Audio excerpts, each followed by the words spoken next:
10 to 384. 266. Solid political conviction, of firmness of character combined with lively energy, of talent and journalistic activity such as the South was never able to accumulate in the period of its finest flowering. Moreover, North German liberalism is incontestably more thoroughly developed and versatile and possesses a firmer historical and national basis than the liberalism of the South could ever achieve. The standpoint of the former far transcends that of the latter. Why so? The history of the two phenomena provides the clearest answer. When in the year 1830 political consciousness began to awaken all over Europe and the interest of the state began to come to the fore, the events and stimulations of that year, colliding with the reawakening dreams of Germanization, gave rise to the new phenomenon of South German liberalism. Born of immediate practice, it remained true to it and made it the basis of its theory. The practice out of which its theory was constructed was, however, as we know, very varied: French, German, English, Spanish, etc. Hence it came about that the theory, the real content of this movement, also ended up as something very general, vague, and blurred, which was neither German nor French, neither national nor definitely cosmopolitan, but simply abstract and incomplete. There was a common purpose, the legalization of liberty, but generally two diametrically opposed means of achieving it. Thus, constitutional guarantees were desired for Germany and, in order to achieve this, one day greater independence of the princes from the federal Diet 133 would be proposed, and the next, greater dependence but a popular chamber alongside the federal Diet, two equally impractical means in the prevailing circumstances. One day the great purpose was to be achieved through greater unity of Germany, and the next through greater independence of the small princes in relation to Prussia and Austria. Hence, always united on the purpose but never on the means, the by far more powerful party was soon overtaken by the government and realized its imprudence too late. Moreover, its strength was dependent on a momentary excitement, on the effect of a purely external event, the July Revolution, and when this abated, it also had to go to sleep. During this period things were much quieter in North Germany and outwardly less active. Only one man poured forth all the ardor of his vitality in living flames, and he was worth more than all the South Germans put together. I am speaking of Born. In him, who with all the energy of his character rose above their half-heartedness, this one-sidedness carried on the fight to its North and South German liberalism. 267. Conclusion, and so overcame itself. In him theory wrested itself free from practice and revealed itself as the latter's most beautiful flower. Hence he adopted the standpoint of North German liberalism firmly, becoming its precursor and prophet. This movement, whose domination of Germany can no longer be disputed, has gained a fuller content and more enduring existence through its basis. From the start it linked its being not to an individual event but to the whole of world history, and especially German history. The source from which it flowed was not in Paris, but in the heart of Germany. It was the newer German philosophy. Hence the North German liberal is distinguished by a high degree of consistency, a definiteness in his demands, and a consonance of means and purpose, for which the South German liberal has hitherto always striven in vain. Hence his conviction appears as a necessary product of national aspirations and itself national, because it wants to see Germany equally worthily placed in internal and external matters and cannot fall into the ludicrous dilemma of whether to be liberal first and then German, or German first and then liberal. Hence it knows itself to be equally safe from the one-sidedness of both parties and is free of the quibbles and sophistries into which they were driven by their own inner contradictions. Hence it can launch a resolute, vigorous, and successful battle against each and every form of reaction, such as South German liberalism never could, and hence its eventual victory is certain. Nevertheless, South German liberalism is not to be regarded as a lost outpost or an unsuccessful experiment. Through it we have achieved results which are not to be disregarded. Above all, it was South German liberalism that founded a German opposition, thereby making political convictions possible in Germany and awakening parliamentary life, that did not allow the seed which lay within the German constitution to fall asleep and rot, and that extracted from the July Revolution the profit to be won from it for Germany. It proceeded from practice to theory and failed, so let us begin the other way round and try to penetrate from theory into practice. I will wager anything that in the end we shall get farther this way. Written in March 1842.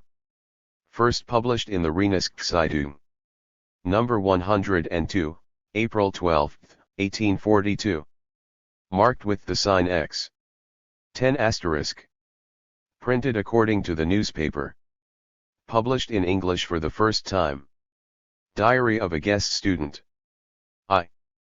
Rheinische Zeitung number 130, May 10, 1842. In a city like Berlin, a stranger would be committing a real crime against himself and against good taste if he did not inspect all the sights. Yet the most remarkable thing in Berlin, that which distinguishes the Prussian capital above all others, remains all too often unnoticed by him. I am speaking of the university. I do not mean the imposing facade on the Opera Square, or the anatomy and mineralogy museums, but the many lecture halls with witty and pedantic professors, with students young and old, gay and serious, with freshmen and old stagers, lecture halls in which words have been spoken and are still spoken daily that spread beyond the frontiers of Prussia and even beyond the bounds within which German is spoken. Berlin University enjoys the reputation, like no other, of standing in the mainstream of contemporary thought and of having made itself such an arena of intellectual battles. How many other universities, Bonn, Jena, Gießen, Greifswald, and even Leipzig, Breslau and Heidelberg, have withdrawn from these battles and sunk into that learned apathy which has at all times been the bane of German science. Berlin, on the other hand, numbers representatives of all trends among its academic staff and thus allows a lively polemic which gives the students an easy, clear overall picture of present-day trends. In such circumstances I was tempted to take advantage of the now commonly granted privilege to sit in at lectures, and so I went in one morning, just as the summer term was beginning. Several lecturers had already begun their courses, most were beginning that day. Of all the lectures open to me the most interesting was the start of Marhinek's course on the Introduction. Diary of a Guest Student 269. Of Hegelian Philosophy into Theology. In general, the first lectures by the local Hegelians this term were of very particular interest because with several of them one could be sure in advance of direct polemics against Schelling's philosophy of revelation, while others could be expected not to hesitate in saving the honor of Hegel's offended manes. Marhinek's course was too evidently directed against Schelling not to attract special attention. The lecture hall was filled long before his arrival, young men and old, students, officers and goodness knows who else, sat and stood packed closely together. At last he enters, the talk and hum of voices cease instantly, hats fly off as if by command.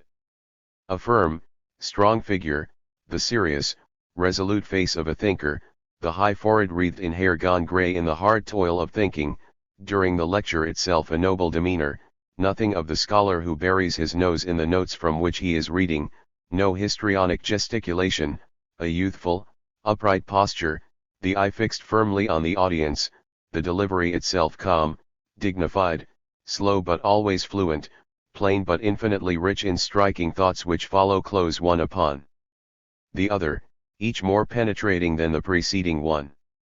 On the rostrum Marhinek impresses you by his sureness, imperturbable firmness and dignity, and also by the freedom of mind which radiates from his entire personality. Today, however, he stepped onto the rostrum in a very special mood, impressing his audience far more powerfully even than usually. If for a whole term he had patiently endured Schelling's unworthy utterances on the dead Hegel and his philosophy, if he had quietly listened to Schelling's lectures to the end, and for a man like Marhinek that is indeed no trifle, the moment had now come when he could reply to the attack, when he could lead proud thoughts into the field against proud words. He began with general remarks in which he described in masterly strokes the present attitude of philosophy to theology, referred appreciatively to Schleiermacher, saying that his pupils had been led to philosophy by his thinking which stimulated thinking, and that any who took a different path had themselves to blame for it. Gradually he passed to Hegelian philosophy and soon made a clear allusion to Schelling. Hegel, he said, desired above all else that in philosophy one should rise above one's own vanity and not behave as if one had divined something special, and here the matter could now rest. In particular, he was not the man to come out with grand promises and dazzling words, but was content to let the philosophical deed speak for him. He has never been the miles gloriosus asterisk of philosophy who boasted much. A bragging liar, ed. 270. About himself. Now, of course, nobody thinks himself too ignorant or too limited to pass adverse judgment on him and his philosophy, and nobody can fail to make his fortune if he has a thorough refutation of it in his pocket, for how easily he could insinuate himself with it can be seen from those who merely promise a refutation and afterwards do not keep their word. At these last words the applause of the audience, of which there had already been single outbursts, broke into stormy acclamation, which, being new at a theological lecture, greatly surprised the lecturer, and in its fresh spontaneity offered a striking contrast to the dry cheers barely produced by subventions at the end of the lectures which Marhinek was attacking. He quietened the applause with a gesture and continued. This desired refutation is nevertheless not yet available, nor will it be, as long as irritation, ill humor, entry, and passion generally are employed instead of calm, scientific examination, as long as Gnosticism and fantasy are considered sufficient to dethrone philosophical thought. The first condition of this refutation is, of course, to understand the opponent correctly, and here many of Hegel's enemies are like the dwarf who fought against the giant, or the still better known knight who tilted against windmills. This is the main content of Marhinek's first lecture as far as it may be of interest to the wider public. Marhinek has once more shown how courageous and calm he always is on the field of battle when it is a matter of defending the freedom of science. By virtue of his character and acumen he stands out far more as Hegel's successor than Gabler, to whom this title is usually given. The grand, free vision with which Hegel surveyed the entire realm of thought and grasped the phenomena of life is also Marhinek's inheritance. Who will condemn him if he is not prepared to sacrifice his long-held conviction, his hard-won achievement, to a development which has only come about in the last 5 years? Marhinek has advanced with the times long enough to be entitled to a scientific summing up. It is a great quality in him that he feels at home even in the most outlying areas of philosophy and makes its cause his own, as he has done every day from Leo's Hegelingen to Bruno Bauer's dismissal. 134. Incidentally, Marhinek intends to have these lectures printed when they are completed. 135. To Renunkszeitung number 144, May 24, 1842. A few students were sitting scattered in a spacious lecture hall waiting for the lecturer. The notice on the door said that Professor von Henning was at this hour to begin a public lecture. Diary of a guest student 271. On the Prussian financial system.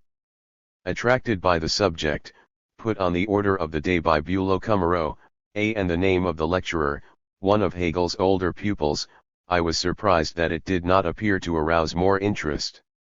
Henning entered, a slim man in his prime, with thin fair hair, and began to present his subject in rapidly flowing, perhaps rather too detailed discourse. Prussia, he said, stands out among all other states by having a financial system based entirely on the modern science of political economy, and having had the hitherto unique courage to apply in practice the theoretical results of Adam Smith and his followers.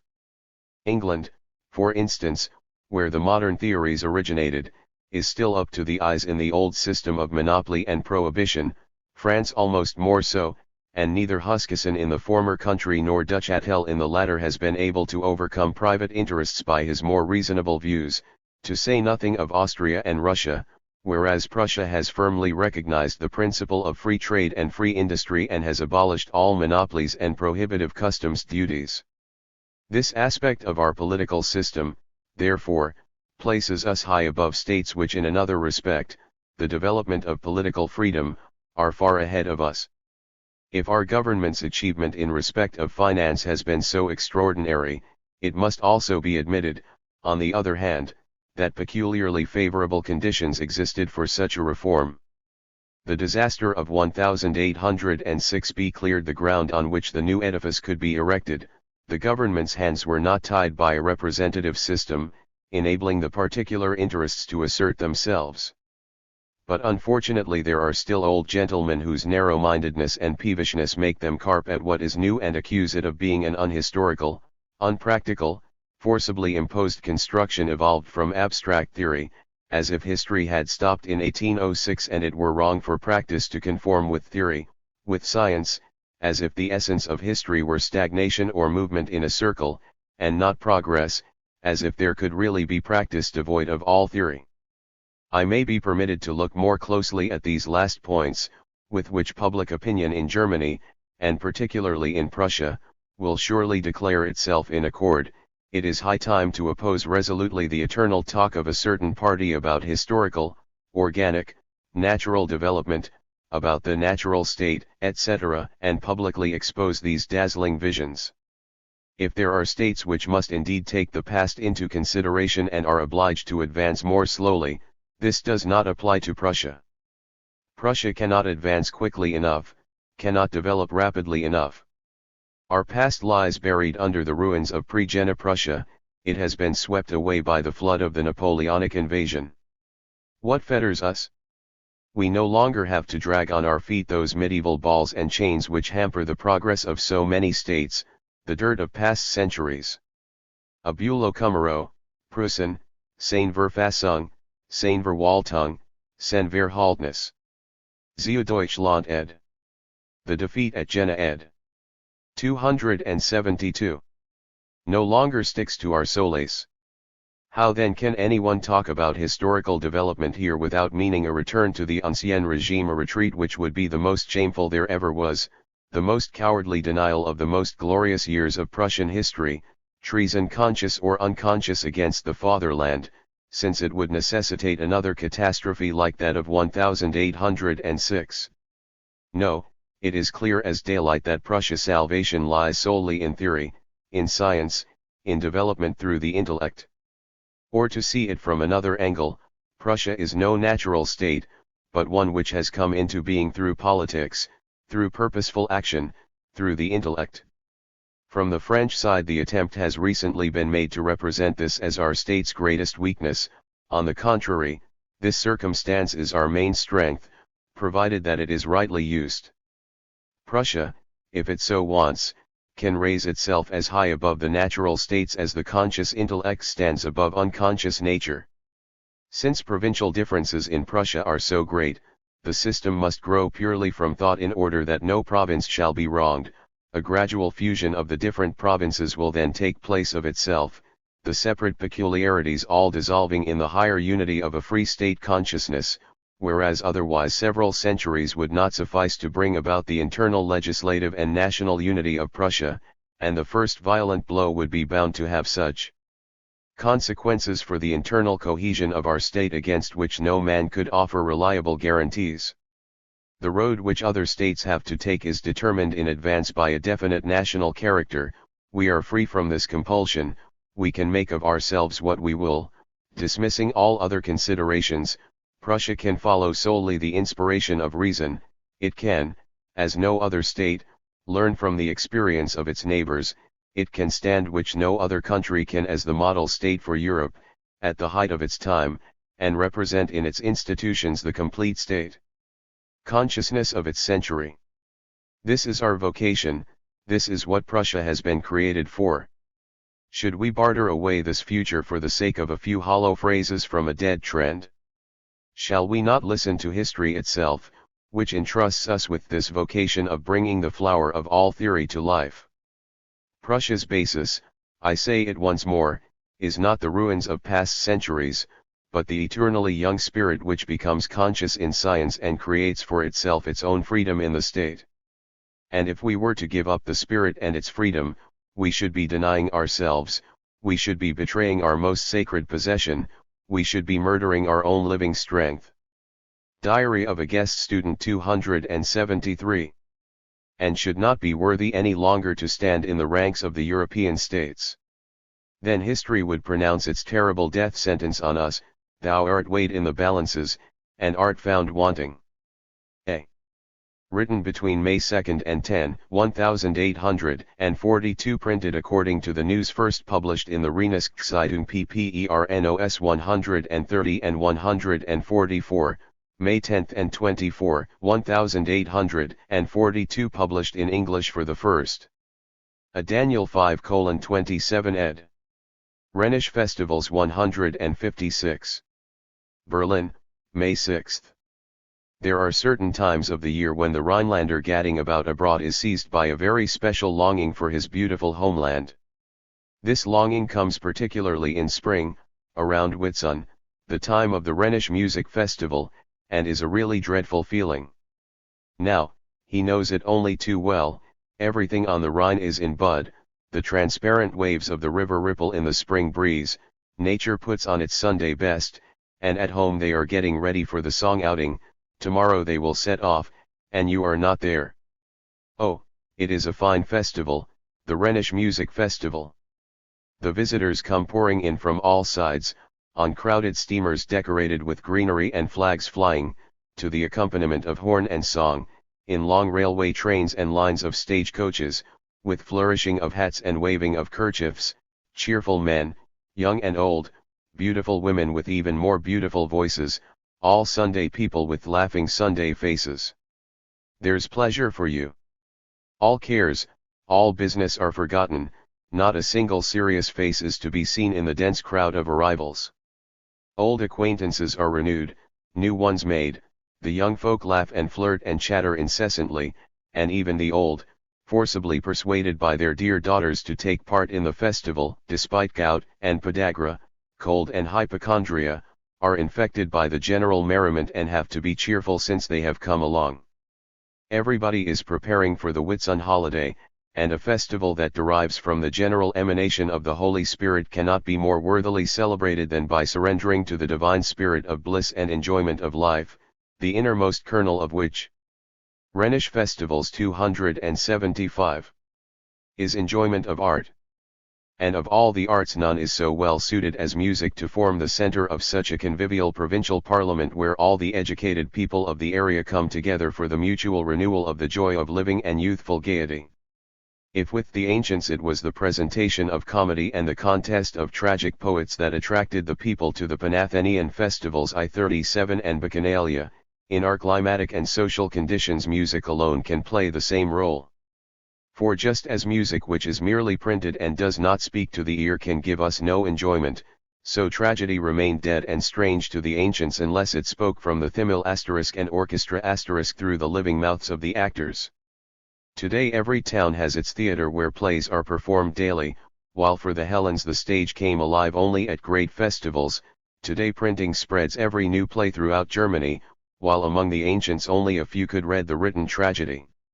Hence, drama can no longer serve as the center for great assemblies, a different art must help, and only music can do that, for it alone admits of the participation of a great multitude and even gains considerably thereby in power of expression.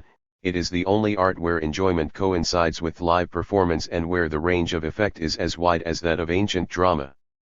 And well may the German celebrate and foster music, in which he is king above all nations, for just as he alone succeeded in bringing the highest and holiest, the innermost secret of the human heart, to light out of its hidden depth and in expressing it in sound, so it is given to him alone to respond fully to the power of music, to understand the language of instruments and song through and through. But here music is not the main thing. What is then? The music festival. Just as the center cannot form a circle without a periphery, so music is nothing without the gay, convivial life which forms the periphery to this musical center. The Rhinelander is thoroughly sanguine by nature, his blood flows as freely through his veins as newly fermented Rhine wine, and his eyes always look cheerfully and merrily upon the world. Among the Germans he is Sunday's child to whom the world always looks more beautiful and life more cheerful than to others. He sits laughing and chattering among the vines and over his goblet has long forgotten all his cares while others argue for hours whether they should go and do the same, losing the best time. One thing is certain, no Rhineland. A raised section of the orchestra in the ancient Greek theatre ed. B space for the chorus in the ancient Greek theatre ed. 276. Er has ever let slip an opportunity to enjoy life, or he is thought the biggest fool. This sprightly blood keeps the Rhinelander young years after the real North German has passed into a sedate and prosaic Philistinism. All his life long the Rhinelander loves gay, high-spirited pranks, youthful larks, or, as wise, sedate people say, mad tomfooleries and all sorts of crazy things. The gayest and liveliest universities have always been Bonn and Heidelberg.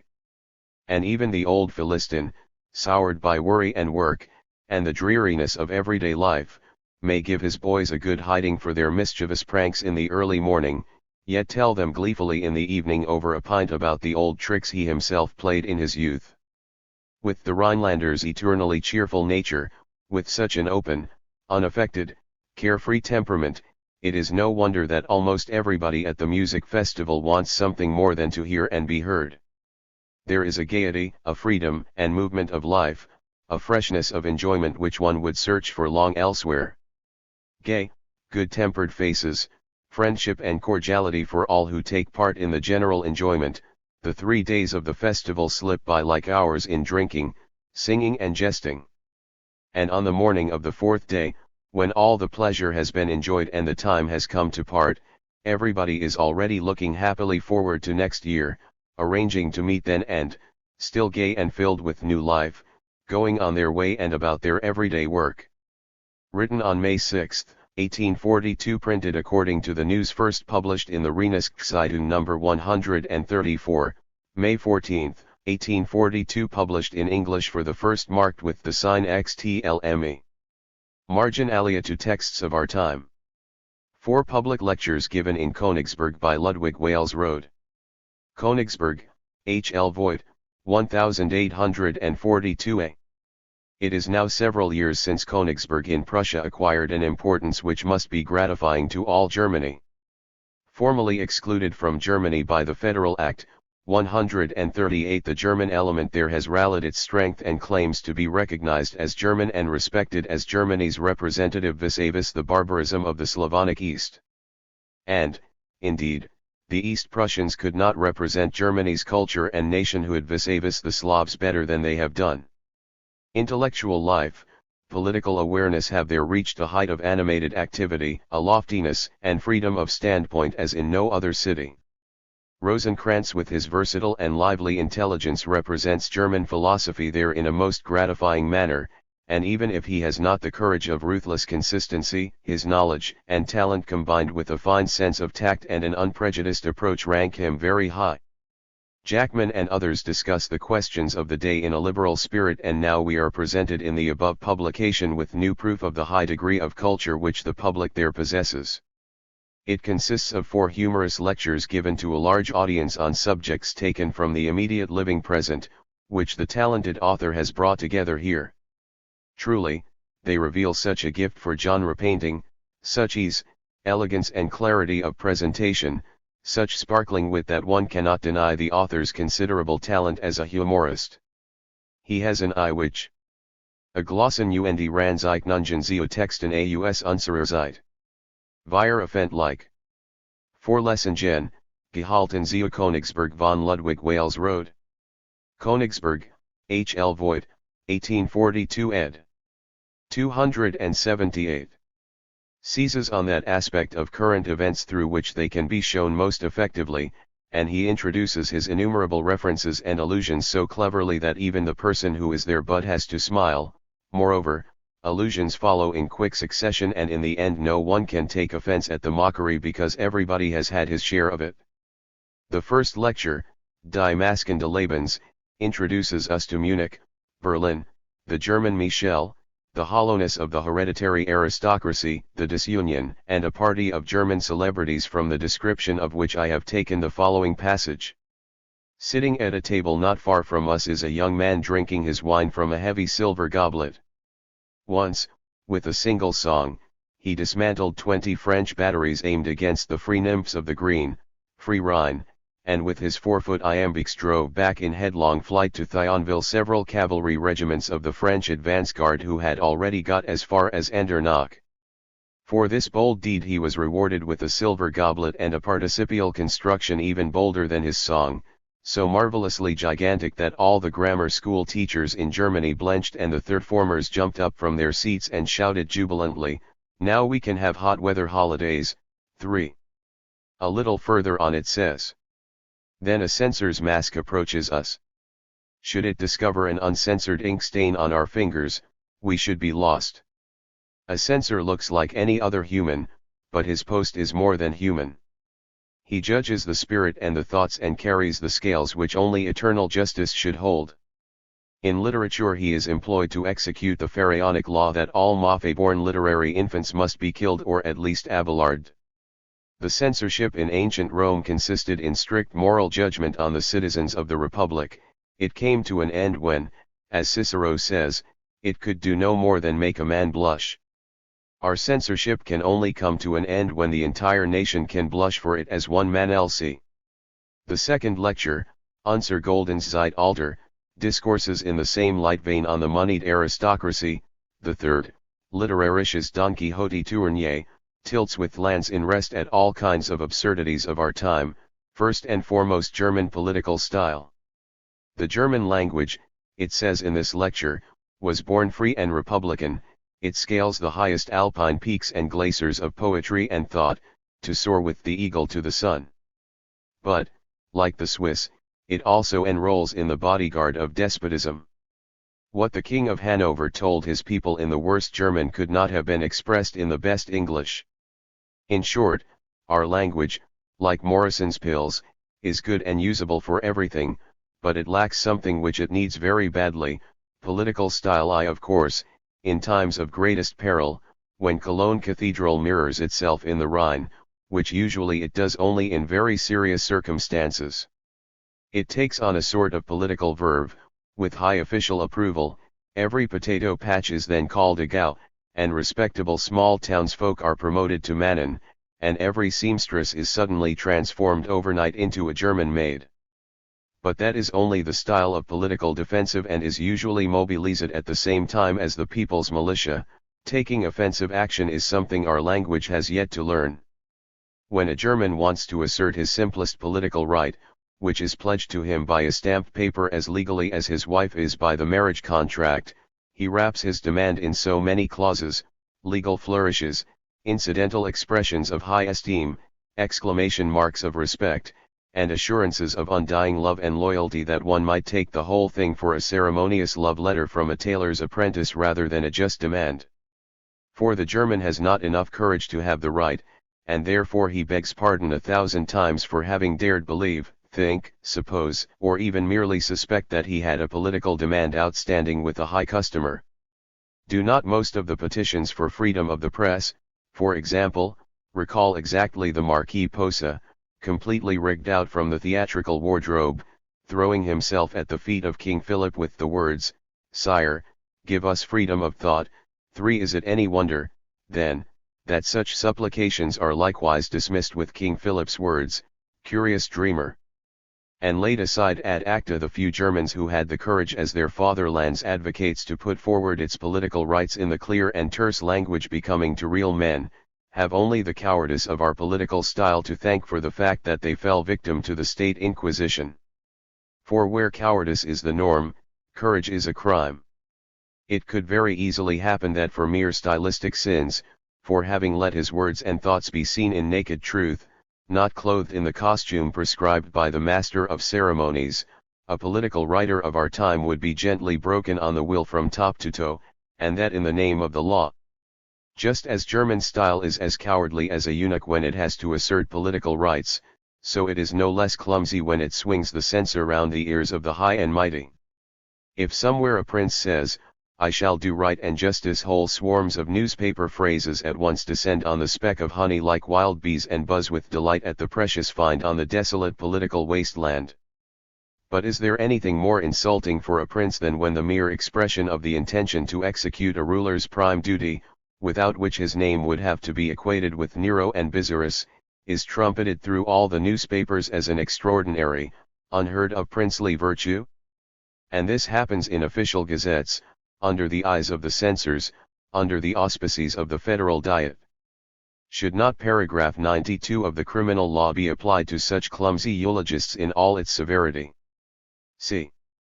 The fourth lecture gives variation and über Beleidszeit und national Melodien which include ein Ordenskapitel, beginning as follows. Princes are the people's shepherds, as Homer has already said, and therefore the peoples are, of course, the prince's sheep. And the shepherds love their sheep very much and lead them on gay, silken leading strings, so as not to lose them, and the sheep in turn are pleased with the pretty iridescent ribbon and don't notice that this decoration is at the same time their fetter, because they are mere sheep, etc. With these 4 lectures Wales Road has demonstrated his ability as a humorist. But that is not enough. So long as they fulfill their purpose as lectures, such things have the right to be loosely constructed, disjointed, without unity.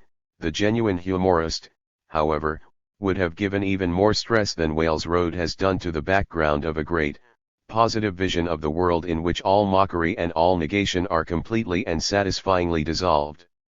In this respect, Wales Road has taken a duty upon himself by publishing the above small work. He must as soon as possible justify the expectations which he has aroused here and prove that he can equally well concentrate and work his views into a whole as he has here allowed them separate expression.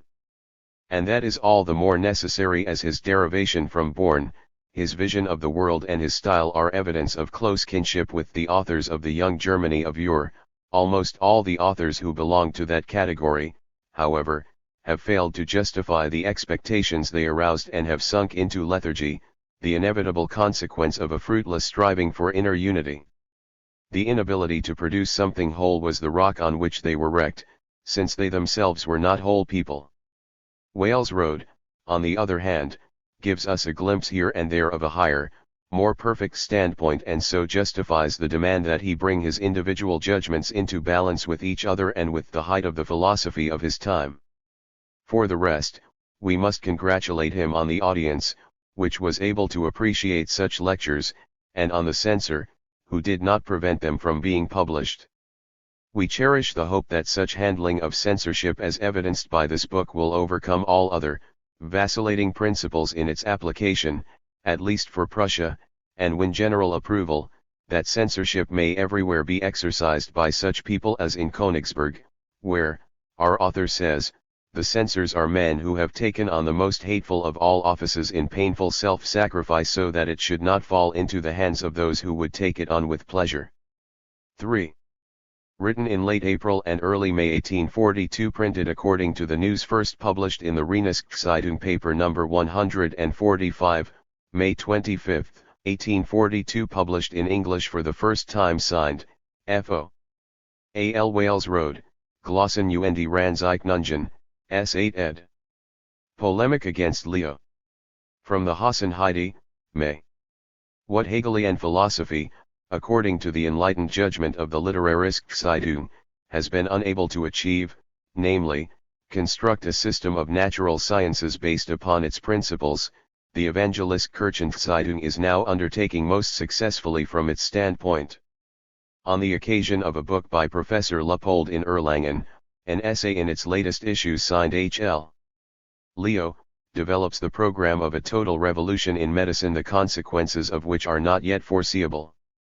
139. As always, Leo begins here with the Hegelings, although without naming them, speaks of the pantheistic, heathen trend which is said to have taken hold of modern natural science, and the philosophical fondling of nature and subtle reconciliation of systems, castigates the anatomistic view which would cure the individual man instead of whole generations and nations, and finally comes to the conclusion that sickness is the wages of sin, that physically connected generations answer jointly for their sins, and even spiritually, unless belief, given through God's mercy, breaks the chain of punishment. Just as the individual is not, through his conversion, physically freed from punishment for the sin committed, e.g., if he has lost his nose as a result of sinful debauches he will not get it back through his conversion, so even today the teeth of the grandchildren quite naturally are set on edge by the sour grapes which their grandparents have eaten, and where firm belief does not intervene, not even the spiritual punishments cease. How often has a man, who lived in opulence and sin and withal appeared to have a happy end, left his son and grandson the seed of the most nerve-destroying morbidity which continued to rage in them until, in the most depressive stage of the abdominal disease, the great-grandson, in whom no word of mercy had yet found fertile soil, seized the razor in despair and executed on his own throat the punishment which the originator of his sufferings, his great-grandfather, deserved. 282. Were it not for these views, the history of the world would seem to be the most crying injustice. Leo then continues. The repentant noseless sinner can see in his mutilation only a memorial to God's justice, and that which for the unbeliever was a punishment, becomes for the believer a new foundation for his faith. It is the same with nations. Spiritual as well as bodily diseases and disorders of the age are from a certain standpoint divine judgments, today just as much as in the age of the prophets. These are the philosophical, I meant to say religious principles on which Leo, who would be worthy to fraternize with the ring cease, bases his new medical practice. What use is all that petty, piecemeal curing of single individuals, nay, of the single limb? Whole families, whole nations must be cured by the lump. If grandfather has a fever, the entire family, sons, daughters, grandchildren with wife and child, must swallow Peruvian bark. If the king has pneumonia, every province should send a delegate to be bled. If you don't prefer to take an ounce of blood per head from the entire population of so and so many millions straight away as a precaution. And what results might this not have for the sanitary police? Nobody is to be allowed to marry who does not produce a doctor's certificate that he is healthy, and that all his ancestors back to his great-grandfather were of sound constitution, and a certificate from the preacher saying that he and his ancestors, back to his great-grandfather, have kept strictly to a Christian, God-fearing and virtuous way of life, so that, as Leo says, it shall not come to pass that the sins of the fathers are visited on the children down to the third and fourth generation. Hence, the doctor has a position most dreadful in its responsibility and most terrifying in its consequences, for he can equally well be a messenger of God to the individual who exempts him as far as possible from joint suffering for sin, or a servant of the devil who with his power seeks to oppose God's punishment and to make it ineffective. Again, results for the state. The prescribed philosophical course for medical men must be abolished and replaced by a theological one. Before his examination the medical student must submit a testimonial of his faith, and the practice of Jewish medical men, if it is not to be completely abolished, must at least be limited to their fellow believers. Leo goes on. The sick man, like the criminal, is sacer, the holy hand of God lies upon him, he who can heal, let him do so, but let him not fear the red-hot steel or the polemic against Leo 283. Sharp iron, or the fierce hunger, where these alone can help. Feeble help is as harmful in medicine as in civil society. So cut and burn with a will. Where they used to do a miserable trepanning, we now help by simply cutting the head off. Where a heart condition is revealed, which is usually punishment for sins of love committed by the sick man's mother, and the blood causes too much pressure on the heart, we provide an outlet for it by a stab with a knife in the heart. If someone is suffering from stomach cancer, we cut out his whole stomach. The old Dr. Eisenbert of whom the people sing was really not so bad, it was only that his age did not understand him. It is the same, Leo concludes, with criminals. They are not alone culpable, but the nation is responsible with them, and the punishments which our easygoing time metes out are not harsh enough. There must be more beheading and torturing, otherwise we shall have more criminals than there is room for in the workhouses. Quite right. If a man murders, his whole family must be rooted out and every citizen of his hometown receive at least 25 strokes with the rod for his joint culpability in this murder. Where a brother lives in sin, all his brothers must be see with him. And nothing but good can come from making punishments more severe. Now that beheading, as we have seen above, is no longer a punishment but merely a medical amputation to save the body, this manner of death must be deleted from the criminal codes and replaced by breaking on the wheel, quartering, piercing with the spit, burning, pinching with red-hot tongs, etc. Thus Leo opposes a system of medicine and jurisprudence that has become heathenish with a Christian one, which will indubitably soon prevail everywhere. We all know how, in accordance with the same principles, he introduced Christianity into history and thus, for example, made the Hegelings, whom he sees as the children of the men of the French Revolution, responsible for the bloodshed in Paris, Lyons, and Nantes, 140 even for the actions of Napoleon himself, and I only mention it here to demonstrate the delightful many-sidedness of the indefatigable man. We understand that a German grammar based on Christian principles is soon to be expected from him. Written between May 7 and 11, 1842, printed according to the newspaper first published in the Rheinischen number 161, June 10, 1842, published in English for the first time marked with the sign X. Alexander Jung, Lectures on Modern German Literature 3. Danzig, 1842. Gerhard 141. Deutsche Jahrbucher number 160, July 7, 1842. The more gladdening the powerful intellectual movement by which Königsberg seeks to place itself at the center of German political progress, and the freer and more developed the form in which public opinion manifests itself there, the more peculiar does it seem that this should be the place where a certain just milieu, which is obviously bound to come into conflict with the majority of the local people, is attempting to assert itself in the philosophical field. And whereas Rosenkranz still has many aspects that command respect, although he lacks the courage to be consistent, all the flabbiness and paltriness of the philosophical just milieu is revealed in the person of Herr Alexander Jung. In every movement, in every ideological struggle, there is a certain species of foggy mind which only feels comfortable in confusion. As long as the principles have not yet been worked out, such people are tolerated. As long as everyone is striving for clarity, it is not easy to discern the predestined lack of clarity of such people.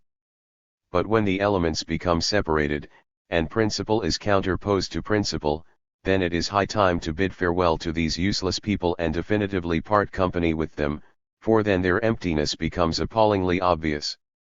Herr Alexander Jung is also one of these people. It would be best if his above-mentioned book were ignored, but since, in addition, he publishes a Königsberger Literaturblatt, in which he also brings his boring positivism 142 before the public every week.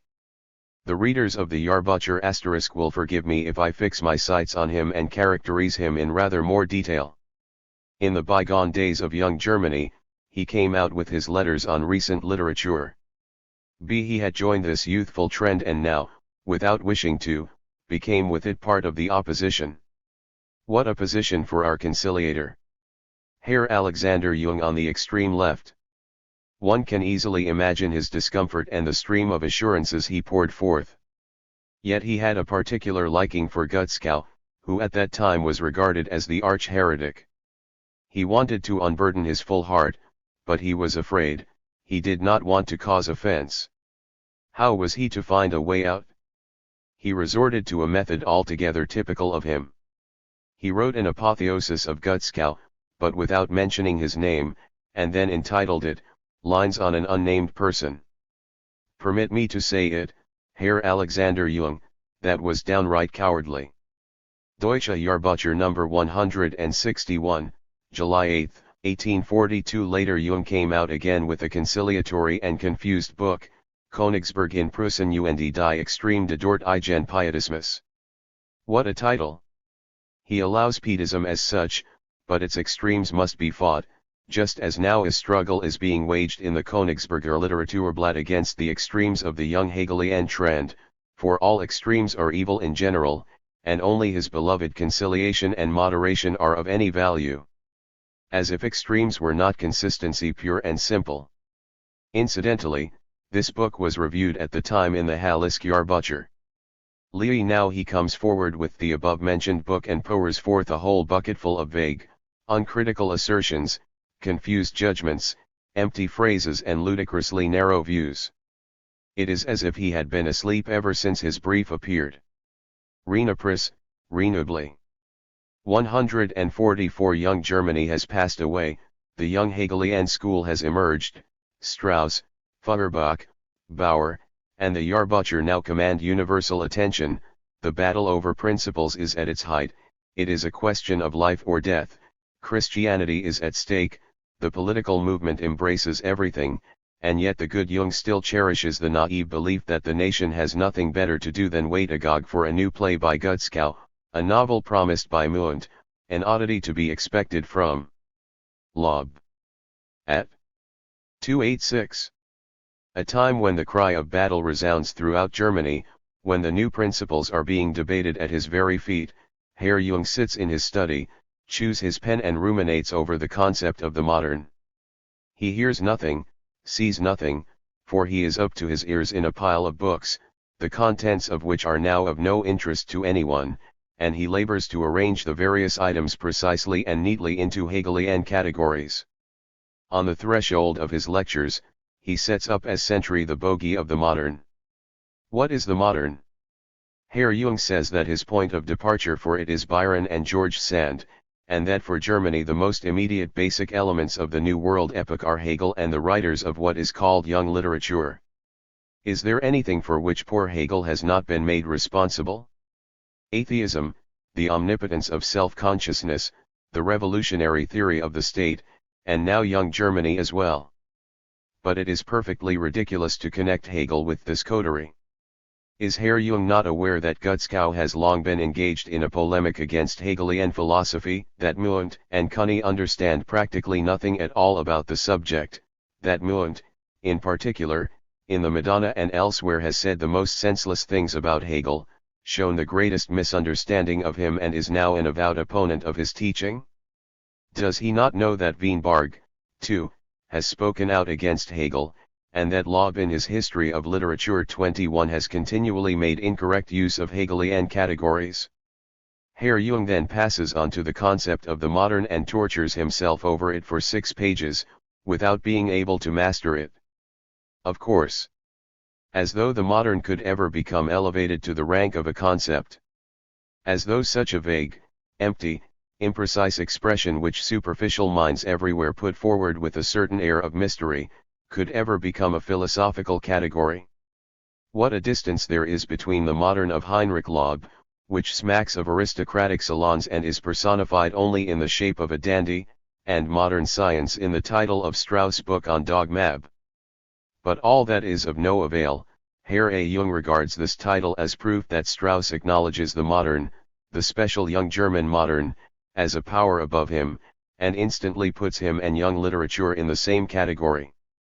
In the end he defines the concept of the Lob, Geschichte deutschen Literatur ed. D. F. Strauss, Die Kreisliche Glaubenslehre in ihrer geschichtlichen Entwicklung und im Kampfe mit der modernen Wissenschaft ed. Alexander Jung, Lectures on Modern German Literature 287. Modern as the independence of the subject from all merely external authority. We have long known that the striving towards this is the main element of the movement of the present day, and no one will deny that the moderns are connected with this striving, but what is very conspicuously revealed here is the absurdity of Herr Jung's desire to present a part as the whole, an outlived, transitional epoch as a period of full flower. At all costs, young Germany must be made the embodiment of the whole spirit of the times, and incidentally Hegel, too, must come in for his share. One can see that, so far, Herr Jung was divided in two. He kept one half of his heart for Hegel and the other for young Germany. Now, in writing these lectures, he was compelled to bring the two together. What a problem! The left hand caressed philosophy, the right hand superficial, iridescent unphilosophy, and, in good Christian fashion, the right hand did not know what the left hand was doing. Where was he to turn? Instead of honestly rejecting one of his two incompatible favorites, he made a bold stroke and deduced unphilosophy from philosophy. To this end, 30 pages are devoted to throwing light on poor Hegel.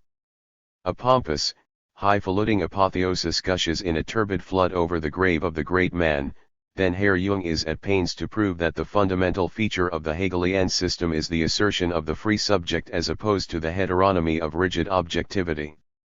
but one need not be particularly knowledgeable about Hegel to know that he laid claim to a far higher standpoint, that of the reconciliation of the subject with objective forces, that he had a tremendous respect for objectivity, that he regarded reality, the actually existing, as far higher than the subjective reason of the individual, and demanded that precisely the latter should recognize objective reality as rational. Hegel is not, as Herr Jung supposes, the prophet of subjective autonomy, which is seen in the form of arbitrariness in young Germany. Hegel's principle is also heteronomy, subordination of the subject to universal reason, and sometimes, for instance in the philosophy of religion, even to universal unreason. What Hegel despised most of all was the intellect, and what is that but reason petrified in its subjectivity and isolation? But Herr Jung will reply to me by saying that that was not what he meant, that he was speaking only of purely external authority, that he, too, wants to see no more in Hegel than merely the reconciliation of both sides, and that, in his opinion, the modern individual desires no more than to regard himself as governed by his own insight into the rationality of what is objective. But then I, in turn, will insist that he should not lump 288 Hegel with the young Germans, whose essence lies precisely in subjective arbitrariness, whims, and oddities, for then the modern individual is merely another expression for a Hegelian. In the presence of such boundless confusion Herr Jung will have to look for the modern also within the Hegelian school, and it is correct that the left trend of the latter is preeminently called upon to fraternize with the young Germans. Finally, he comes to modern literature, and now a flood of universal recognition and eulogizing is let loose. Here there is no one who has not achieved something to his credit, no one who does not represent something worthy of notice, no one to whom literature does not owe some of its progress. These endless compliments, these conciliatory efforts, this passion to play the literary procurer and broker, are intolerable. What concern is it to literature that some writer or other has a bit of talent, that here or there he achieves some trifle, if he is otherwise worthless, if his whole trend, his literary character, his achievements as a whole, are of no value? In literature a writer's value does not depend on himself, but only on his position in relation to the whole.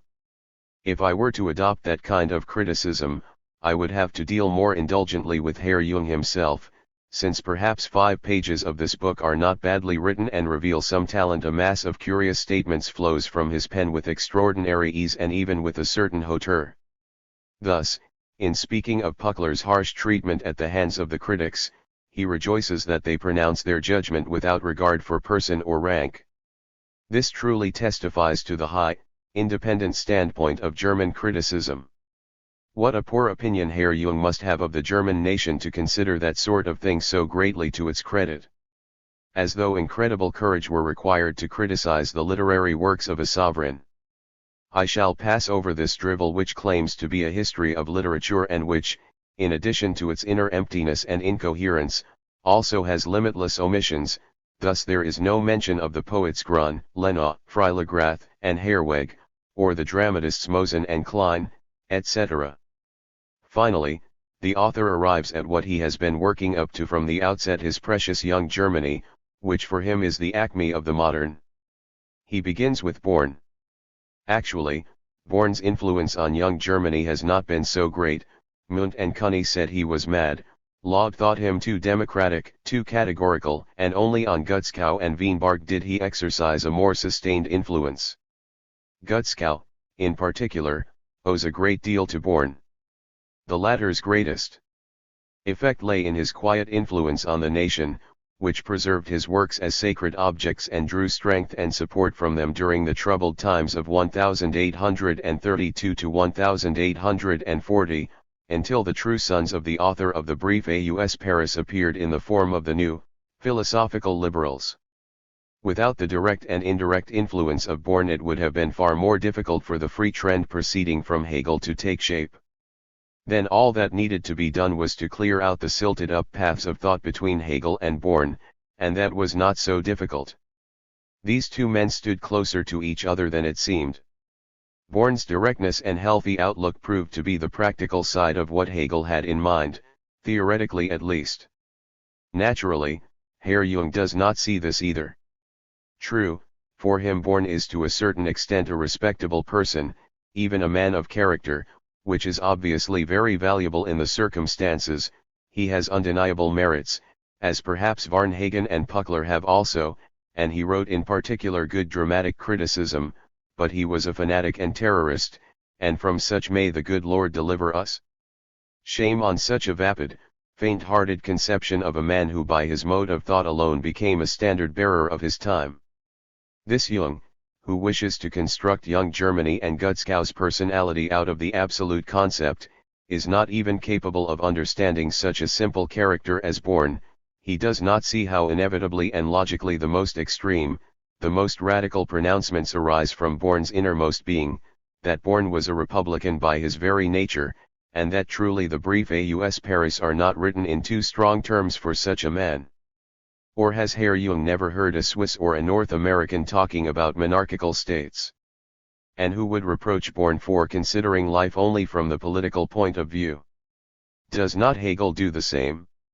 Is not for him, too, the state in its transition to world history, and therefore in the conditions of home and foreign policy, the concrete reality of the absolute spirit? And ludicrously enough confronted by this direct, naive outlook of Born, which finds its completion in the wider Hegelian outlook and often coincides with it in the most surprising way, Herr Jung nevertheless concludes that Born outlined a system of politics and happiness of the peoples, a sort of abstract, cloudy conception which, in his view, must explain Born's one-sidedness and obduracy. Herr Jung has not the slightest idea of Born's importance, his iron, unyielding character, his imposing willpower, precisely because he himself is such. 290. An insignificant, soft-hearted, helpless, obsequious little man. He does not know that as a personality Born is unique in German history. He does not know that Born was the standard-bearer of German freedom, the only real man in the Germany of his day. He cannot imagine what it means to rise up against 40 million Germans and proclaim the realm of the idea. He cannot understand that Born is the John the Baptist of the new period, who preaches repentance to the self-satisfied Germans and tells them that already the axe is laid to the root of the tree and that one mightier will come, who will baptize with fire and mercilessly sweep away the chaff from the threshing floor. Herr Jung should see himself as part of this chaff. Finally, Herr A. Jung arrives at his beloved young Germany and begins with a tolerable, but much too detailed criticism of Heine. The others are then dealt with in turn, first Lob, Munt, and Cunny, then Wienbarg, to whom homage is paid as he deserves, and finally almost 50 pages are devoted to Gutzkow. The first three receive the usual just milieu tribute, much approval and very modest censure. Wienbarg is given definite prominence, but only 4 pages are allotted to him, and finally, with shameless servility, Gutzkow is made the standard-bearer of the modern. His image is constructed in accordance with the Hegelian scheme of concepts, and he is treated as a personage of the first rank. If such judgments had been put forward by a young, budding author, one would let it pass. There are many who for a time set their hopes on the young literature, and with an eye to the expected future considered its works with more indulgence than they could otherwise have justified to themselves. In particular, anyone whose own mind has passed through the recent stages of the development of German thought will at some time have had a special liking for the works of Munt, Lob, or Gutzkow. But since then progress beyond this trend has gone on much too vigorously, and the emptiness of most of the young Germans has become horribly obvious. Young Germany extricated itself from the unclearness of disturbed times, but itself remained tainted by this unclearness. Ideas which at that time were fermenting in people's minds in a still shapeless and undeveloped form and which only later were consciously perceived with the help of philosophy, were used by young Germany to play a game of fantasy. Hence the vagueness, the confusion of concepts, which prevailed among the young Germans themselves. Gutzkow and Wienbarg knew better than the others what they wanted, Lob least of all. Munt pursued social whims. Cunny, in whom something of Hegel was visible, made schemes and classifications. But in view of the general unclearness of thought nothing of value could come of it. The idea of the justification of sensuality was conceived, following Heine's example, in a crude and shallow way. Liberal political principles differed among various personalities, and the position of women gave rise to the most sterile and confused discussions. No one knew where he stood in relation to another person. The measures adopted by the various governments against these people should also be ascribed to the universal confusion of the period. The fantastic form in which these views were propagated could only promote further confusion. Thanks to the outward brilliance of the young Germans' works, to their witty, piquant, and lively style, the enigmatic mysticism in which the main slogans were clothed, and thanks also to the revival of criticism and enlivening of the literary journals under their influence, the young Germans soon attracted a mass of younger writers, and it was not long before each of them, with the exception of Wienbarg, had his own following. The old, flabby belles lettres had to give way under pressure from the young forces, and the young literature took possession of the field it had conquered, divided it up and disintegrated in the course of this division. Thus, the inadequacy of principle was disclosed. They had all been mistaken about one another. Principles vanished, it was now only a matter of personalities. Gutskow or Munt, that was the question. The periodicals began to be filled with the doings of the cliques, squabbles, and disputes about nothing at all. The easy victory had made the young masters overbearing and vain. They regarded themselves as characters of world historic importance. Whenever a new author appeared, a pistol was immediately levelled at his heart and his unconditional subordination demanded. Each claimed to be the sole god of literature. Thou shalt have no other gods before me. The slightest censure aroused deadly enmities. Thus this trend lost all the intellectual content it might still have had and degenerated into sheer squabbling, which culminated in Heine's book about Born 3 and developed into infamous baseness. Of the individual personalities, undoubtedly the noblest is Wienbarg, a true, forceful man, like a statue of brightly shining bronze cast in a single piece, without a speck of rust. Gutskow is the clearest, the most intelligent. He has written more than the others and, next to Wienbarg, has provided the most definite evidence of his mode of thought. However, if he wishes to remain in the sphere of drama, he should look for better and richer ideological material than he has chosen so far, and proceed not from the modern, but from the true spirit of the present day. We demand greater ideological content than is to be found in the liberal phrases of Pascal or the tender sensitivity of Werner. Where Gutskow has great talent is as a publicist.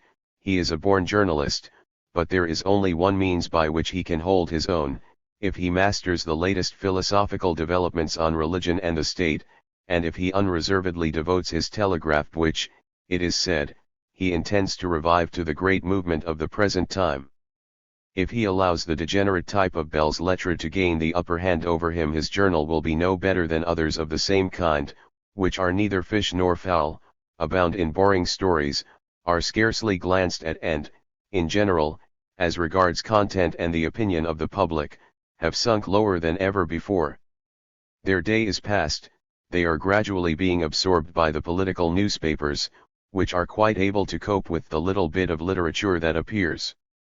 In spite of his bad qualities, Loeb is still likable to a certain extent, but his untidy scribblings, devoid of principle, one day a novel, the next day a history of literature, and the day after criticism, drama, etc. His vanity and shallowness prevent him from coming to the fore. He has as little spirit of freedom as has cunning. The tendencies of the young literature of yore have long been forgotten. Both of them are wholly in the grip of empty, abstract literary interests. On the other hand, with Heine and Munt, indifference has become open apostasy. Heine's book on Born is the most vile that has ever been written in the German language. Munt's latest writings in Der Pilot deprive the author of the Madonna of the last trace of respect in the eyes of the nation. Here in Berlin people know only too well what Munt aims to achieve by such self-abasement, viz., a professorship. All the more disgusting is the servility which has suddenly taken possession of Herr Munt. Let Herr Munt and his henchman, F. Radwell, continue to cast suspicion on recent philosophy, to grasp the sheet anchor of Schelling's revelation and make themselves ridiculous in the eyes of the nation by their nonsensical attempts at independent philosophizing. Free philosophy can calmly allow their infantile philosophical writings to go unrefuted, they collapse of themselves. Everything that bears the name of Herr Mund is branded, like the works of Leo, with the mark of apostasy. Perhaps he will soon acquire a new vassal in Herr Jung, the latter bids fair to become one, as we have already seen and shall see again later. Having achieved the actual aim he set himself in his lectures, Herr Jung is irresistibly impelled in conclusion to make himself once again the laughing-stock of the nation. From Gutzkow he passes on to David Strauss and ascribes to him the outstanding merit of having combined in himself the conclusions of Hegel and Schleiermacher and of the modern style, is that perhaps an example of the modern style, but at the same time bitterly complains of the abominable, eternal negation. Yes, negation, negation everywhere. The poor positivists and people of the just milieu see the wave of negation rising ever higher and higher, they cling fast to one another and cry out for something positive. And now we have someone like Alexander Jung moaning over the eternal movement of world history, calling progress negation, and finally setting himself up as a false prophet who predicts a great birth of the positive, which he describes in advance with the most involved phrases, and which will conquer Strauss, Feuerbach, and everything connected with them by the sword of the Lord. In his Literaturblatt, too, he preaches the coming of the new positive Messiah. Can there be anything more unphilosophical than such unconcealed dislike, such open dissatisfaction with the present? Can one behave in a more unmanly and feeble manner than Herr A. Jung does? Can one imagine a worse fantasy apart from Neo-Schellingian scholasticism than this pious faith in a positive Messiah? Was there ever a greater and, unfortunately, also more widespread confusion than that which now prevails in regard to the concepts positive and negative? One has only to take the trouble of looking more closely at the disparaged negation and it will be found that it is itself entirely positive. Of course, for those who declare that the rational thought is not positive because it develops instead of standing still, and whose feeble ivy-like minds need an old ruined wall, a fact, to cling to, for them, of course, all progress is negative. In reality, however, thought in its development alone constitutes the eternal and positive, whereas the factual, the external aspect of what is taking place, is precisely what is negative, evanescent, and vulnerable to criticism. 294. But who will unearth this infinite treasure reposing so close to us? Continues Herr Jung with heightened pathos. Yes, who will be the Messiah who will lead the weak, wavering souls out of the exile of negation, out of the dark night of despair, back into the land flowing with milk and honey? Perhaps Schelling. We place great, sacred hopes on Schelling precisely because he trusted solitude for so long, precisely because he has discovered that throne of peace at the fountainhead of thought and creativity, that throne of power which makes time cease to be time, etc. Then in number 7 attribute to Schelling's unknown God. The philosophy of mythology and revelation is construed as necessary, and Herr Jung basks in the consciousness that already from afar with his inspired eye he is able to divine the paths of thought of Schelling, the great Schelling. This Jung is such a spineless, dreamy soul that he finds satisfaction only in submission to someone else, in subordination to another's authority. There is not a hint of independence about him. As soon as the support to which he clings is removed he breaks down and sheds bright tears of yearning. He even debases himself before something he does not yet know and, in spite of the fairly exact information that was available about Schelling's philosophy and the specific content of his lectures even before he spoke in Berlin, Herr Jung knows no greater bliss than to sit in the dust at Schelling's feet. He does not know how Schelling spoke of Hegel in the preface to Cousin's book 145 or, rather, he knows it full well and yet he, a Hegelian, dares to cringe to Schelling. He dares after such antecedents to go on mentioning Hegel's name and to refer to him when opposing the most recent developments. And to crown his self-degradation, in number 13 he once more piously prostrates himself before Schelling, bestowing on the latter's first lecture the adulation of his full admiration and reverence. Yes, he finds here confirmation of everything about Schelling that he not only presupposed, but knew, that wonderfully fresh penetration, perfect also in form, into all scientific, artistic, and ethical elements which, in such a combination of the ancient and Christian world, can consecrate one thus glorified into a totally different priest of all that is highest and its revelation, such as priests of a lower order and laymen can only dream of. Of course, some will be so vile that out of envy they will even deny the greatness which reveals itself here to all as pure and clear as sunlight. Schelling's full greatness, his superiority over all the excellence of merely one-sided trends, sheds its splendid luster on us in his first lecture. One who can begin in this way must continue powerfully, must end as victor, and if they should all grow weary and droop because they are unaccustomed to such flights, and no one can any longer follow and understand what is spoken by you, who are inspired from of old, nevertheless you are sure to be heard by the shade of one who is your equal, the most faithful, the most glorious of your friends, you are heard by the shade of old Heger *. What could Herr Jung have had in mind when he put this wild enthusiasm, these romantic flights on paper? Our pious priest has not the slightest inkling of what everyone, at least here in Berlin, knew beforehand or could conclude with certainty. But what sort of revelations this priest of all that is highest preached to us, what the greatness, the destiny to reveal all that is highest to mankind, the powerful flight, consisted in, how Schelling ended as victor the whole world now knows. In the pamphlet Schelling und die Offenbarung *, of which I hereby acknowledge myself to be the author, I have given a completely objective description of the content of the new revelation. Let Herr Jung use it to prove that his hopes have been realized, or at least let him have the sincerity and courage to admit his egregious error. Without going on to the criticism of Seele's field with which Herr Jung ends his book, since I have already strayed far enough from the field of Bell's Lettre, I will conclude by examining a few more passages from the Königsberger Literaturblatt to demonstrate Herr Jung's faint-heartedness and empty pomposity here also. Already in number 1 reference is made to Feuerbach's Wesen des Christentums, although in a very restrained manner. In number 2 attacks are made, although still in a respectful form, on the theory of negation of the Jahrbucher. In number 3 homage is paid to Herbart, as previously to Schelling.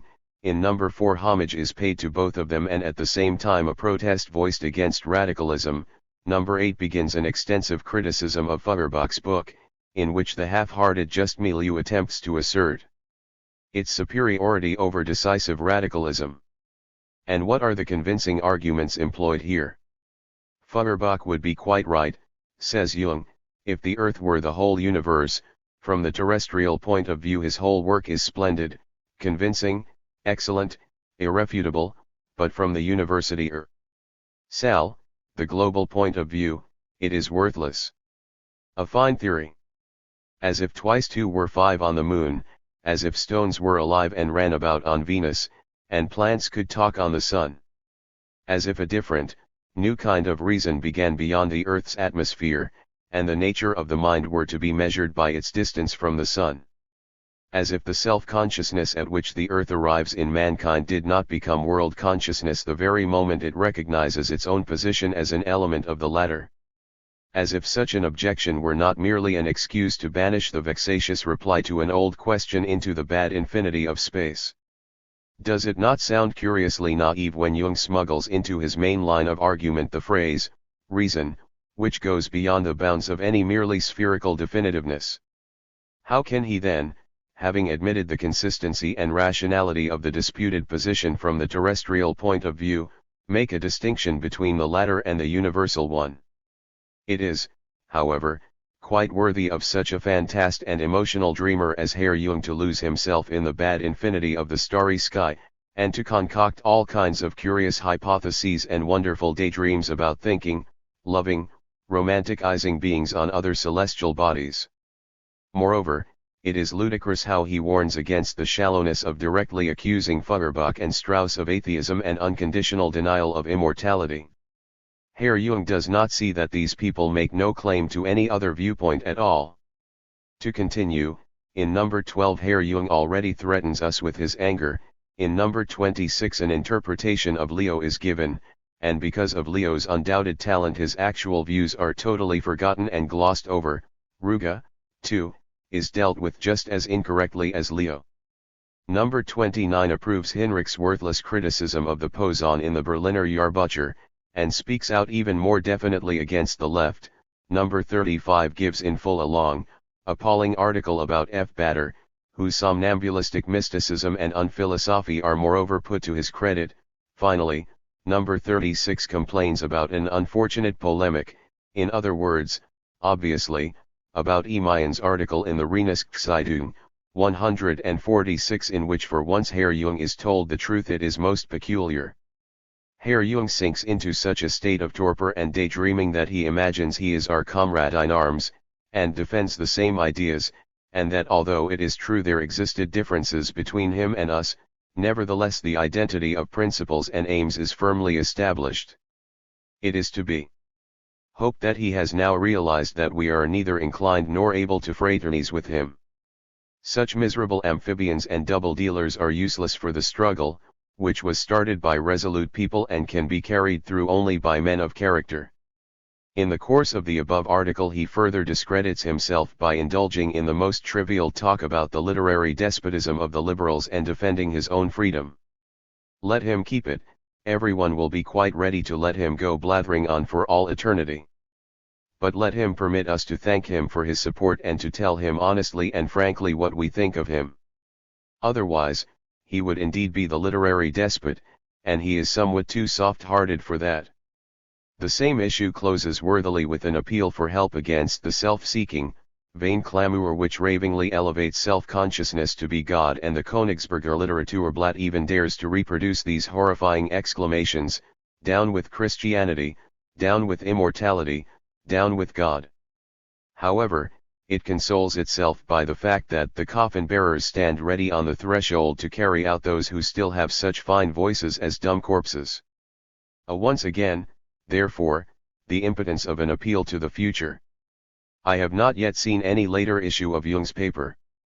I think the evidence given above will suffice to justify the exclusion of Herr Jung from the camp of the resolute and free. He himself is now in a position to see what people object to in him. Permit me yet another remark. Herr Jung is, undoubtedly, Germany's most spineless, helpless, and confused writer. What is the origin of all this, whence the devotional form which he displays everywhere? Is it perhaps connected with the fact, as rumor has it, that Herr Jung must have formerly been devotional ex officio? 147. Written about June 15, 1842. First published in the Deutsche Jahrbucher für Wissenschaft und Kunst NOS 160, 161 and 162, July 7, 8 and 9, 1842. Signed, Friedrich Oswald. Printed according to the journal. Published in English for the first time. 11 to 384. Participation in the debates of the Baden Chamber of Deputies. Berlin, June 21. The more our political awareness develops and the more freely and loudly the public voice of Prussia makes itself heard, the more we feel at one with the other German races, and the greater the interest with which we view the manifestations of their state life. This is irrefutable testimony that the barriers which have existed so long in public opinion between Prussia and constitutional Germany have fallen, and that the national division resulting, on the one hand, from the arrogant self-sufficiency of many Prussians and, on the other, from the South German liberals' distrust of our government, no longer exists. Last year the reconciliation between the North German and the South German representatives of progress already found expression in the reception which Welcker was given in Berlin as well as in the rest of North Germany, 148. But it is only since the freer censorship in Prussia 149 that the two great halves of our fatherland began to merge ever more visibly in the single striving for freedom. The Prussians have unexpectedly departed from their self-sufficiency, from their vainglorious boasting that their institutions are faultless. In less than half a year defects have been discovered whose very existence the majority of our fellow citizens had refused to imagine. The South Germans, on the other hand, owing to the independent-minded and often directly oppositional Prussian press, have got rid of the last remnants of their prejudices against the Prussian people and the latter's degree of political education. In such circumstances it is understandable that the proceedings of the Baden Chamber of Deputies are being followed by us with the liveliest interest. After the Prussians had shown in the press that participation in the debates of the Baden Chamber of Deputies 299. They had come of age politically, it was expected that the South Germans would do their utmost so as not to lag behind us. The Württemberg Chamber, however, showed only too clearly in its debates on judicial procedure how greatly it lacks the old Koryphei of 1833. 150 from Baden. On the other hand, one could have expected that after what happened in the dissolved chamber 151 political life would not so easily go to sleep. The powerful movements during the elections were a welcome sign of alertness and interest in domestic affairs, and although the press was not permitted to let us participate in these from afar and in thought, nevertheless they found expression in the election debates in the chamber and now come into full evidence before our eyes. These debates, together with the hints that the press here and there contained about the celebrations prepared for individual deputies, gave us a clear picture of those days of tension and struggle.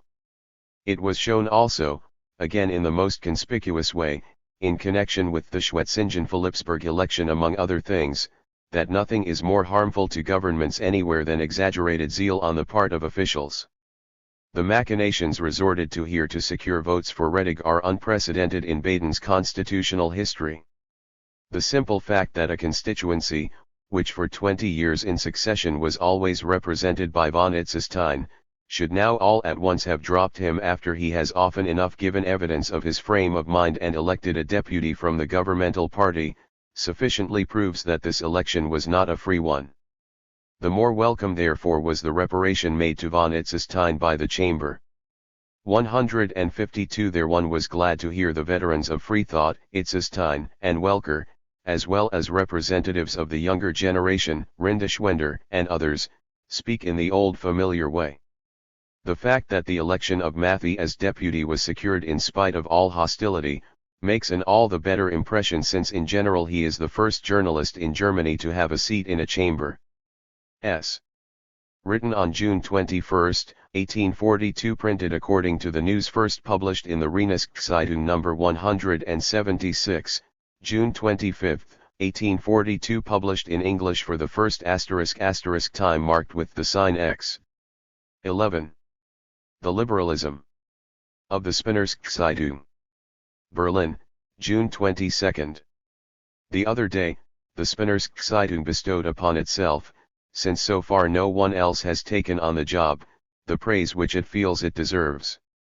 15's a review of its activity over the past 6 months is sufficient for it to arrive at the important discovery that it is the paper which has pioneered the movement for a free press. It is amusing to see how, with a solemn air of heightened self-confidence, its frock coat brushed fit for Sunday, it steps before its public, before the foreign newspapers, and places on its head the civic crown of liberalism. The Spinners Zeitung claims that but for it, or rather for the asterisk, which stands for the article in question, but for this asterisk no Prussian newspaper would to this day have attained the present standpoint of liberalism. For as soon as the censorship circular appeared 154 the asterisk proceeded to sound out how tar one might go in the opposition business, it knocked, softly, and low. It was admitted. And naturally so, for these quiet, bowing, well-intentioned, humble, tame articles would eventually have been passed even before. The asterisk should at least trust its censor to be able to tell a domestic animal from a wild one. But God forbid. This isolated Philistinism is so limited that it takes the most trivial idea that crosses its mind for original, inspired by genius, unique of its kind. The censorship circular appears. Now every writer must, of course, instantly change his manner of writing, give it freer rein. Our asterisk man, however, considers himself the only person in the world with an intellect capable of reaching this conclusion, and he wants to rub it under.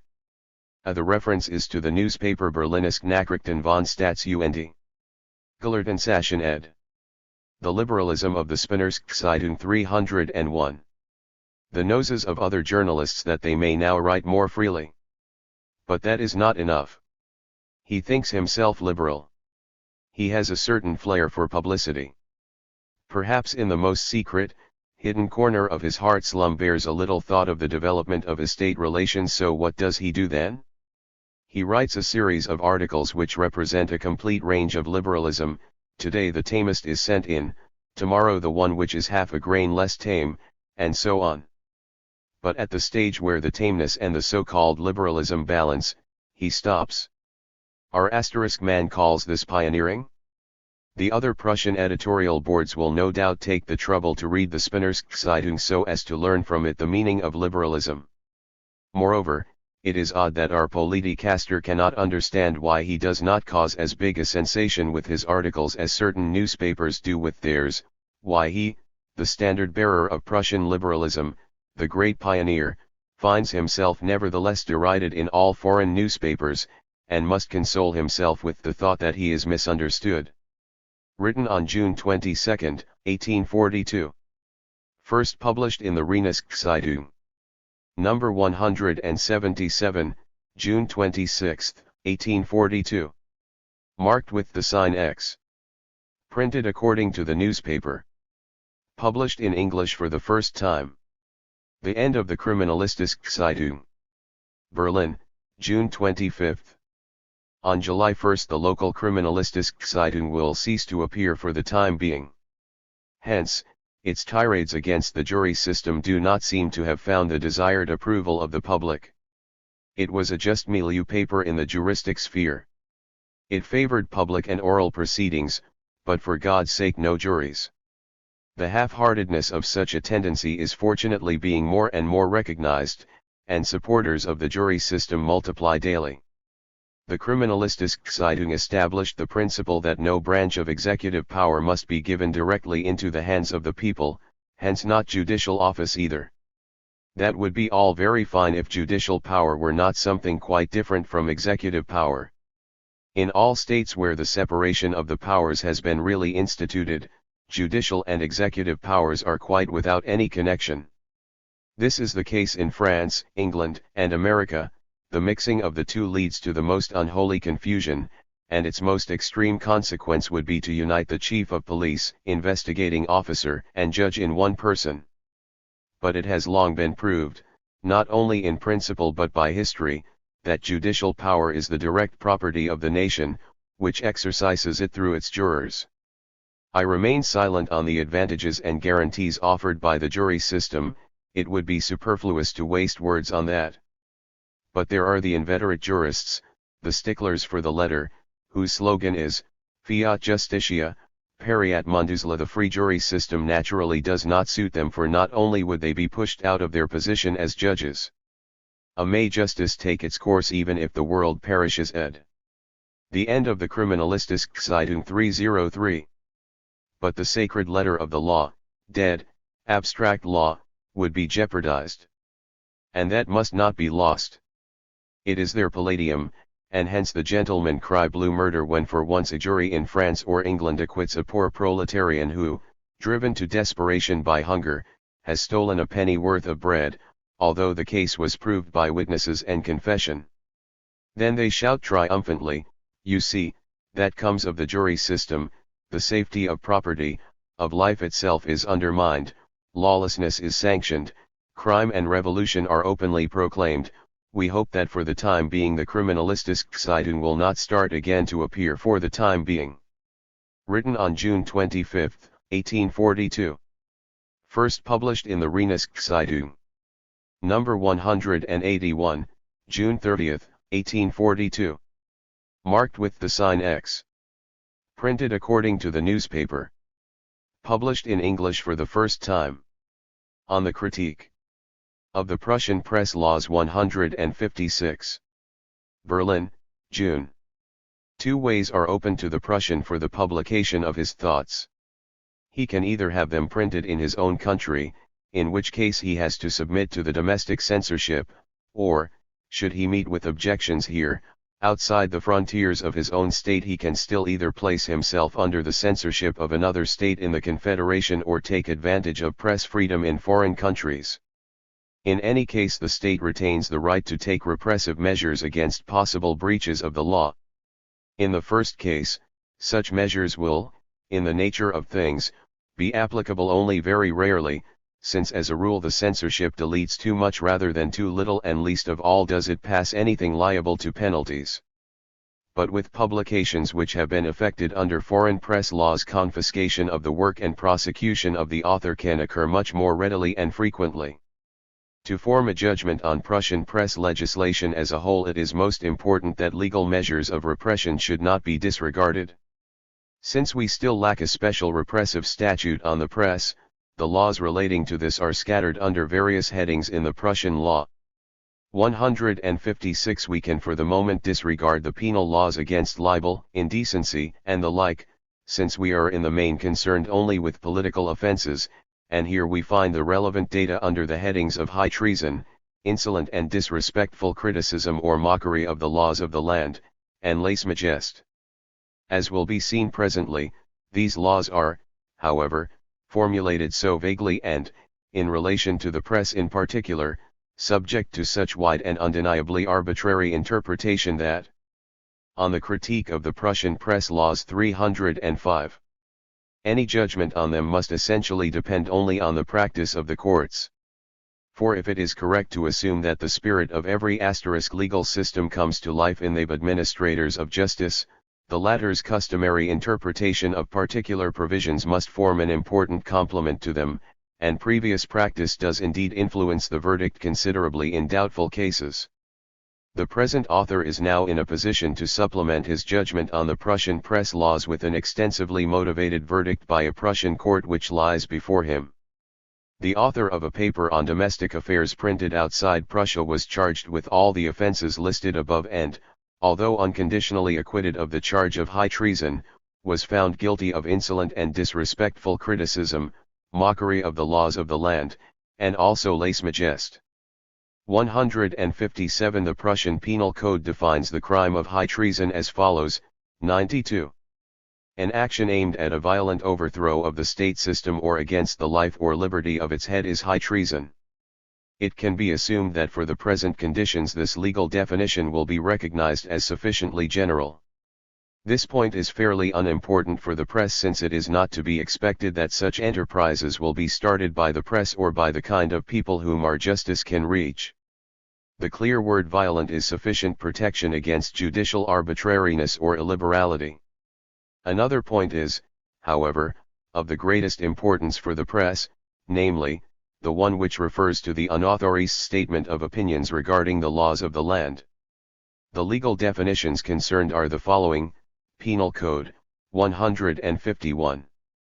Whosoever causes dissatisfaction by insolent, disrespectful criticism or mockery of the laws of the land and government edicts shall incur the penalty of detention in prison or fortress from 6 months to 2 years. The Edict 0 of October 18, 1819, is relevant here, which lays down under 16, Clause 2, that with insolent, disrespectful criticism and mockery of the laws of the land and government edicts, the issue shall not be held to be merely whether displeasure or dissatisfaction has been caused, but whether the above penalty has been incurred by such culpable utterances themselves. 15. It is, however, clear even at first glance how indefinite and in the Renunstiegszeitung, are ed. B. in the Renunstiegszeitung, are ed. C. in the Renunstiegszeitung, censorship edict ed. 306. Inadequate these legal provisions are. What do insolent and disrespectful mean? Obviously either the first or the second part of the paragraph in the Penal Code is superfluous. Insolent criticism or mockery of the laws of the land is as good as declared synonymous with provocation of displeasure, and the Edict of October 18, 1819, directly expresses the identity of these concepts. The legal stipulation is, therefore, to be understood thus: whoever makes himself guilty of insolent, disrespectful criticism or mockery of the laws of the land and government edicts seeks to provoke displeasure and dissatisfaction with them and has, therefore, incurred the penalty in question. Only now is it possible to view the law clearly. To place the concepts insolent and disrespectful side by side was a blunder on the part of the legislator liable to cause the greatest confusion. It is possible to be disrespectful without being insolent. Disrespect is a deficiency, an act of negligence, a mistake made in haste, which can happen to the best of people. Insolence presupposes the animus injuriandi, the malicious intent. And now, to crown it all, mockery. What a far cry from disrespect to mockery! And yet both carry the same penalty. These two concepts are not merely quantitatively different, not merely different degrees of one and the same thing, they are essentially different in quality, quite incommensurable. If someone is approaching me to whom I am under an obligation, and I notice him and give him a wide berth so as not to greet him, that is disrespectful. If I look him boldly in the face, pull my hat down over my eyes and in passing dig my elbow into his side, that is insolent. But if I thumb my nose in his face and make grimaces, that is mockery. Certain people even consider it disrespectful not to notice them. And are these different things to be put under the same heading in a law? In any case, disrespectful should be deleted here and put in a separate paragraph, or, rather, omitted entirely. For displeasure and dissatisfaction can never be intended by disrespectful criticism, since disrespect is always committed unintentionally, unwittingly, or at least without ill intent.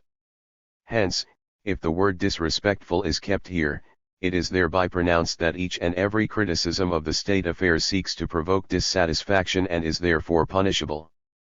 But this would be in complete contradiction to our present censorship conditions.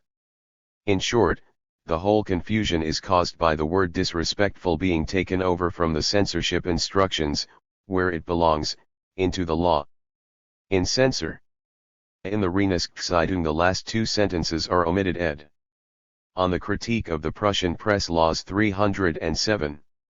Ship cases it may be left to the judgment of the censor as a police officer, as long as censorship is a police measure, whether he considers something to be disrespectful or well-intentioned. Censorship is an exception, and more precise definitions will always be impossible here. But such a vague concept, such latitude for subjective interpretation should not be present in the criminal code, least of all where difference of political views is bound to come into play and where the judges are not jurymen but servants of the state.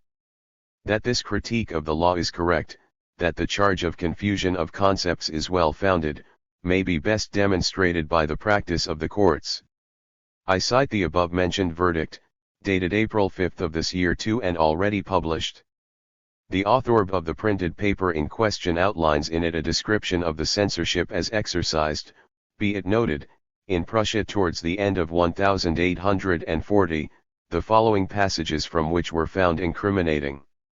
As is known, neither the smallest newspaper article nor writings of more than 20 printed sheets may be published here without examination by the censor.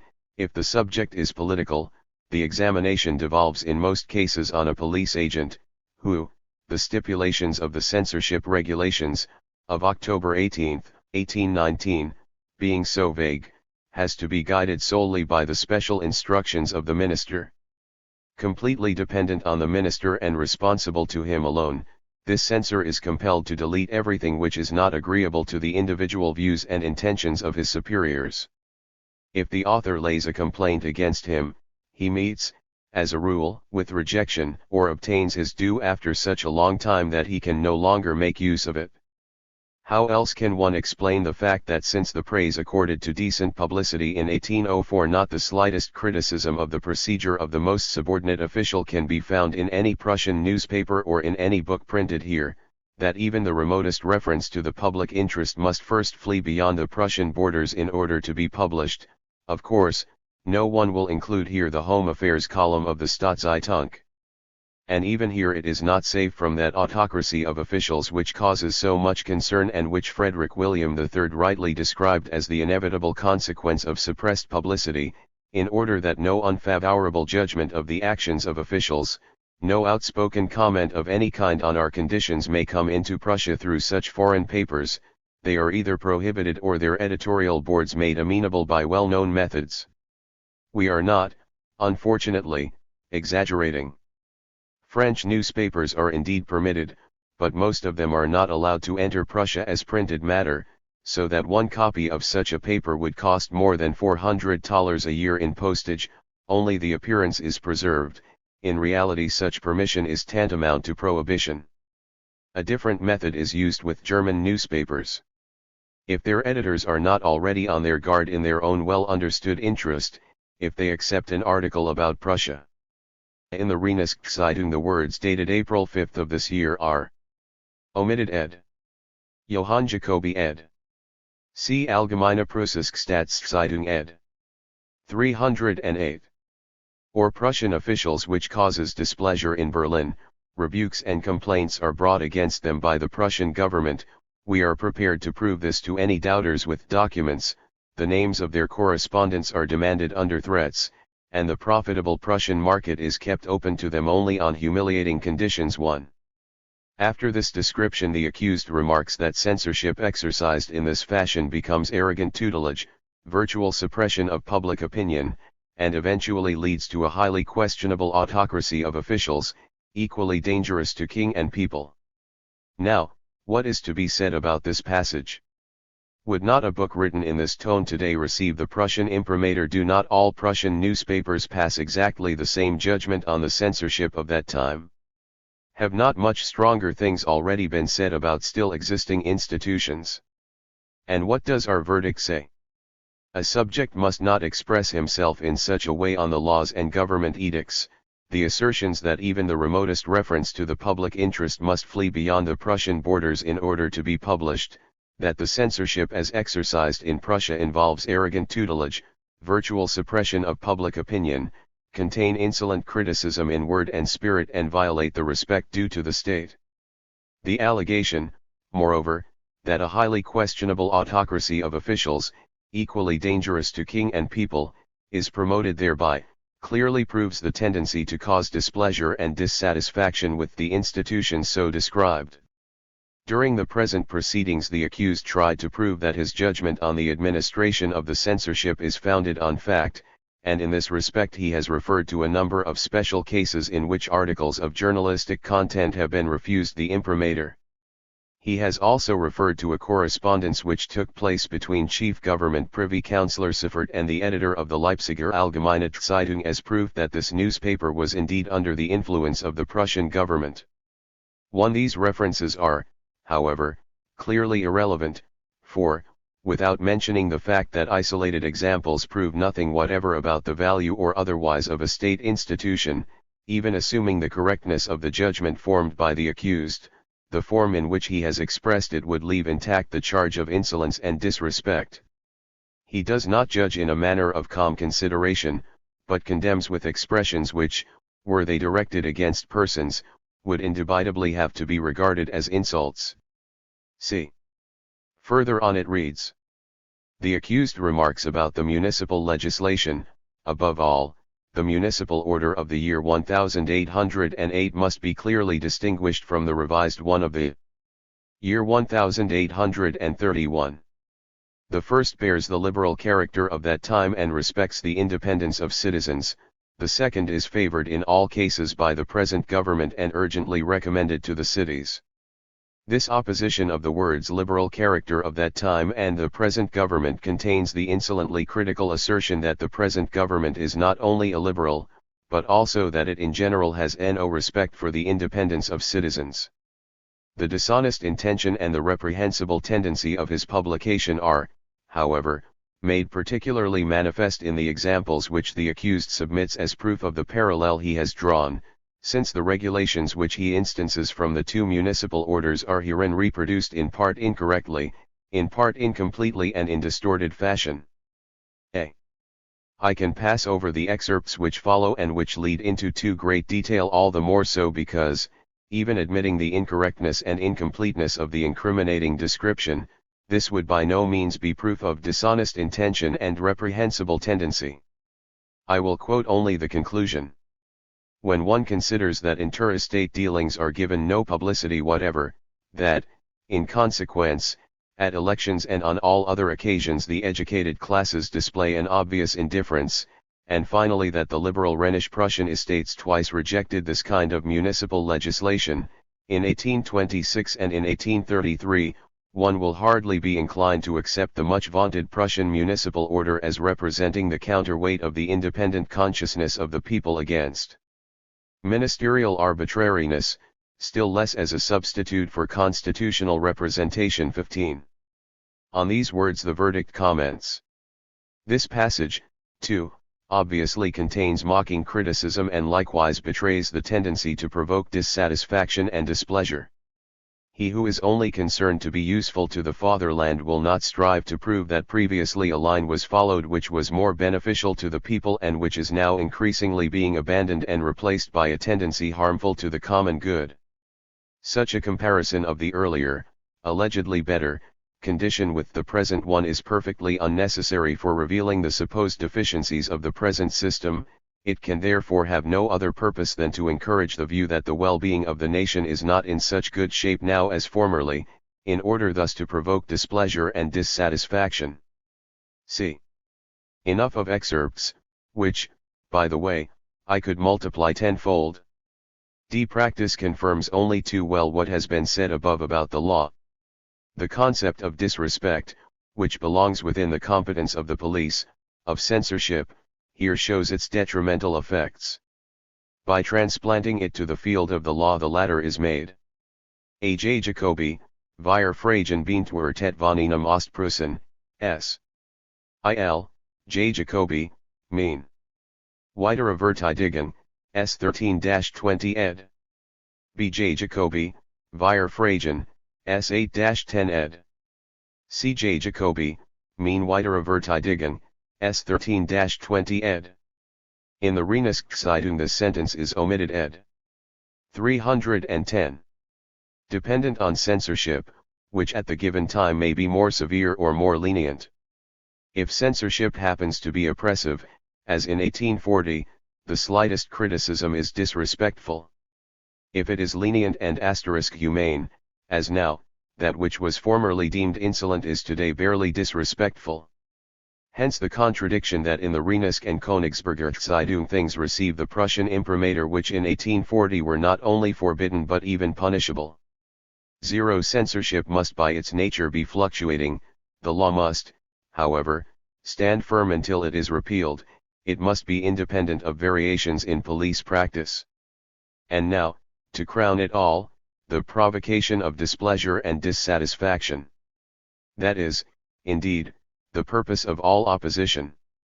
When I criticize this legal stipulation I do indeed intend to provoke dissatisfaction with it, and not only in the people but even if possible in the government. How can one criticize anything without intending to convince others of the, to put it mildly, imperfection of that which is being criticized, that is, to awaken dissatisfaction with it? How can I criticize here and praise there, how can I think something to be bad and good at the same time? It is downright impossible. I am also honest enough to say straight out that I have every intention of provoking discontent and displeasure against 151 of the Prussian Penal Code with this article, and yet I cherish the conviction that I am not criticizing it insolently and disrespectfully, as this paragraph says, but decently and with good intent, as the Censorship Circular 159 says. The Censorship Circular has, however, sanctioned this right to provoke dissatisfaction and, to the glory of the Prussian nation, everything possible has already been done since then to awaken dissatisfaction and displeasure. This part of the paragraph has thereby in effect been repealed and the culpability of disrespectful criticism significantly limited. Proof enough that the paragraph contains a mixture and confusion of heterogeneous legislative and press police definitions. This is to be explained quite simply by the period in which the laws of the land were codified, by the conflict between the liberal enlightenment of that epoch and the Prussian Ancien regime of the time. To entertain discontent with the government, with state institutions, was then not much better than high treason and, at the very least, a crime on which it was possible to base a nice little investigation and sentence. Lese Majest has little interest for us. The Prussian journalists have up to now had the tact to leave the person of the king out of it. This is anticipation of the constitutional principle of the inviolability of the royal person and can only be approved. The above paragraph is herewith highly recommended to the Commission for Revision of the Laws. In the meantime we propose to continue in the well-intentioned and decent fashion here indicated to awaken more than a little discontent and dissatisfaction with all obsolete and illiberal survivals in our state institutions. Written in June 1842. First published in the supplement to the Renunstiegszeitung No. 195, July 14, 1842. Marked with the sign X. Printed according to the manuscript, checked with the newspaper text published in English for the first time. The insolently threatened, yet miraculously rescued Bible. Or, the triumph of faith. To wit, the terrible, yet true and salutary history of the erstwhile licentiate Bruno Bauer, how the same, seduced by the devil, fallen from the true faith, became chief devil, and was well and truly ousted in the end, a Christian epic in 4 cantos. Written in June-July 1842, printed according to the pamphlet first published as an anonymous, published in English for the first pamphlet in Neumünster, time near Zurich, in December 1842. Canto the First. Spread out your pinions, O my soul, and humbly rise to praise in stately song faith's glory to the skies. Faith's triumph know. For am I not a broken reed? Another gives the vigor that I need, the ability, the will. O you believers, pray that gracious blessings may be showered my way. Raise a great roar, you Leo asterisk of the Sala strands. Fold, Hank Stenberg, your more than once triumphant hands. Prodigious likewise at the lectern and the lyre, sack, lend my pen those powers of yours, lend me your fire. Crummacher, man of God, rock of believers true, zero guide me how to preach the word as well as you. Dear, pious Nap, your flaming brands of poetry one bear into the dark dens of iniquity. And you, that to the tribe of mockers bold and free held out the holy cross, O Klopstock, stand by me. What would I be without you, theologian John / if you will help, I'll start, and boldly carry on. With your assistance too, David and Ezekiel, I'll tear up by the roots all blasphemy most vile. Strong pillars of the faith, come close and rally round, shield me from mockery, and slander's jeering sound. Lift up your pious hands towards the throne of grace, that to God's glory I may run my arduous race. What suddenly disturbs the chorus of hosannas? What's happened to the angel hymns that fell like manna? Heinrich Leo ed. Whoa! Has the devil's cunning somehow sneaked up there? Has his pestiferous stench turned joy into despair? Where only praise and jubilation should resound, what means all that distress, that sad funereal sound? Who up in highest heaven makes that dismal moan? It is the pious souls, they are the ones that groan. O Lord, O hear, hear Lord, O hear our desperate cry. How long wilt thou let faith endure such agony? How long before thou wilt avenge the faithful blood so long spilt by the insulting and blaspheming brood? Oh, shall the boasts of overweening arrogance prosper down there on earth in all magnificence? Shall each philosopher insist that I am I? Shall the free-thinking mob thy very name deny? Their arrogant jeering still more wantonly resounds. O call the judgment day, O let the last trump sound. The Lord placated them, the measure is not full. Wait till the carrion stink blows even still more foul. My soldiers I have yet to train in verve and dash, so that they flee not Satan in the final clash. Below there in Berlin, I am indeed much sought, but others, fettered by the chains of arrogant thought, they won't have faith in me, they want to understand, and seek to gird me round with thought's tight metal band. Take Bruno Bauer, he believes, but thinks as well, his flesh may well be willing, but his spirit's frail. But wait a while till all those dregs have finished sinking, and Satan after that will never catch him thinking.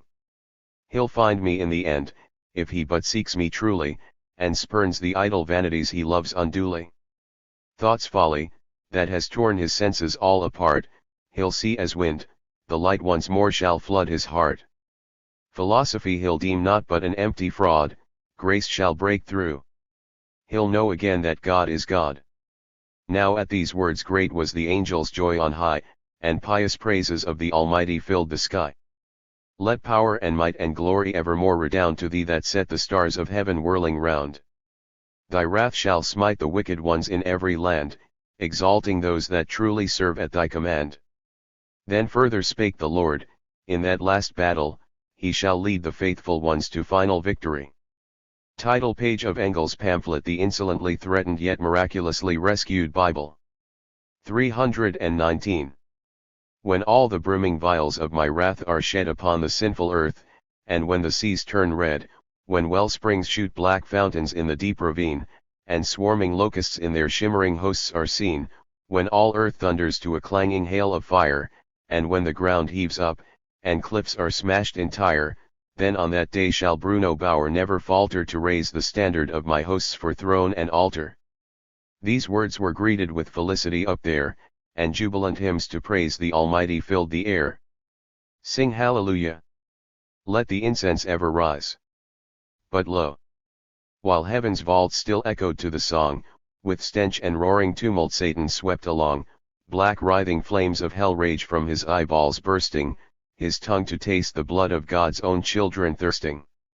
He stepped towards the throne on sacrilegious feet, towards the angels clustered round the Almighty's seat, then he, in thunderous tones, how long must you postpone, and in your cowardly peace keep me cooped up at home? Or do you simply fear that doomsday, when we meet and battle at last is given for this world's crown, shall signal your defeat, as I invade your tent of heaven? But if you dare, then hurry up, give battle, and let the trumpet sound to engage. I'll muster all my savage hosts to try your mettle. Oh, how I burn to charge in the fierce war we'll wage as through your heavenly spheres I rage. And then the Lord, have patience, for the time is nigh when you shall learn indeed who is the Lord on high. Look down below on earth. See you the portents there at which men tremble and stand deathly pale with fear? See war and revolution, pestilence and fire, law held to scorn, religion trampled in the mire. There, blasphemies triumphant, mocked is piety. But wait a while. Soon things shall 10 times better be, for as my servant true I've chosen in my need one who shall preach my kingdom to the godless breed. A target he shall be of ridicule and scorn, but that is all I need to get things quickly done. 320. The measure's not yet full, but very soon will be, if they still treat the light of grace with mockery. The devil, who's the one that's chosen for this feat? The Lord, it's Bruno Bauer. The licentiate? The same. You picked a most unusual servant there. He gives his soul no sustenance of hymn or prayer, and he demands from you your very loveliest stars. To apprehend them, that is what he loves the best. Even the very finest speculative cores of dogma do not help to soothe his troubled breast. The Lord, although his service may be inconsistent, I shall clear up his mind's confusion in due season, and if in thinking he still dares to be persistent, you may be sure he'll very quickly lose his reason. The devil, what's the use of that? I'll lure him down. That precious stone of yours shall sparkle in my crown. And since he still has Hegel running round his brain, you watch, that's where I'll get him by his hairy mane. The Lord, go on, then. You can have him as your prize. Go, drag him from his Savior. Take him far away. Yes, you may catch him, if you can, with cheating lies. Laugh as you take him with you down your hell-bound way, then stand ashamed and make admission on your part. For all his speculation, the believer still sticks to the straight and narrow pathway in his heart. The devil laughed. Go on. You can't scare me, you know. Watch out. As your man, Bauer hasn't long to go. Then out of heaven with raging tempest force he broke, and left the bright domain still billowing with his smoke. Now while the fiend with God in business was engaged, the legions of the damned in hell had all rebelled. An angry, howling mob, they rioted and raged. Where are you, Satan, Satan, where are you? They yelled. Their leader, Hegel, swung two torches in the air. Whirling a fiery flail, behind him came Voltaire. Danton was shouting with them, Edelman was howling. Charge, charge, you scum of hell! Napoleon was bawling. All through the gloomy pit of fire the dark shades poured, snorting about with fury, shouting for their lord. 321. Then down from heaven's heights he plummeted amain into his sea of fire, into his tomb of flame. What's this? He roared at them. What do you want, you rabble? You dare to mock the wrath and power of the devil? Are you not hot enough in hell-fire's blazing flood? Do I not slake your thirst full well with righteous blood? No, no, you good-for-nothing devil! Screamed Voltaire. Have I been sowing doubt here, there, and everywhere merely that through the whole of speculative night the word philosophy should be decried outright, and that the French should trust their priests instead of me, and that you, Satan, you should let this come to be? Said Danton, did I guillotine them all in vain, that reason ousted God, but God is back again? Now nonsense reigns supreme, and high-born fops once more in league with crack-brained priests their kingdom can restore. The furious Hegel, who'd been speechless all along, forthwith rose eulogiant and finally gave tongue. To science I've devoted every hour, and I've taught atheism with all my power. Self-consciousness upon the throne I seated, and thought that God had thereby been defeated. But foolish misconceptions all that's used me, and certain craven minds have much abused me, out of pure nonsense building pseudo-structures, enslaving speculation with their strictures. At last, a truly brave man came to hand. Strauss, who had half begun to understand. And yet when Zurich offered him a chair, they simply wouldn't let him lecture there. 161 Shame, that the world condemns to banishment the instrument I had the wit to invent, the freedom fighter, bravest ever seen. Woe, woe, I cry, they banned my guillotine. Say, devil, have I lived to no avail? Is my philosophy, then, doomed to fail? When will the right man come, and come apace, to chop the heads off all the pious race? The devil heard him out, with gentle malice grinning. Peace, most devoted servant, you can stop that whining. Do you not know your devil, then? I have a plan. The very man has long been found. Found is the man. Who? We're all agog to know. The rabble cried. His name is Bruno Bauer, the archfiend then replied. Howling with mirth, the sinful host all turned away. Hegel, ablaze with fury, was provoked to say, you mock us still, you sneerer of the vilest sort. Why Bruno Bauer, who brings reason's cause to naught, and drags all science up to trial in faith's high court? Oh, Hegel, are you blind? The Lord of Hell replied. You think the fruits of faith will keep him satisfied? His thirst is much too great, and they are not enough. Who fights as hard as he does, won't run out of puff. It won't be long before he doffs faith's beggar cloak, and then I'll clinch it with him at a single stroke. Said Hegel, finally relieved, I bow to you. And all the gang of hell roared out a wild halloo. They saw their master to the door with many a joyous yell, and he, assured of triumph, floated up from hell, a house of pious people and a dingy room stacked high with books, and Bauer pondering in the gloom, the Pentateuch in front of him, the devil behind, a tug of war twixt faith and doubt within his mind. Did Moses write this book, and is it true for sure? Philosophy, your meaning is so oft obscure. I've studied matters phenomenological. Theological also, to my distress. Aesthetical too, metaphysical, logical. Not entirely without success. I'm doctor and licentiate. I lecture in college early and late. I've married, by speculation astute. Faith and the concept absolute. Naught is beyond me, no mystery can stand the test of my scrutiny. Name me the dogma I haven't been into. Creation, redemption, original sin, too. I've grasped with absolute perfection. Even the Immaculate Conception. Lock, stock and barrel, but all that stuff still doesn't prove the Pentateuch is not a bluff. Oh, who will help me, who will get me off the rack? 323. Oh, who will give the bread of knowledge that I lack? What if that most mysterious book inscribed in Philip's own true hand became my trusty guide and took me through doubt's ever labyrinthine land? I break it open. I can see the light, a spring of categories rushes into sight. Oh, see them. Up and down they climb, passing gold buckets all the time. What high ecstasy! Faith and science, I see, have signed an armistice with sanctified kisses. Deep under me is nature's mighty power. Ah, what a sight, but show, nothing more.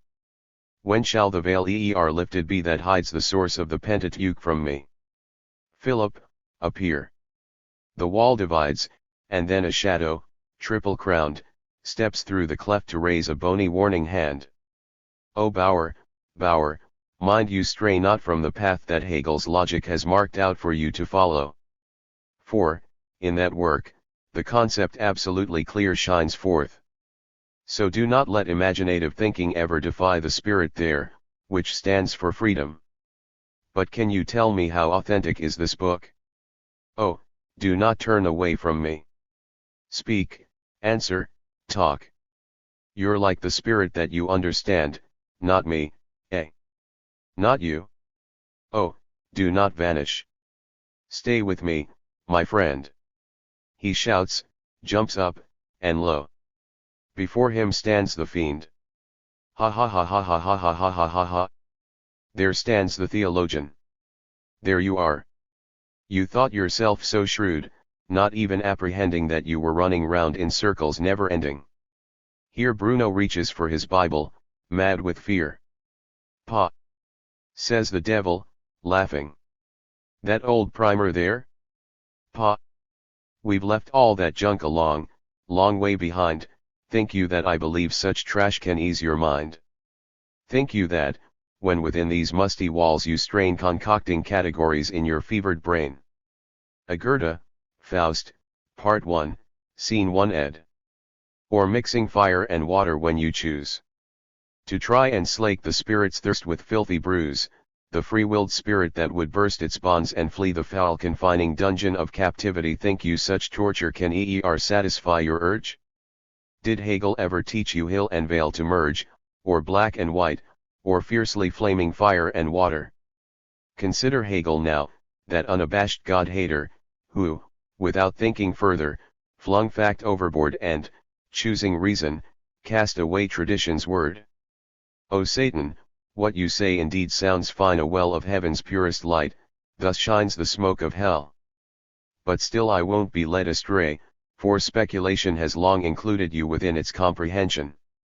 And since all being by my spirits permeated, are you alone from understanding, then, exempted? With fair appearance and dissembling words you please us.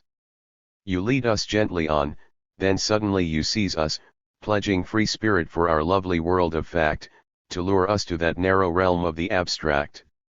With your free spirit to the far extreme I'll go, because I am is all I claim to think and know. They don't delude me, friend, those stark and chilly heights, where what the spirit grasps, the spirit also blights. Your spirit is a Moloch racked with hunger's pangs, and at the positive it ever bears its fangs. Full well I know you and I know your ways, you see, phrases and empty words are all you've given me. See if I positively grasp this Pentateuch. I grasp the concept Judaism like this book. The devil laughs and jeers. How very funny. Must you try to polish up what's old and thick with rust? How the Lord's finger is discerned in one small louse asterisk, and how the Lord will guide the building of a house, and how the Lord's design is seen in measure, weight, and pledge on such like things you choose to speculate. You waste yourself on them, and get no joy or rest. Just try your strength with faith, and see who comes off best. Up there, the spirit feels its power and majesty. No more a worm that crawls through old putridity, *2 Moses 8:19 note by Engels. 5 Moses 22:8 Note by Engels. 5 Moses 25 Not by Engels. 325. It reigns triumphant on its throne, its high law sees faith, slave of prejudice, down on its bended knees. O devil, with what ease you utter all the things I've hardly dared to in my wild imaginings. Now I'm a man obsessed, a man tormented by his very inmost being's agonizing cry, your life has come to naught. Don't waste your time in vain. If the desire is there, you can be born again. Then where do I begin? Think you that in this spot, Berlin, this true believing, sandy vacant lot, that here you'll ever reach the lofty heights, attain the bliss of dealing faith once and for all the coup de grace? To Bonn I'll take you, 162 to the Rhine so proud and green, of superstition slime you'll wash your notions clean. You'll live a life of joy and beauty all the time, refreshed by union with the true juice of the vine, where all is victory, where every breast heaves high, where every veins a throb with freedom's radiancy. Lead on. I'll follow you. Where in full clarity the pure truth rises from the spirit struggle free there, high upon the wrecks of barriers devastated, triumphant build a shrine to free thought consecrated. Canto the Second. Oh, woe to thee, Bonn, woe, most pious of faculties! Put on sackcloth and ashes, pray on bended knees. Upon that chair of erstwhile pious reputation mad Bauer lectures through the devil's ministration. He stands and foams with rage, a demon on his back goads him and sets him on the theologian's track. Just like a hydrophobic dog, he howls and bays, through his blaspheming mouth the adversary says. Let not the theologians fool you with their guiles, or rank hypocrisy, or low, perfidious wiles. See how they twist the sense of every word by force, and slither through the darkness on their evil course. Oh, see those letter slaves in all their filthy fright, and how they savage one another when they fight. All unctuous torture, cunning Jesuitical, all tinselled pious fraud and art sophistical. As the schoolmaster, when the village children run away from school to romp and have themselves some fun, comes raging with his stick to fetch the truants in, and they, with jeers and catcalls, flee ahead of him. Such is the theologian, very soon perplexed when trapped between the contradictions of the text.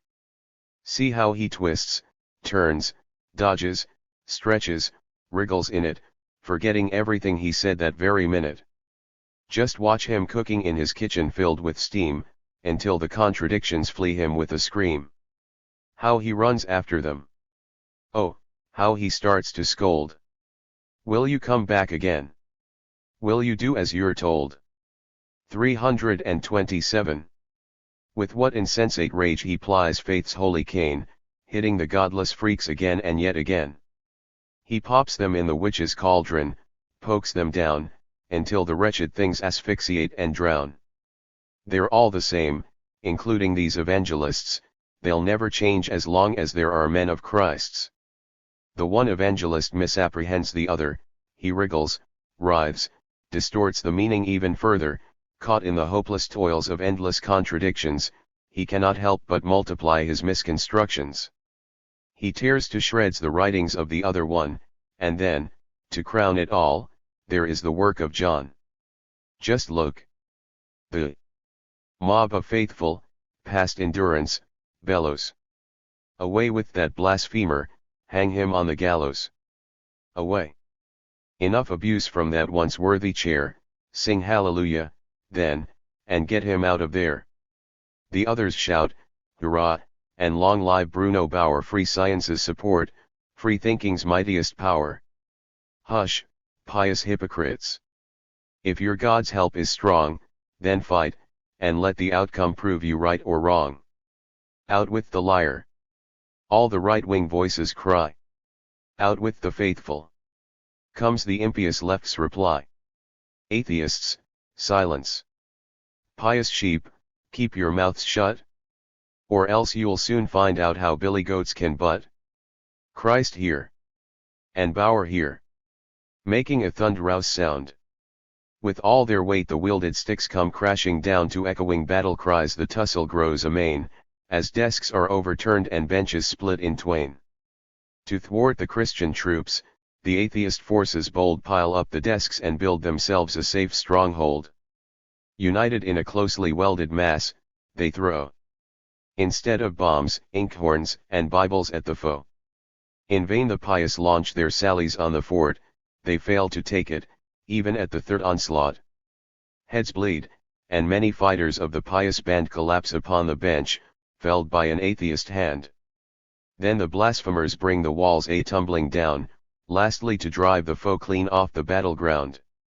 Snarling, they hurl themselves on God's chaste warriors, who flee in blind panic from the wild and horrid crew. The field is clear, at last. Swift speeds the pious band along the passage to the gates, and makes it stand. The Lord sends proctors round to rescue them, and then the rector comes, and senators, and clergymen. They want to mediate, ask what's behind it all, but they themselves are soon entangled in the brawl. The fight breaks out again, all join in willy-nilly, many a lofty learned brow is knocked half silly, many a crooked back is beaten straight again, many a nose pulled down that stuck up in disdain. The sky grows dark with clouds of beaten-out cloth dust, and periwigs fly at the whim of every gust. Philosophers, most positive of gentlemen, 163 under the atheist attack, turn tail, and run. Great Fichte's little son, you certainly move fast. You're much too skinny for the atheist repast. Herr Brandis, though you may be swift to flee pursuit, the system ere dust has all been walloped from your suit. Refuting Hegel hasn't done them any good, if they are beaten up by Hegel's crazy brood. Onward they press, the frenzied atheistic horde, their sticks make mockery of trusting in the Lord. But no, his eye is watchful, in the hour of need, when ignominy threatens those who hold the creed, to thwart the triumph of the evil ones down there, he sends the faithful sack, with neatly parted hair. He comes straight from the vineyard of the Lord on high.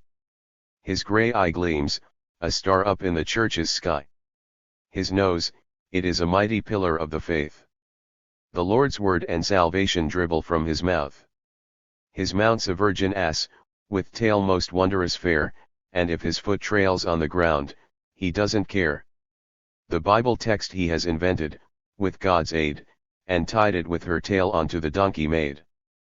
He sits astride her, with his head bowed all the way, the Spirit gently leads the beast towards the fray. He sees the battle rage, the godless forge ahead, and seeks the pious beast on other paths to lead. But now the she-ass, who's obeyed him faithfully, begins to rear and stall and jump and buck and shy. What ails you, little beast? What's getting in your way? Go where the bridle leads you, listen, and obey. She jams him up against a wall, unheeding still. For the first time, he tries the stick to break her will. 329. He beats and beats and beats and beats her fit to bust. The she-ass won't give in to him. He bites the dust.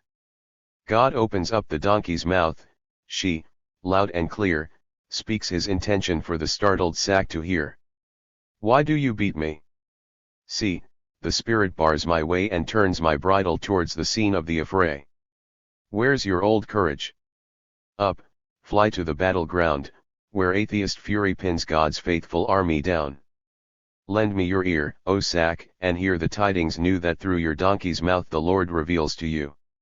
Henceforth your name is Bag and shall be sack no more.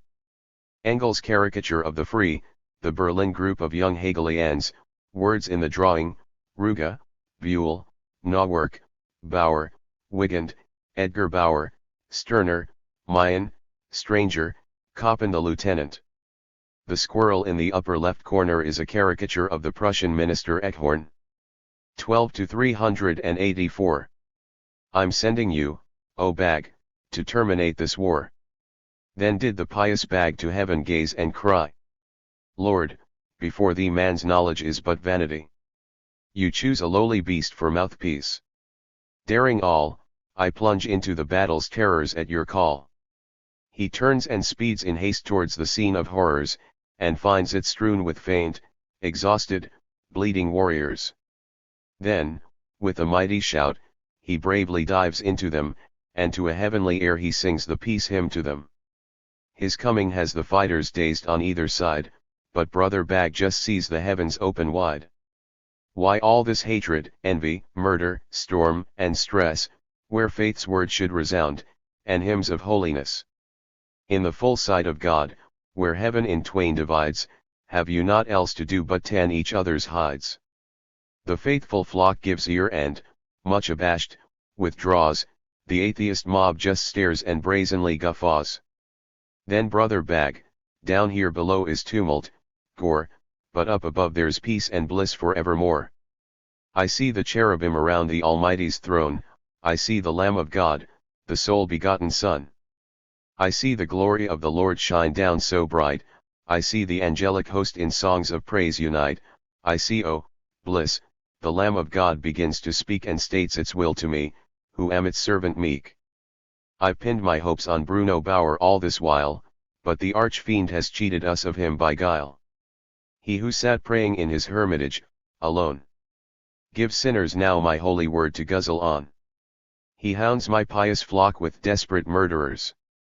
His will be done, he'll know the meaning of my curse. Be you the chosen one. Cross mountain, hill, and valley, summon the faithful ones to arms, and do not dally.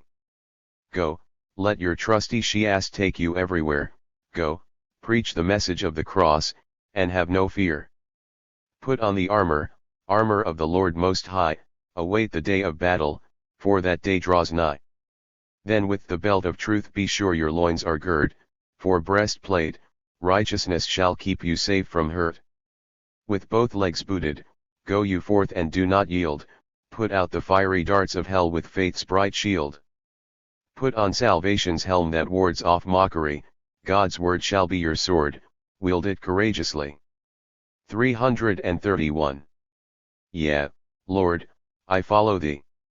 Thy servant flies apace to spread thy holy word to all the sinful race. Meanwhile, the pious crowd had gone to church to pray, the godless went off boozing, in the usual way. But Brother Bag rode forth astride his animal, and sang, Praise to the Lord of all, and may all folk on earth in sweet content abide. His pious song was heard all over, far and wide. So fared he forth and gave his animal free rein to lead him where it would in God the Father's name. Meanwhile, three sit in Leipzig. Glum and taciturn, they've long been overdue in Satan's hell to burn. Wild Rugas, one of those around the table there, his broad fists propping up a head that's full of care. A valiant warrior, stout, seemingly hard to rattle, but sharp as rapiers are his claws, well trained in battle. He seems a Philistine, beer-sodden, casual, but deep inside his breast he bears the whole of hell. Laugh, Ruga, laugh. It's very nearly Judgment Day, and then that mask you're wearing will be torn away. The second eyes his glass with proud defiance Pruts the sinister, who's hatching out infernal plots. Mere human feeling is a thing he never uses, emotions, thoughts, and deeds with him are all Medusas. Innocent, trustful hearts devoid of doubt and schism, his sparkling rhymes corrupt with seeds of atheism. Laugh, Pruts, oh, laugh. It's very nearly Judgment Day, and then the mask you wear, too, will be torn away. Caressing his mustachios, the third and last is Blucher Wigand, he's a scoundrel unsurpassed. Thanks to his capital, the whole gang's prop is he, untiring publisher of every blasphemy. Oh, Wigand with the Blucher beard, laugh, laugh away. You'll surely be the devils on that Judgment Day. Fuming with rage they gaze into each other's eyes. Has all that money gone for nothing? Wigand cries. Have I paid out so much, and done my very best, to see the Halley Annals * totally suppressed? Growls Arnold Ruga, times are anything but good. The censor's always out to suck my paper's blood. At least 2/3 of all my space he has to have. A Hallisjahrbucher für Deutsche Wissenschaft und Kunst ed. 12. Yet still they want my paper dead and in its grave. Then Pruts, alas, 6 months have passed, and here we are, and still the censor hasn't passed a single PAR. Things must ease up, or else I'll starve. I'll never make it, except by going back to love songs. Devil take it. What else am I to do? Says Ruga with a roar. I've got the Muses' Almanac, 3 and nothing more. To hell with Hegelizing, then. I'll boost morale with dreary novelettes and posies lyrical. I'll get in touch with him at once, continues Wigand, and get a new four-decker novel out of Maiga. Come to my heart, oh, come, oh sweet belles lettres, do. The censor cuts Hegelian sophistries, not you. My wings shall shield all German bards that care to come. Minstrels and tavern fiddlers, make yourselves at home. Brothers, your hands. Our line is to be different. We're loyalists from now. Long live the government. The devil walks straight in. You wretched trash, for shame. He castigates the free 164 ones with a tongue of flame. You think you're heroes, while your courage quite deserts you as soon as you get banned, or when the censor cuts you. I ought to be ashamed. I let you take me in. And never saw the ass inside the lion's skin. Well, just you wait a while. It's going to be a pleasure to get you down in hell and torture you at leisure. But, no, you craven trash, you're nothing but small fry. I'll chase you up to heaven, up to the Lord on high. Be reasonable. Wigand is constrained to say.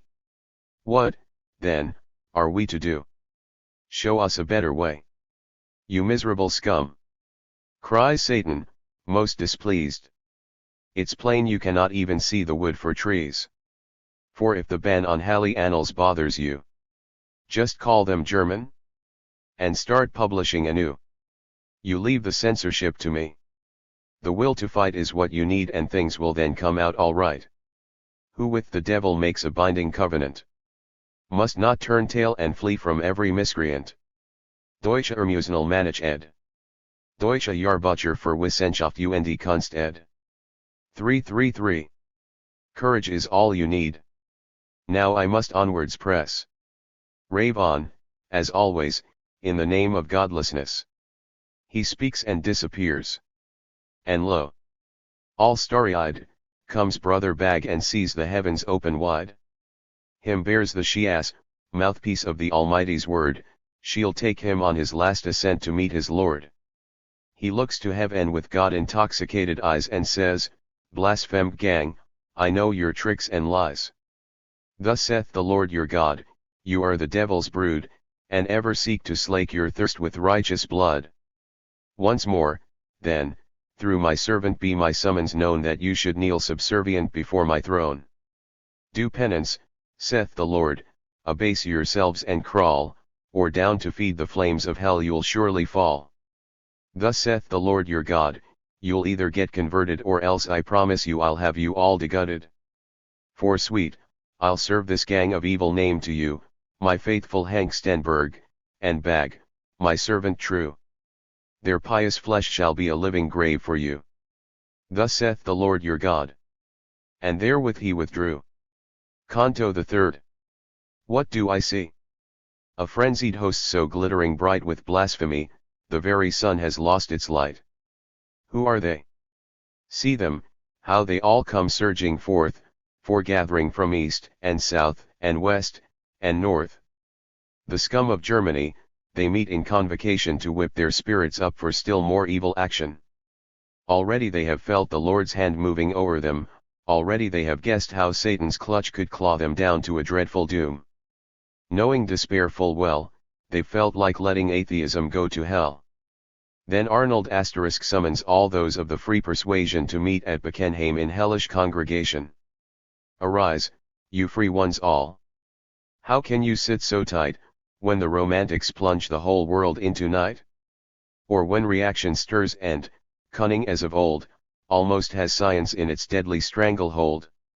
Bowers in peril. Of your thoughts and writings, most go straight up to the raving censor and are lost. Free brethren, hear my manifesto, all of you, of course, provided that the censor lets it through, High time that we as diplomats discussed with weight the Holy Alliance in congressional debate. Do you see how the high police determinately abolish everywhere one little word that's free? And now the Lamb of God joins the Gendarmerie. Arnold Ruge ed. 335. And is about to sink to bestiality. So onwards, then, free ones, to Beckenham we'll go, seeds of fresh action there united we shall sow. Scarce was this manifesto broadcast far and wide, when awful urges, evil cravings surge inside each brazen breast to leave forthwith for Beckenham. Berlin it is that sends the most devoid of shame. Broad Arnold heads them as they brashly march along, behind him mills a lunatic and loathsome throng. And all that yelling gang, that atheistic mob, is much more wild than ever was the Jacobin Club. That's Koppen you can see there with his glasses on. If Ruge but allowed, he'd be a virtuous man. But Arnold's raving fury has him so impressed, he has a sword and wears it dangling from his waist, it's like a demon's tail, a long and rusty thing, and when he dances, see how bravely it can swing. He's wearing epaulets and brandishing about a stick with which to beat the thirst for knowledge out of flaming youth. Next, Mayenne * comes along, the free, familiar everywhere to everyone is he, an atheist born, the vilest love him well, Voltaire ever since birth has been his daily reading fare. So nice, so soft, so small Mayenne, you devil, you. Those ruffians with you making all that hullabaloo, they're not your nephews. Have you lured them in as well? You'd take your family with you on your trip to hell? Right on the very left, that tall and long-legged stepper is Oswald * coat of grey and trousers shade of pepper, pepper inside as well, Oswald the Montagnard, a radical is he, dyed in the wool, and hard. Day in, day out, he plays upon the guillotine a single solitary tune and that's a cavatina, the same old devil song, he bellows the refrain, Formez vos bataillons. Auxiliary armes, citoyens. Who raves beside him, with the muscles of a brewer? It's old Bloodlust himself in person, Edgar Bauer. His brown complexioned face through bushy whiskers peers, and he's as old in cunning as he's young in years. Edouard Mayen ed. Pseudonym of ed. See form your battalions. To arms, citizens. From the Marseillaise. Ed. Outside, a smart blue coat, inside he's black, lax Polish, outside he's dandified, inside he's sansculottish. His shadows with him, it's a wonder to behold it, his evil shadows there, and Raj * he has called it. See Sterner too, the thoughtful moderation hater, though still on beer, he'll soon be drinking blood like water. And if the others shout a wild, Abbas les rois. H. Sterner is sure to add, Abbas aussi les lois. See next, bearing greenish teeth, comes tripping on his way, his hair unkempt and tousled, prematurely grey, a soap and water shy and blood shy patriot, zero so smooth and soft inside, outside a sansculotte. Wild Arnold heads them, czar of all the atheists, and high upon his baton's end he twirls and twists copies of Halley Annals. Next, there follow on the crew that Satan's picked to gorge himself upon. As soon as they arrive, in bursts the frantic Bauer, engulfed in smoke and steam and hell rain's deadly shower. He raves, a lanky villain in a coat of green, behind the leering face hell's offspring can be seen. He hoists his flag aloft, and in an arc up high the sparks of his rude Bible criticisms fly. Who runs up next with wild impetuosity? A swarthy chap of Trier, a marked monstrosity. 6 He neither hops nor skips, but moves in leaps and bounds, raving aloud. As if to seize and then pull down to earth the spacious tent of heaven up on high, he opens wide his arms and reaches for the sky. He shakes his wicked fist, raves with a frantic air, as if 10,000 devils had him by the hair. Next, from Cologne, a youngster, once something of a swell, too bad for heaven, too good to pass the gates of hell. He's half a sansculotte, and half an aristo, a suave rich gentleman with pleats in his jabot. The pleats inside his soul add up to even more. his pocket linings filled with demons by the score. Pseudonym of Edgar Bauer ed. Down with kings. Ed. See down with the laws as well.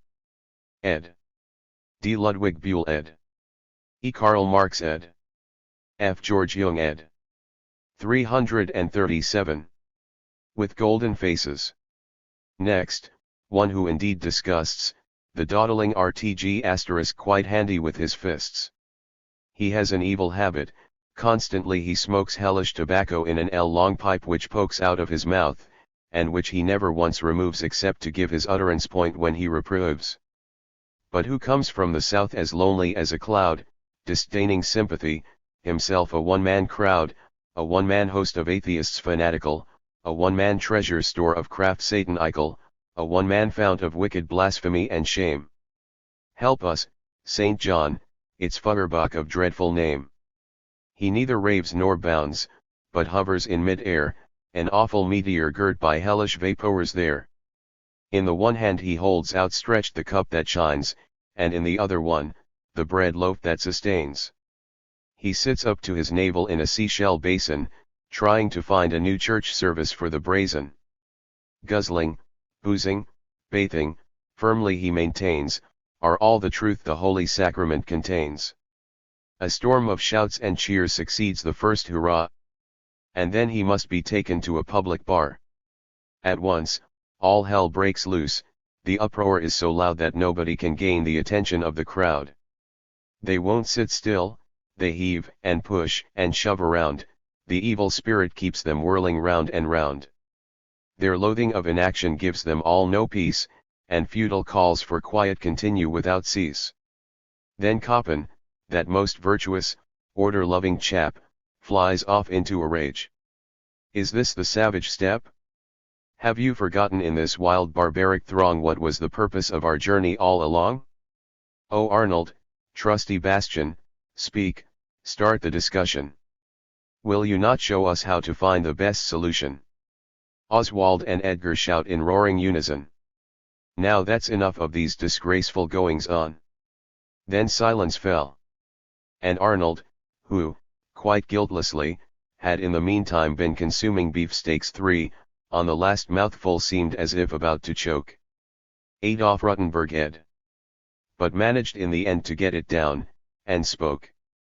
Oh, what a lovely visions there in unity, free brethren, ever ready for battle and for death, obedient should the idea command. Reaction holds us by the hair, it lifts the stick with threatening hand, but it can never tame us, friends, if we stand firm as one together. Oswald and Edgar cannot wait until he's done. They both jump on the table, then they shriek as one. Ruga, we've had enough of all this talk from y'all. What we want now is deeds, not words. We want some action. A frenzied bravo is the ill-advised reaction. Everyone keeps demanding, action, action, action. Then with a mocking laugh shouts Arnold in reply. Our actions are just words, and long they so shall be. After abstraction, practice follows of itself.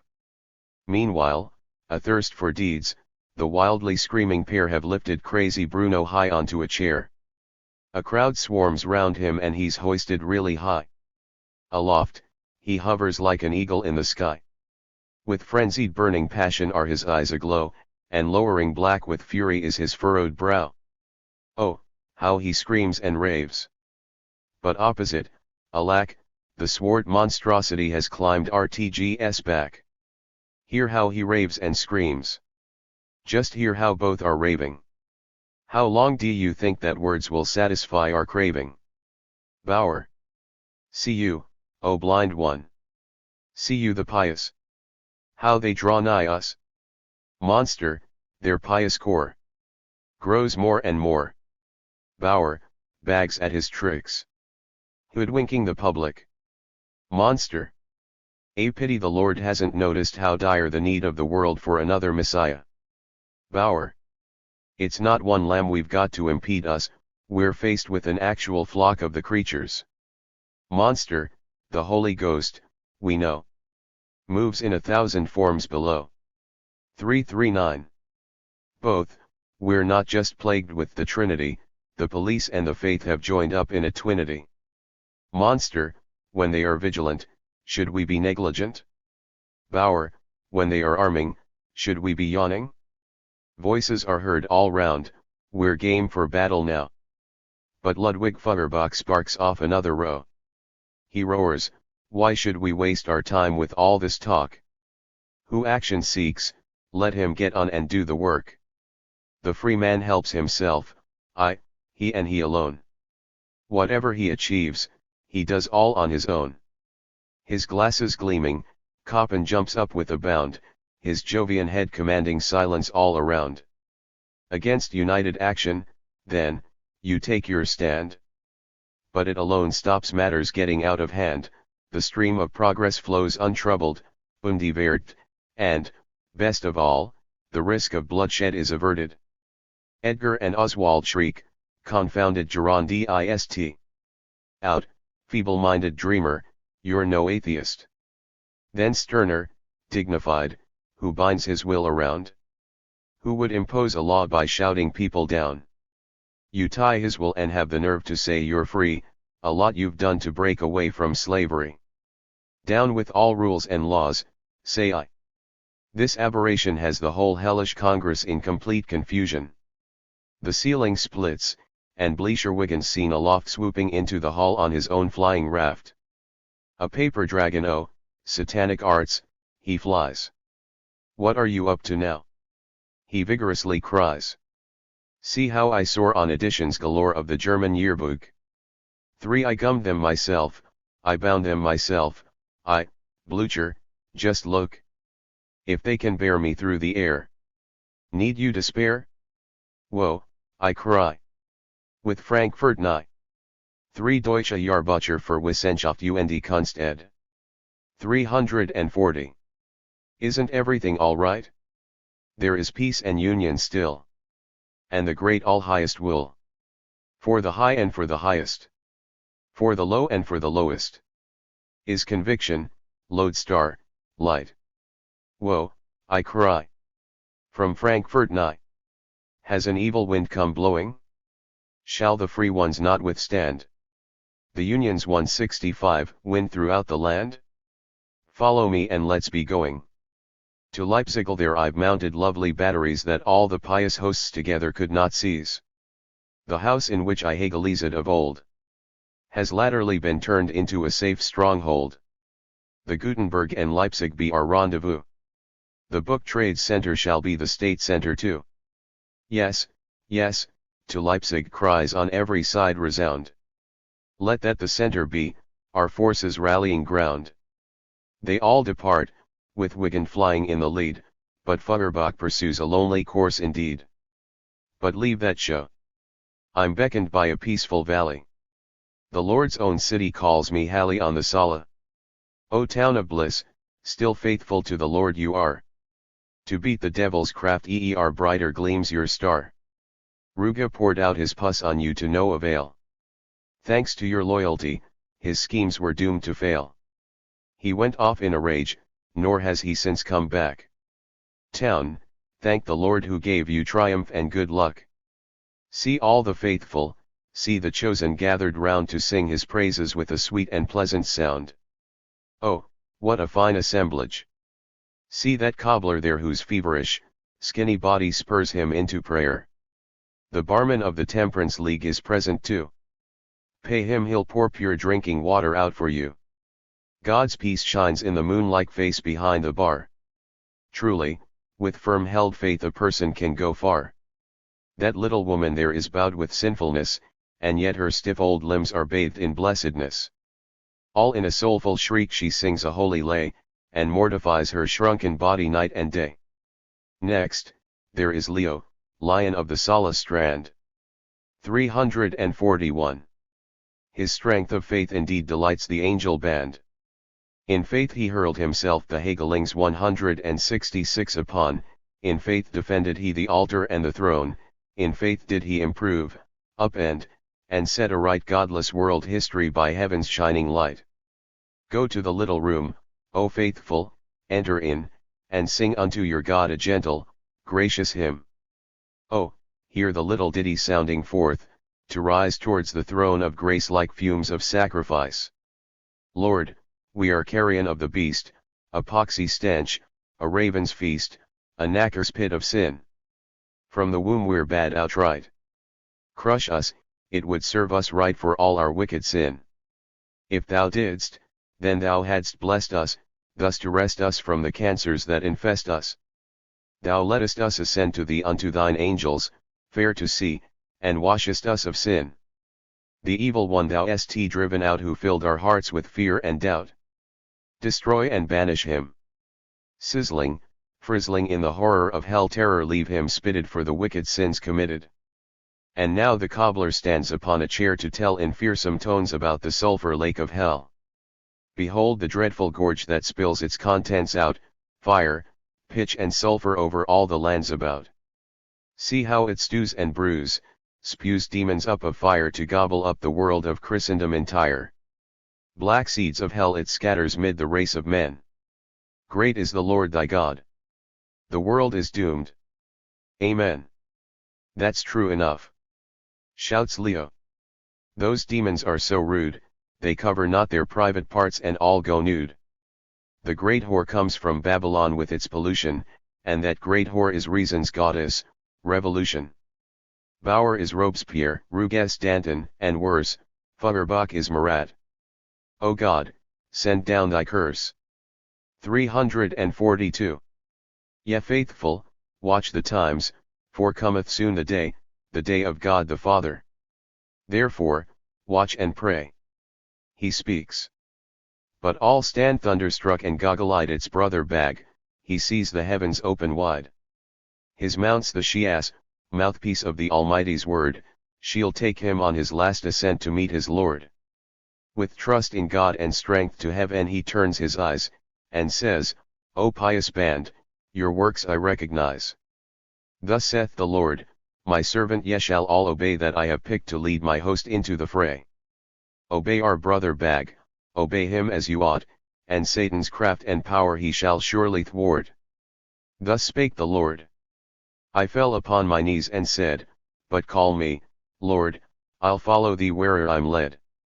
Then left I cheerly and the Lord's word did begin to spread, the Lord's good year, to all this world of sin. Then in through many a wealthy castle gate I went to visit prince, and queen, all folk of great descent. But they, who ever thirst for worldly goods, and choose to covet honors vain, received me with abuse. They sat around the board in rich debauchery, and cheek by jowl were lust of flesh and lust of eye. I shook the dust from off my feet. The Lord then spake, stirring me in the depths of sleep till I should wake. Shall the rich man see heaven, however much he try, or shall the camel pass right through a needle's eye? What hath been written? On the highways thou shalt find the homeless wandering poor, the halt, the lame, the blind. Bring all the maimed ones from the alleys home to sup, call those by fences, let your voice be lifted up. They are the faithful ones, they are my army's core. Collect, recruit them, multiply them more and more. Thus spake the Lord. And I come without delay to you, the faithful, for to do as he did say. Obey the Lord your God. Soon will come morning's light, when with the devil we must fight the mighty fight. The free ones mobilize, Leipzig's their destination, and Blucherwigen's house is their fortification. They piled up books and bales of paper by the score, it's there they mean to dance the holy dance of war. Stout hearts and steadfastness shall aid us in that hour, when we go forth to storm the foul blasphemer's tower. Assemble, brethren. Be ye strong in love and hope. Hold fast to faith. I see up there the heavens ope. Faith is indeed the Alpha and the Omega, in faith, thou art truly great, hallelujah. In faith the maid conceived the son that God begot, in faith was Jonah from the alarmed whale's belly spat. In faith the Lord did promulgate the gospel's word, in faith the Lord's voice in a donkey's mouth I heard. In faith the blind one saw the light against all hope, in faith do I look up and see the heavens ope. In faith do I cry out, Credo ut intelligam, in faith I cling unto the holy cross's stem. In faith are all my deeds, in faith is all my hope, in faith do I look up and see the heavens ope. Thus saith the Lord, now let my servant Leo be the doughty captain of the Halley company. Go, visit every town and city in the land, find soldiers and field surgeons there on every hand.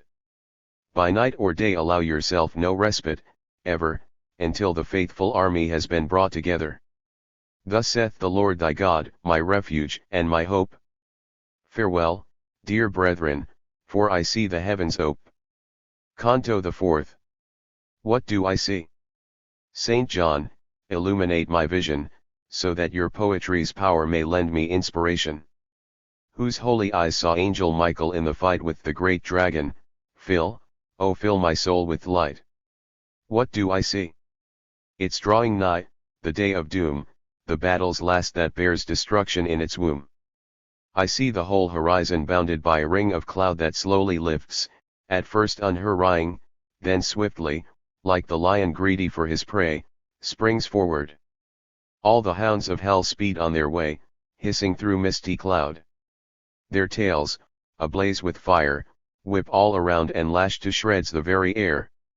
In a wild witch's dance with greedy rage they spin, yelling with fury, mad to appease the wrath within. What do I see? You mount heaven's heights, accursed race.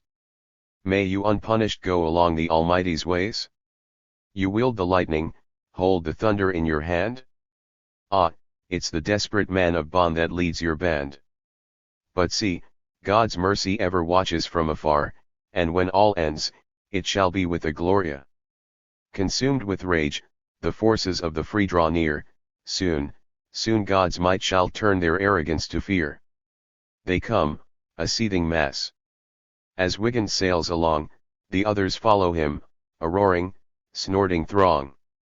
To Leipzig city he is leading one and all, the Gutenberg he's chosen as his arsenal. Many a bastion's piled up high with bulging bales, rampart and trench are dug for when the foe assails. 345. 4 ravelins are stacked up high with Bowie's writings, with guns galore to give protection to the curtains. Many a text of Koppin's Friedrich * lies there, many a page of annals from a long past year. The trumpet * Feuerbach, in heavy bundles bound, are stacked in serried rows to ring the fortress round. And as Cheval de Frise, there's Ruges novelist, 0 to mop the sweat up, there's the fated pietist. As last resort, there is a little nook of hell, the house, that's now become a mighty citadel. They've walled the windows, barricaded up the door, the attic has been made an ammunition store, and when the pious party moves to the attack, from overhead the free can give their skulls a crack. Now, drawing nearer with a wild, exultant sound, the free disperse to man the bastions all around. On from Halley march God's soldiers, one and all, with Jacob scaling ladder for the fortress wall. Flag-like, the fiery pillar proudly goes before them, and burning bushes light the darkling roadway for them. Could I but paint the pious train in colors bright, and richly bathe it round in beams of holy light. Proud, wrathful Leo is the one who takes the lead.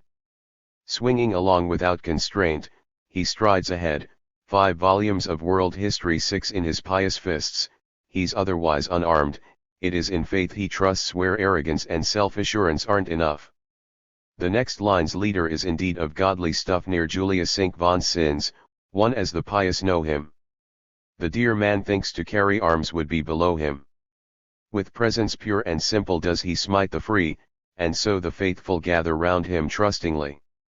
And sacred songs and prayer are their only arms, because when from afar the strains of heavenly psalms. A.C.F. Koppen, Friedrich der Grosse und seine Widersacher ed B.B. Bauer's anonymous book Die Posen de Jungsten Jahres über Hegel. Den Atheisten und Antichristen ed C. A. Ruge, der Novelist. Eingeschickt in ich Dutzend Denkzetteln aus. Dem Taschenbuch de Helden ed. E. Mayen, Heinrich Leo, der Verhalert Pietist ed E. H. Leo, Lehrbuch der Universalgeschichte ed. Julius Müller, author of Die Christliche Lehre von der Sünde, The Christian Teaching on Sin, ed. resound, the free forthwith take to their heels and run. Bond sends a host of stalwarts, champions, every one, they're led by brother Mx. The Swabians now draw nigh, the Christian courier asterisk is the banner that they fly.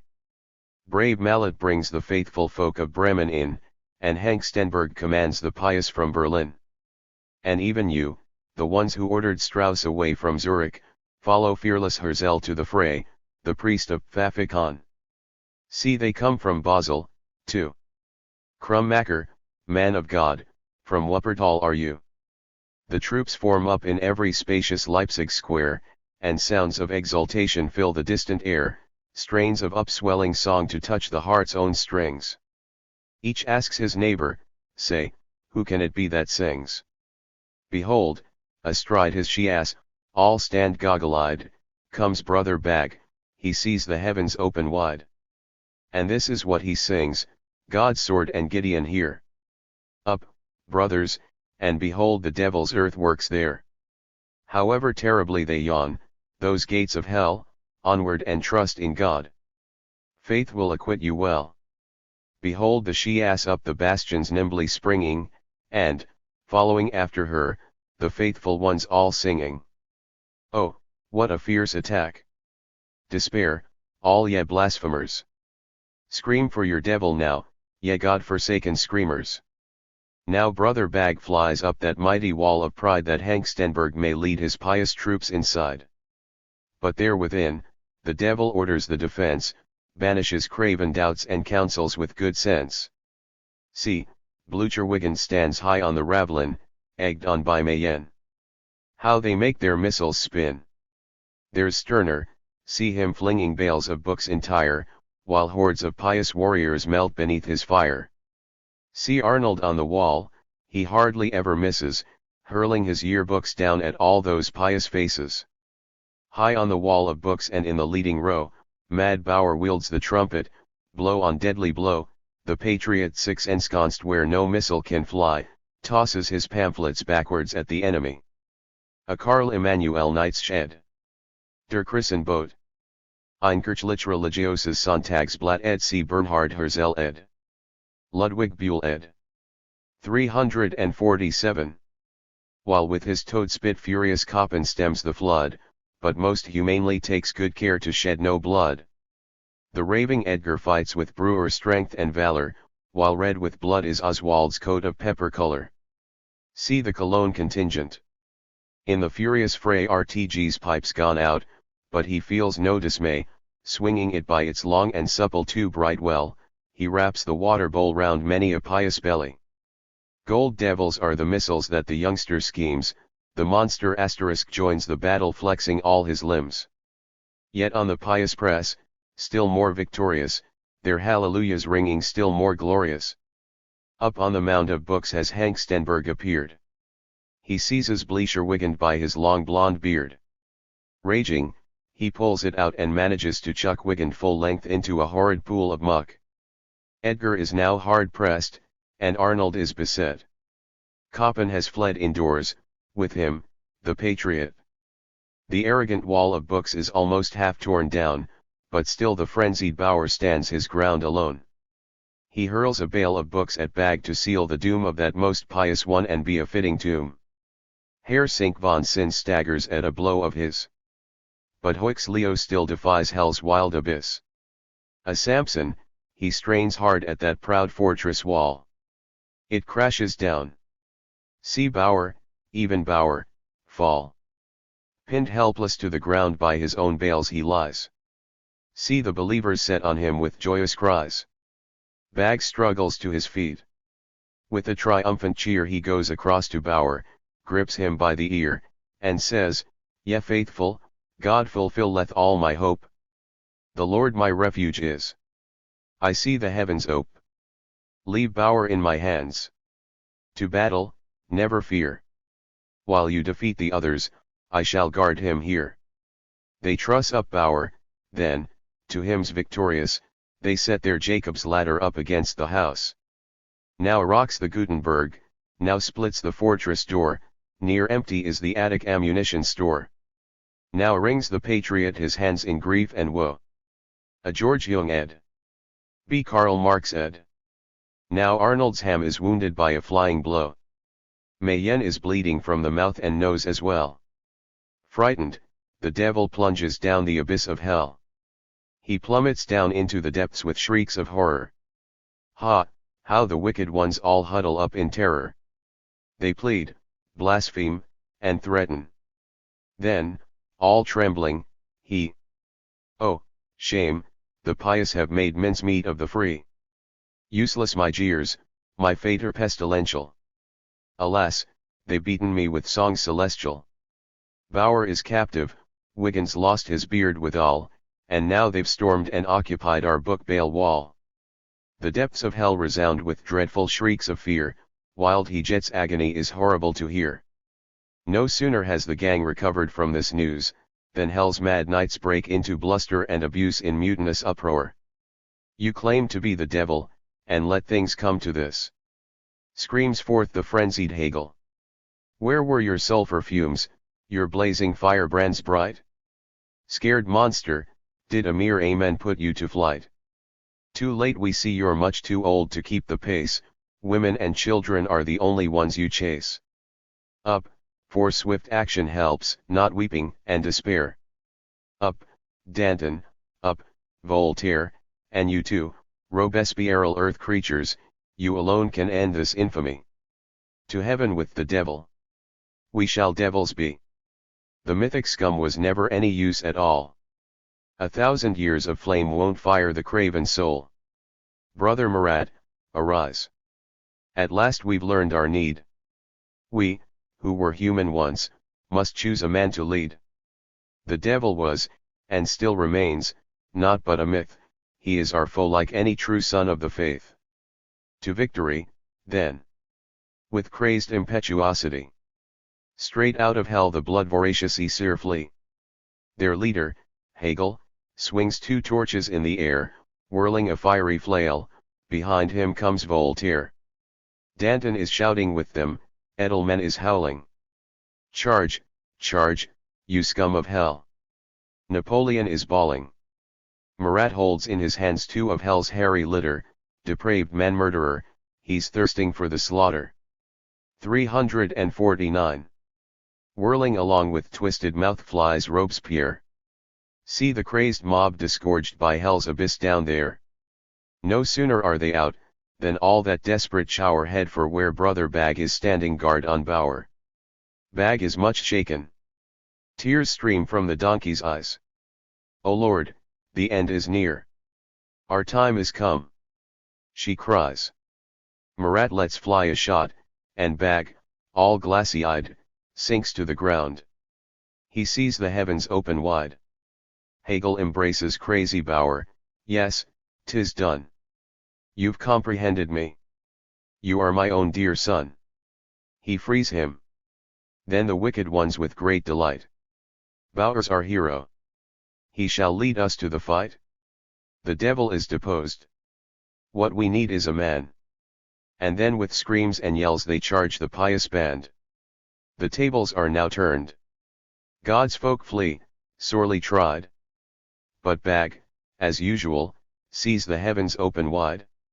He's borne aloft to heaven by his virgin ass. Oh, what a miracle the Lord hath brought to pass! Behold Elijah Bag aloft to heaven sailing. The plans of the blasphemers gloriously foiling. Behind, the shining armies of the pious rise, with songs of joy ascending to the very skies. But, with triumphant shouts, hell's evil offspring shoot straight up behind the Almighty's host in hot pursuit. Now fear and horror overwhelm the pious troops, as hell's pack surges up with savage yells and whoops. Meanwhile, the devil has for some time been struck dumb by the rebellion which has carried every one of his best men away. Hell's taken by surprise. All stand unmoving and regard with staring eyes the exit through which Hegel's host has just dispersed. Till from his foaming mouth the imprecations burst. Fool that I am betrayed. I now see where it leads. Their deeds more devilish than all my wretched deeds. I led the free astray, till they became too free, and now they've gone and foully freed themselves from me. Truly, it is past help, the lowly human breed, craving the most outrageous freedom in its greed. If all these free hold nothing sacred any more, is it my ruin, too, they're really aiming for? Denying God, I only fight against myself. Soon, as a myth, I too shall end up on the shelf. 350. To heaven. We'll seek the Lord up there with due compliance, united, we shall form a holy high alliance. He soars aloft. And, kneeling at God's feet, begins. Lord, do not make me pay for all my wretched sins. I join you in the fight. God, generous, replies.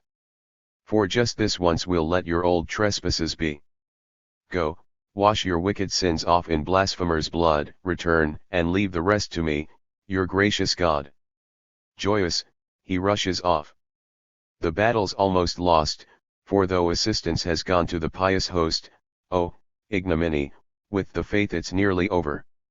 The wicked follow up one triumph with another. From star to star, insane with fury, Bauer springs, and in his hand the trumpet for a club he swings. At him come charging all the four evangelists, but nothing daunts the boldest of the atheists.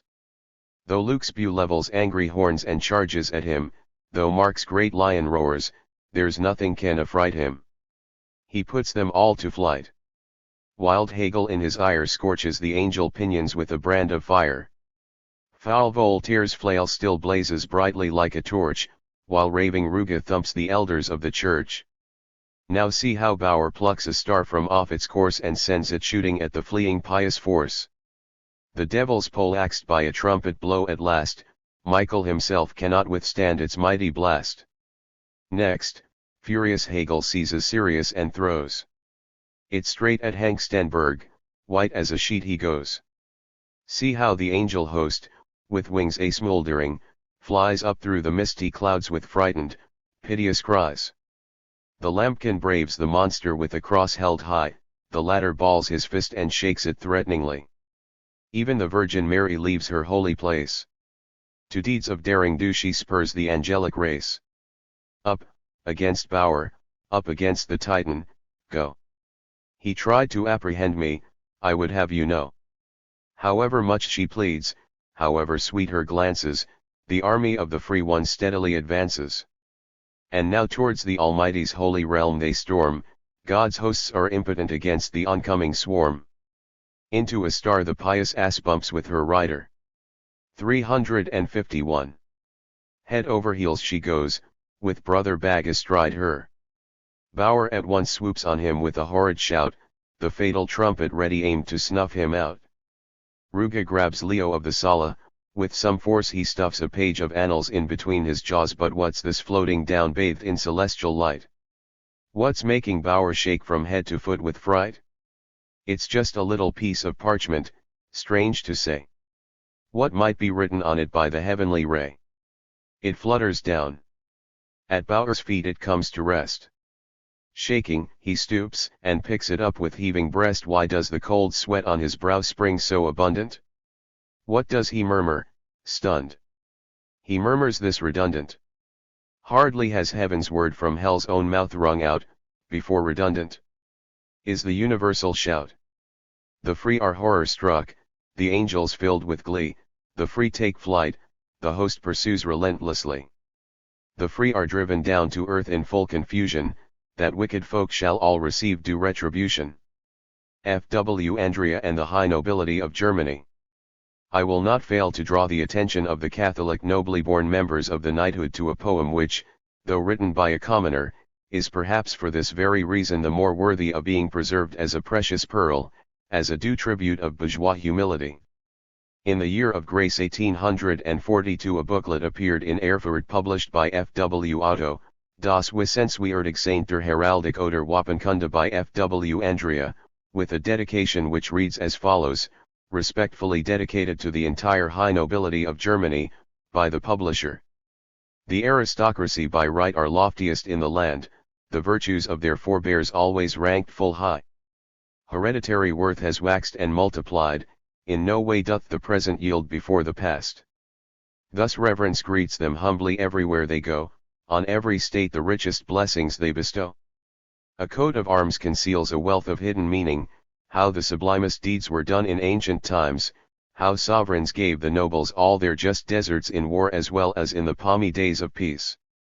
Thus, coats of arms as high as royal crowns are rated, only exalted deeds are therewith consecrated. With all humility and deference deeply felt for glory thus resplendent down the eons of time, I dedicate this monument of reverence to the most lofty scions of virtue breeding stock. Pray, of a great intention take this feeble token, it might yet tell you what lay in my heart unspoken. Does the man not deserve to be knighted? Written about August 19, 1842, printed according to the news first published in the Rheinische paper number 241, August 29, 1842, published in English for the first, marked with the sign X time. Berlin Miscellany. Berlin, August 19. I am writing to you today to report that there is really nothing to report from here. Heaven knows, it is now the silly season or gherkin time, as they say here. Nothing is happening, absolutely nothing. The union of the historical Christ gives no more signs of life than the union of the free 167, although officially it exists, no student really knows where it exists or who belongs to it. It is probably the same as with the famous torchlight procession 6 months ago for the philosopher in the Leipziger Strasse, 168, in which, too, no student would afterwards admit having taken part, and of which it was already said the day before that they were unfortunately mostly Philistines. The commissions of the estates have not yet materialized either, in spite of the Leipziger Zeitung * which, with its passion for unhatched Prussian eggs, conducts interminable debates on whatever is to be placed before the commissions. 169 But we console ourselves with the wisdom of our King, and leave the unhatched eggs in peace. He is said to have brought with him a trade treaty and a new cartel convention, and that will certainly not be unhatched eggs. Far from bothering about that, we Berliners envy the Rhinelanders the great enjoyment that will be theirs in a few weeks, when not only our King, but many other persons of high rank, including the worthy King Ludwig of Bavaria, the poet on the throne, author of Valhalla Genossen and founder of Valhalla, 170, will attend the laying of the foundation stone of Cologne Cath. A Leipziger Allgemeine Zeitung ed. B. Friedrich William IV ed. 354. Droll, which is to be completed as an ornament for the German people. The Valhalla Genossen caused a lively sensation in local educated circles, and the general, competent judgment pronounces without qualification that King Ludwig has added a new laurel branch to his crown. Terse as Tacitus, strong and elementally forceful, the king's style can be confident of imitation and yet will only rarely be equaled. Written on August 19, 1842, printed according to the news first published in the Rheinische Zeitung paper number 241, August 29, 1842, published in English for the first, marked with the sign *X* time. Centralization and freedom 171. At first sight it seems incomprehensible that in France a ministry like Guizot's could last so long, that indeed it could come to power at all. Confronted by a chamber with full power to appoint and remove ministers, by a free and influential press, by the freest institutions in Europe, by a concentrated public opinion strongly opposed to him, Guizot, Minister de l'Étranger, has withstood this for almost 2 years, persecuted the press, defied public opinion, led the chamber, dissolved it, convoked a new one, compromised France's honor in the eyes of the great powers, and achieved in full measure the unpopularity which he has been courting. And the man who has done all this, who has robbed the French people of 2 years of their history, can boast of having such a strong party in the chamber that only a forced coalition of the most directly opposed opinions can endanger him. Guizot's ministry is the period of full bloom of the July government, the triumph of Louis Philippe, and the bitterest humiliation for all those who had expected the July Revolution to bring the liberation of Europe. The principles of popular sovereignty, of a free press, of an independent jury, of parliamentary government, have practically been destroyed in France. Guizot's ministry has set the crown on the reactionary tendencies which have succeeded in reasserting themselves in France, and has brought openly into view the impotence of French liberalism in the face of Europe's legitimate authorities. The fact is well established. Reaction in the whole of Europe rejoices over it. The Liberal Party has continually to hear it said. Of 1830 ed. 356. That France daily disavows her institutions, gives the lie to her history since 1789, elects chambers the list of whose members is itself a lampoon on the July Revolution, in short, that by every one of its actions the most liberal nation in Europe is betraying liberalism. And liberals, namely, the good-natured Germans, blush with shame and stammer a few uncouth excuses which they themselves do not take quite seriously, silently hope for a liberal chamber, and secretly, quite stealthily, hope for another July. The fact can not only be admitted without prejudice to the principle of freedom, it must even be put in the forefront for the very sake of this principle. It has two causes. One of them has already often been put forward as an argument against the reactionaries by the bolder independent thinkers, namely, the half-heartedness and ambiguity of the French Constitution, in which the principle of freedom is never explicitly formulated and implemented. The other is centralization. In spite of Cormenin's pamphlet in spite of his brilliant and eloquent defense of French centralization, the latter remains the chief cause of the retrogression of French legislation. Cormenin really proves nothing at all, although almost everything in his book is correct and good. For he does not base centralization on the general laws of reason, but excuses it on the grounds of the special nature of the French national spirit and of the course of history. Those are grounds which we can accept for the time being, for we have first of all to furnish the proof that such centralization is irrational and therefore the cause of the effects mentioned above. Centralization, in the extreme form in which it prevails in France at present, is the state overstepping its bounds, going beyond its essential nature. The state is bounded, on the one hand, by the individual and, on the other hand, by world history. Both of these are harmed by centralization. By assuming a right which belongs only to history, the state destroys the freedom of the individual. History has eternally had and will always retain the right to dispose of the life, the happiness, the freedom of the individual, for it is the activity of mankind as a whole, it is the life of the species, and as such it is sovereign. No one can revolt against it, for it is absolute right. No one can complain against history, for whatever it allots one lives and shares in the development of mankind, which is more than any enjoyment. How ludicrous it would be if the subjects of a Nero or a Domitian were to complain that they had not been born in an age like ours.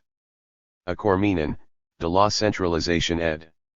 Centralization and Freedom 357. When beheading or roasting alive does not happen so easily, or if the victims of medieval religious fanaticism were to reproach history because they did not live after the Reformation and under tolerant governments. As if without the suffering of some, the others could have made progress.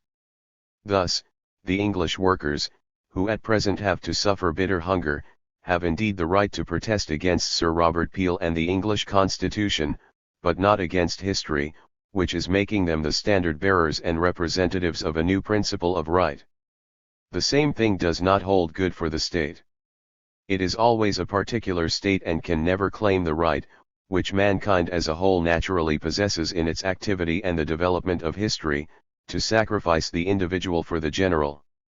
Thus the centralist state, of course, commits an injustice when, as occurs in France and as Cormenin admits, it sacrifices the provinces to the center and thus introduces an oligarchy, an aristocracy of locality which is no less unjust and irrational than the aristocracy of nobility and of money.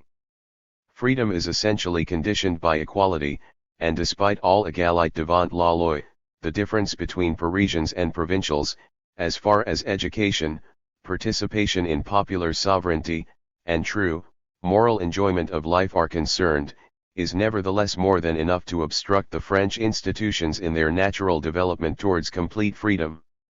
The history of centralization in France, as everywhere else, goes parallel to that of absolutism. Louis XI was the founder of both.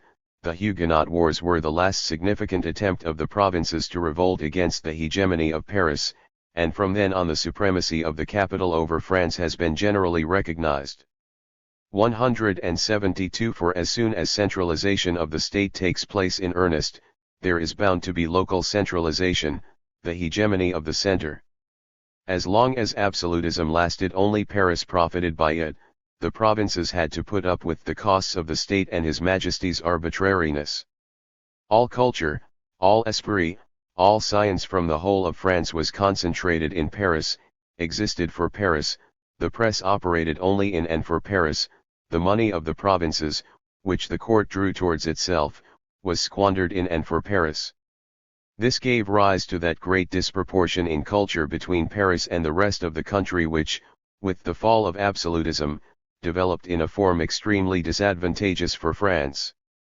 Centralization alone made the revolution possible, in the way in which it eventually happened, but centralization also had made the gulf between Paris and the rest of the country so great that Paris 358 felt little concern for the welfare of the provinces as long as it itself was not affected by the general oppression.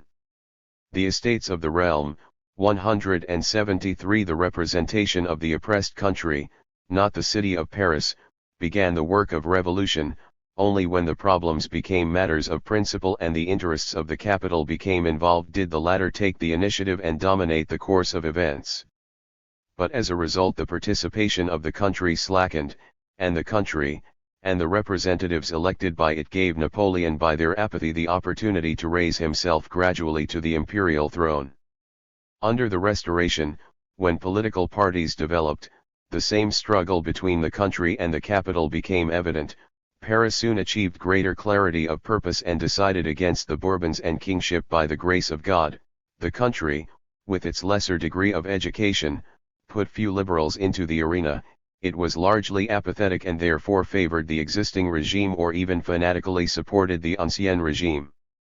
Hence the July Revolution was made by Paris alone. The great mass of the indifferent were too indolent to rise against the capital and its new principle. The most uneducated regions of the country remained loyal to the Bourbons, but could do nothing to counter centralization. Since then, however, almost every chamber has allowed itself to be robbed of the gains of the July Revolution one after another, and centralization, besides other causes, was also responsible for this. For all parts of the country send their deputies to the chambers and, in spite of controlled elections and bribery, each constituency demonstrates by its choice the degree of its political education.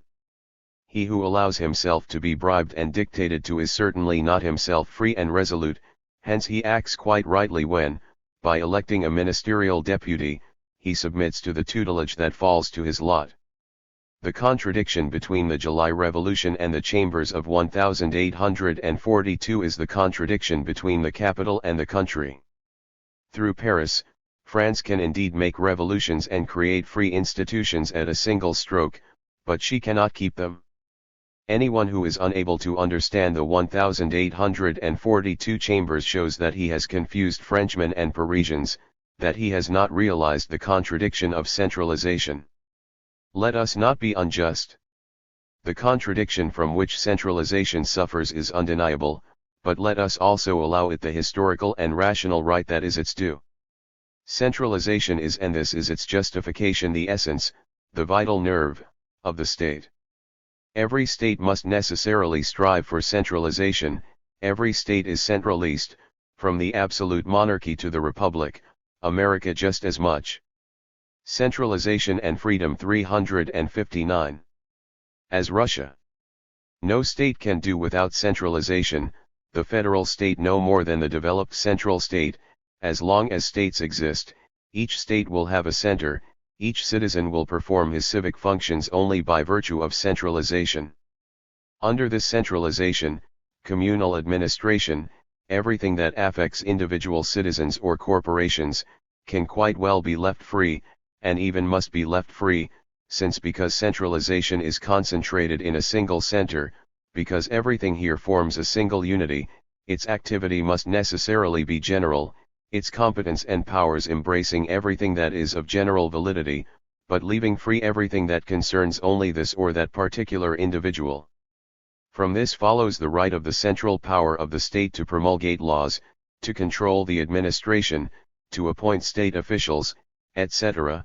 From this follows at the same time the principle that judicial power must by no means be connected with the center but must be in the hands of the people, courts of law with juries, and that, as already said, communal affairs, etc., do not come within the competence of the center, and so on. The central nature of the state does not by the way stipulate that some one person must be the central point, as in an absolute monarchy, but only that an individual occupies the central position, as in a republic the president may well do. For it should not be forgotten that the main thing is not the person in the center, but the center itself. To return to our beginning. Centralization is the principle underlying the state, yet centralization necessarily compels the state to reach out beyond itself, to make itself the particular into something universal, ultimate, and supreme, and to claim the authority and position that belongs only to history. The state is not, as it is held to be, the realization of absolute freedom, otherwise the above dialectic of the state concept would be invalid, but merely the realization of objective freedom. True subjective freedom, which has equal rights with absolute freedom, calls for a different form of realization than the state. Written in the first half of September, printed according to the News 1842 paper, first published in the supplement to the published in English for the first Reneskzeitung number 261, September 18, time 1842. Marked with the sign X. Friedrich William IV. King of Prussia 174. Among the European sovereigns whose personality attracts attention also outside their own country there are four of special interest: Nicholas of Russia, because of the directness and unconcealed frankness with which he strives towards despotism; Louis Philippe, who can be regarded as the Machiavelli of our time; Victoria of England, the perfect model of a constitutional queen; and Friedrich William IV, whose frame of mind, which has been unmistakably and clearly revealed during the 2 years of his reign, is to be the subject of closer examination here. What we have to say is not dictated by the hatred and desire for revenge of a party slighted and abhorred by him, and oppressed and ill-treated by his officials, nor by the bitter resentment engendered by the censorship, which uses freedom of the press to spread scandalous tales and Berlin city gossip. Der Deutsche Bote is occupied with other matters. But in view of the dishonorable and base flattery which the newspapers daily lavish on the German sovereigns and peoples, it is absolutely essential that the rulers should for once be seen from a different point of view, and their actions and frame of mind judged as impartially as we judge those of any other person. In the last years of the previous king, a reaction in the state administration began to join forces with clerical reaction. Owing to the development of opposition to absolute freedom, the Orthodox state, like the Orthodox Church, found itself compelled to return to its initial premises and assert the Christian principle with all its. Of Friedrich William III ed. Friedrich Wilhelm IV, King of Prussia 361. Consequences. Thus, Protestant orthodoxy reverted to Catholicism, a phase which finds its most consistent and worthy representatives in Leo and Krummacher, and the Protestant state to the consistent Christian feudal monarchy in the form in which Friedrich William IV seeks to establish it. Friedrich William IV is altogether a product of his time, a figure wholly and solely to be explained by the development of free thought and its struggle against Christianity. He represents the extreme consequence of the Prussian principle, which is seen in him in its latest garb but at the same time in its complete impotence in the face of free self-consciousness. With him the ideological development of the former Prussia has come to an end, a new version of it is not possible, and if Friedrich William succeeds in carrying through his system in practice, Prussia must either adopt an entirely new principle, and this can only be the principle of free thought, or it must collapse, if it lacks the strength for such progress. The state which Friedrich William IV is striving to establish is, according to his own words, the Christian state. The form which Christianity assumes when it wishes to appear scientific is theology. The essence of theology, especially in our day, is the reconciliation and glossing over of absolute opposites. Even the most consistent Christian cannot fully emancipate himself from the circumstances of our time, the latter compels him to introduce modifications into Christianity. Christianity contains premises which, if developed, could lead to atheism. Hence arises that form of theology which has found its critic in Bruno Bauer and which with its inherent falsehood and hypocrisy permeates our whole life. In the sphere of the state, this theology has its counterpart in the present system of administration in Prussia. That Friedrich William IV has a system is undeniable. It is a fully developed system of romanticism which is the necessary consequence of his point of view, for if one wants to organize a state from this point of view, one must have something more than a few scrappy, disconnected ideas at one's disposal. Hence, as a preliminary, the theological nature of this system would have to be elaborated. By undertaking to put into effect the principle of legitimacy with all its consequences, the Prussian king not only allies himself with the historical school of law, but develops it even further, almost as far as Haller's restoration. 3. First of all, in order to realize the Christian state, he has to imbue the rationalist, Bulletin. A reference to the book, K. Haller, Restauration der Staatswissenschaft, ed. 13 to 384. 362. Reocratic state, which has become almost heathen, with Christian ideas, give the cult a higher status, and seek to promote participation in it. Nor has he neglected to do so. Here we find the measures to increase church attendance in general and by officials in particular, stricter observance of Sunday, the planned tightening of the laws on divorce, the purging of the theological faculties which has already partially begun, the priority given at theology examinations to firm belief even if coupled with poor knowledge, the appointment primarily of believers to many official positions, and many other generally known facts. They may serve as proof of how intensely Friedrich William IV is striving to reintroduce Christianity directly into the state, and to institute state legislation on the basis of the precepts of biblical morality. But these are only the first, most immediate measures. The system of the Christian state cannot rest content with this. The next step is the separation of the Church from the state, a step that goes beyond the Protestant state. In the latter the king is summus episcopus * and combines in his person supreme ecclesiastical and state power. The final aim of this form of state is the fusion of state and church, as Hegel expressed it. But just as the whole of Protestantism is a concession to secularity, so also is the episcopate of the sovereign. It is a confirmation and justification of the papal primate in that it recognizes the need for a visible supreme head of the church. On the other hand, however, it declares the earthly, secular power, state power, to be absolutely supreme and subordinates ecclesiastical power to it. It is not an equation of the secular and the spiritual, but the subordination of the spiritual to the secular. For the sovereign was a sovereign before he became summus episcopus, and remains primarily the sovereign afterwards as well, without ever being invested with a spiritual character. The other aspect of the matter, of course, is that the sovereign now combines all power, earthly and heavenly, in his own person and, as an earthly god, is the consummation of the religious state. Since, however, such subordination is contrary to the Christian spirit, it is absolutely necessary for a state that claims to be Christian to restore to the Church its independence of the state. This reversion to Catholicism is now quite impossible. The absolute emancipation of the Church is equally impossible to carry out without undermining the fundamental basis of the state, hence it is necessary to resort to an intermediate system.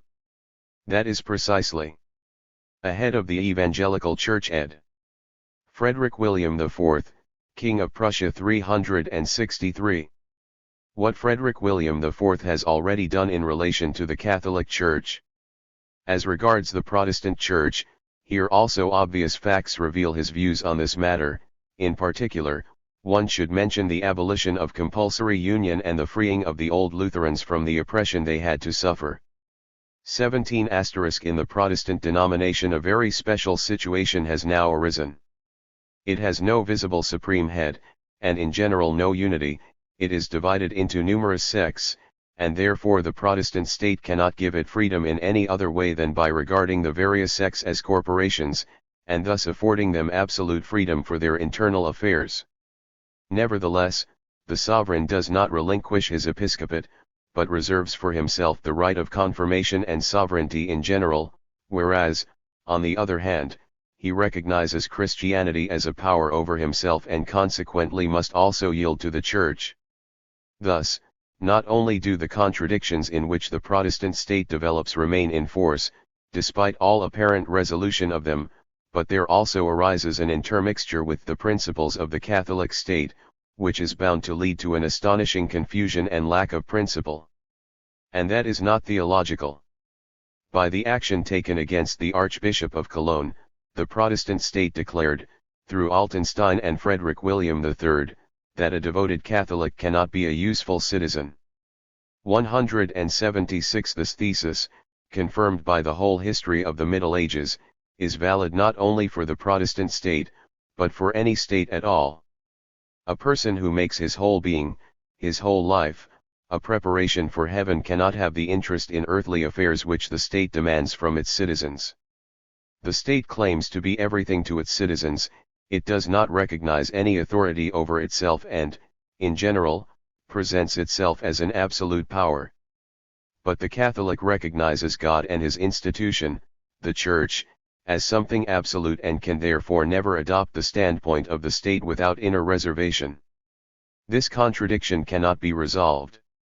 Even the Catholic state must, in the opinion of the Catholics, subordinate itself to the Church, otherwise the Catholic will disassociate himself from it. How much more, therefore, will he be at variance with the non-Catholic state? In this respect, the action taken by the previous government was perfectly consistent and well-founded. The state can only allow the freedom of the Catholic denomination to be undiminished so long as the latter obeys the Clemens August Freiherr von Droste-Vischung ed. 13 364. Existing laws. The state of affairs could not satisfy the Christian king. But what was to be done? The Protestant state could not lag behind the Catholic Hohenstaufens, and in view of the height of consciousness which the state and church had attained, a definite solution was possible only by the subordination of one or the other, a subordination which for the submitting side would be tantamount to self-destruction.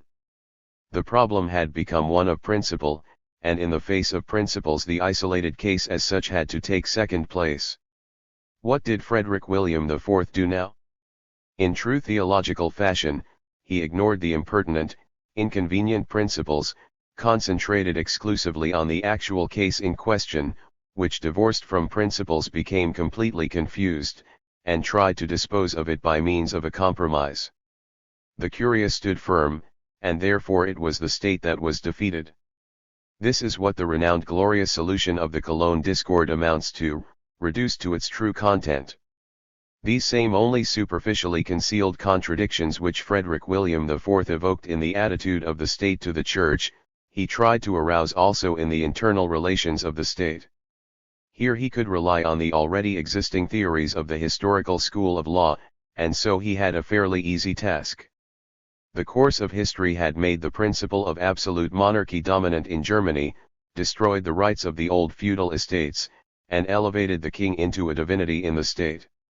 Moreover, in the period between 1807 and 1812, the vestiges of the Middle Ages were resolutely attacked and for the most part swept away. And no matter how much the old was later restored, the legislation of that time and the Prussian law drawn up under the influence of the Enlightenment remain the basis of Prussian legislation. Such a state of things was bound to be intolerable. Therefore Friedrich William IV seized on all vestiges of the Middle Ages wherever they were to be found. The nobility with the right of primogeniture was shown special favor and their ranks strengthened by the investiture of new members on condition that they established the right of primogeniture. The burghers, as distinct from the nobility and peasants, were regarded and treated as a special social estate representing trade and industry. Separation of the corporations, the isolation of individual crafts and their approximation to the guild system were encouraged, etc.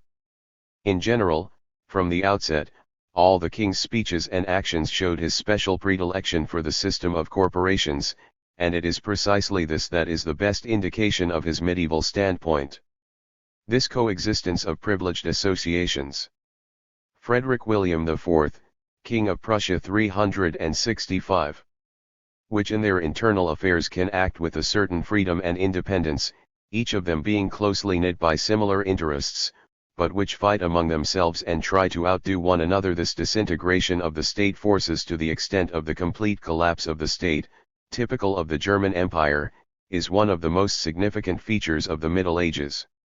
It goes without saying, however, that Friedrich William IV does not intend to lead the Christian state to this pass. It is true that he believes himself called upon to restore the truly Christian state, but actually he wants only the theological appearance of the same, the brilliance and splendor of the Christian state, but not its misery, oppression, disorder, and self-destruction. In short, he wants a just milieu Middle Ages, just as a person like Leo wants from Catholicism only the resplendent cult, the church discipline, etc., but not the whole of Catholicism hook, line, and sinker. Hence Friedrich William is also not absolutely illiberal and despotic in his endeavors. God forbid he wants to allow his Prussians all possible freedoms, but actually only in the form of unfreedom, monopoly, and privilege. He is not an out-and-out enemy of a free press, he will grant it, but again as a monopoly primarily of the learned professions. He does not wish to abolish representation or refuse it, he merely objects to representation of the citizen as such. He is aiming at representation of the social estates as already partially carried out in the Prussian provincial diets. 177. In short, he does not recognize any universal, civic, or human rights, he admits only corporate rights, monopolies, privileges. He will bestow a multitude of these, as many as he can without his absolute power being restricted by positive legal provisions. Perhaps he will go even further. It is possible that already now, despite the Königsberg and Breslau assurances, 178 he has the secret intention, when he has carried his theological policy far enough, to crown his labors by inaugurating a medieval constitution based on the social estates of the realm, and thereby bind the hands of his successors, who may possibly have other views. That would be consistent, but whether his theological standpoint would permit it remains to be seen. We have seen how vacillating and unfounded, how inconsistent this system is already in itself. Its introduction in practice must inevitably give rise to new vacillations and inconsistencies. The cold Prussian bureaucratic state, the system of control, the strident state machine, do not want to know anything about splendid, shining, trustful romanticism. The nation as a whole is still at too low a level of political development to be able to see through the 366 system of the Christian king.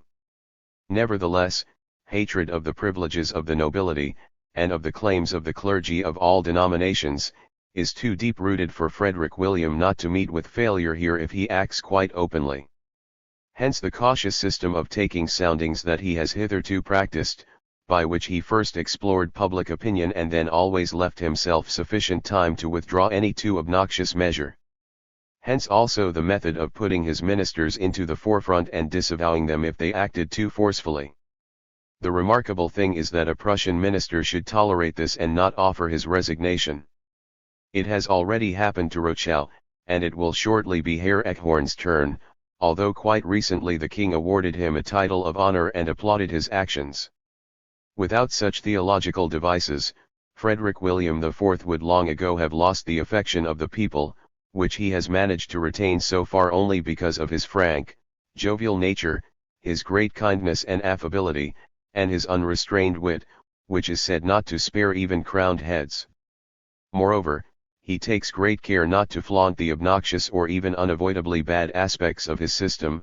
On the contrary, he speaks of it as though it were nothing but splendor, glory and freedom, and he lets himself go only on topics where his system gives the appearance of being more liberal than the existing Prussian system of tutelage.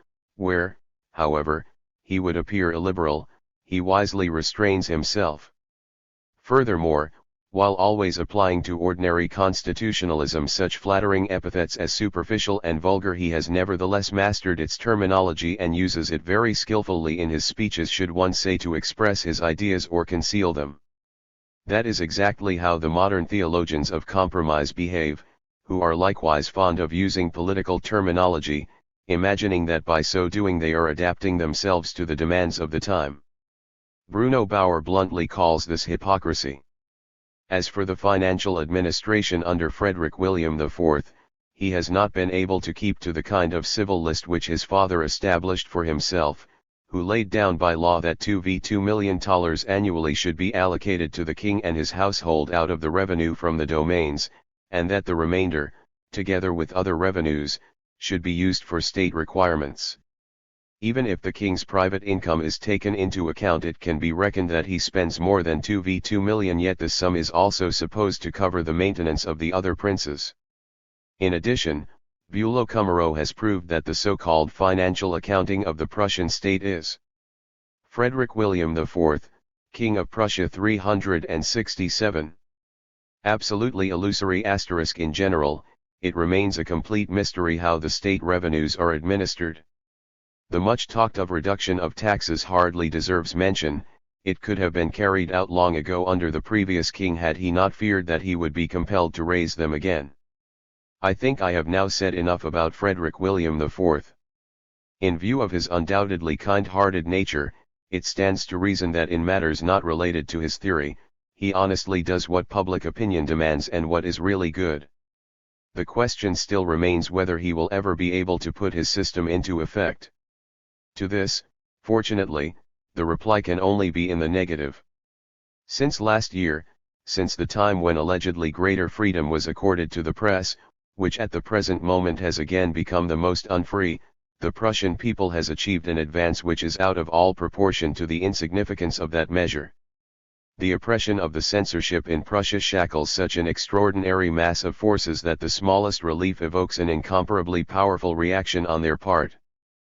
Prussian public opinion is centering more and more round two questions: representative government and, especially, freedom of the press. The latter, whatever the attitude of the king, will be wrung from him as a preliminary, and once this is achieved it must be followed within a year by a constitution.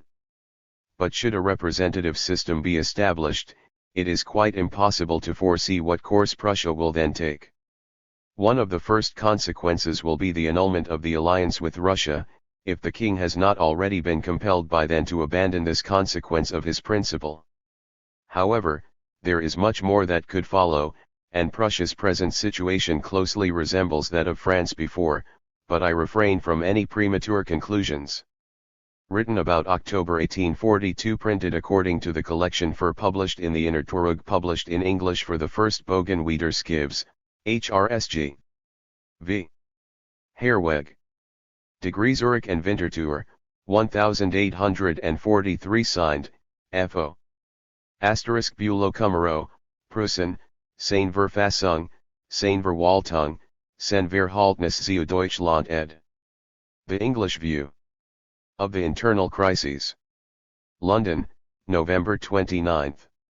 If one engages for a time in a quiet study of English conditions, if one comes to understand clearly the weak foundation on which the entire artificial edifice of England's social and political well-being rests, and then suddenly finds oneself amidst the hustle and bustle of English life, one is astonished at the remarkable calm and confidence with which everyone here looks to the future.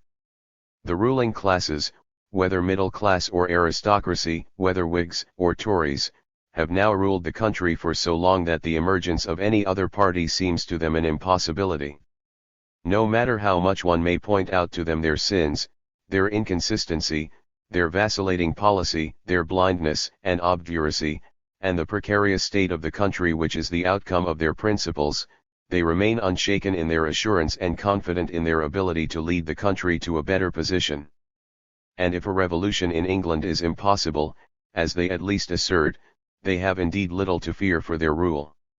If Chartism has the patience to wait until it has won a majority in the House of Commons, it will have to go on for many a year to come, holding meetings and demanding the 6 points of the People's Charter 180, the middle class will never renounce its occupation of the House of Commons by agreeing to universal suffrage, since it would immediately be outvoted by the huge number of the unpropertied as the inevitable consequence of giving way on this point.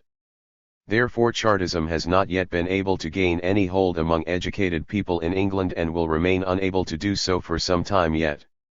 When people here speak of Chartists and Radicals, they almost always have in mind the lower strata of the English view of the internal crises 369. Society, the mass of proletarians, and it is true that the party's few educated spokesmen are lost among the masses.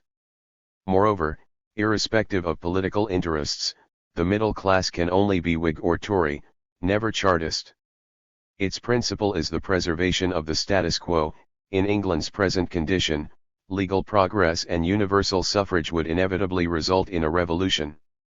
It is therefore quite natural that the practical Englishman, for whom politics is a matter of arithmetic or even a commercial affair, pays no attention at all to the power of Chartism, which is quietly growing to formidable proportions, since it cannot be expressed in numbers, except perhaps in such as, in relation to the government and parliament, would be noughts after the decimal point. But there are things which are beyond numerical calculation, and it is here that the super-cleverness of English Whiggery and Toryism will suffer a debacle, when the time comes. Written on November 29, 1842, printed according to the news first published in the Rhenisch-Zeitung paper number 342, December 8, 1842, published in English for the first. *** time marked with the sign X. The internal crises. Rhenisch-Zeitung number 343, December 9, 1842. London, November 30. Is a revolution in England possible or even probable? This is the question on which the future of England depends. Put it to an Englishman and he will give you 1,000 excellent reasons to prove that there can be no question at all of a revolution. He will tell you that at the moment certainly England is in a critical situation, but thanks to her wealth, her industry, and her institutions, she has the ways and means to extricate herself without violent upheavals, that her constitution is sufficiently flexible to withstand the heaviest blows caused by the struggle over principles and can, without danger to its foundations, submit to all the changes forced on it by circumstances. He will tell you that even the lowest class of the nation is well aware that it only stands to lose by a revolution, since every disturbance of the public order can only result in a slowdown in business and hence general unemployment and starvation. In short, he will offer you so many clear and convincing reasons that finally you will believe things are really not so very bad in England, and that people on the continent are indulging in all kinds of fantasies about the situation of the state, which will burst like soap bubbles in face of obvious reality and a closer acquaintance with the facts. And this is the only possible opinion if one adopts the national English standpoint of the most immediate practice, of material interests, i.e., if one ignores the motivating idea, forgets the basis because of the surface appearance, and fails to see the wood for the trees. There is one thing that is self-evident in Germany, but which the obstinate Briton cannot be made to understand, namely, that the so-called material interests can never operate in history as the internal crises 371. Independent, guiding aims, but always, consciously or unconsciously, serve a principle which controls the threads of historical progress. It is therefore impossible that a state like England, which by virtue of its political exclusiveness and self-sufficiency has finally come to lag some centuries behind the continent, a state which sees only arbitrary rule in freedom and is up to the neck in the Middle Ages, that such a state should not eventually come into conflict with the intellectual progress that has been made in the meantime. Or is that NPT the picture of the political situation in England? Is there any other country in the world where feudalism retains such enduring power and where it remains immune from attack not only in actual fact, but also in public opinion? Is the much vaunted English freedom anything but the purely formal right to act or not to act, as one sees fit, within the existing legal limits? And what laws they are! A chaos of confused, mutually contradictory regulations, which have reduced jurisprudence to pure sophistry, which are never observed by courts of law since they are not in accord with our times, regulations which allow an honest man to be branded as a criminal for the most innocent behavior, as long as public opinion and its sense of justice sanctioned it. Is not the House of Commons a corporation alien to the people, elected by means of wholesale bribery? Does not Parliament continually trample underfoot the will of the people? Has public opinion on general questions the slightest influence on the government? Is not its power restricted merely to isolated cases, to control over the courts of law and administration? These are all things which even the most obdurate Englishman cannot totally deny, and can such a state of things persist? But let us leave aside questions of principle. In England, at any rate among the parties which are now contending for power, among the Whigs and Tories, people know nothing of struggles over principles and are concerned only with conflicts of material interests. It is only fair, therefore, to do justice to this aspect as well. England is by nature a poor country which, apart from her geographical position, her iron and coal mines and some lush pasture land, has no fertility or other natural riches. She is, therefore, entirely dependent on trade, shipping and industry, and through them she has succeeded in rising to her present heights. By the very nature of things, however, a country which has adopted this course can remain at the heights it has reached only by constantly increasing industrial output. Any halt here would be a step backward. 372. Further, a natural consequence of the premises of the industrial state is that, in order to protect the source of its wealth, it has to keep out the industrial products of other countries by means of prohibitive import duties. But since the home industry raises the prices of its products in step with the import duties on foreign products, this makes it necessary also to increase import duties constantly, in order that foreign competition shall continue to be eliminated, in accordance with the accepted principle. Hence the result would be a two-sided process going on to infinity, and this alone reveals the contradiction inherent in the concept of the industrial state. But we do not need these philosophical categories to show the contradictions in which England is enmeshed. Other people besides the English industrialists have something to say on the question of the two kinds of increased production and import duties that we have just considered. In the first place, there are the foreign countries, which have their own industry and do not need to turn themselves into an outlet for English products, and then there are the English consumers, who refuse to reconcile themselves to this endless increase in import duties. That is precisely how matters stand as regards the development of the industrial state in England. Foreign countries do not want English products since they themselves produce what they need, while English consumers unanimously demand the abolition of the protective tariffs. From the above, it is clear that England is caught in a twofold dilemma which the industrial state as such is incapable of solving. This is also confirmed by direct observation of the existing state of affairs. First of all, on the question of import duties, it is admitted even in England that the lower grades of almost all types of goods are produced better and more cheaply by German and French factories. The same holds good for numerous other commodities where the English lag behind the continent. If the system of protective tariffs were abolished, England would immediately be flooded with them, and English industry would thereby be dealt a fatal blow. On the other hand, the export of machinery from England is freely permitted at present, and since England so far has no rivals in the manufacture of machinery, the continent, with the help of English machines, is becoming increasingly capable of competing against England. Further, the system of protective tariffs has undermined England's state revenue, and for this reason alone the tariffs must be abolished. Is there any way out of this situation for the industrial state? The Internal Crises 373. Renunstiatun number 344, December 10, 1842. As regards the market for English products, Germany and France have stated sufficiently clearly that they are no longer ready to sacrifice their own industry to please England. German industry especially has in any case made such progress that it has nothing to fear from English industry. The continental market is lost for England.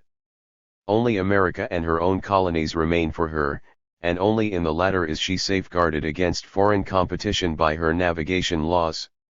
181 But the colonies are far from being large enough to consume all the products of England's immense industry, while everywhere else English industry is being increasingly ousted by the German and French. The blame for this, of course, does not lie with English industry, but with the system of protective tariffs, which has made the prices of all prime necessities, and with them wages, disproportionately high. But these wages also make the prices of English products extremely high compared with those of continental industry. Thus, England cannot escape the necessity of restricting her industry. But this is as little realizable as the transition from the system of protective tariffs to free trade. For although industry makes a country rich, it also creates a class of unpropertied, absolutely poor people, a class which lives from hand to mouth, which multiplies rapidly, and which cannot afterwards be abolished, because it can never acquire stable possession of property. And a third, almost a half, of all English people belong to this class. The slightest stagnation in trade deprives a considerable part of this class of their bread, a large-scale trade crisis leaves the whole class without bread. When such a situation occurs, what is there left for these people to do but to revolt? By its numbers, this class has become the most powerful in England, and woe betide the wealthy Englishman when it becomes conscious of this fact. So far it is not conscious of the fact. The English proletarian is only just becoming aware of his power, and the fruits of this awareness were the disturbances of last summer. 182 The nature of these disturbances was quite misunderstood on the continent.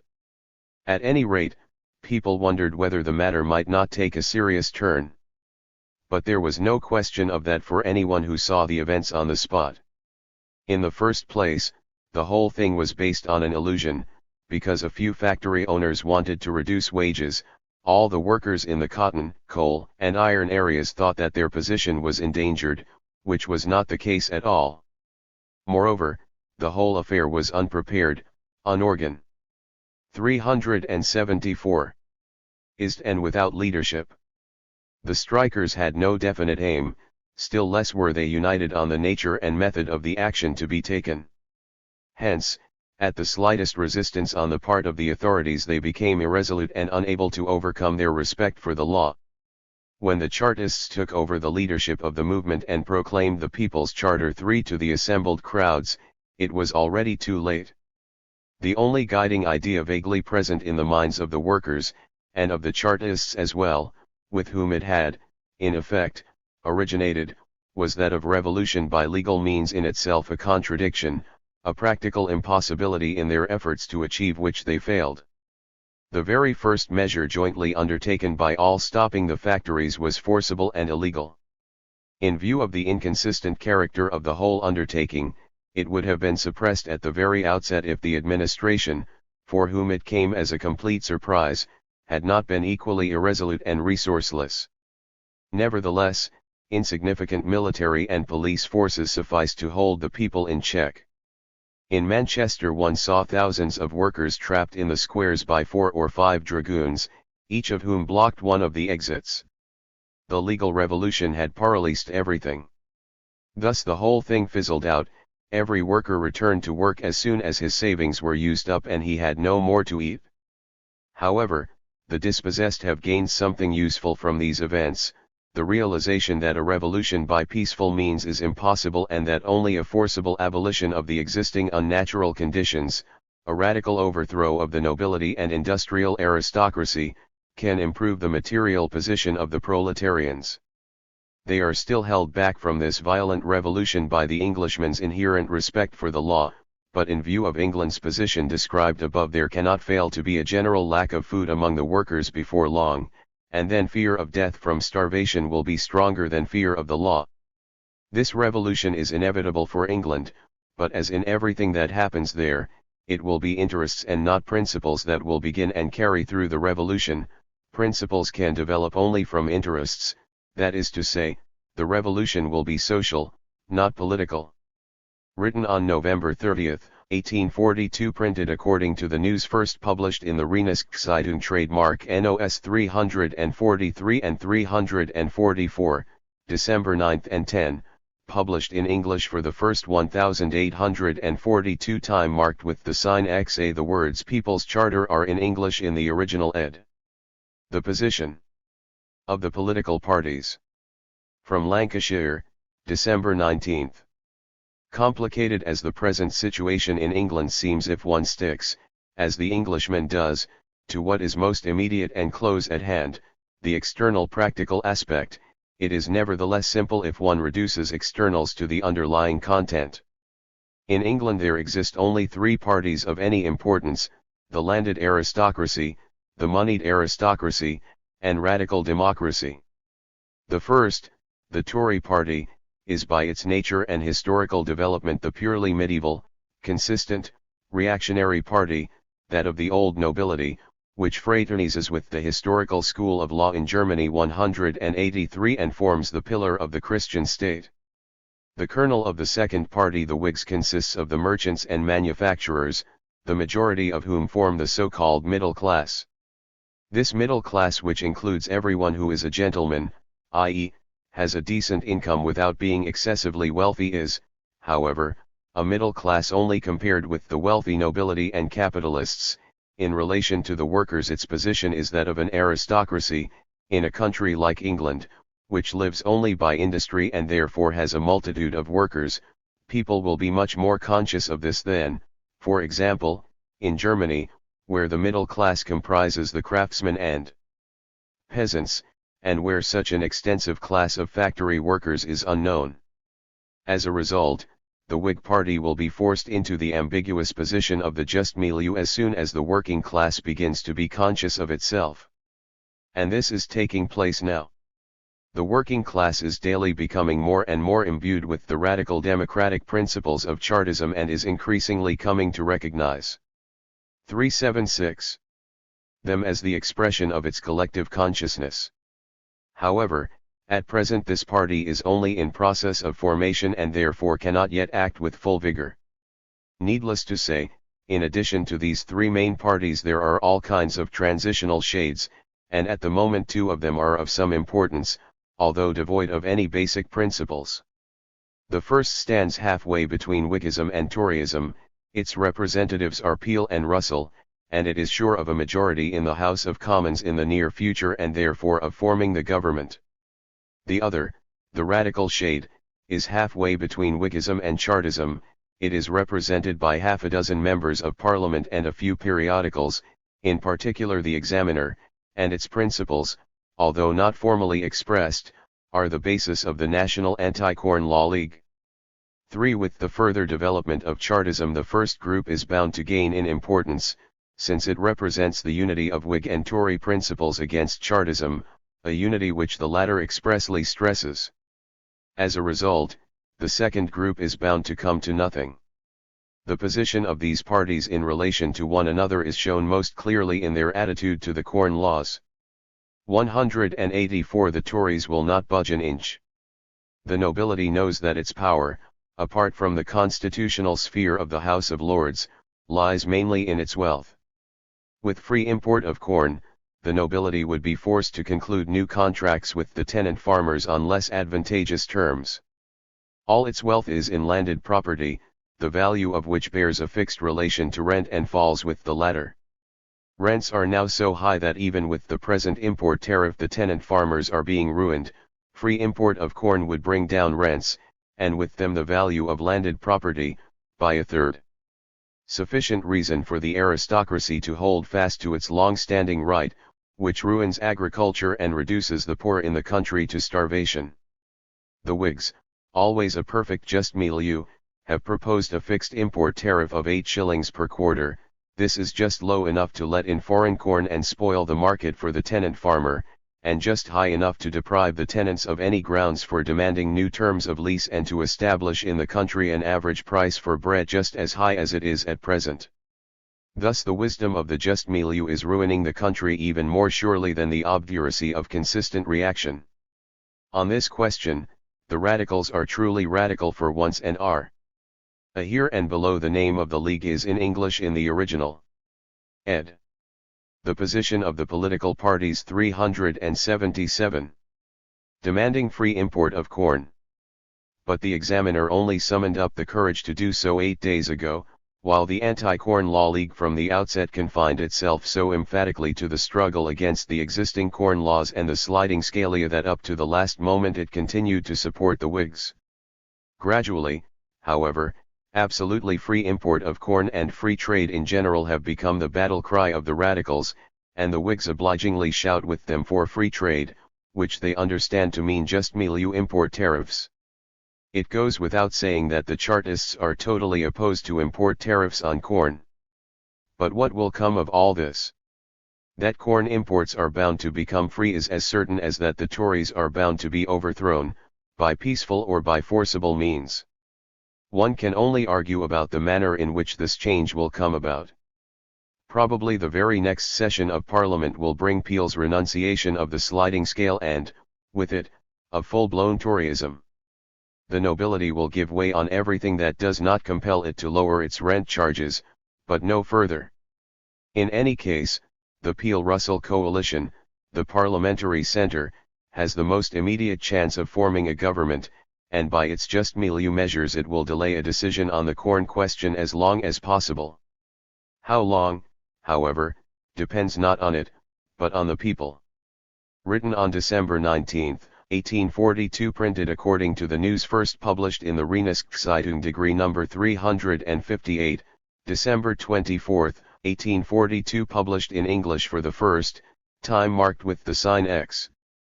Here and below the term sliding scale is in English in the original ed. The condition of the working class in England. From Lancashire, December 20. The condition of the working class in England is becoming daily more precarious. At the moment, true, it does not seem to be so bad. Most people in the textile districts have work. For every 10 workers in Manchester there is perhaps only one unemployed. The proportion is probably the same in Bolton and Birmingham, and when the English worker is employed he is satisfied. And he can well be satisfied, at any rate the textile worker, if he compares his lot with the fate of his comrades in Germany and France. The worker there earns just enough to allow him to live on bread and potatoes. He is lucky if he can buy meat once a week. Here he eats beef every day and gets a more nourishing joint for his money than the richest man in Germany. He drinks tea twice a day and still has enough money left over to be able to drink a glass of porter at midday and brandy and water in the evening. This is how most of the Manchester workers live who work a 12-hour day. But how long will it last? The slightest fluctuation in trade leaves thousands of workers destitute, their modest savings are soon used up and then they are in danger of starving to death. And a crisis of this kind is bound to occur again in a few years' time. The same expanded production which is now giving work to paupers and is counting on the Chinese market is bound to create a huge mass of commodities and a slump in sales, which will again result in general destitution among the workers. For the moment the textile workers are in the best position. In the pits the coal miners have to perform the heaviest and most unhealthy work for low wages. As a result this section of the working class harbors far more wrath against the wealthy than other working men, and for this reason is especially noted for robbery, assaults against richer people, etc. Thus, here in Manchester there is real fear of the condition of the working class in England 379. Bolton people 3 who also proved to be the most determined of all during the summer disturbances. 185 The iron workers have a similar reputation, as in general do all those engaged in hard physical labor. If all these are only just able to exist now, what will become of them if there is the slightest slump in business? True, the workers have organized their own mutual benefit funds, which are augmented by weekly contributions and are intended to support the unemployed, but these only suffice when the factories are working well, for even then there are always enough destitute. When unemployment becomes general, even this source of relief dries up. At the moment the scapegoat is Scotland, where the factories are coming to a standstill, for when English industry expands, there is always some region or other which suffers. Unemployment is increasing daily all round Glasgow. In Paisley, a relatively small town, there were 7,000 unemployed a fortnight ago, now there are already 10,000. The grants from mutual benefit funds, small enough in any case, have been cut by half, because funds are running out. At a meeting of the noblemen and gentlemen of the county it was decided to organize subscriptions which are expected to yield £3,000, but this method, too, is already outworn and the gentlemen themselves secretly admit that they do not expect to collect more than £400.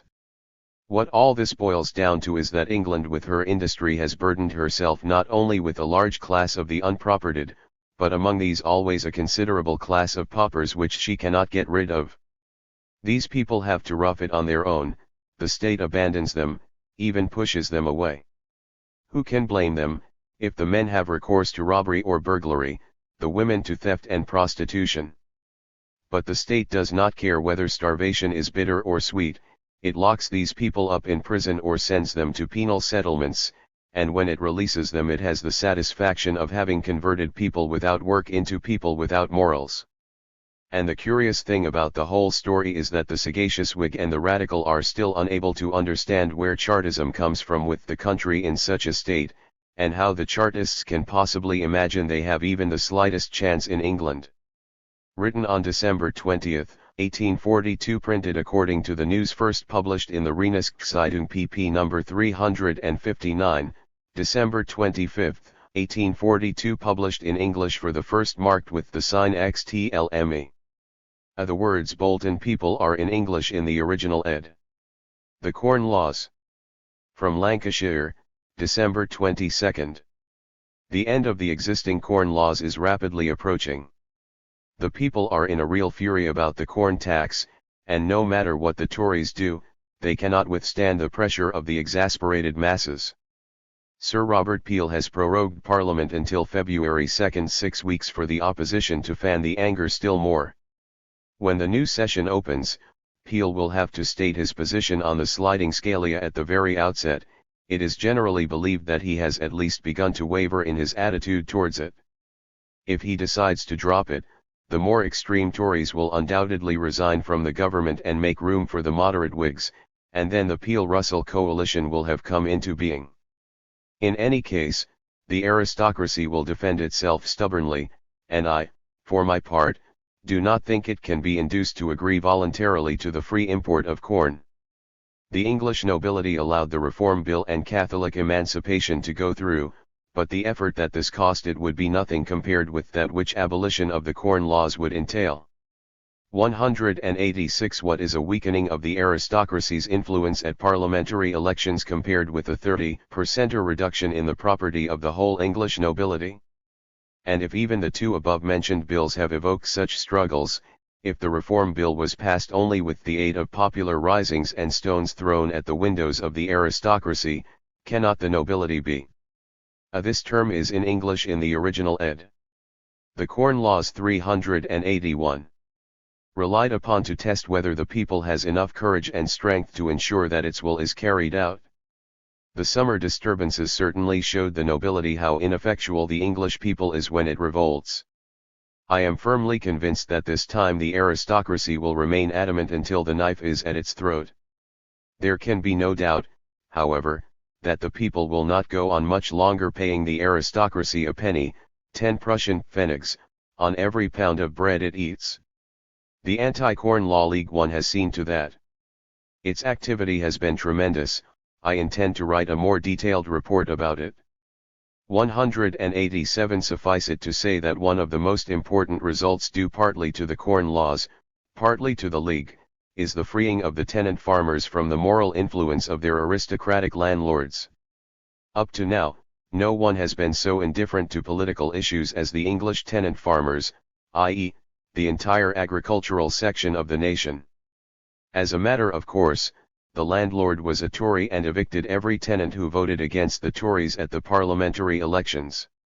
The result was that the 252 members of Parliament which the agricultural districts in the United Kingdom have to elect were, as a rule, almost all Tories.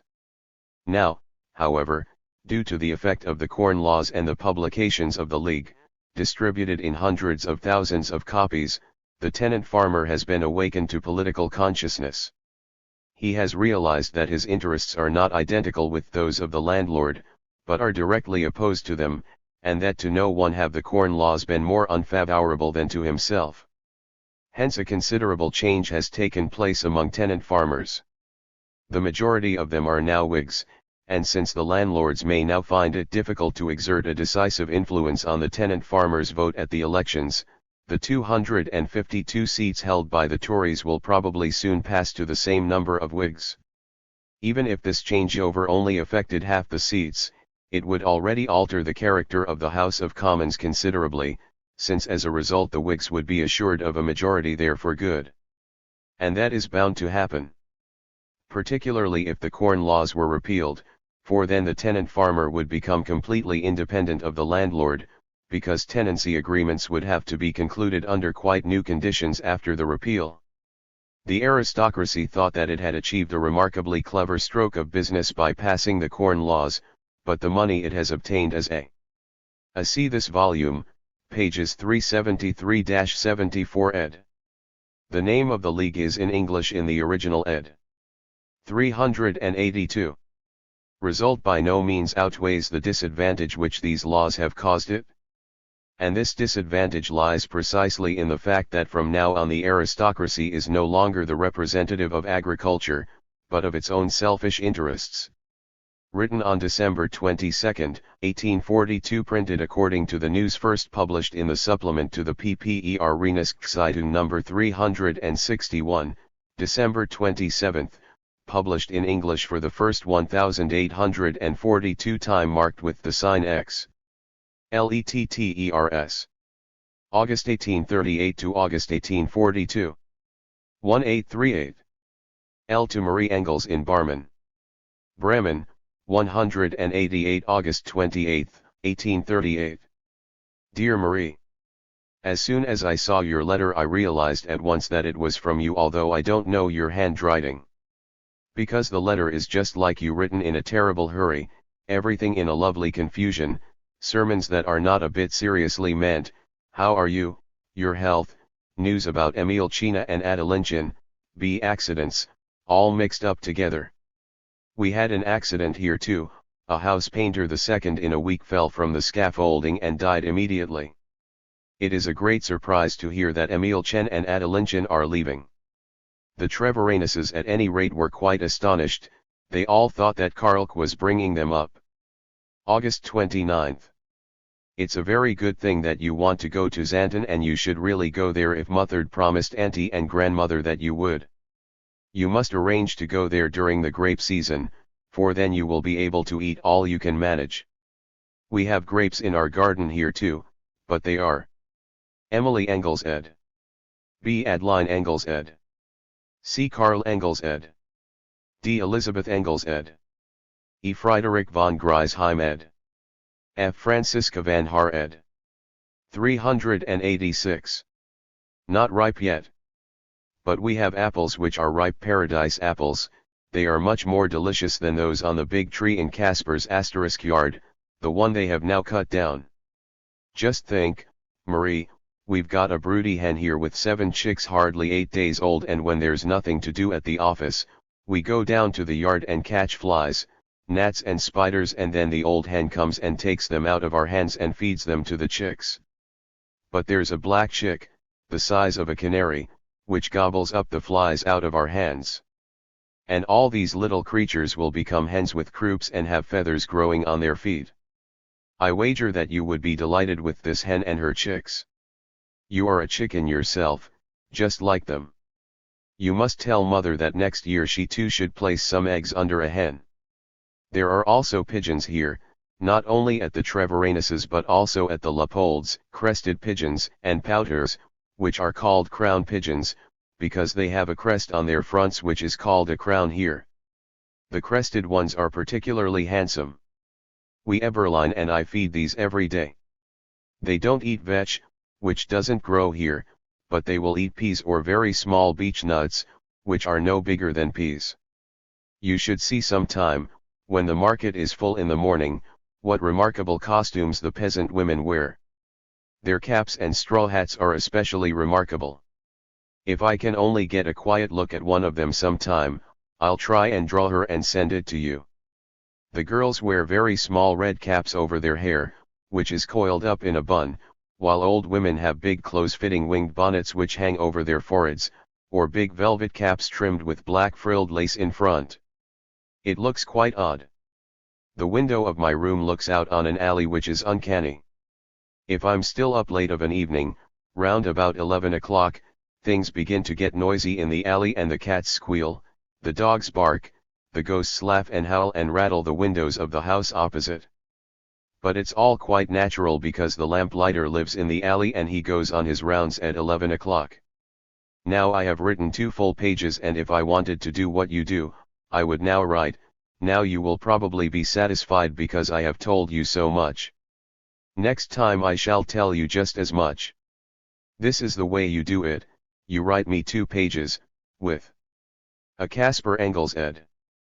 To Marie Engels, August 28 to 29, 1838 387. The lines set very far apart, and you leave the other 2 pages quite empty.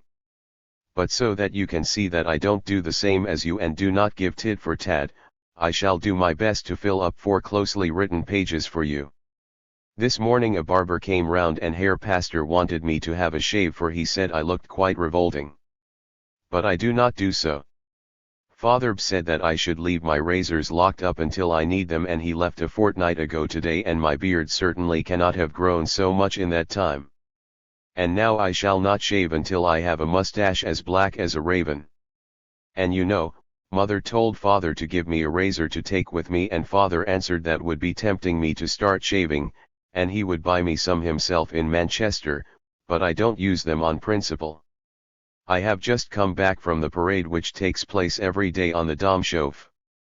There the great Hanseatic army, composed of about 40 soldiers and 25 bandsmen as well as 6 to 8 officers, does its exercises, and, if I leave out the drum major, they all have as much mustache between them as one Prussian hussar.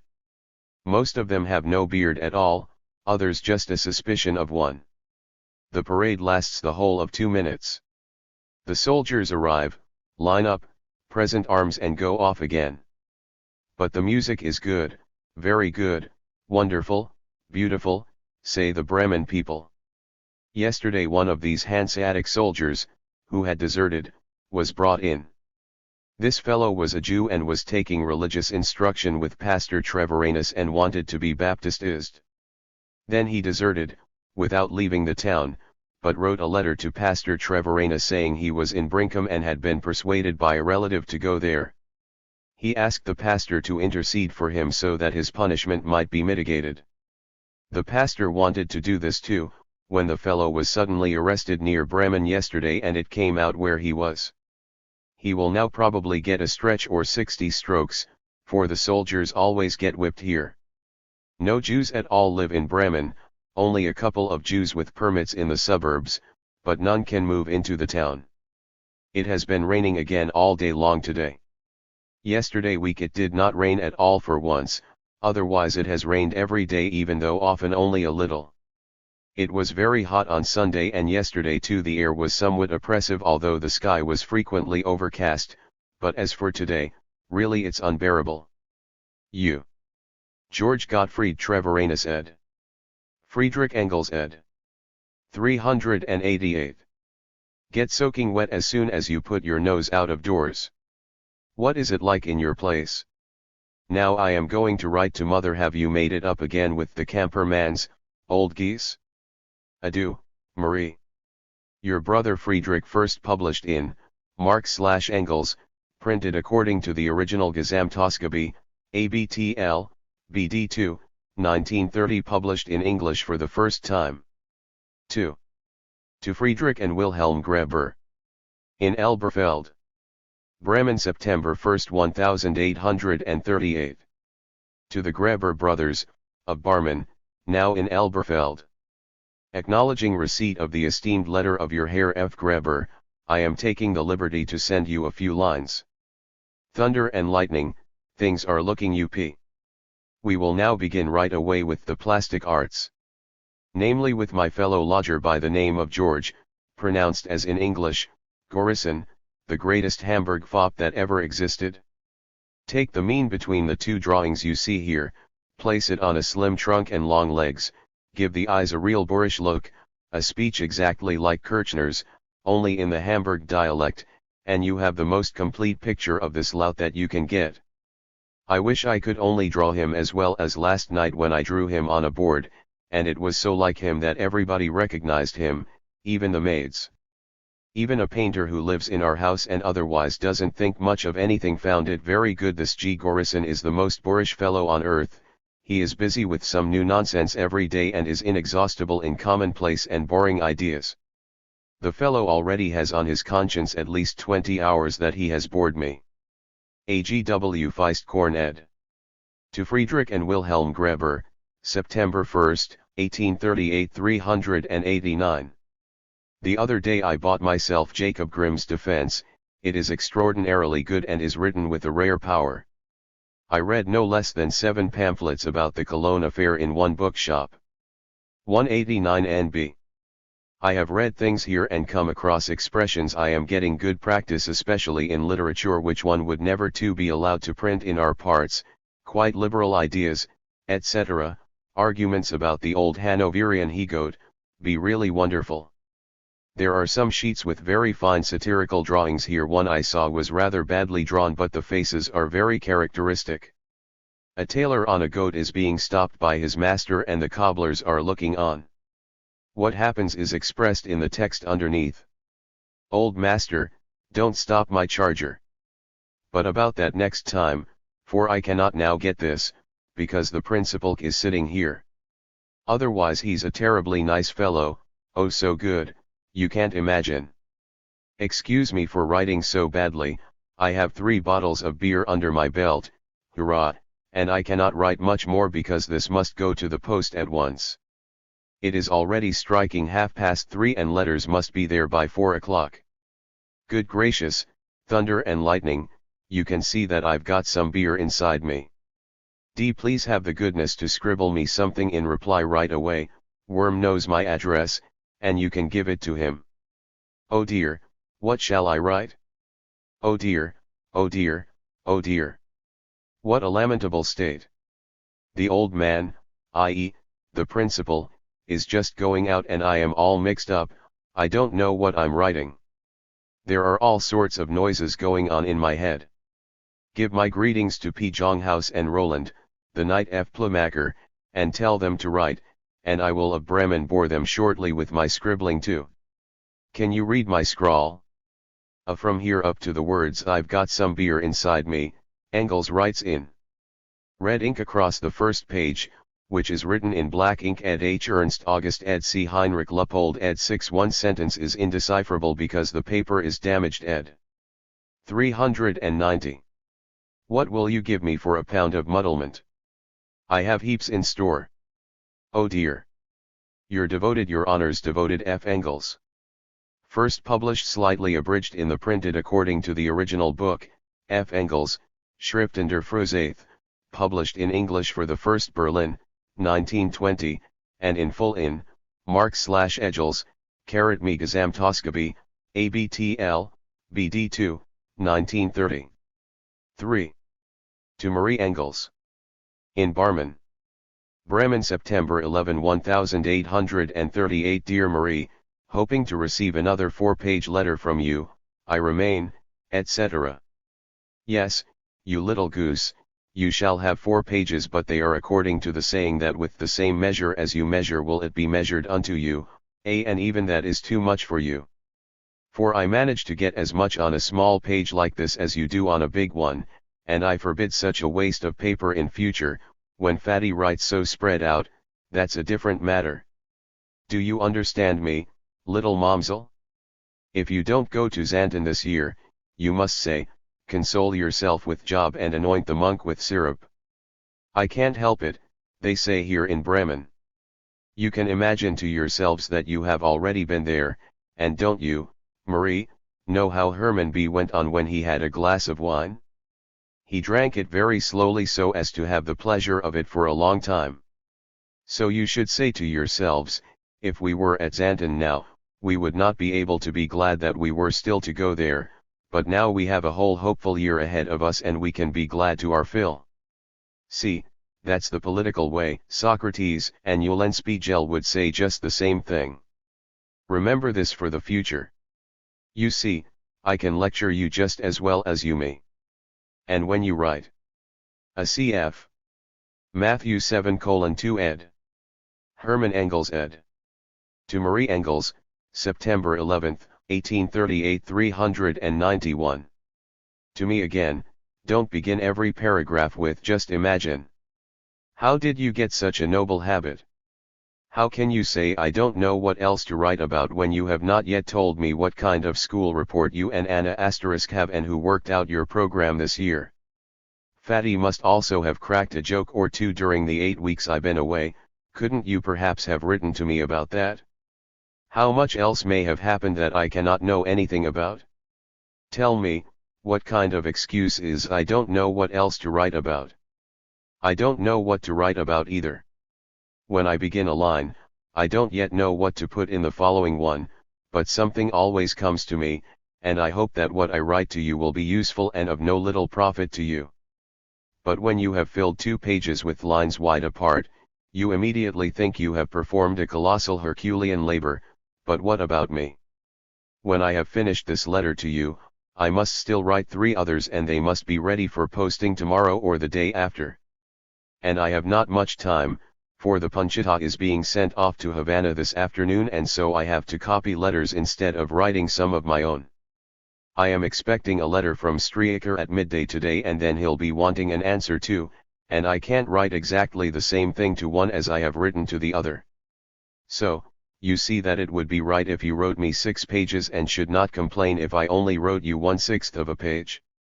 However, this lecture is already as long as your whole letter and so that you can see that I can also write about other things I will now make so free as to tell you that if I have brushes before this letter goes off, I will enclose a few drawings of Bremen peasant fashions but now you are right, I don't know what else to write about, but I just want to see if I get anything more to do.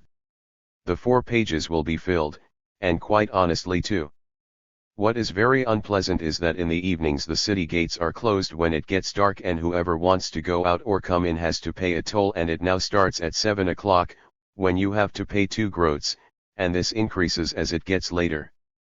You pay 3 groats after 9 and 6 groats at 10 and 12 groats at 11. If you are on horseback you have to pay even more. I too have had to pay toll once or twice. The consul is at this moment talking to Herr Grave about the letters which have to be written this afternoon. I am listening with the greatest excitement like a rascal who sees the jury return and is waiting to hear. Anna Engels ed. B. Heinrich Luppold ed.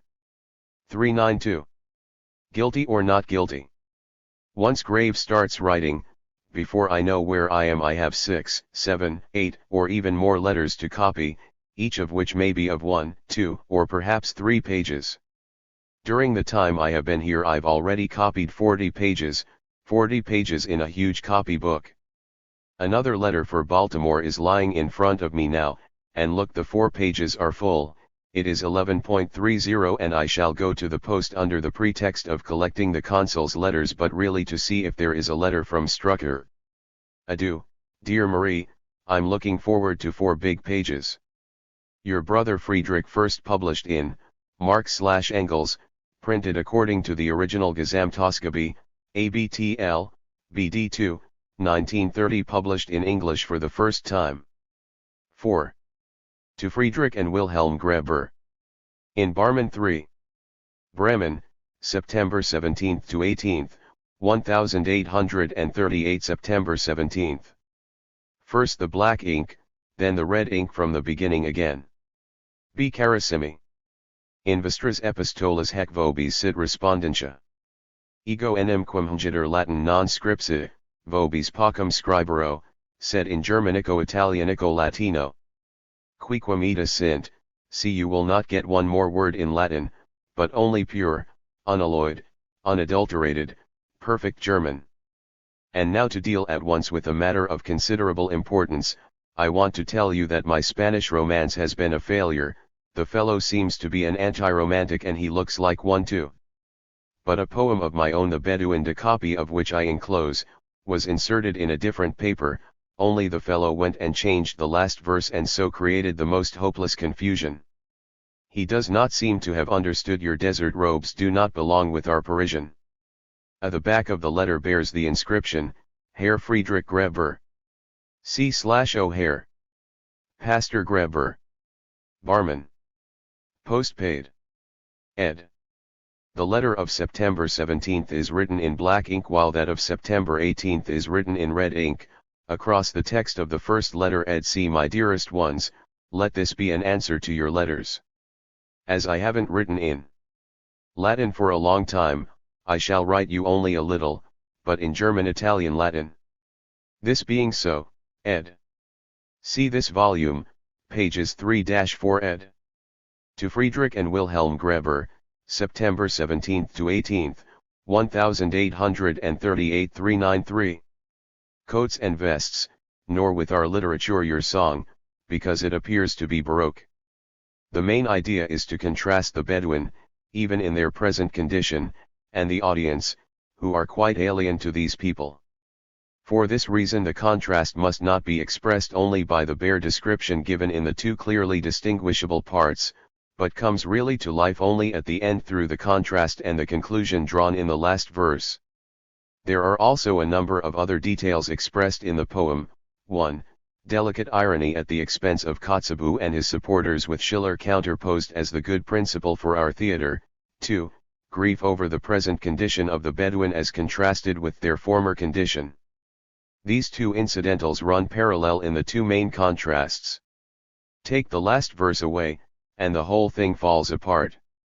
But if the editor wishes to make the conclusion less striking and ends with, they jump at money's beck and call, and not at nature's primal urge. Their eyes are blank, they're silent, all, except for one who sings a dirge. Then, first of all, this ending is feeble because it consists of previously used rhetorical phrases, and secondly, it destroys my main idea by replacing it with the subsidiary one, sorrow over the present condition of the Bedouin and the contrast with their former condition. So he has done the following damage: he has completely destroyed 1. The main idea, 2. The cohesion of the poem. However, this will cost the fellow an additional groat, equals 1/2 silver groschen, for he will get an answer from me in the form of a sermon. By the way, I wish I had never written the poem. I have completely failed to express the idea in a clear, pleasant form. STR's fine phrases are simply phrases. Dataland and Bledel Jared are one and the same thing, so one idea is expressed twice with the same words, and what dissonance Schallend Lochenzalt and Mundgewand. It gives one a peculiar feeling to see one's verses in print like this. They have become something strange and one sees them with a much clearer eye than when they are handwritten. I had a good laugh when I saw myself thus made public, but I soon lost any desire to laugh. As soon as I saw the changes I became very angry and raged in a most barbaric fashion. Satis autem de hac relocuti sumus.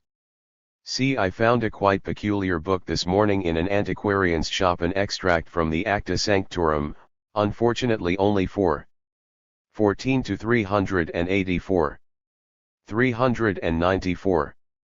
The first half of the year, with portraits, lives of the saints and prayers, but all very short.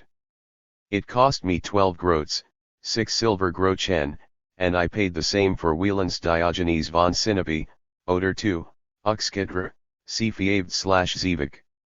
One doubt my ability and my productivity as a poet more and more every day since I read Goethe's 2 essays für Jungdichter *, in which I find myself described as aptly as could be, and from which it has become clear to me that my rhyming achieves nothing for art. All the same, I want to go on rhyming because, as Goethe says, it is a pleasant addition, and I shall also probably get a poem or two published in some journal because other fellows also do so who are just as big if not bigger asses than I am, and because my efforts will neither raise nor lower German literature. But when I read a really good poem, then fury seizes my soul to think that I couldn't have done that. Satis autumn de hac relocuti sumus. My cari amici, how much I miss you. When I remember how I often entered your room and there sat Fritz, so comfortable behind the stove, with his short pipe in his mouth, and Wilm rustled around the room in his long dressing gown, could not smoke anything but four Pfennig cigars and cracked jokes which shook the whole room, and then the mighty Feldman rose like Kavuk Mevix OCC and entered, and then Worm came in his long coat and with his stick in his hand, and then we all caroused and all hell was let loose, and now we have to make do with letters. It's outrageous. But that you write to me a lot from Berlin too is Constat and Naturaliter, letters there only take a day longer than to Barman. You know my address, but it doesn't matter if you don't, for I have struck up such a close acquaintance with our postman that he always delivers my letters to the office. But still, honoris causa, you might put St. Martini Kirchhoff No. 2 on the envelope if necessary. This friendship with the postman comes from our names being similar. His is Engelke. Letter writing is a bit hard for me today. The day before yesterday I sent off a letter to Worm at Bilk, and today I posted one to Strucker. The first was 8 pages long, the second 7, and now you two want your ration. If you receive this letter before you go to Cologne, please do the following for me. When you get there, will you find Streitzugas and go to Evererts the printers at number 51 and buy me Volksbücher. I have Siegfried, Eulenspiegel, and Helena. The Raging Socrates ed. B. The reference is to Goethe's articles Verjungdichter and Noch ein Wort Verjungdichter. Ed. See Fairmanilaws ed. To Friedrich and Wilhelm Greber, September 17 to 18, 1838 395. Ones I need most are Octavianus, Die Skildberger, incomplete in the Leipzig edition, Die Heimanskinder, Dr. Faust, and any of the others which are illustrated with woodcuts. If there is anything mystical there, buy it as well, especially the Sibylline Weissagung. You can go up to $2 or $3 in any case. Then send the books on to me by express post, tell me how much they come to, and I shall send you a letter of credit drawn on my old man, who will gladly pay it. Or, better still, you can send the books to my old man, to whom I'll explain the whole business, and he can give them to me as a Christmas gift, or as he likes. A new subject of study for me is Jacob Boehme. He is a dark but deep soul. But most of it must be studied terribly hard if one wants to understand any of it. He is rich in poetic ideas and a very allegorical man. His speech is quite original, for he gives all words a different meaning from the usual one. Instead of Essenswin, Substanzwesenheit, he says Torment quod. He calls God a non-cause wie ein Grund and a cause Grund because he has no cause or beginning of his existence, but is himself the cause of his own and all other life. So far I have been able to find only 3 of his books admittedly enough to begin with, but here I want to insert my poem about the Bedouin. Now the bell rings, and suddenly the silken curtain swift ascends, and all in hushed expectancy wait for the evening to commence. No Kotzebue commands the scene to set the merry audience roaring. No Schiller of the earnest mien steps forth, his golden words outpouring. Sons of the desert, proud and free, walk on to greet us, face to face, but pride is vanished utterly, and freedom lost without a trace. They jump at money's beck and call, as once that lad from dune to dune bounded for joy. They're silent, all, save one who sings a dirge-like tune. The audience, amazed and awed by what these acrobats can do, applauds them, just as it applauds the trumperies of Kotzebue. Fleet nomads of the desert lands, you braved the sun's fierce noontide rays through harsh Morocco's burning sands. 396. Through valleys where the date palms sway, and through the garden paradise of Bled El Jared once you swept. You turned your wits to bold forays. Your steeds to battle proudly stepped. You sat there, where moon lustres spill, by rare springs in a palm tree grove, and lovely lips with gracious skill a fairy story garland wove. Sleeping in narrow tents you lay, in love's warm arms, with dreams all round. till sunrise ushered in the day. And camels made their bellowing sound. Go home again, exotic guests. Your desert robes do not belong with our Parisian coats and vests, nor with our literature your song. September 18th Kermi pometibus exanimus tuis asterisk you will be shouting. But I am going to torture you still more with them, or rather because of them. Guy Lelmusb has still got an exercise book of my verse, just as I wrote it. I'm now asking for this exercise book back, and you can send it in the following way. You can cut out all the blank paper and you can then enclose a few sheets with every letter you write. It won't increase the postage. If need be, you can also add 1 or 2 bits of reading matter if you pack it cunningly and press the letter well, for instance, laying it for a night between a couple of dictionaries before you send it, so they won't notice anything. See that blank gets the sheet I've enclosed for him. I am getting a terribly extensive correspondence, with you in Berlin, with Worm in Bonn, and similarly with Barman and Elberfeld. But if I didn't have it, how would I kill the endless time I have to spend at the office without being allowed to read? The day before yesterday I spent with the old man, cid est principalus. His wife is called the old woman Alsk, the elk, Ali in Italian, pronounced just like that, in the country where his family lives, and I enjoyed it very much. The old man is an excellent fellow. He always scolds his boys in Polish. You Ledchiaks, you Kashubs, he shouts.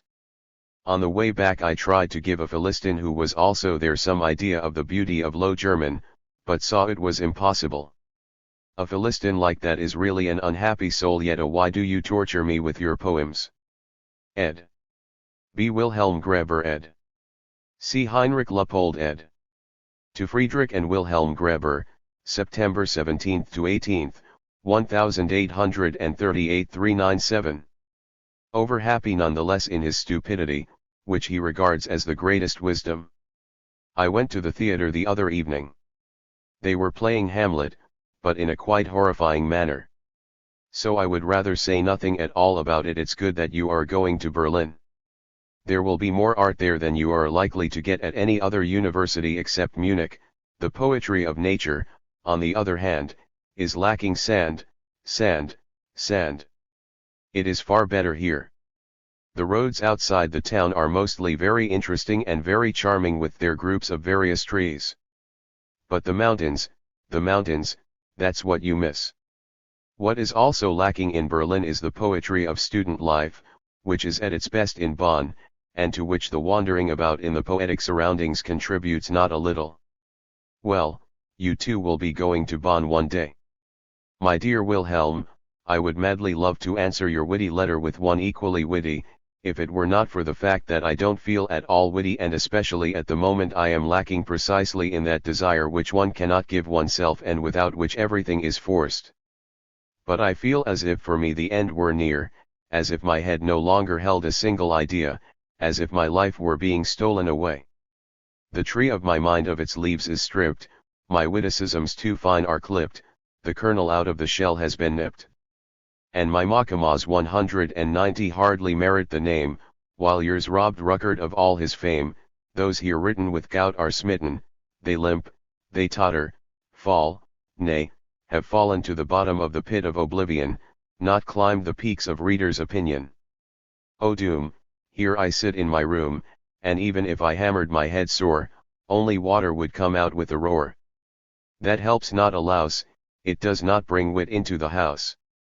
When I went to bed last night I banged my head and it sounded just like when you knock against a bucket of water and the water splashes against the other side. I had to laugh at the way my nose was properly rubbed in the truth. Yes, water, water. My room is full of spooks.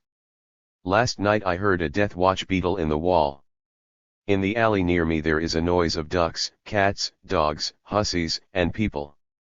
And incidentally I expect a letter from you just as long if not longer than this one, etid post notice, let there be no mistake about it.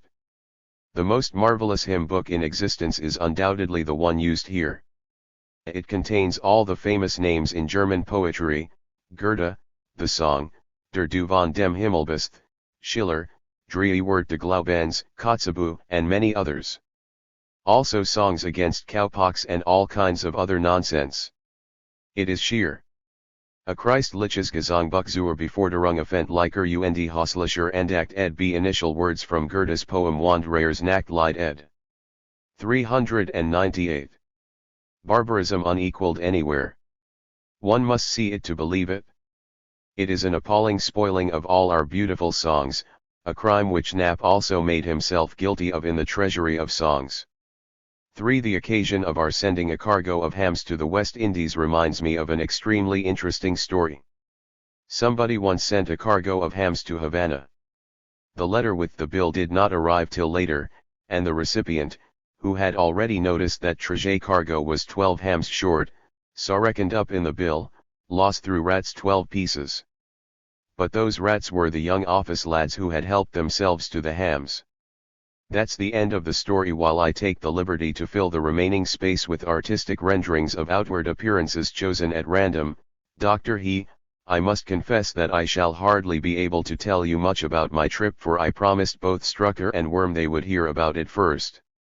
I even fear that I shall have to write about it to them twice over, and to go through all that tedious stuff 3 times, mixed up with all kinds of other nonsense, would really be too much. But if Worm cares to send you the exercise book, which he is hardly likely to receive before the end of the year, that's all right with me. Otherwise I can't do anything for you until you go to Bonn yourselves. Your most humble servant. A genius a la mode, a fathead a la mode. Greetings to P. Jong House. He can enclose a letter with yours. I would have written to him too, but the fellow is certainly away. Reply soon. Your Berlin address. Carrot. First published considerably abridged in printed according to the original. Q. RU / N / yen LR. 9 YHE caret LUERIINI, published in English for the first 1913, and in full in the book, F. Engels, 6 Schriften der Frohseth, Berlin, 1920 ANAP, Evangelisker Leaders Cha, Verkirche und Haus ed. To Marie Engels, October 9 to 10, 1838 399. 5. To Marie Engels. In Barmen. Bremen, October 9, 1838. Dear Marie. At last 4 full pages. Well, I shall have to praise you till you can no longer bear it, as they say. Riding is now over unfortunately, so I am mostly at home on Sundays, but I enjoy myself quite a lot. Either I listen to somebody playing or singing, or I write, and in the evening we do all kinds of crazy things. The day before yesterday, which, as you know, was Sunday, we put a ring in a cup of flour and then played the well-known game of trying to get it out with your mouth. We all had a turn, the pastor's wife, 3 the girls, the painter, and I too, while the pastor 0 sat in the corner on the sofa and watched the fun through a cloud of cigar smoke. The pastor's wife couldn't stop laughing as she tried to get it out and covered herself with flour over and over again, and when the painter's turn came, he blew with all his might so that the flour puffed out right and left and descended like a cloud on his green and red dressing gown.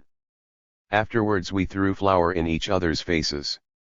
I blackened my face with cork, at which they all laughed, and when I started to laugh, that made them laugh all the more and all the louder. Then I laughed, ha ha ha ha ha, so loudly that all the others followed suit with he he he he he and ha ha ha ha ha, until it was just like in the story where the Jew has to dance in the bramble bush, and at last they all begged me to stop for heaven's sake.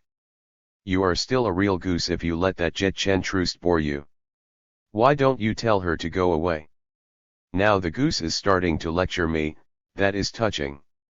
Tell me, goose, don't you know the saying, I shall behave to you as you behave to me? Don't you know that no matter how small you write, I still write twice as small? But let's settle the matter once and for all. If you write me 4 pages, then you shall get 4 pages back, and there's an end of it.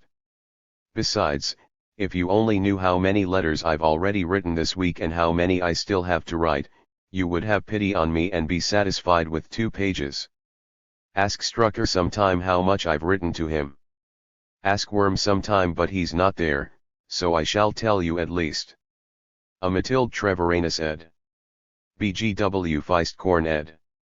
C. George Gottfried Trevoranus ed. 400. 12 pages just like these and as much again across the page in red ink. But he writes just as much to me in reply. And I have also to write to Mother, Herman, A. August, B. Rudolph. See, what do you think that adds up to? I think that as you can read the other letters you'll be fair and only expect half as much from me as you write to me. You say that I praise Anna to the skies. No, so God overnit, dat do ekanit asterisk, but if she writes me 4 pages and you only write 3, isn't she better than you? Apart from all this, I'll gladly admit that you are a loyal soul and write to me most diligently. But you must not presume to start such rows and quarrels with me and imagine all the right is on your side when you really ought to be on your knees begging forgiveness. You complain about the shoulder brace, but oh, my little goose, hold yourself straight and then they won't put one on you. We had the same weather here as you describe, but now it's horrible. It rains and drizzles continuously. Sometimes it pours down and then we have a bit of blue sky every 24 hours and a ray of sunshine every half year. You want me to write what I would like for Christmas? Well, you needn't make me what I've already got, and you know what I haven't got, so what shall I write? Embroider a cover for a cigar box or I don't know what, but you can keep nagging Mother a little every 2 or 3 days to send me the Goethe for Christmas Day. I really need it very badly, for you can hardly read anything without there being some reference to Goethe. Who was this man Goethe? Herr Reap, children, he was. Your drawing of the poultry yard I could comprehend quite easily, and it is very practical. Cats or polecats can't get in and the hens can't get out. Last Friday I went to the theater. They were playing Nachtlager in Granada, an opera which is very nice. Tonight they are giving Die Zauberflote. I must go to it. I really must manage to see what it is like. I hope it will be really good. October 10th. I went to the theater. I liked Die Zauberflote very much. I should like you to be able to come and see it with me sometime. I bet you would like it very much. Yes, Marie, what shall I write about now? Shall I grumble a bit for want of anything? A Hermann Engels ed. August Engels, Engels' cousin ed.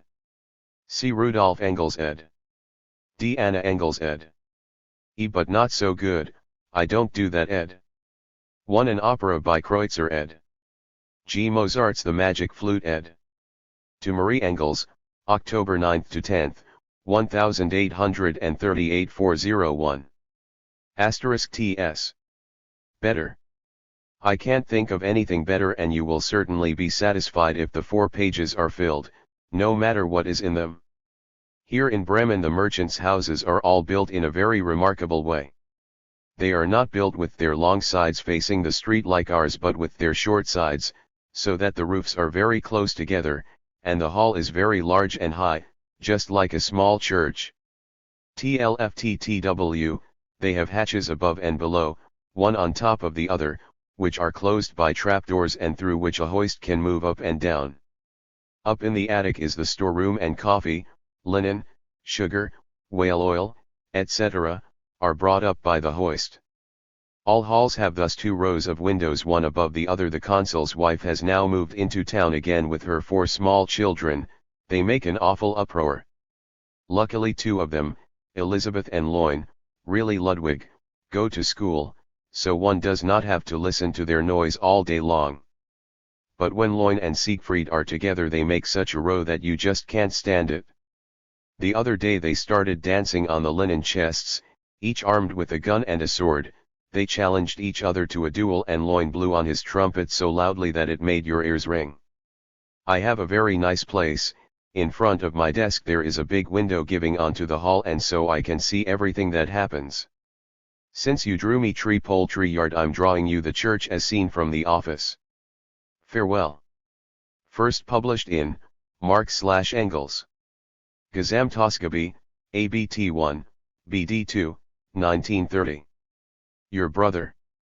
Friedrich. Printed according to the original. Published in English for the first. This word is in English in the original ed. 402. 6. To Marie Engels. In Barmen. Bremen, November 13, 1838. Dear Marie. Both your letters gave me very great pleasure, and I will see what I can do, time and space permitting, to tell you something. It is now past 3 o'clock and the letter must be posted by 4. But I really don't know anything much to tell you. Nothing out of the ordinary happens here, apart from the fact that the Bremen people have mounted their 2 splendid cannon at the main guardhouse again, that instead of saying footstool they say footboard here, that very many people are now wearing mackintoshes here, that it was immensely cold last night and ice ferns were formed on the window panes and that the sun is now shining, and the like. Something else occurs to me that you should mention to mother, namely, that I wrote to the Grabbers at the end of September saying that when they went to Cologne they should send me Volksbücher and get the money from father. But as they never got to Cologne, they have written to their cousin, so if he sends some Permezzo Pastor Grabber it would be fine, and I'm sure father would do me the favor of settling the bill for me. If he doesn't send any that will be all right too and you won't be bothered with it. I would have written about this before now, but was only given noteworthy information of the correct procedure today. Wilhelm Grabber also writes to me, and this is certainly something for you, that there are no lavatories properly so called in Berlin, only commodes, and these have to be hired separately and cost 5 silver groschen a month. As the sons of a pastor, however, they are exempted from this as from other taxes. They also tell me a great deal about their walking tour through the Harz Mountains and up the Blocksberg, and how they traveled from Magdeburg to Berlin with a very tall guards NCO.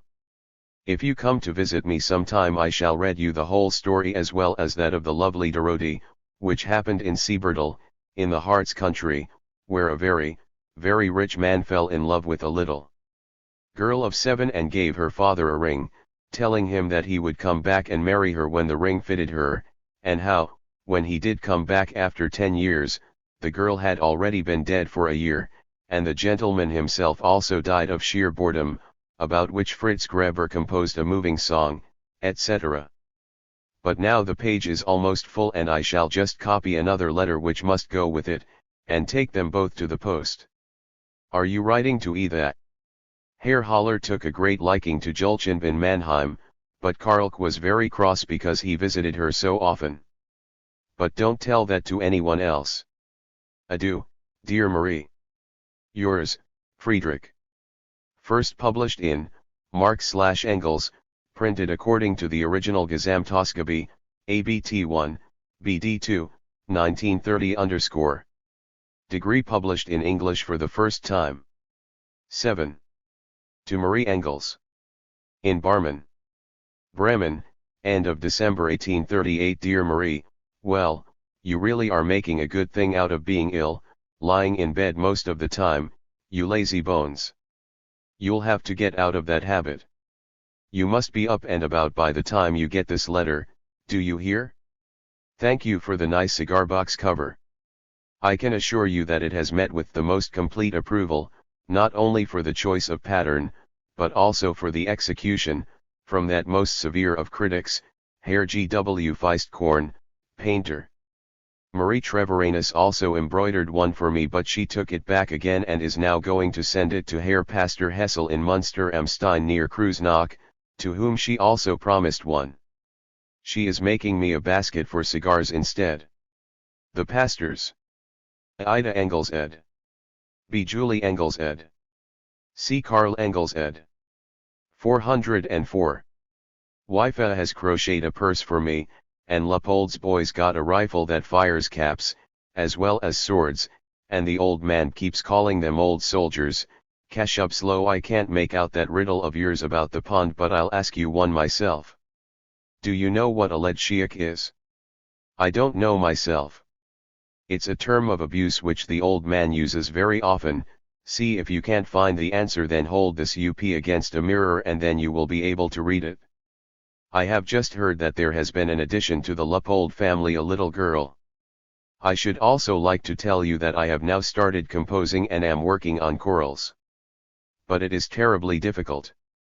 The measure and the sharps and the chords give one a lot of trouble. I haven't got very far yet, but I am sending you a specimen. It's the first two lines of Ein Festberg ist unser Gott. D. I have not yet been able to do it for more than 2 voices, for 4 voices is still too hard. I hope I have not made any mistakes in the score, so try and play it sometime. Adieu, dear Marie. Your brother Friedrich. First published in the Deutsche Review, printed according to the original Stuttgart and Leipzig. BD 4, 1920, published in English for the first. A Mathilde Treviranus ed. Heinrich Luppold ed. See, the bracketed sentence is in mirror writing in the original ed. First line of a hymn by Martin Luther ed. 1839. 8. To Marie Engels. In Barmen. Bremen, January 7, 39. Dear Marie, I hope you have now had that tooth extracted, or that it was not necessary. The riddle about the pond is very nice, but you ought to be able to solve it yourself. Listen, composing is hard work, you have to pay attention to so many things, the harmony of the chords and the right progression, and that gives a lot of trouble. I'll see if I can't send you something again next time. I am now working on another choral, in which the bass and soprano voices alternate. Have a look at this. The accompaniment is still missing, and I'll probably make some changes too. It is obvious that most of it, except the 4th line, has been stolen from the hymn book. The text is the well. 406. Non Latin stabat mater dolorosa juxta cruciem lacrimicidum pendebat filius. The pastora killed a pig in the wash house at midday today. At first his wife Eb would not have anything to do with the whole business, but he said he wanted to make a gift of it to her, so she had to take it. And the pig didn't scream at all. Once it was dead, all the females in the family came in. But the old granny would not let anyone take her place, stirring the blood, and it looked quite strange. They will be making the sausage tomorrow, that is really the thing for her. You say you saw a monkey and that it was you. Do you know that on the wafer with which you sealed your little letter there was written, Je dis la vérité? It also has a mirror drawn on it. Tell mother that she should not write Treviranus, she can leave out the Herr Pastor from the address altogether. The postman knows where I live anyway, as I fetch the letters from the post every day. Besides, he might be tempted not to bring my letters to the office but to me at the Treviranus, and there I only get them a couple of hours later when I come home. Strucker wrote me that on the Sunday before New Year Hermann Zero acted all sorts of things, including a waiter, etc. He must write to me about it. Strucker was full of praise for his skill, saying that Hermann played the part of the waiter as well as if he had worked in a restaurant for 3 years. Is he growing a lot? Tell mother not to show my composition to Schornstein, or he will say again that is the end of everything. You see, I learn everything that happens. Next time I am in Barmen again I shall become the consul for Bremen like the old man D. Adios me Hermanna. Yours. Friedrich. A George Gottfried Treviranus ed. Mathilde Treviranus ed. C. Hermann Engels ed. Heinrich Luppold ed. Goodbye, my sister ed. To Friedrich Greber, January 20, 1839. 407. Please excuse all the mistakes I have made in the bass part. I am not used to writing music. In case you could not read the last line but one, I am writing it out again for you. #+. First published slightly abridged in the Deutsche Review, Stuttgart and Leipzig, BD 4, 1920, and in full in Marx/Engels, Gesamtausgabe, ABT 1, BD 2, 1930. Printed according to the original. Published in English for the first. To Friedrich Greber. Bremen, January 20, 1839. To Fritz Greber, Florida. The spirit of earth speaks. 300 years have rolled by since the hour when the proud white folk came from far away across the seas, where their great cities tower. The islands soon became the strong men's prey. I lifted up my clenched fist from the ocean to see how far their arrogant feet might stray. Woods clothed the land and flowers grew in profusion, through the deep valleys wandered by the score my faithful tribesmen of the brown-skinned nation. The Eternal Father mild saw fit to pour abundant blessings down. The white men came, their ship, its course erratic, neared the shore. The land seemed fair to them. They made their claim, and seized it, like the islands, in their greed, sowing among my people serfdom's shame. 408. The borders marked by furrows they denied. And with their quadrants measured out my hand, drawing strange lines across from side to side.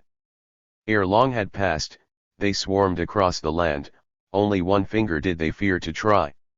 Who ventured there was doomed to meet his end. Upon this one remaining finger, I have placed a ring my brown-skinned folk compose. They stand with spears poised, ready to let fly. And if their shields in compact, serried rows fail me, if white man's arrogance breaks the ring, this hand, with white and brown, I then propose to plunge into the waters weltering. 2. The Seminole speaks. Peace to my brethren I shall not proclaim. War be my first word, battle be my last. And when your eyes blaze up in sudden flame, as forest fire is fanned by hurricane's blast, then shall I say that you were truly right to call me word's son, that night flees fast. E'en as your hunter's lust flamed at the plight of innocent creatures that you forced to flee from arrow following arrow in swift flight, so would the white men hunt you ruthlessly. But let your speeding arrows make it clear that they're the quarry, and the hunters. We. They envy us our red skins, and in fear that their revolting white may be discerned, they swathe themselves in many-colored gear. Our country they have named the floral strand, for flowers here in great profusion grow. But blue, or white, or yellow, through the land into red rime and soon they all must go, bespattered with the white man's own red blood. Flamingo bird shall not more crimson glow. As slaves, we proved to be of little good. They brought the cowardly blacks across the sea, they'll learn the strength and courage of our brood. To Friedrich Greber, January 20, 1839 409. Come then, white man, if your desire it be. And you shall get the homage that's your due. From every bed of reeds, from every tree, Seminole arrows wait to ambush you. Ill. The white man speaks. Well, then. And so for the last time I will offer my brow to cruel destiny, and freely turn to face the murderous steel. O vengeful fate, you are well known to me. Always you've turned my joy in life to gall. You think I ever knew love's ecstasy? Mocking, she broke my heart, whom I did fall in love with. Thenceforth, seeking consolation, I fought for freedom. Kings themselves have all trembled before our league. In trepidation, princes have seen how German youth can stand as one. In 7 years of expiation I fully paid my debt in iron bonds. In a swift ship they bring me o'er the sea, to liberty but on an alien strand. The coastline beckons, but at a cliff's foot, see, the ship is wrecked. The folk on board all spring into the foaming waves. A plank bears me safely to shore, though bruised and shivering. For the first time, my luck goes favorably. In sand-choked seas the rest lie weltering. But can I not escape my destiny? The savages surround me, bind my limbs. They seek to gain revenge by killing me. For me, new freedom, so I hoped, begins. But freedom fighters seek my murder here. So must I expiate my brother's sins. But what comes floating to the beach down there? A crucifix. In my Redeemer's eye. Such tenderness. I miss his word so dear. As I lie here upon the hot sands dying, he comes to me with bounteous clemency. While I complain, God, with hell's fury vying, has now himself become a corpse for me. 410. Here is my contribution to the next little party. I saw that there had been one at our place again and I was very sorry that I didn't send anything in for it. Now in reply to your letter, aha! Why don't you read the newspaper? If you did you would have seen what was and what was not printed about the business. It's not my fault if you make a fool of yourself. The paper only contained official reports issued by the Senate, and they were really what was to be expected. Plumacker's comedy must be very good. I have written asking for it twice, but he has not uttered a word about it. As far as Jonghouse and his love are concerned, I have something to settle with him about that. You fellows always let yourselves be put off writing by this and that. Tell me, can't you write to me for half an hour each day after you get a letter from me? Then you'd be finished in 3 days.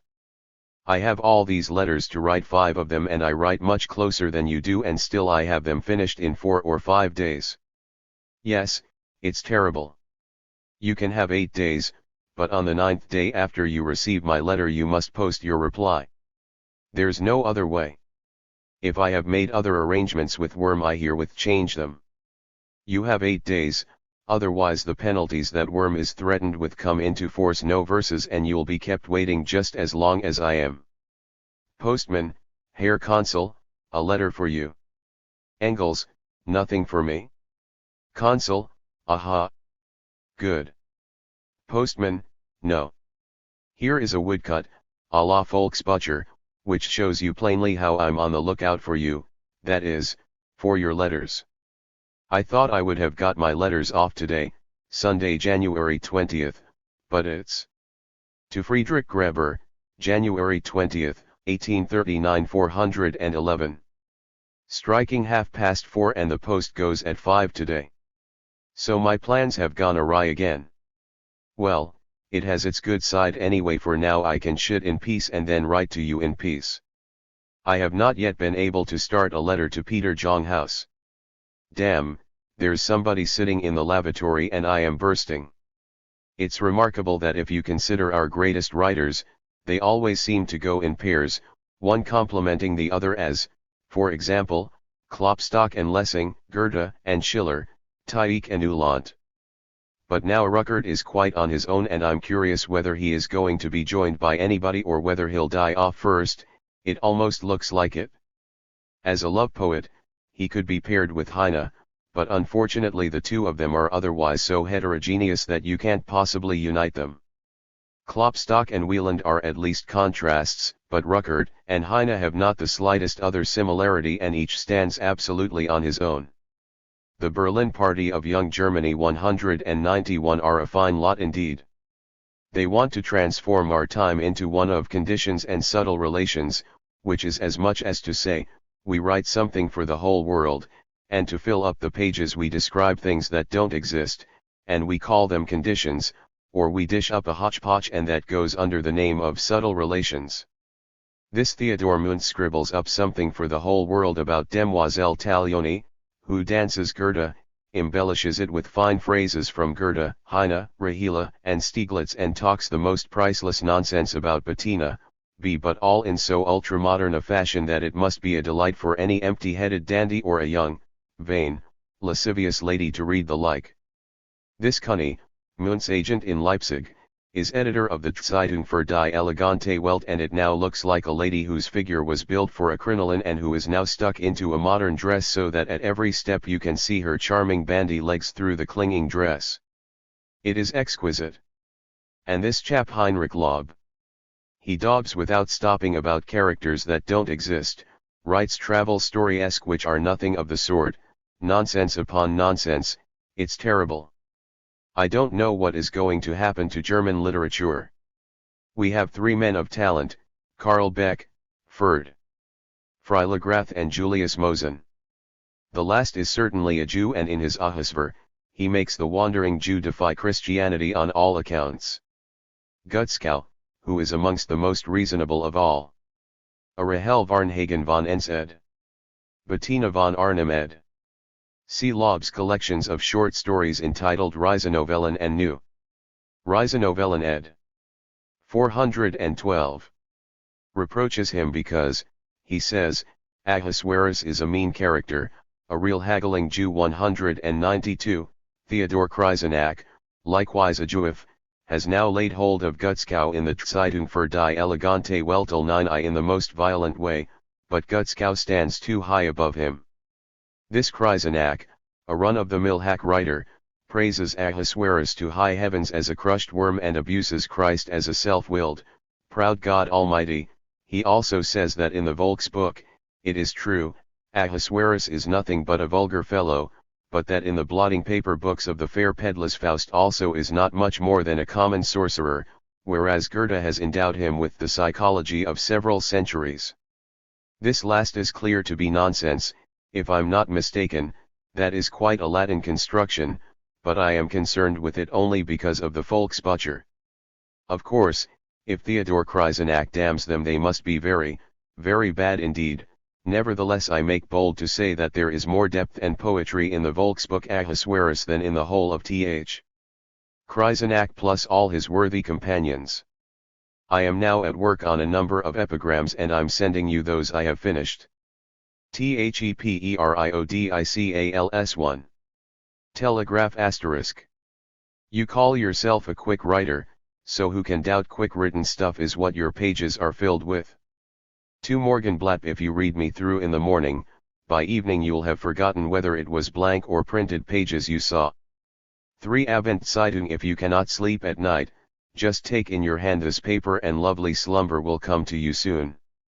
4 Literaturblatt. These leaves are the most critical in the whole literary forest. But how dry they are! The wind blows them down. 3 Telegraph für Deutschland ed.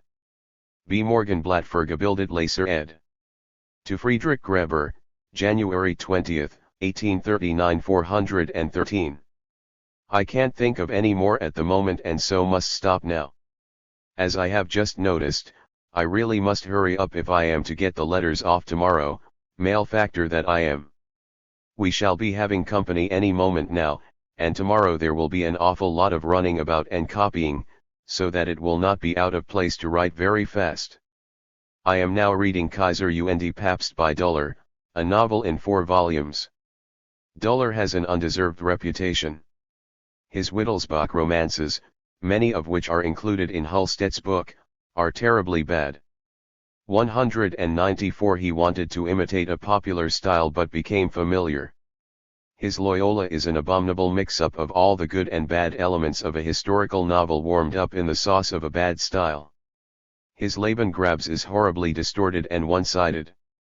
195 The novel I am reading is better, some of the characters are well described, others at least not too badly, isolated situations are pretty well handled, and the people he has invented are interesting.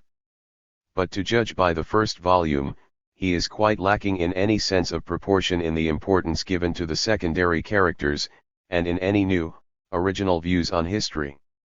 It is nothing to him to kill off his best drawn character at the end of the first volume, and besides he has a great preference for peculiar kinds of death. Thus, one of the characters dies of rage at the very moment when he is about to plunge his dagger into his enemy's breast, and this same enemy is standing on the edge of the crater of Etna, where he wants to poison himself, when a crevasse opens in the mountain and he is buried in a stream of lava. The volume ends after a description of the following scene: the waves of the ocean close over the sun's head, parting and all. A very piquant, but thoroughly trite and silly ending. That must also be the end of my letter. Adieu, adieu, adios, adios. H. Yours, Friedrich Engels. First published in part in Die Neue. Rundschau, 9. Heft, Berlin, 1913, slightly abridged in the book, F. Engels, Schriften der Frühzeit, Berlin, 1920, and in full in, Marx/Engels, Gesamtausgabe, ABT 1, BD 2, 1930. Printed according to the original. Published in English for the first time. A. E. Duller, Kaiser und Papst, Erste Artikel, S284 ed. B. Goodbye, in Italian, French, Spanish, and Portuguese, ed. 414. 10. To Friedrich Graeber Bremen, February 19, 1839 ET2, Brut. Friedrich Graeber, hoc est residential quam nunquam dte creditorum. Tu jocas ad cartas? Passionaliter. O tempors o moria. Residential dignissima memoria. Unde est tua gloria? 3. Where is your honor and your Christianity? Est item ad diabolum elquis est, qui te seduxit? Non verbum meum fruxit, has borne fruit? O fili me, vert, be otherwise I'll beat you with rod and switch, cartas abandona, fac multa bona, et vitam agas inte gram, partum recuperabis optimum. Vides amorum meum, ut spiritum fallens engem eg ad linguam latinam et diab stupitus, quinam facit angelum editalam, non sensitatis volum, plenum et, plus ancora much, hoc facacy excessive card playing. Recollect yourself, you evildoer, think what is the purpose of your existence. Robber, think of how you are sinning against everything sacred and profane. Cards. They are cut from the skin of the devil. Oh, you terrible people! I think of you only with tears or gnashing of teeth. Ha, I am filled with inspiration. On the 19th day of the second month of 1839, on the day when midday is at 12 o'clock, a storm seized me and carried me afar, and there I saw them playing cards, and then it was time to eat. To be continued. And behold, there arose from the Orient a dreadful thunderstorm, so that the windows rattled and the hailstones came beating down, but still they went on playing. Thereat a quarrel arose, and the king of the Orient marched into battle against the prince of the Occident, and midnight echoed with the cries of the combatants. And the prince of the sea rose up against the lands in the Orient, and a battle took place in front of his town, the like of which was never before seen by men. But they went on playing. And 7 spirits came down from heaven. The first wore a long coat, and his beard came down to his chest. He was called Faust.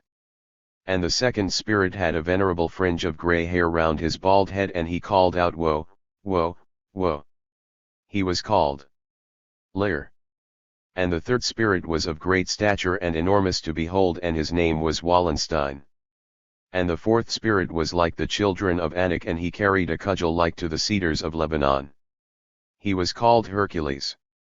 And the fifth was made of iron through and through, and his name was written on his brow, Siegfried, and by his side strode a mighty warrior whose sword gleamed like lightning. He was the sixth, and his name was Roland. And the seventh spirit carried a turban on the point of his sword, and swung a banner over his head on which was written Meo Cid. And the 7 spirits knocked on the door of the players, but they paid no heed.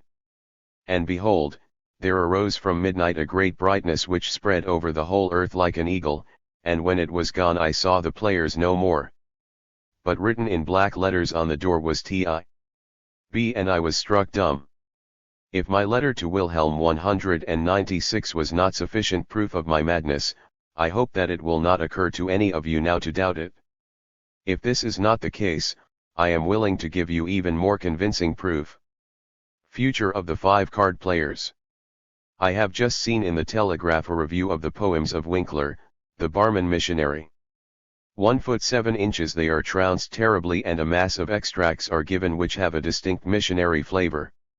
If the paper comes to barman, that will be the end of Gutskow's reputation there, which is already low. These extracts are really infinitely revolting. Pole is an angel by comparison.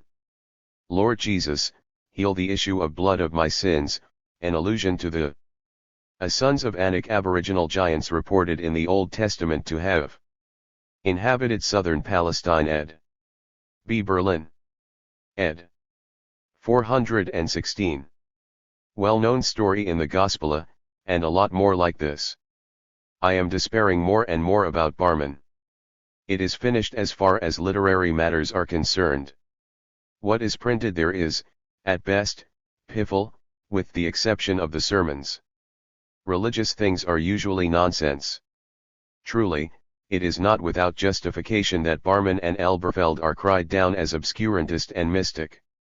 Bremen has the same reputation and resembles them in many ways. Philistinism linked with religious zealotry, with, moreover, in Bremen's case, a vile constitution, hinders any uplifting of the spirit, and one of the most outstanding hindrances is F.W. Krummacher is complaining so terribly about the Elberfeld preachers, especially Kohl and Hermann, that I should like to know whether he is right.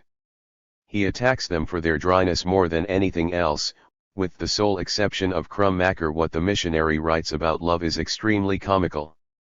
Look, I shall give you something like it. The pietist declares his love. Respected maiden, after struggling hard and long against all worldly joys, because their lure was strong, I come to thee to ask if thou wouldst not wish me in honor bound thy lawful wedded spouse to be. Although I love thee not, that were too much to ask, I love in thee the Lord, who. No, it won't do. You can't go making satires on things like this without dragging in the most sacred things behind which these people hide themselves. I should like to see a marriage in which the man does not love his wife but Christ in his wife, and is it not an obvious question there whether he also sleeps with Christ in his wife? Where can you find nonsense like this in the Bible? In the Song of Songs it says, how fair and how pleasant art thou, O love, for delights, be. But, to be sure, any defense whatever of sensuousness is attacked nowadays in spite of David, Solomon, and God knows whom. I can get terribly annoyed over this kind of thing. In addition, these fellows pride themselves on having the true teaching, and they damn anybody who does not so much doubt what is in the Bible, as interpret it in a different way from them. It is a pretty business. If anyone should dare to say that this or that verse is an interpolation, then they'll soon go for you. Gustav Schwab is the finest chap in the world, and even orthodox. A Luke 8:43 ed. B. The Song of Solomon 7:6 ed. To Hermann Engels, March 11 to 12, 1839 417. But the mystics do not think anything of him because he is not always playing them religious songs in the style of, "You say I am a Christian," and in one of his poems hints at a possible understanding between rationalists and mystics. As far as religious poetry is concerned, it is at an end for the time being until someone comes along who can give it a new impetus. With both Catholics and Protestants everything goes on in the same old humdrum way. The Catholics compose hymns about the Virgin Mary, the Protestants sing the old songs with the most prosaic words in the world. These horrible abstractions, sanctification, conversion, justification, and Lord knows what loci communes asterisk and hackneyed flourishes.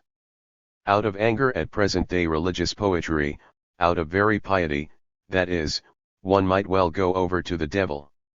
Is our time so shabby that it is impossible for anyone to set religious poetry onto new paths?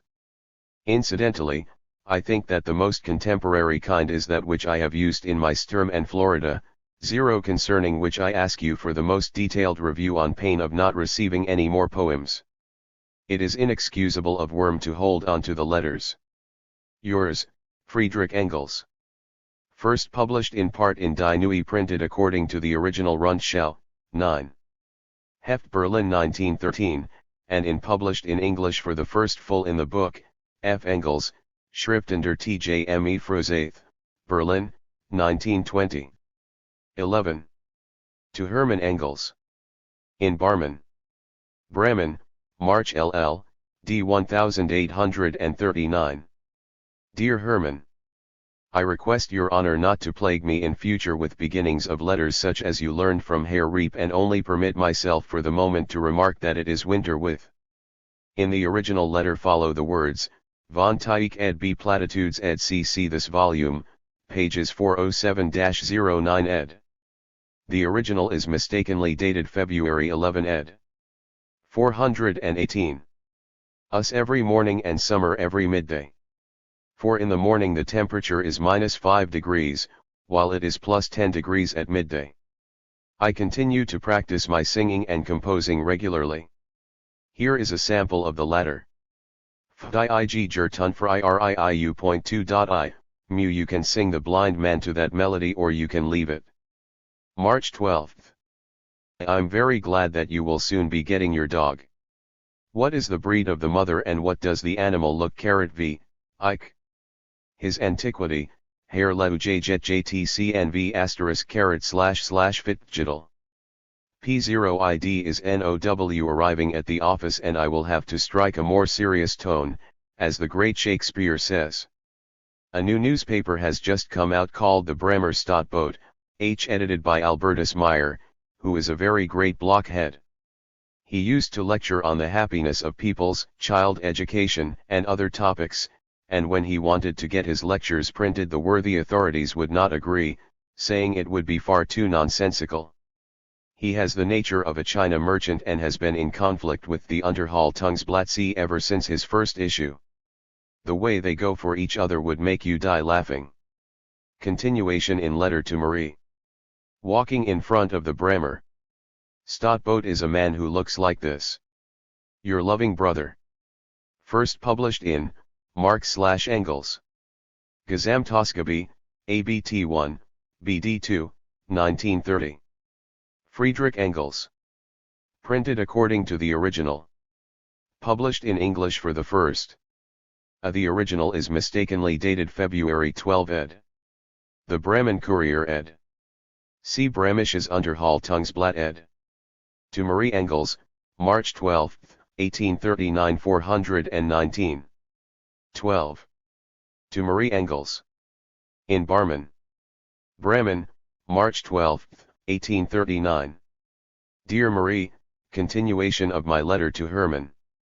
The Stadtboot is full of absolute nonsense and I am writing poems about it at the office which ridicule it by always praising it to the skies, just incoherent twaddle, and I send it to the paper signed Th. Hildebrandt and they print it in all innocence. I have got one in my desk at this very moment which I am going to send in. It runs like this. Book Wisdom 3. He is not wise who from his reading draws nothing but floods of useless erudition. For all his learning, life's mysterious laws are a closed book beyond his comprehension. He who acquires a thorough textbook grounding in botany, won't hear the grass that grows. Nor will he ever teach true understanding. Who tells you all the dogma that he knows? Oh, no. The germ lies hid in man's own heart. Who seeks the art of life must look within. Burning the midnight oil will not impart the secret of emotion's discipline. The man is lost who hears his own heart's voice and spurns it, willfully misapprehending. Of all your words so noble and so wise, the most profound is human understanding. So it goes, on and on, all mockery. Usually, when I am not quite sure what to send, I get hold of the boat and scrape something together from that.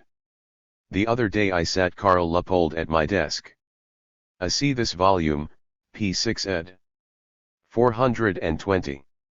And dictated to him a rude letter to the boat, 198 which they received and printed with the most fantastically stupid comments. But I must go out now. So I remain your loving brother Friedrich, first published in Marx/Engels, Gesamt, printed according to the original Ausgabe, ABT 1, BD 2, 1930, published in English for the first time. 13. To Friedrich Graber, Bremen, April 8, Nisi Arrow, 1839. My dearest Fritz, this letter, yes, you think you are going to be greatly amused by it, but no, not so much. You, who not only by making me wait so long, but by desecrating the holiest mysteries which ever remained hidden from the human genius, have clouded my visions, angered and enraged me, must suffer a special punishment.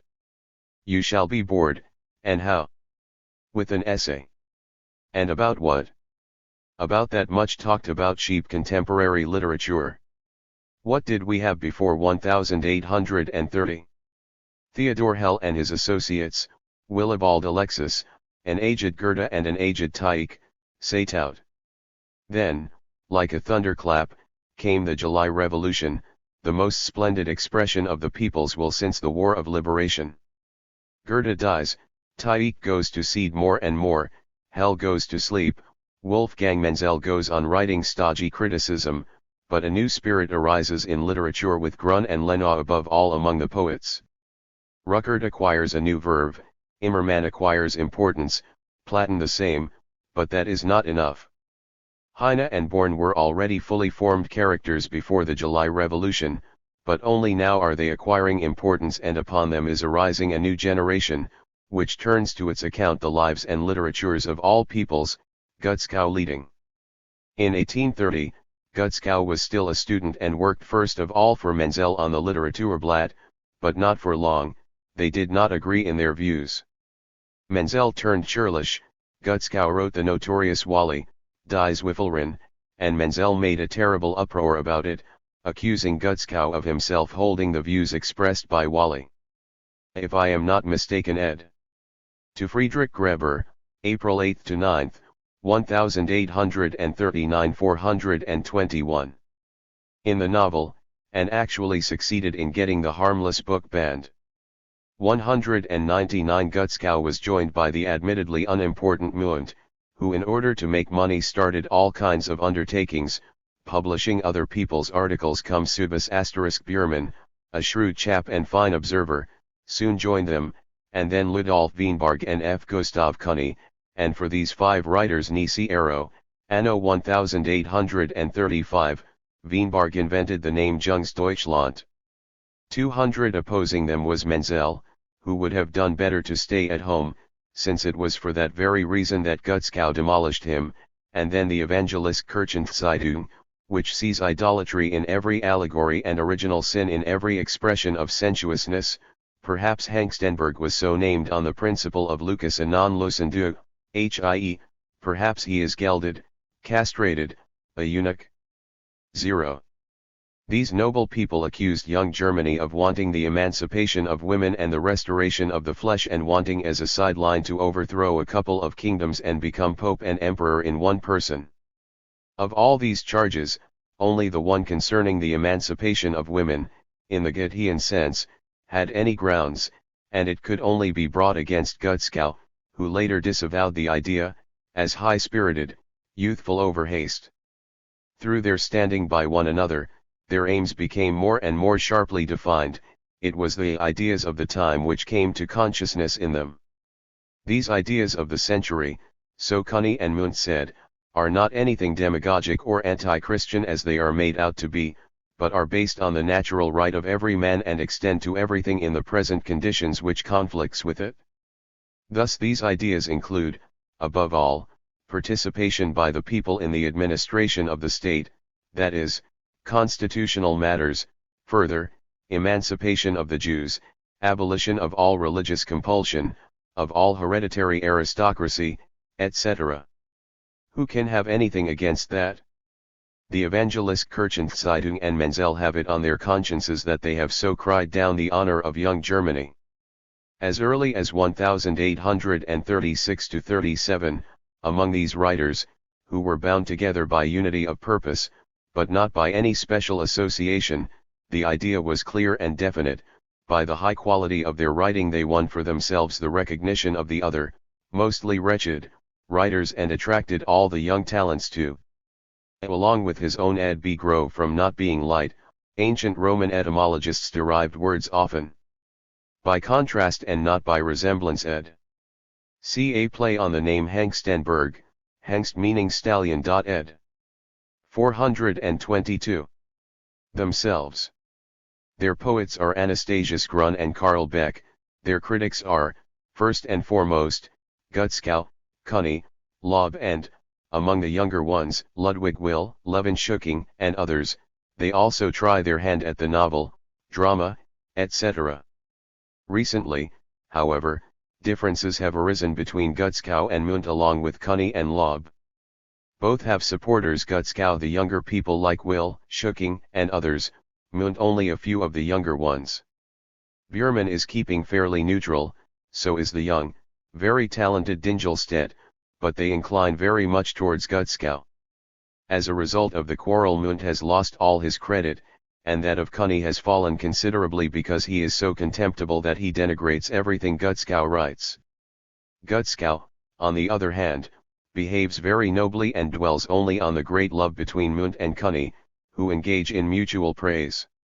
Gutzkow's latest article in the Jahrbuch der Literatur shows that he is a quite extraordinarily honorable fellow.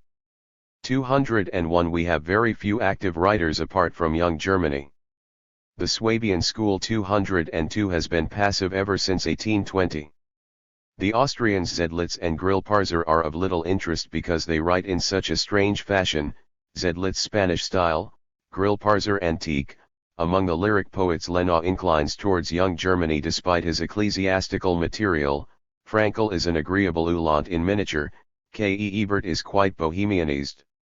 The Saxons Hell, Heller, Herrlachsen, Morval, Waxman, Tromlitz oh my god, they lack wit, the Marteau Lot 203 and the Berliners, to whom you do not belong, are vile. The Rhinelanders Lewald is by far the best writer of entertainment literature, his Europa is readable, but the reviews in it are terrible. Hub, Schnetzler and co. are not worth much. Freilagrath will yet turn to young Germany one day, you'll see, Duller too, if he does not go to the dogs before then, and Ruckert stands there like an old father and stretches out his hands in benediction over everyone. April 9th. So there is the moving essay. What shall I, poor devil, do now? Go on swatting on my own? Don't feel like it? Turn loyal? The devil if I will. Stake to Saxon mediocrity ojit to get, oh God, local expression of disgust. So I must become a young German, or rather, I am one already, body and soul. I cannot sleep at night, all because of the ideas of the century. When I am at the post office and look at the Prussian coat of arms, I am seized with the spirit of freedom. Every time I look at a newspaper I hunt for advances oi freedom. They get into my poems and mock at the obscurantists in monk's cowls and in ermine. But with their fine phrases world weariness, world historic, the anguish of. To Marie Engels, April 10, 1839 423. The Jews, etc. I will have no truck, for they are already outdated. And I'm telling you, Fritz, when you become a pastor you can be as orthodox as you like, but if ever you become a pietist who rails against young Germany and regards the Evangelist Kirchenzeitung as his oracle, then, truly, I'm telling you you'll have me to deal with. You must become a pastor in Gemarkey * and drive out the damned, consumptive, sit by the fire Pietism which Krummacher has brought to such a bloom. Of course they will call you a heretic, but let one of them come and prove by the Bible or by reason that you are wrong. Meanwhile, blank is a wicked rationalist and throws the whole of Christianity overboard. What will it lead to? Well, I have never been a pietist. I have been a mystic for a while, but those are tempi passati. I am now an honest, and in comparison with others very liberal, supernaturalist. How long I shall remain such I don't know, but I hope to remain one, even though inclining now more, now less towards rationalism. All this will have to be settled. Adios, Friedrich, write more quickly and write a lot. Tuus. Be du hast de me doubled. See Friedrich Engels. Friedrich Engels. First published in Die Neue Rundschau, printed according to the original 9. Heft, Berlin, 1913. Published in English for the first time. 14. To Marie Engels. In Barmen. Bremen, April 10, 1839. Dear Marie. Pardon me for not writing to you for so long. Now I'll tell you something nice. On Good Friday, the local burgomaster, His Magnificence Dr. Groening, died and the election of a new one took place a week ago. The Right Honorable Senator Dr. J.D. Nolte News got the appointment and last Friday there was a big procession for his installation. First came the 8 gentlemen. A district in Barmen ed. 8 years ed. See there you have me doubled ed. 424. Servants, 2 of whom are at the service of every burgomaster, each wearing short porcelain white breeches, fine hose and bright red frock coats, swords at their sides, and tricorns on their heads. Following them came the burgomasters with His Magnificence Dr. Schmidt, the shrewdest of them all and as good as King of Bremen, well to the fore, then Herr Dr. Dunze, who was muffled up to his chin in fur and who always takes a thermometer with him to the meetings of the Senate. Then the senators, preachers, and citizens, some 600 to 800 people, perhaps more, who all went into a house or several houses where they ate, that is, they were all given macaroons, cigars, and wine, ate as much as they could hold and crammed their pockets full. Youngsters gathered before the doors and made a din, and when anyone came out they all shouted after him, Hetist, Hetist, b. They also did this to Alderman Hayes, who turned round majestically and said, I am Herr Alderman Hayes. Then they shouted, Alderman Hayes Hetist, Alderman Hayes Hetist. And you can imagine how the strut of the Bremen state set the struts of his own body in motion in order to save himself. Last Saturday a new senator was elected in Dr. Noltenius' place. Dr. Moore received the honor and his tuck-in took place on Monday. It is the custom on these occasions that one of the new senator's relatives has to drink the Pig das Schwein trinken, i.e., he has to drink himself under the table, which difficult task was carried out by Herr H. A. Heineken, a broker, to the satisfaction of all. For a great poet says, to enjoy the weariness of life with melancholy is virtue and conception. 0. Marie, but Friedrich, how can you write such stupid stuff? There's neither rhyme nor reason in it. Friedrich, I can't help it d. I have to fill the page somehow. Aha, I've just remembered something. Last Sunday I went out riding with Neviand and Roth, and Neviand brought along a little Englishman, the size of Anna. We were hardly outside the town before the Englishman got hold of a whip and walloped the horse, so that it lashed out. With forelegs and hind legs. He remains sitting on it calmly, the animal jumps about in all directions, but he isn't thrown. Then he dismounts to pick up his whip, which he had dropped, and, oh, magnificent stupidity, leaves the horse all by itself, and the horse wastes no time to think before doing a bunk. He runs after it, Neviand dismounts and goes after him, but returns unsuccessful. John and the horse are gone. We ride to Horn, have a drop, and have scarcely started back before Mr. John comes galloping up. Plain carrier *. The horse had been stopped on the way, he had mounted, ridden it back to the stable and got himself a new whip. So we turn round. Neviand and I have rather wild horses, and as we begin to trot a little Mr. John shoots past me at a mad gallop. My horse gets a fancy and goes off in high style. I twigged what it was up to, calmly let it run and tried to slow it down now and again, but when I'd just got it out of its mad rush, John shot past me and it was worse than ever. Waving his hat he kept shouting, "My horse runs better than yours, hurrah!" Finally his horse pulled up in front of a cart and behold, my Norma also stopped. If only the silly horses knew that their riders enjoy it when they rush off like that. I wasn't in the least afraid and managed quite well. Adieu. Yours, Friedrich. First published in Marx/Engels, printed according to the original Gesamtausgabe, ABTL, BD2, 1930. Published in English for the first time. 15. To Friedrich Gräber. In Berlin.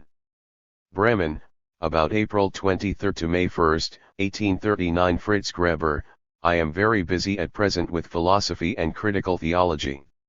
When you get to be 18 years of age and become acquainted with Strauss, the rationalists, and the Kirchen. At full speed ed. Written in English in the original ed. 15 to 384. 426. Zeitung *. Then you must either read everything without thinking or begin to doubt your Wuppertal faith. I cannot understand how the Orthodox preachers can be so orthodox, since there are some quite obvious contradictions in the Bible. How can you square the two genealogies of Joseph, Mary's husband, the different accounts of the institution of the Eucharist, this is my blood, this is the New Testament in my blood, of the men possessed by the devil, one says simply that the devil left him, the other that he entered into the swine, the statement that the mother of Jesus went out to look for her son, whom she believed to be mad, although she had conceived him miraculously, etc., with the authenticity, the literal authenticity of the evangelists. And the discrepancy in the Our Father, in the sequence of the miracles, John's peculiarly deep interpretation, through which, however, the form of the narrative is obviously obscured. What about that? Christi ipsissima verbic, of which the Orthodox boast, come out differently in every Gospel. Not to speak of the OJD Testament. But nobody tells you this in dear old Barman, there one is taught according to quite different principles. And on what does the old orthodoxy base itself? On nothing but the old routine. Where does the Bible demand literal belief in its teachings, in its accounts? Where does a single apostle declare that everything he says is directly inspired? This is not surrendering reason in obedience to Christ, as the orthodox people affirm. No, it is a killing of the divine in man to replace it with the dead letter. I am therefore just as good a supernaturalist as I was before, but I have cast off orthodoxy. Thus I cannot now or ever believe that a rationalist who seeks with all his heart to do as much good as possible, should be eternally damned. That is at odds with the Bible itself, for it is written that no one is damned on account of original sin but only because of his own sins.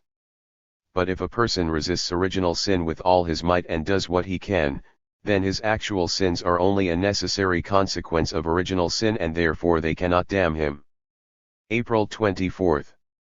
Ha, ha, ha.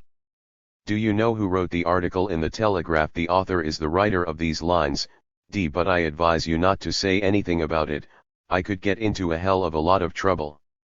I know about Cole, Ball, and Herman almost exclusively from reviews by W. Blank and Streecker, which I copied almost word for word.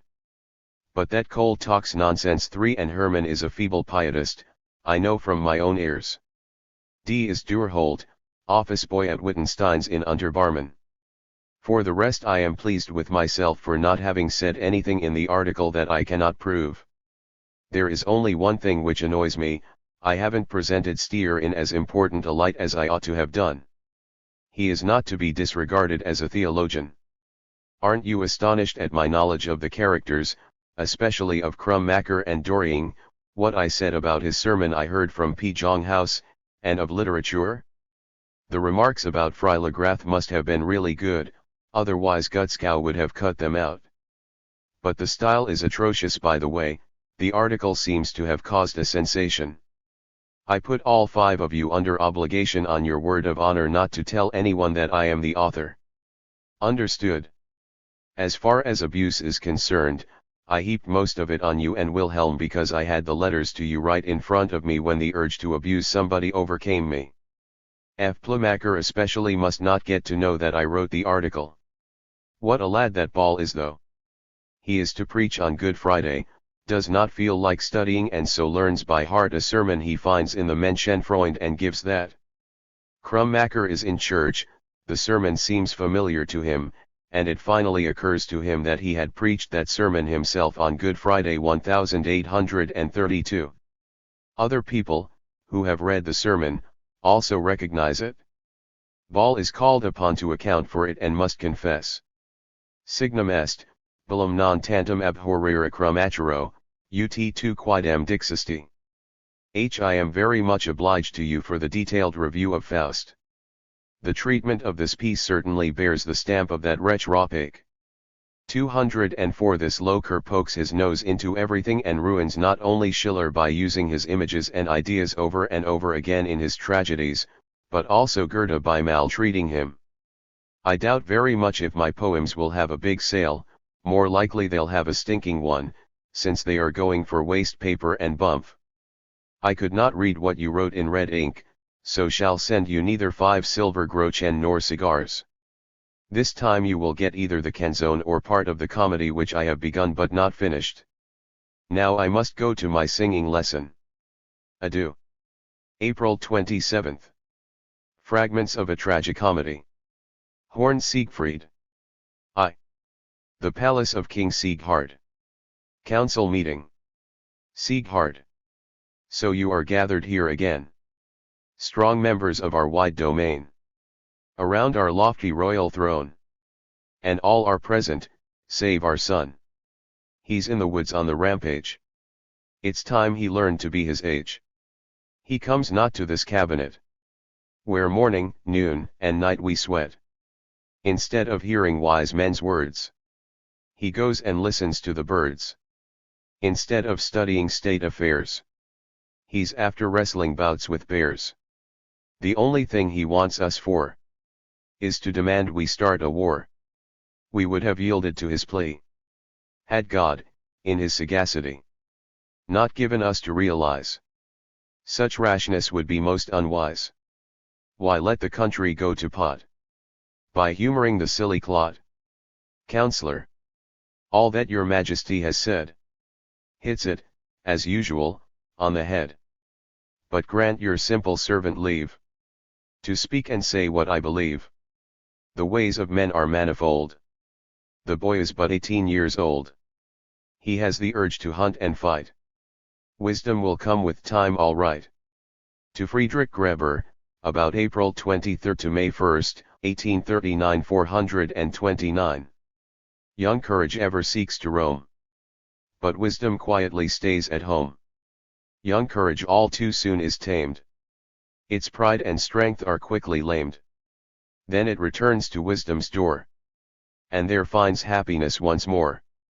So let him, with your royal compliance, go fight with dragons and with giants. The years will catch him up and get the better of him anyway. And so will life, they'll teach him yet. He will heed wisdom's words one day. Siegfried entering. And must I bid farewell, O forest, to your trees? No king's fare can excel your sylvan luxuries. Where but in wooded valleys can wild game run so free? This very golden palace envies your greenery. You'd scold me, sire, as I can see, for roaming far afield once more. Must I endure such misery each time I chase the fleeting boar? Since sports and hunting both are banned, give me a charger and a sword, that I may fare to some far land, as I so often have implored. Sieghard, do you persist in this obsession? When will you ever show some sense? Clearly, you'll never learn discretion until you curb your insolence. But since 'tis best to be compliant, and let you have your will, it seems, go, let the cudgel of some giant awake you from your foolish dreams. Take sword and steed, and get you hence. Don't come back till you've learned some sense. Siegfried, what do I hear? A sword and steed? Why ask for helm and coat of mail? Why ask for pages? All I need is bold intent that cannot fail. Swift through the forest's wild ravine, the boisterous mountain torrent roars, and, laying low the helpless pine, he cuts himself his lonely course. Like to that mountain stream I'll be, taking my course alone and free. Counselor, sire, be not heavy in your heart, that our young hero must depart. The torrent comes to level ground, and trees no longer crash all round. Across the plain it finds its way, to fecundate the thirsty land. The torrent's fury turns to play, and ends by sinking in the sand. Siegfried, must I needs tarry longer? These castle walls about? A trusty blade hangs yonder, a charger neighs without. Come, you stone pillar, yield that shining blade so true. I hasten far afield. Father, farewell to you. Exit. 2. A forge in the forest. Enter Siegfried. Enter the master smith. Master smith, this is the mighty forge that makes that lovely thing, the long short story. With poems, it fills the almanacs in all its celebrated glory. To Friedrich Greber, about April 23 to May 1, 1839. And here we hammer magazines, where verse and criticism unite. The fire glow of our smithy shines, unceasing, morning, noon and night. But first, take food, and wine, and rest. Apprentice, pray escort our guest. Exit Siegfried with apprentice. Master smith now, journeyman, I'm right behind you. To work, and raise a goodly din. Strike on the anvil true, and mind you, beat those novellas long and thin L. Heat up those lyrics in the forge. On living fire let them gorge. Then turn them out in one big mess. The public's maw is bottomless. And if there isn't iron enough. A tip from one who knows his stuff. 3 heroes of Scots, 3 women of Goethe's, a knight from Fook with his steely hard strength, are more than sufficient for 12 story writers to spin out novellas of suitable length. For lyrics, Uhlans verse affords a treasure store of flowery words. So hammer with the right good zest. Who turns the most out is the best. Siegfried, returning. Master, my thanks. The wine was good. I quaffed 12 measures from the wood. Master, damned scoundrel. Kind of you to say how much you liked my good Rhine wine.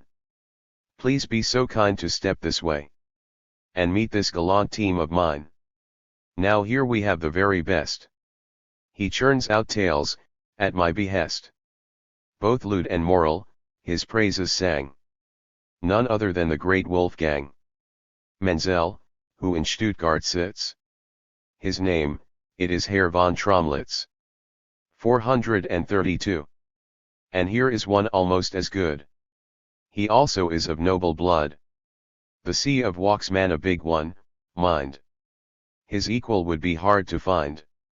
There's not a single almanac in which he hasn't left his tracks. Composing tales at breathless pace. He flings them in the public's face.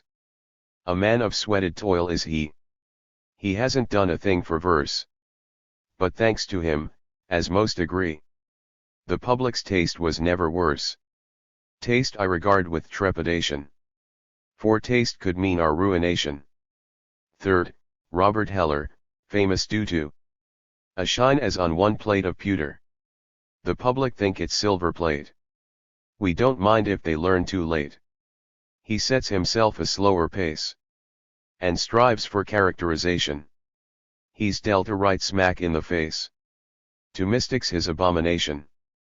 You know, the 4 evangelists were only silly Pietists. He's brought them down a peg or two. And stripped a halo off or two. And made them tea-time fare for us. Just read the Sisters of Lazarus. He also writes with grace and charm. His prickly roses one will confirm. Now here is one whose chief attainment is in scholastic entertainment. Friedrich Nork, hair splitter, poet. The greatest thinks the world should know it. He tells his lies in lovely songs and proves, from oriental tongues, that you're an ass, Elijah the sun, and east was where all speech began. But don't look for anything sensibly logical, thoroughly reasoned or etymological. Next is honest Herr Loschson. Truly deserving of a throne. A novelist and lyric writer. Piffle's panegyric writer. His comet star asterisk is something rare. And read by nitwits everywhere. Next, under Winkler's guiding hand. The Abendzeitungs noble band. Von Grosskreutz, Faber, and Thuringus. What magic thrills those names can bring us?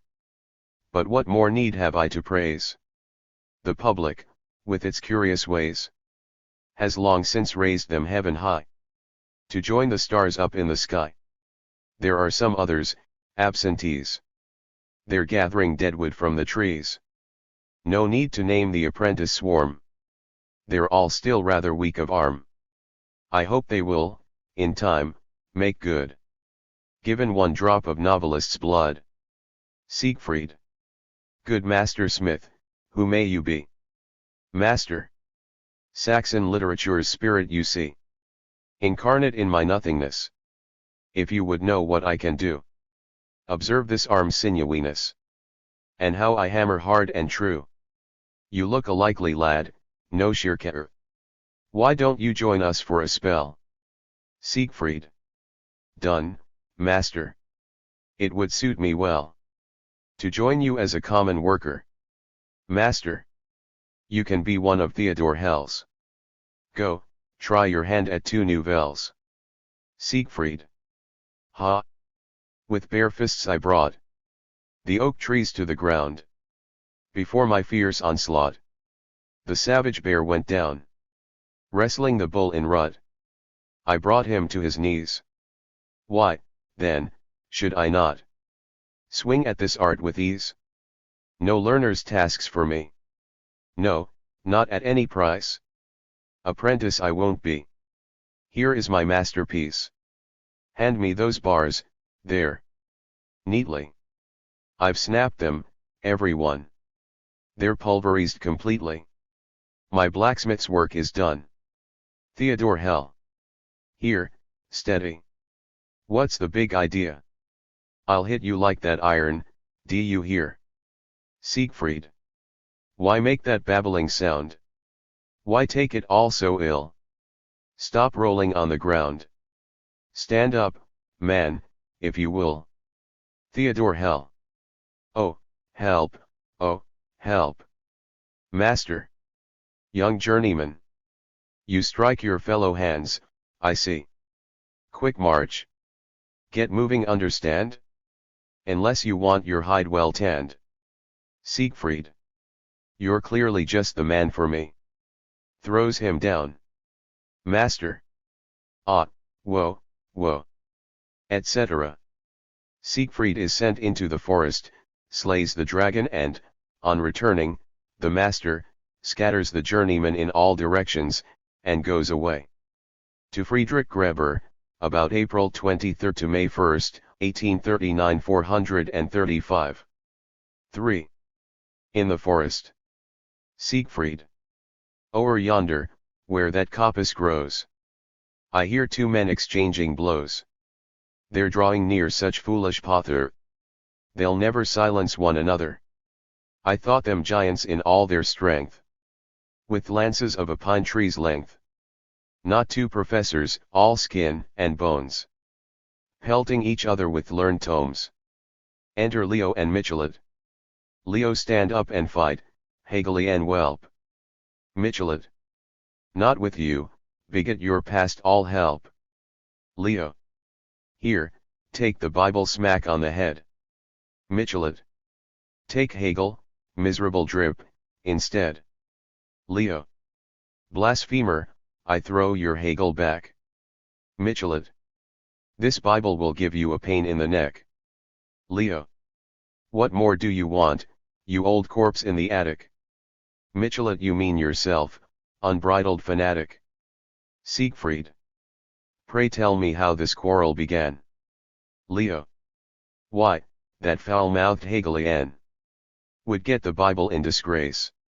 He really must be taught his place. Michelet. Unpolished boor, and liar too. He won't let Hegel have his due. Siegfried. And so you throw at one another the very books that cause the bother? Leo. It's all the same. No Christian he. Michelet. As good and better, believe you me. It's arrant nonsense, what he says. Siegfried. Why don't you go your separate ways? Who started off this quarrel here? Leo. I did. I say so without fear. I fought for God and in God's name. Siegfried. Well, then, the horse you rode was Lamé. He will never kill Christianity. You won't rescue it from calamity. Let him pursue his chosen bent. You may teach something different. No more the Almighty's name misuse. In your blind rage and wild abuse. Now you go this way, you go that. And stop exchanging tit for tat. Exeunt Leo and Michelet in different directions. Siegfried. Although they're peaceful, learned men. I've never seen such fierce defiance. To Marie Engels, April 28, 1839 437. They fight with all their might and main. Though schooled in many a noble science. But hunger plagues me now, and so down to the valley I shall go. To look for house or castle there. Or failing them, my trusty bow will furnish me with ample fare. That is as far as I've got. I have left out the bits of narration and only copied out the introduction and the satires. This is the last piece. Now it is the turn of the King of Bavaria 3 to be dealt with, but here it comes to a standstill. The thing lacks complexity and rounding off. Please ask Worm to see about the poems for the Musenal Manich one. I must finish now, the post is going. May 1st, 39. Yours. Friedrich Engels. First published in part in Die Neue printed according to the original Rundschau, 9. Heft, Berlin, 1913 and in published in English for the first full in the book, F. Engels, Schriften der Frühzeit, Berlin, 1920 Ern. 16. To Marie Engels. In Barmen. Bremen, April 28, 1839. Dear Marie, you two are only going to get a little from me today so that I can get on to my comedy which I want to send you. See, it is quite true that the gentleman ate 6 crates of macaroons. You can believe it or not, just as you like, but there were about 600 people. Serves you right that you've got nettle rash. Your fingers are always itching because you want to do something silly. Now you've got something to itch about. You are an old itching machine, and always will be. A Ludwig I ed. B. Deutsche Musenal Manich ed. The comedy given below was written later on separate sheets of paper ed. 438. And I advise you not to leave any empty spaces in your letter, otherwise I'll fill them with caricatures so as not to get out of practice. Dios *, my dear Marie. Pound 6 VAOS, YW Dios, my dear Marie. Your brother Friedrich. This scrawl is called stenography. The dressing up. Comedy in 1 act, for Marie. Scene 1. The living room. Mother is sitting by the table and helping Emil and Hedwig. 0 Marie is sitting by the stove reading, Rudolf * is running about annoying everybody. Mother. Marie, stop reading. That's not a book for you. All the stuff you read, it can't be good for you. Marie, oh mother. Just this one story, then you can have the book back. Emil, mother, what does the word quattros mean? Mother, oh, you mean quatorze 14. You learned that a long time ago. You mustn't always forget everything again. Hedwig. Really, the child is running up to Marie and fighting with Rudolf. Hedwig, will you do your work? You're all naughty today. Enter Anna * and Laura Camperman. Anna, there. Mother, we've done our work and now we are going upstairs to dress up. That's what we're going to do. Mother, all right, but don't make too much noise. Farewell Ed. Emil Engels ed. Hedwig Engels ed. Rudolf Engels ed. Anna Engels ed. To Marie Engels, April 28, 1839 439. Hedwig, mother, I can't get this sum right. Mother. Oh, just think a bit. I already did it with you once. Don't be so scatterbrained. Hedwig, starts to cry but I still can't get it right. Anna, mother, do you want to dress up as well? Mother, what did you say? Go away. Leave me in peace. Always mother this and mother that. It's unbearable. Anna, tell me, mother, do you want to? Mother. Yes, yes. Go on, away, with you. Exeunt Anna and Laura with shouts of delight. Marie, here is the book, mother. I've finished the story. I want to dress up too. Tell me, what shall I put on? Mother, oh, I've just been telling Anna to be quiet, are you starting now? Rudolph, falls down and shouts oh mother, oh mother. Mother, what's the matter? Goes to him. Emit mother, what does this sentence mean? Hedwig, mother, here's a very funny figure. Mother. Will you be quiet? All of you going on at once. I can't bear it. Emit mother, tell me. Won't you help me? Oh mother, mother, I must go to the ABC mother, then go. Marie, is it true, mother, that you want to dress up? Mother, nonsense. Does it still hurt, Rudolph? Hedwig, yes, mother. He has a big bruise on his head. What is this figure, mother? Marie, but you must dress up. Enter Anna. Anna, mother, Laura is in the ABC and Emil is standing outside brawling and banging on the door. Mother, you too? I've got no time now. Louise. Enter Louise. Madam, Wendell is going to Gamarki. B. Have you got anything for him? Euphemism for W.C. ed. A district in Barman ed. 440. Mother. Yes, let me think. Be quiet, all of you. Rudolph, stop whining. Anna, didn't mother say she wanted to dress up too? Yes, mother, you did. Will you all be quiet? Out you go. Emil, enters crying, oh mother, Laura wouldn't let me into the lavatory and so I've done something in. He's done something in his trousers. That's all I needed. Can't we have a moment's peace? All of you shouting at once. Takes a horsewhip. There, Emil, 1, 2, 3, Anna, Marie, out with you. Tell Wendell to come himself. Marie. Anna. Mother. All. Mother. Mother. Enter two masked figures, a man and a woman. What's this? Here's something else now. The man runs to mother and takes the horsewhip gently away from her. All leap about for joy. The woman stands near mother and places a pince-nez on her nose. Mother, nonsense. But you can't help laughing at it. Enter Wendell. Wendell, here's a letter for the post. And this for the cleaners. Here's the money for Hennerby and the tailor. That's all. Exit Wendell. Mother sits down wearing the pince-nez. Emil, you go first and get washed. The masked figure sees Emil, who is standing there with his mouth open, and chase him out of the room with shouts and blows. Hedwig, oh mother, now I see I've done 2 more sums than I am supposed to. Hooray. Marie, listen, mother. Will you dress up now too? Mother, oh, nonsense. Marie, but listen, mother, I want to tell you something. Says something in mother's ear. Mother, no, it's impossible.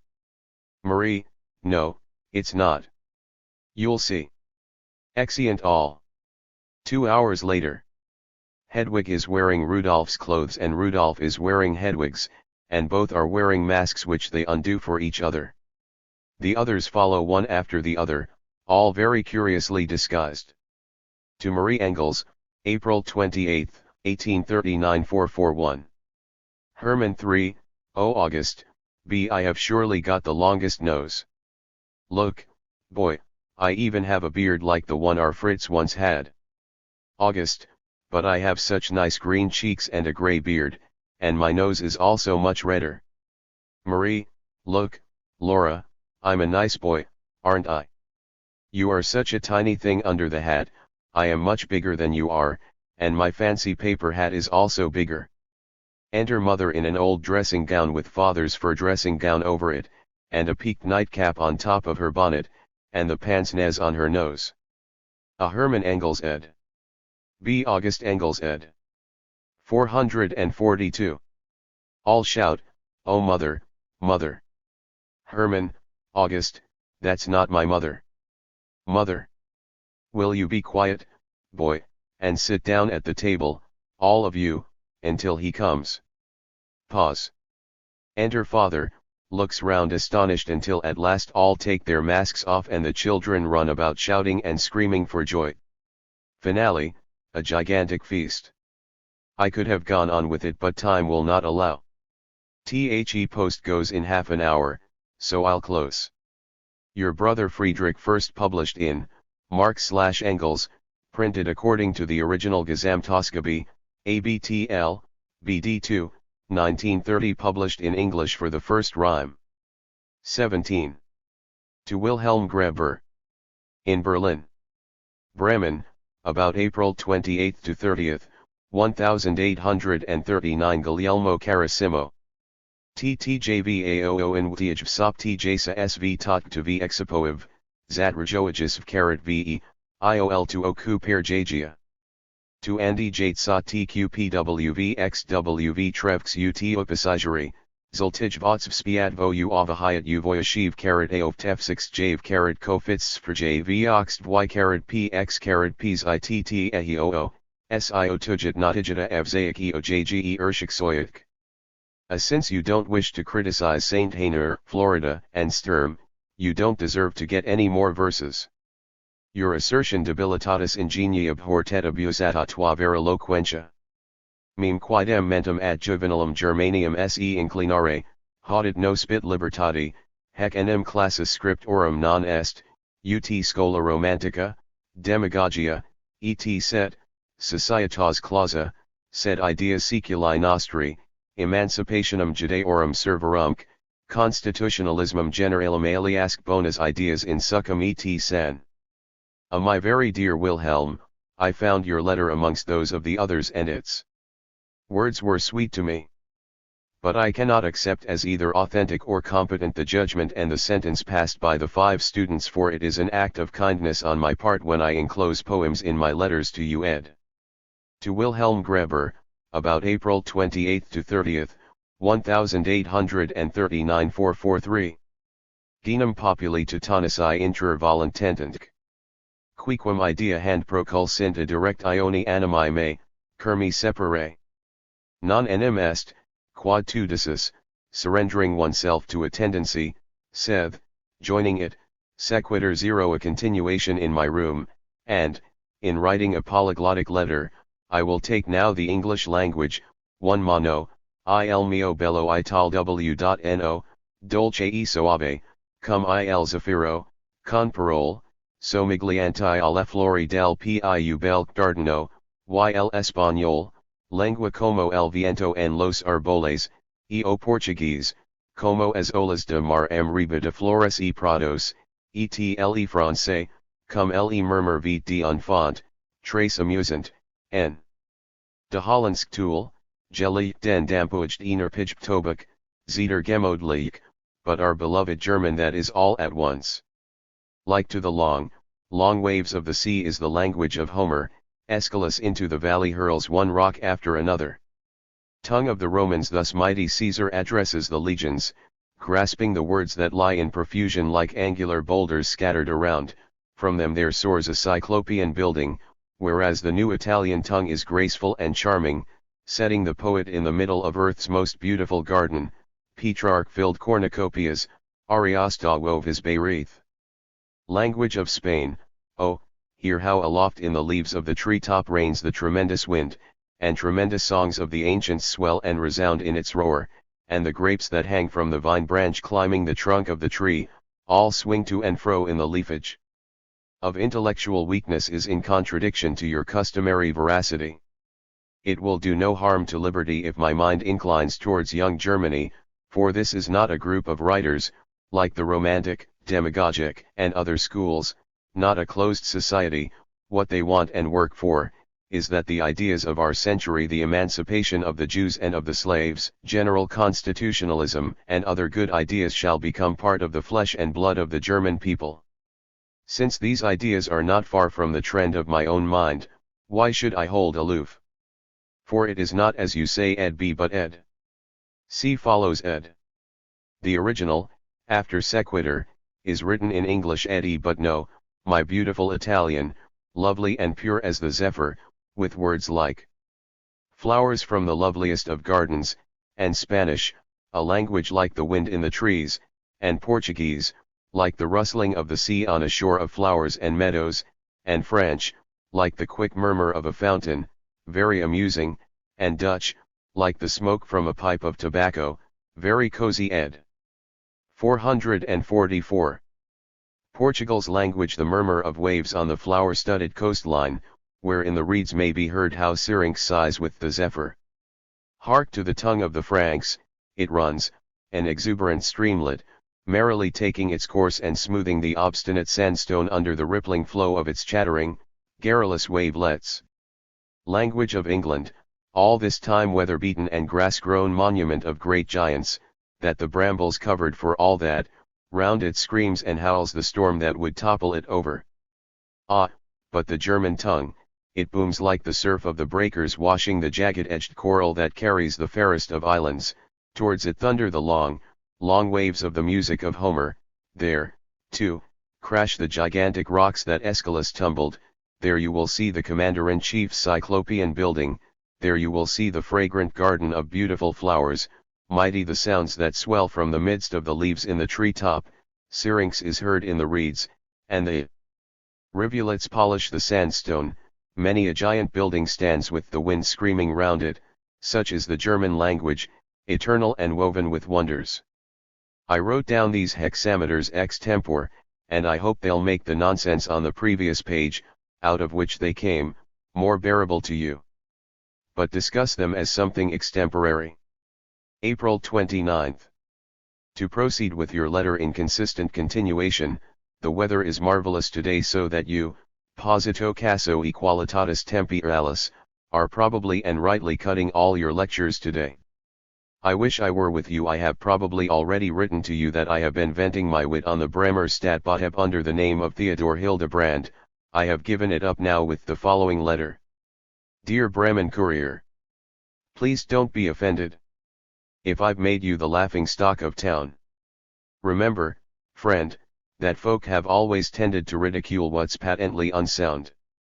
Your sunshine days have very nearly ended. In the 3 months that you've been trotting round. Assuming similarity of weather ed. See this volume, P5 ed. To Wilhelm Greber, about April 28 to 30th, 1839 445. Have you been saying things you didn't ought, to give yourself such food for afterthought? My poems cost little effort when I did them, the donkey work was almost wholly done. I took your articles and parroted them, the subject matter came from you alone. Simply subtract the rhyme schemes and the rhythm, the image that remains is all your own. Rage, if you like, at your respectful and obedient servant. Theodor Hildebrand *.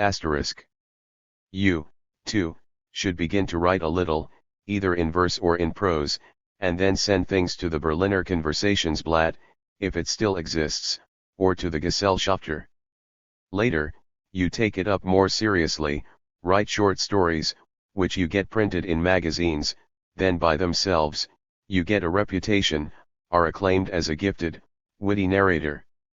I see you all again, Husser a great composer, Worm writing profound studies on Goethe and the developments of the time, Fritz becoming a famous preacher, Jonghaus composing religious poems, you writing witty short stories and critical essays, and me becoming the town poet of Barmen to replace Lieutenant Simons of shabbily treated memory, in Cleve.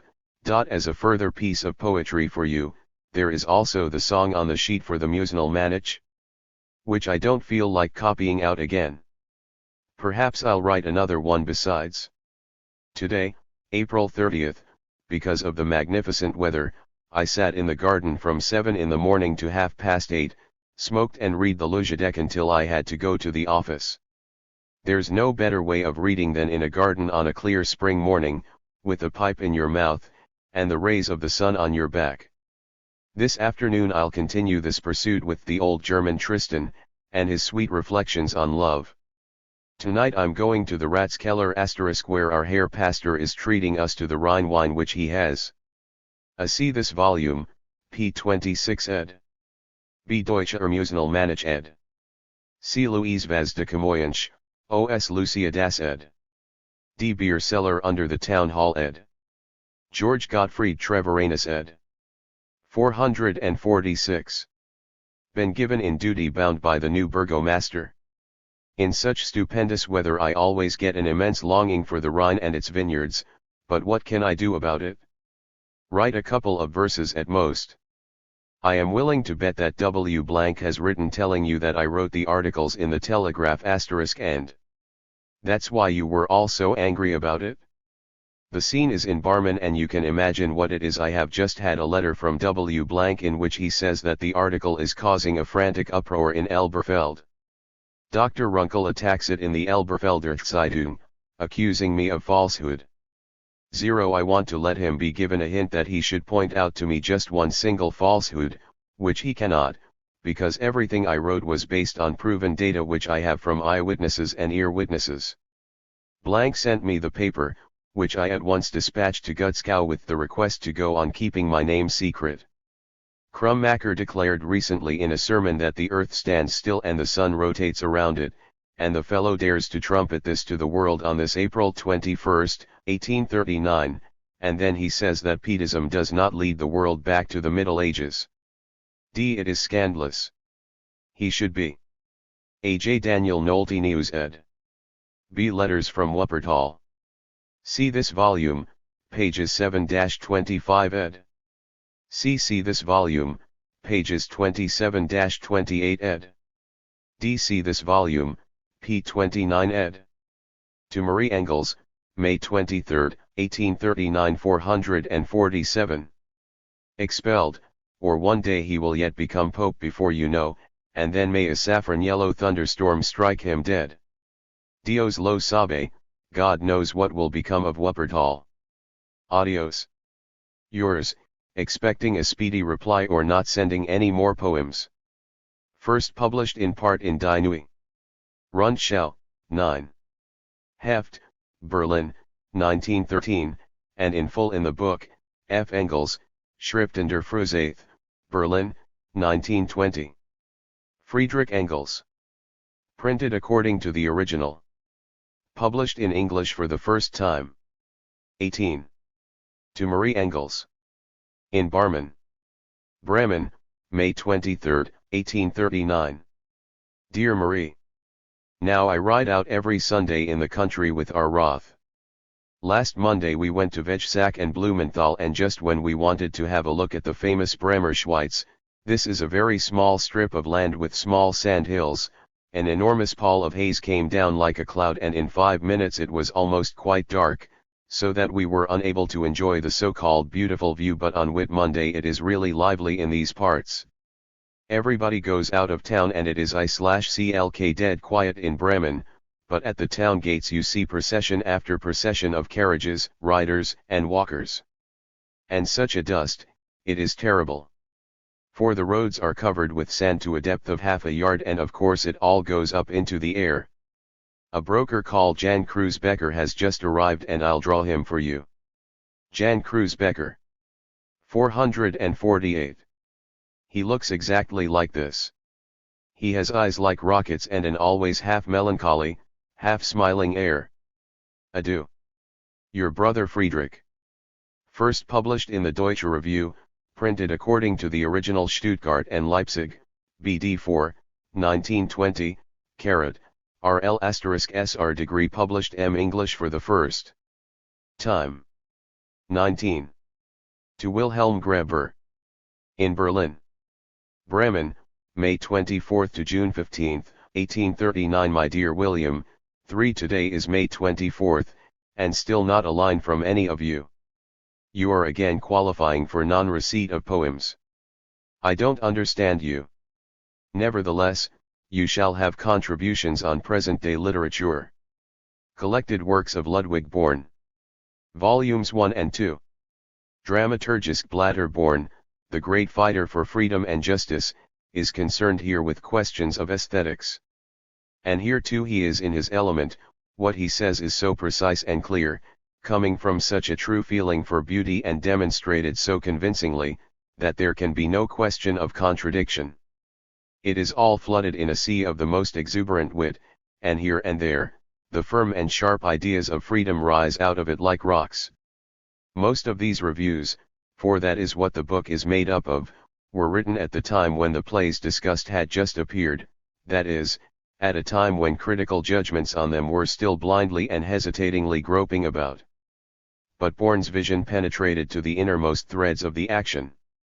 The most excellent are his criticisms of Schiller's Tell, an essay which for more than 20 written in English in the original ed. To Wilhelm Greber, May 24 to June 15, 1839. 449. Years has opposed the usual view without being refuted, precisely because it is irrefutable. 208 Immermann's Cardinio and Hoff er, Rapakas Hyder und Olga, Chlorens Market, with which other interests are connected, how Wald's look at term and build, his criticism of which is so devastating that nothing, absolutely nothing, remains, and Shakespeare's Hamlet. He reveals himself throughout as a great man who stirred up a controversy the consequences of which are still not to be foreseen, and these 2 volumes would already ensure Born a place alongside Lessing. But he became a Lessing in a different field. May Karl Beck follow him as his Goethe? Nacht. Jeppensert Lieder by Karl Beck.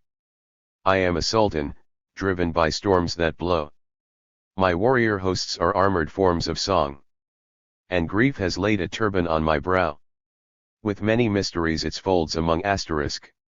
If such images are already contained in the second verse of a prologue, what will the book itself be like? If a youngster of 20 has such ideas, what kind of song will the mature man sing? Karl Beck is a poetic talent without equal since Schiller. I find a remarkable affinity between Schiller's Räuber and Beck's Nacht, the same ardent spirit of freedom, the same unrestrained fantasy, the same youthful exuberance, the same mistakes. Schiller strove for freedom in the Räuber, which was an earnest warning to his servile age. But at that time such a striving could not yet take a definite form. In young Germany, we now have a definite, systematic trend. Karl Beck comes forward and calls loudly to his age to recognize this trend, and to join it. Benedictus, qui venit in nomine Domini. Be der Fahrend Poet. Poems by Karl Beck.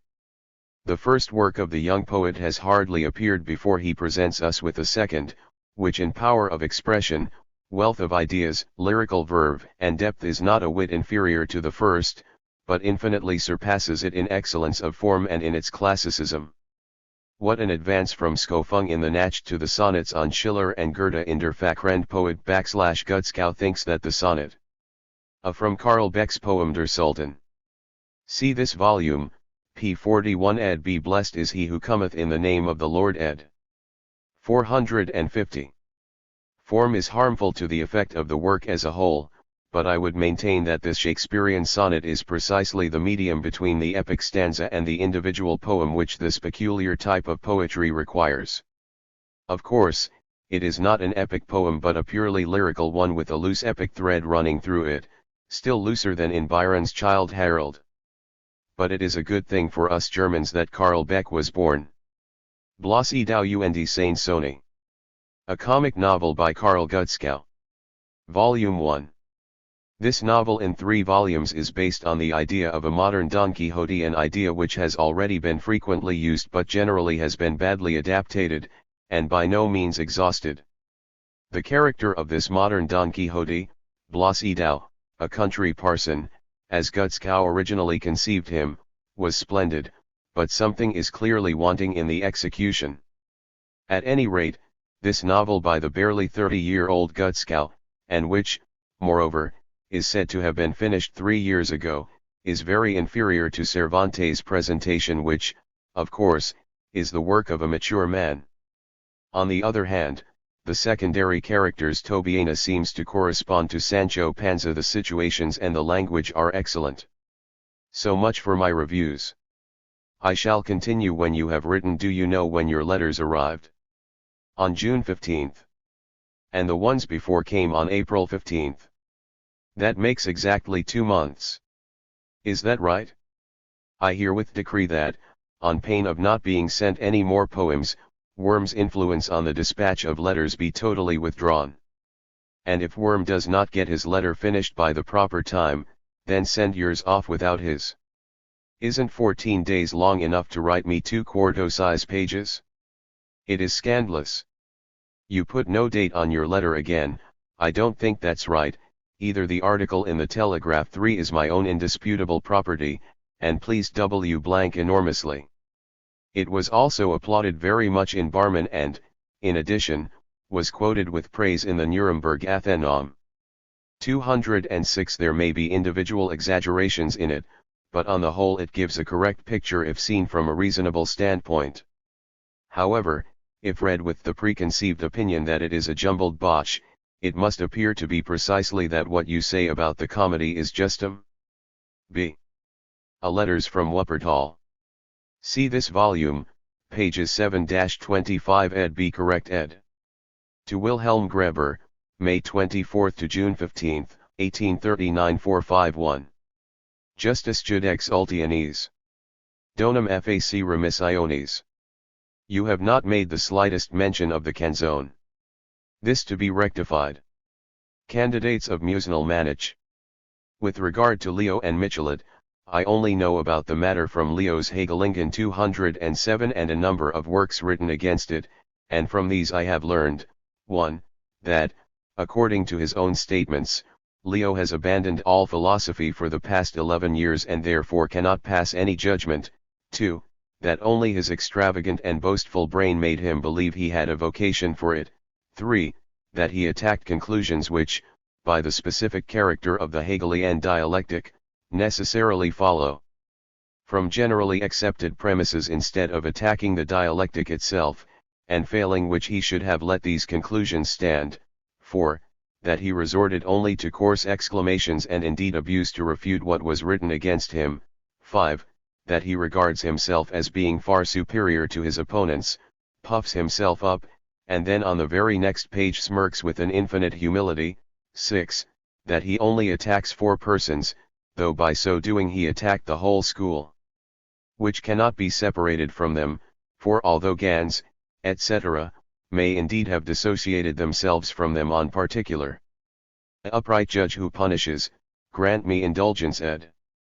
Deutsche Ermusenal Manich ed. 452. Points.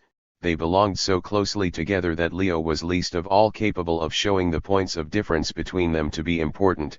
7. It is the spirit of the Evangelist Kirchenzeitung, which anticipated Leo, that is dominant in his whole Libel-Louse attack. Conclusion, Leo would have done better to keep his mouth shut. What were those most bitter experiences which forced Leo to break away? Had he not attacked them already in his pamphlet about Gores asterisk and even more violently than in his Hegelingen? Anyone with the requisite knowledge, has Leo got it, may participate in a scientific controversy, but whoever wishes to indulge in condemnation had better take care. And did Leo do that? Does he not, along with Michelet, also condemn Marhinek, whose every word, as though he were under police surveillance, the Evangelist Kirchenzeitung scrutinizes to see if it is orthodox? If he had been consistent in his conclusions, Leo would have had to damn a number of people beyond counting, but for that he lacked the courage. Whoever wishes to attack the Hegelian school must himself be a Hegel and create a new philosophy in its place. And despite Leo, the school is spreading from day to day. As for the attack of the Hirschberg Skeubarth on the political side of Hegelianism, doesn't this come like the verger's amen to the popish credo of the Lion of Halle, a lion which indeed does not disavow its cat species? A propos, Leo is the only academic teacher in Germany who zealously defends the hereditary aristocracy. Leo also calls W. Menzel his friend. Your true friend. Friedrich Engels, young German. Weren't you at Gans' funeral? Why don't you write anything about him? First published considerably abridged in printed according to the original Die Neue Rundschau, 9. Heft, Berlin, 1913. R. Rand in full in the book, F. Engels, Schrift published Emmingshire for the first Ender Fruzaith, Berlin, 1920 T.I.M. A. H. Leo, Sendschreiben und Jagdberes ed. K. Schubarth, Über die Unvereinbarkeit der Hegelschen Staaslehre, ed. To Friedrich Greber, June 15, 1839 453. 20. To Friedrich Greber. In Berlin. Bremen, June 15, 1839 Fritz Greber, gentlemen, here you see modern characters and conditions. 3. Y/JEU. June 15. Your letters arrived today. I decree that Worm must never again post the letters. To come to business, I was already aware of the gist of what you say about Joseph's family trees and have the following to say in reply. 1. Where can you find in any genealogical table in the Bible a son-in-law in similar circumstances being called a son? Unless you can mention one, I can only regard this as a forced, unnatural explanation.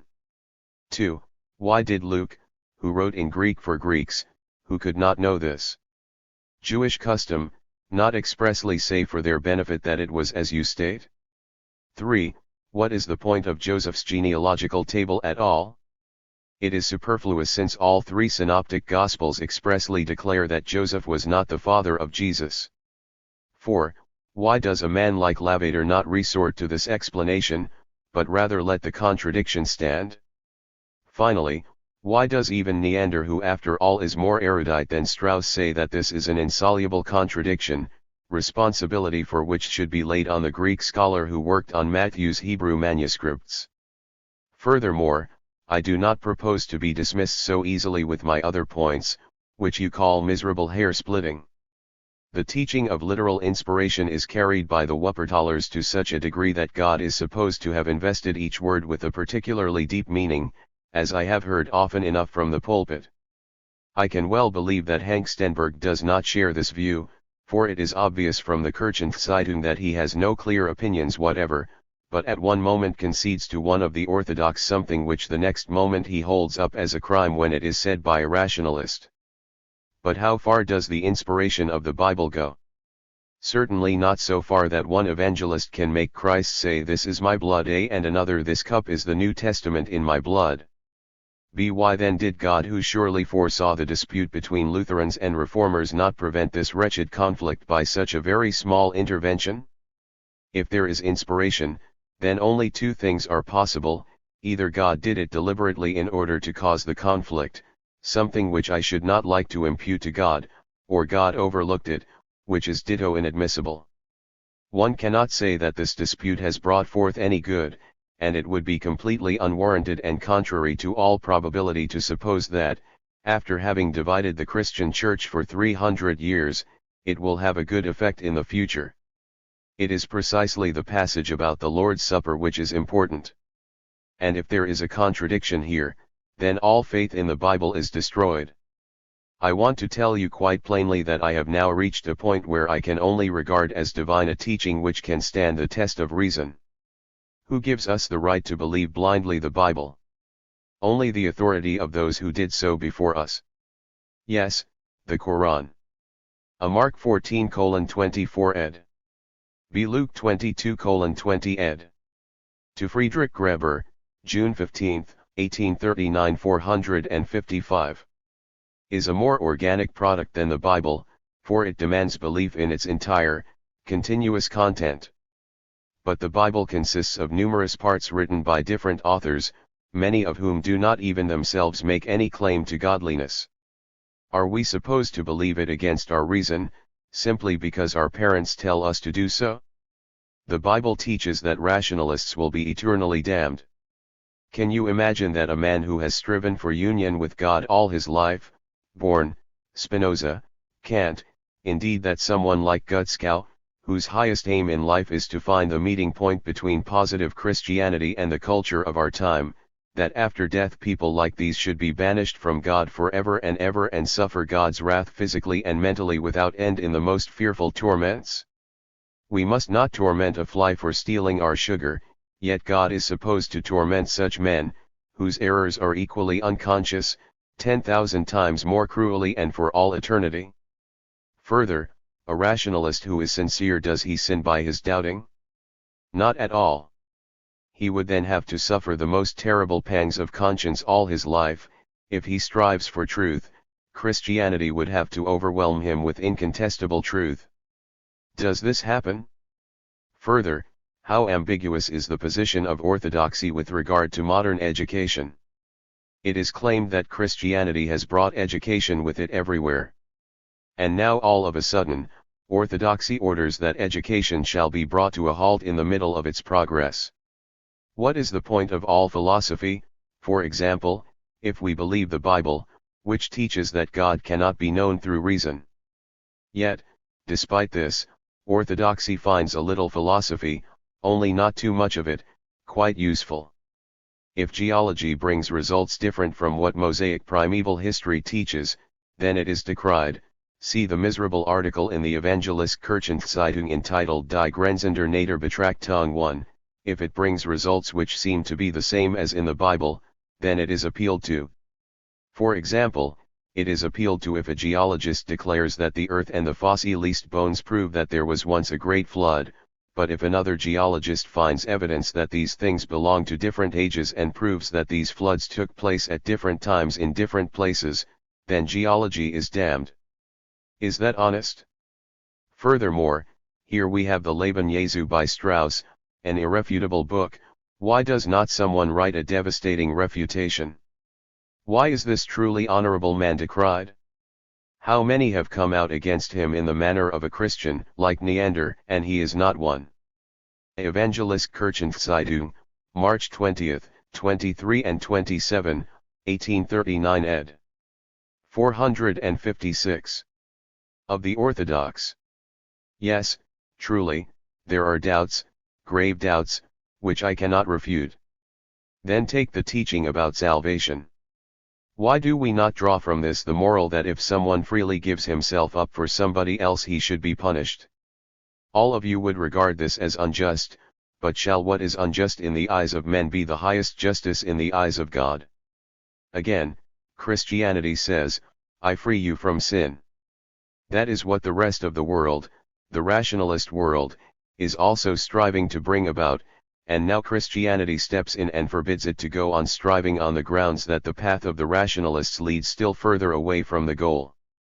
If Christianity could show us one single person whom it has made so free in this life that he no longer sins, then it would have some right to speak in this way, but until then, truly none at all.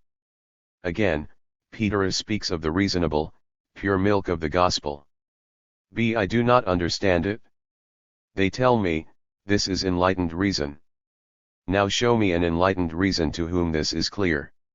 So far I have not come across one, even to the angels it is a high mystery. You think too well of me, I hope, to attribute all this to a sacrilegious scepticism or to boastfulness. I know that I am going to get into the greatest unpleasantnesses through this, but what forces itself on me so convincingly, I cannot drive away, no matter how much I might like to.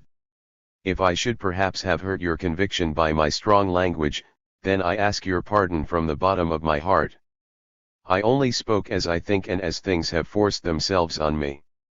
It is with me as with Gutskow, when I come across someone who arrogantly dismisses positive Christianity, then I defend this teaching, which derives from the deepest needs of human nature, the longing for salvation from sin through God's grace, but when it is a matter of defending the freedom of reason, then I protest against all compulsion. I hope to live to see a radical transformation in the religious consciousness of the world if only I was clear about it myself. Still, that will come in due course, if only I have time to develop undisturbed and in peace. Man is born free, he is free. Your true friend. Friedrich Engels. Printed according to the original. Published in English for the first time. First published abridged in Die Neue. Rundschau, 10. Heft, Berlin, 1913, and in full in the book, F. Engels, Schriften der Frühzeit, Berlin, 1920. To Friedrich Graeber, July 12 to 27, 1839 457. 21. To Friedrich Graeber. In Berlin Bremen, July 12 to 27, 1839. Fritzo Graebero. July 12. Really, you could condescend to write to me. It will soon be 5 weeks since I received your last letter. I chucked a mass of sceptical bricks at you when I last wrote. I would have understood the thing differently had I then been acquainted with Schleiermacher's teaching. For that is still a reasonable kind of Christianity. Everybody finds it clear even if one does not actually accept it, and one can recognize its value without feeling obliged to adopt it. I have already accepted the philosophical principles which I found in the teaching. But I am not quite clear about his theory of salvation, and I will guard against accepting it immediately as a conviction so that I may not soon have to change again. But I will study it as soon as I have the time and the opportunity.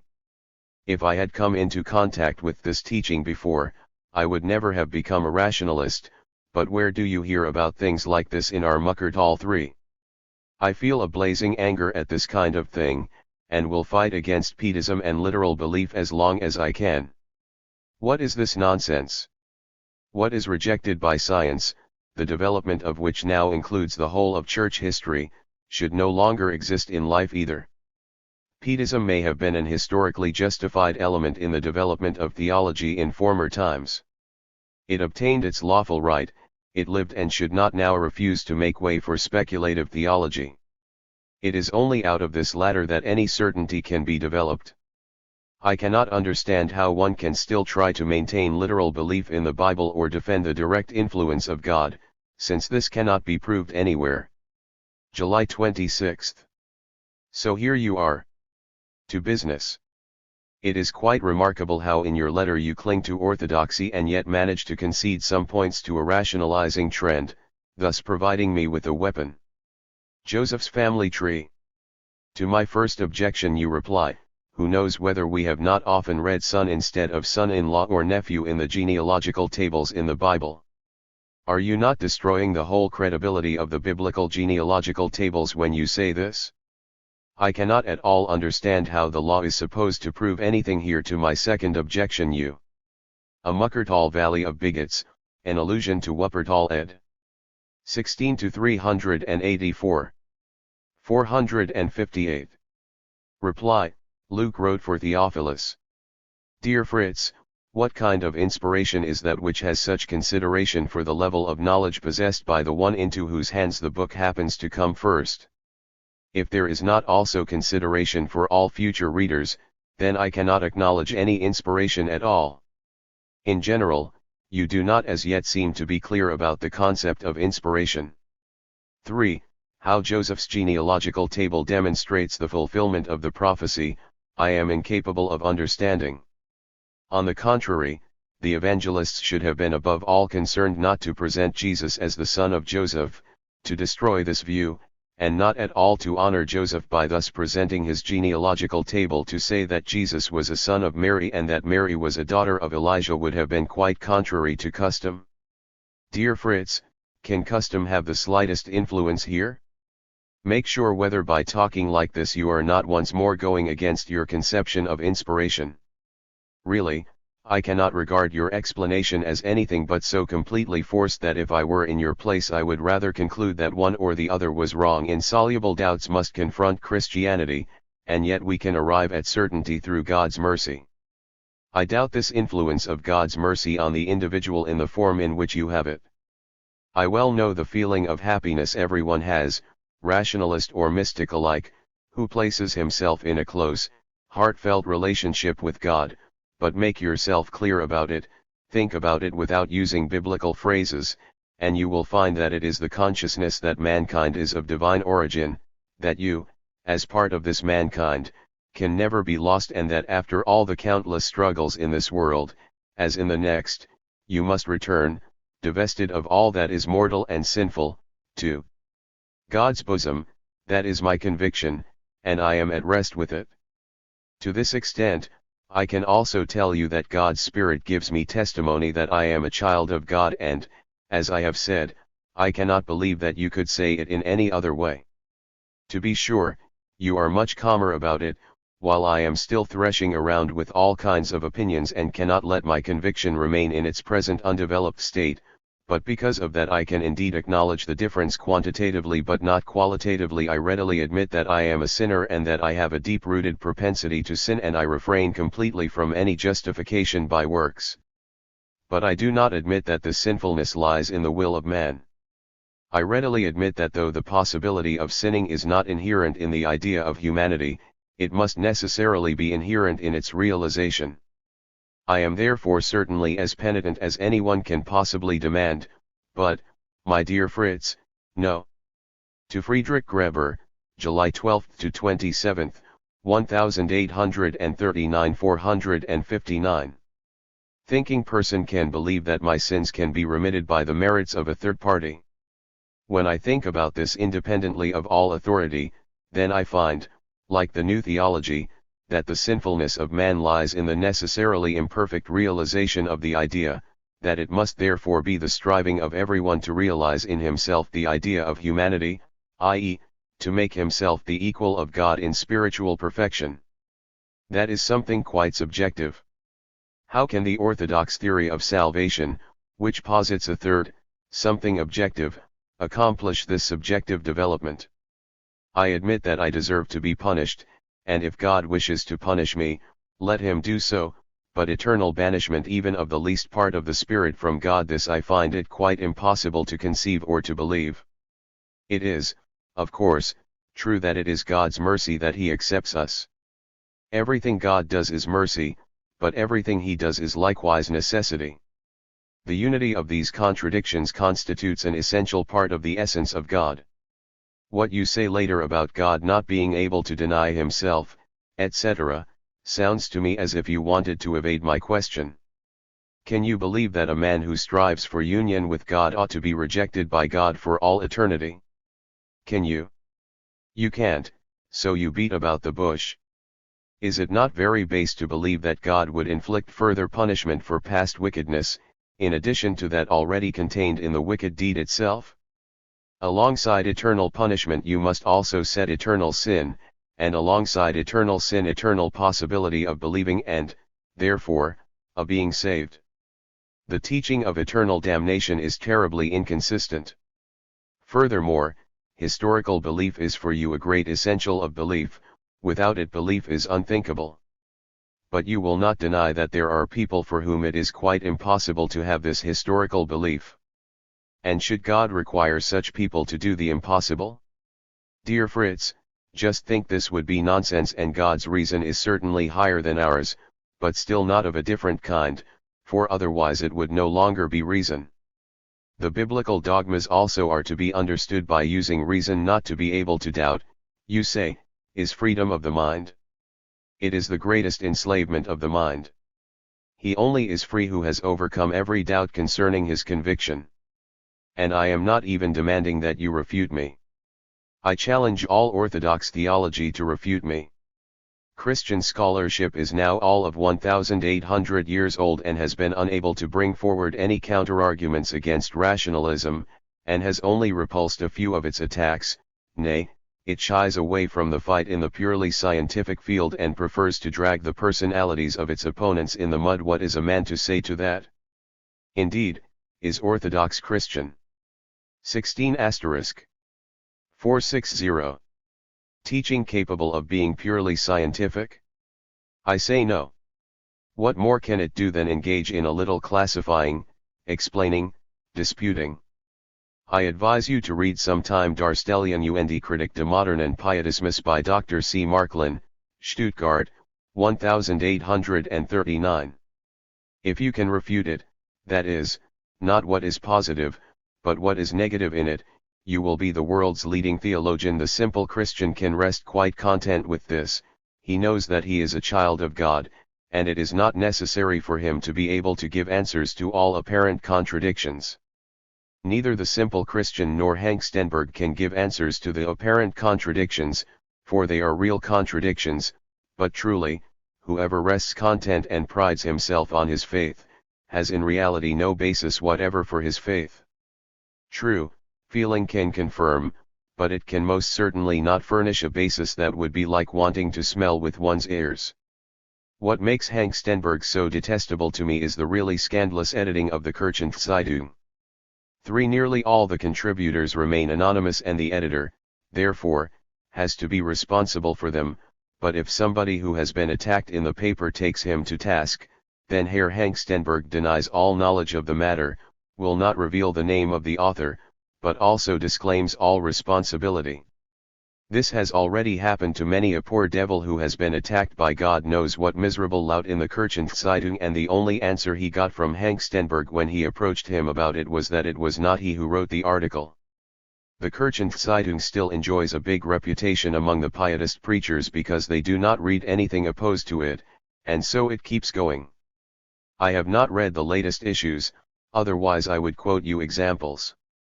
You cannot imagine how abominably the Kirchenzeitung slandered and abused Strauss in connection with his Zurich affair, 209. While all reports are unanimous in saying that he behaved quite nobly over the whole business. Why, for example, is the Kirchenzeitung so very eager to bracket Strauss with Young Germany? And unfortunately many people regard Young Germany as something terribly wicked. You understood me quite wrongly with regard to the poetry of belief. I did not believe because of the poetry. I believed because I realized that I could no longer live only for the day, because I repented of my sins, because I needed communion with God. I gladly gave away immediately what I most loved. I turned my back on my greatest joys, my dearest acquaintances. I made myself look ridiculous to everybody everywhere. It was an immense joy to me.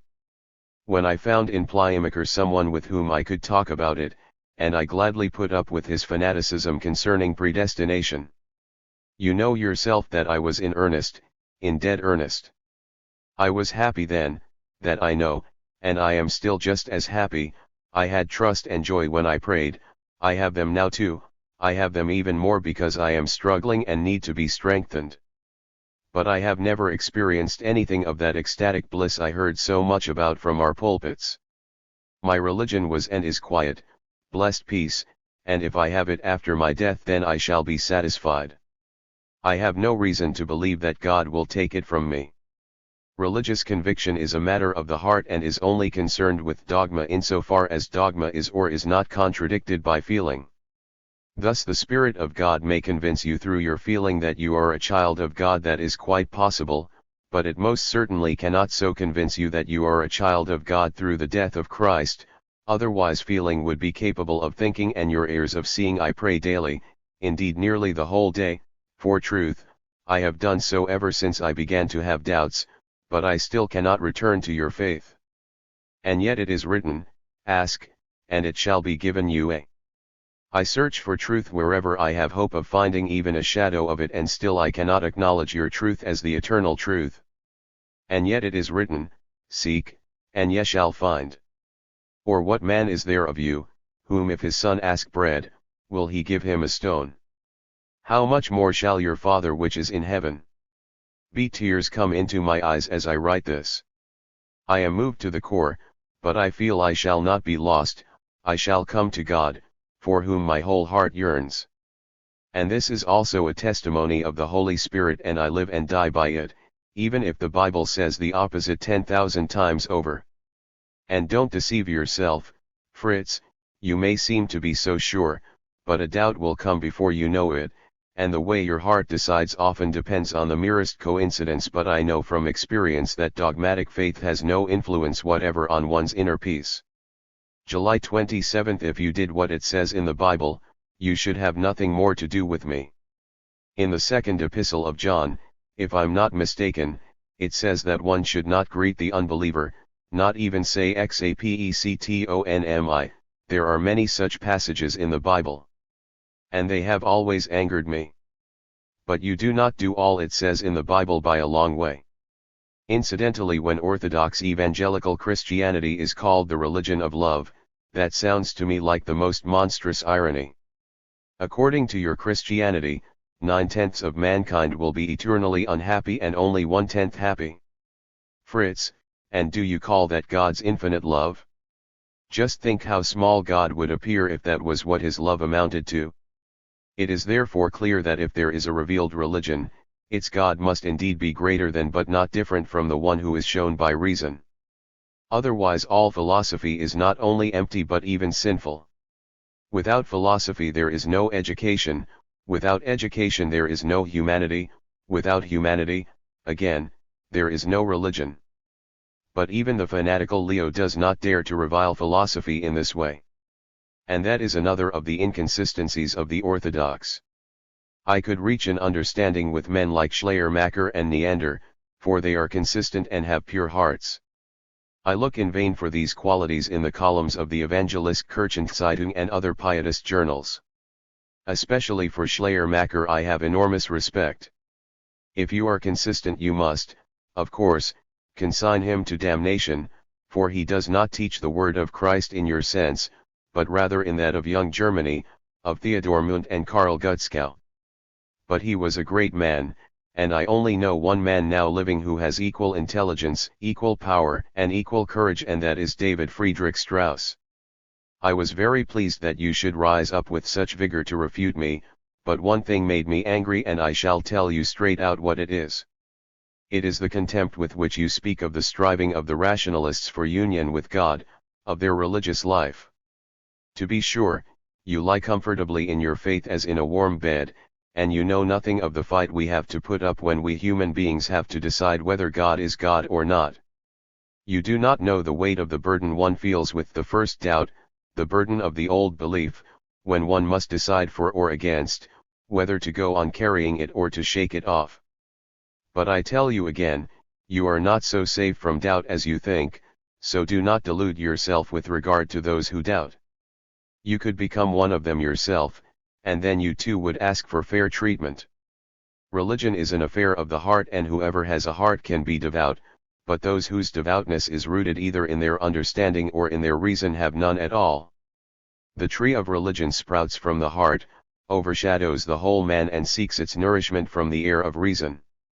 But it's to Friedrich Greber, after July 27, 18s. 463. Fruits, which contain the most precious heart blood, are the dogmas, and what goes beyond them is of the evil one. This is what Schleiermacher teaches, and I stand by it. Adieu, dear Fritz. Think carefully about whether you really want to send me to hell, and write me my sentence soon. Yours, Friedrich Engels. First published abridged in Die New, printed according to the original Rundschau, 10. Heft, Berlin, 1913, and in full in the book, F. Engels, Schriftender, published in English for the first Frühzeit, Berlin, 1920. Time 22. To Friedrich Greber. In Bonn.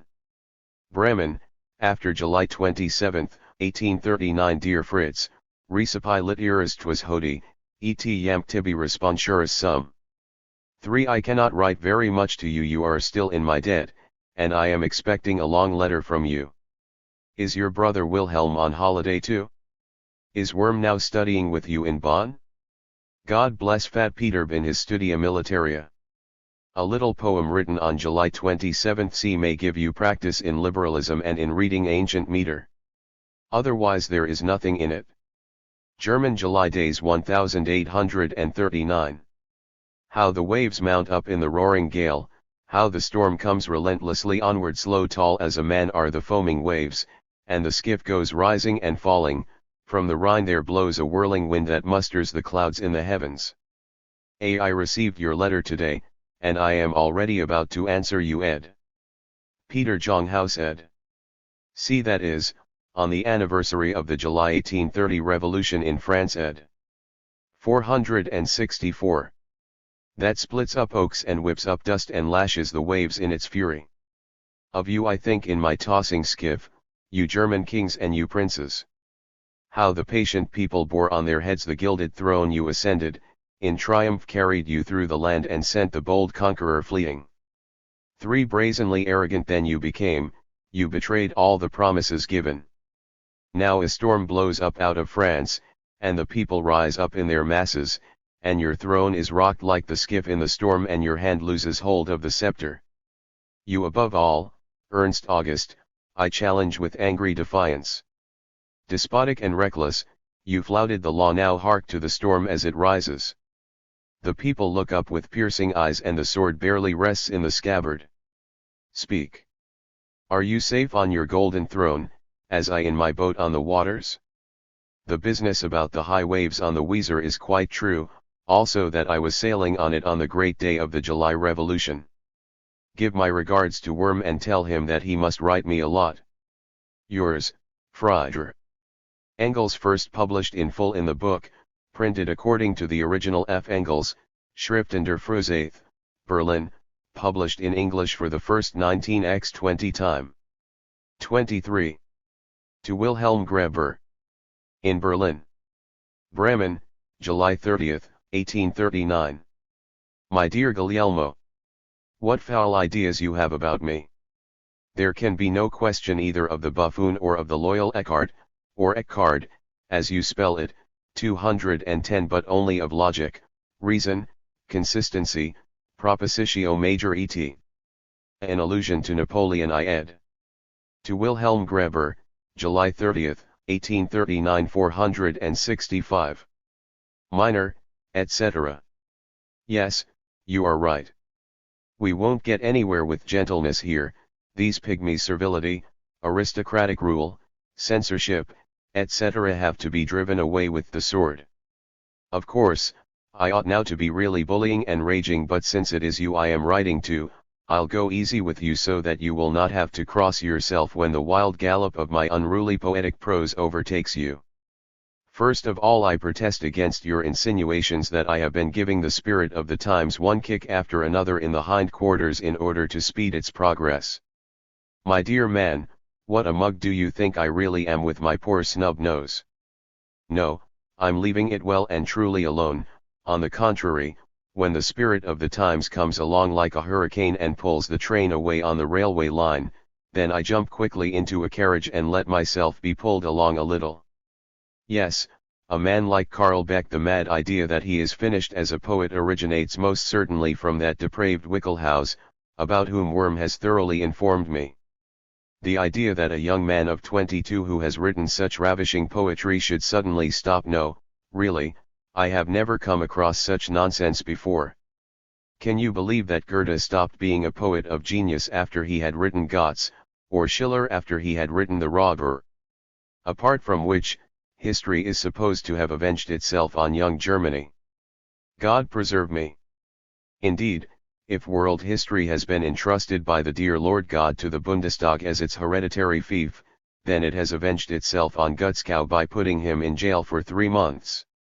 211 But if, as we no longer doubt, it lies with public opinion, i.e., here, literary opinion, then it has avenged itself on young Germany to the extent that it has allowed itself to be won by young Germany fighting with the pen, and now young Germany is enthroned as queen of modern German literature. What was Born's fate? He died like a hero in February 1837, and in his last days he had the joy of seeing his successors Gutzkow, Munt, Wienbarg, Biermann rise so powerfully. To be sure, the black clouds of disaster still hung over their heads, and a long chain was drawn around Germany which the Bundestag mended whenever it threatened to snap.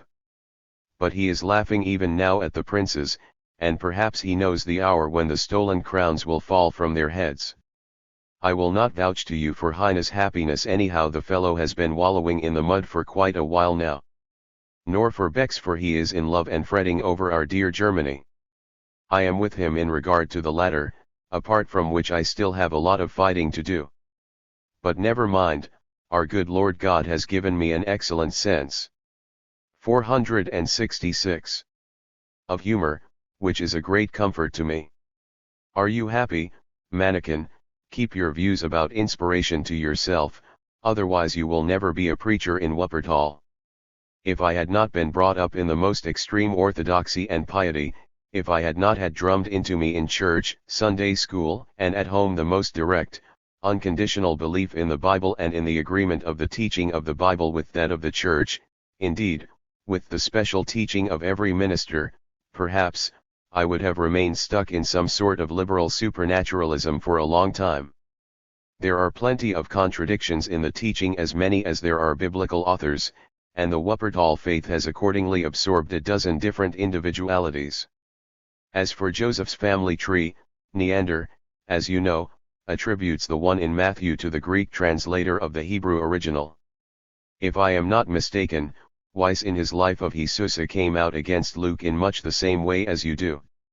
Fritz's explanation finally depends on such unnatural possibilities that it can't be called an explanation at all. I am certainly a Erpsixiopt, but of the liberal party, not the rationalists. The contradictions are taking shape, the views stand in sharp opposition. 4 liberals, who are also rationalists, one aristocrat who came over to us but, fearing to offend against his family's hereditary principles, immediately ran back again to the aristocracy, an aristocrat with good expectations, as we hope, and various blockheads. This is the circus within which the disputes rage. I do my championing as an expert on antiquity, the Middle Ages and modern life, as a bore, etc., but the championing is already no longer necessary, my young fellows are coming along quite well. Yesterday I explained to them the operation of historical necessity during the period 1789 to 1839 and, in addition, learned to my astonishment that I was supposed to be rather superior to all the local prima pupils in debating. I had beaten two of them in an argument some time before and they had then sworn to get me involved with the cleverest among them so that he could beat me, but unfortunately for them, he was tremendously enamored of Horace at the time, so I beat him hollow. Then they became terribly afraid. This erstwhile Horatioman is now on very good terms with me and told me all about it yesterday evening. You would be immediately convinced of the correctness of my book reviews if you read the books they. A Chh. Weiss, Die Evangelistische, ed. Champion ed. To Wilhelm Greber, July 30, 1839 467. Deal with. Quebec is an enormous talent, more than that, he is a genius. He produces images like one hears the thunder's voice proclaim aloud what's written by the lightning on the clouds. In enormous profusion. Listen to what he says about Born, whom he adores. He is speaking to Schiller. Your Posa was no airy fantasy. For did not Born perish for us all? He scaled the summits of humanity. Tell, he sounded freedom's clarion call. Up there, he calmly whet his arrowhead. Took aim and shot. And freedom's arrow sped. Into the apple, into the round earth. B. And how he describes the misery of the Jews and student life. It is capital, and now the Farend poetal man, have some sense and read him. Look, if you refute Born's essay on Schiller's Tell then you can have all the royalties I am hoping to get for my translation of Shelley. 212 I'll forgive you for pulling my Wuppertal article 0 to pieces so thoroughly, for I read it again recently and was astonished at the style. I haven't written nearly so well since. Don't forget Leo and Michelet next time. As I have said before, you are very much mistaken in thinking that we young Germans want to support the spirit of the age. But just think for a moment when this Itvit 5J tad blows and blows right for us, would we not be fools if we did not set our sails? It will not be forgotten that you were at Gann's funeral. 213 I'll get it mentioned in the Elegante Zeitung soon. The way you all afterwards beg so nicely for forgiveness for the little bit of rumpus you kicked up strikes me as very funny. You still can't curse and swear, but here they all come. Fritz sends me to hell, accompanies me to the gate and pushes me in with a low bow so that he himself can then fly back to heaven. You see everything double through your sparse spectacles and take my three friends for spirits from the Venus. 2 From the poem Gang Ern Leipzig, Quebec, Nacht. Jeppensert Lieder. Erstes. Marchen. Dritt Nacht, ed b. From the poem Schiller's House in Gallies, Quebec, Nacht. Erstes Marchen. Funkt Nacht, ed see Letters from Wuppertal. See this volume, pages 7-25 ed die Wind ed see Zeitung für die Elegante Welt ed. 468. Bergmanneken, why are you calling for the loyal Eckhart? Look, there he is, a little chap with a sharp, Jewish profile. His name is Born and only give him a free hand and he will clear out all the Venus Servilia crowd. Then you also will make your most humble farewells. Look, Mr. Peter III is coming too, smiling with one side of his face and snarling with the other, turning towards me first the snarl and then the smile. In our dear Barman literary feeling is beginning to stir now. Freilagrath started a play reading society in which, since his departure, Streaker and Neuberg, a clerk at Langwiesches, are the up 6 opt B of liberal ideas. Now Herwich has made the following sharp-wit discoveries: 1. That the spirit of young Germany haunts this society, 2. That the society in pleno composed the letters from Wuppertal in the Telegraph. He has also suddenly discovered that Freilagrath's poems are the dullest stuff in the world and that Freilagrath stands far below de la Montfort and will be forgotten within 3 years. Precisely what was once asserted by Beck. O Schiller, Schiller, ever vibrant spirit! O greatest heart that beat in warmest breast, forever young, to us you were the prophet who carried freedom's flag before the rest. When all the world had stolen from the fray, and the faint-hearted could do naught but pray, oh, you were truly prodigal of your blood, your warmest life, your deepest life you threw before the world in sacrifice from you. Contented, cold, the world misunderstood, all heedless of your heart's deep misery, and only heard the music of the spheres, when to its ears came waves of poetry that you had swelled with your own blood-red tears. Who wrote that? It is from Karl Beck's Farend Poesie, with all his powerful verse and magnificent imagery, but also with his obscurity, his extravagant hyperboles and metaphors. For it is now settled that Schiller is our greatest liberal poet. He sensed the new era which would dawn after the French Revolution, which Goethe did not, even after the July Revolution, and when it came too near to him so that he almost had to believe that something new was coming, he retired into his room and shut the door so as to remain comfortable. That detracts from Goethe a great deal, but a Peter Jonghaus ed. B. Champions ed. C. Dritter Gesang. Gedicht 52 ed. To Marie Engels, September 28, 1839 469. He was 40 years old when the revolution broke out, and a made man, so one cannot reproach him with it. To finish, I'll draw you something. 3. I enclose masses of poems. Share them between you. Yours, Friedrich Engels, first published in part in Die Neue, printed according to the original Rundschau, 10. Heft, Berlin, 1913, and in full in the book, F. Engels, Schriftender, published in English for the first Freie Zeit, Berlin, 1920. Time 24. To Marie Engels. In Barmen. Bremen, September 28, 1839. Dear Marie. It was high time your ladyship wrote to me at last. It has gone on long enough, Momsel. But I'll forgive you your great crimes and tell you something. Tomorrow it will be 2 weeks since we rode out to Delmenhorst. This is a small Oldenburg country town. Cartoons, left to right Gemeinheit, common trash, een Caricature von Goethe, a caricature of Goethe, Lhom, man, K. Gutskow, Con. Prus. Soldat, soldier of the King of Prussia, nix, nothing, ed. 470. With a menagerie, so called because the people of Oldenburg and Bremen are always going there, and when we had seen it, we rode back and came home, you think? Yes, but after several adventures. In the first place, I sat half the way in the carriage, and when we reached the place where I was to pick up my horse again, the riders had not yet arrived, and so we had to go in, drink bad beer and smoke bad cigars.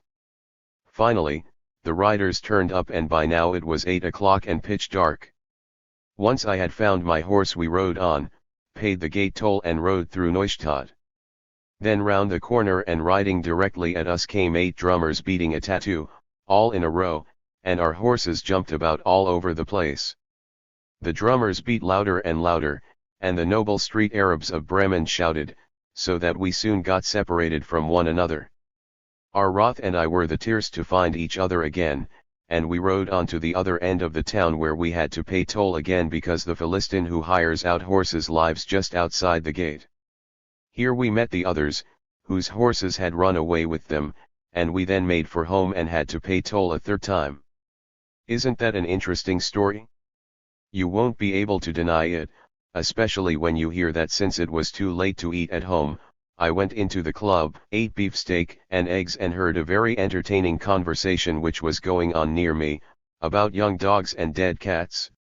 Indeed, very interesting, very amusing.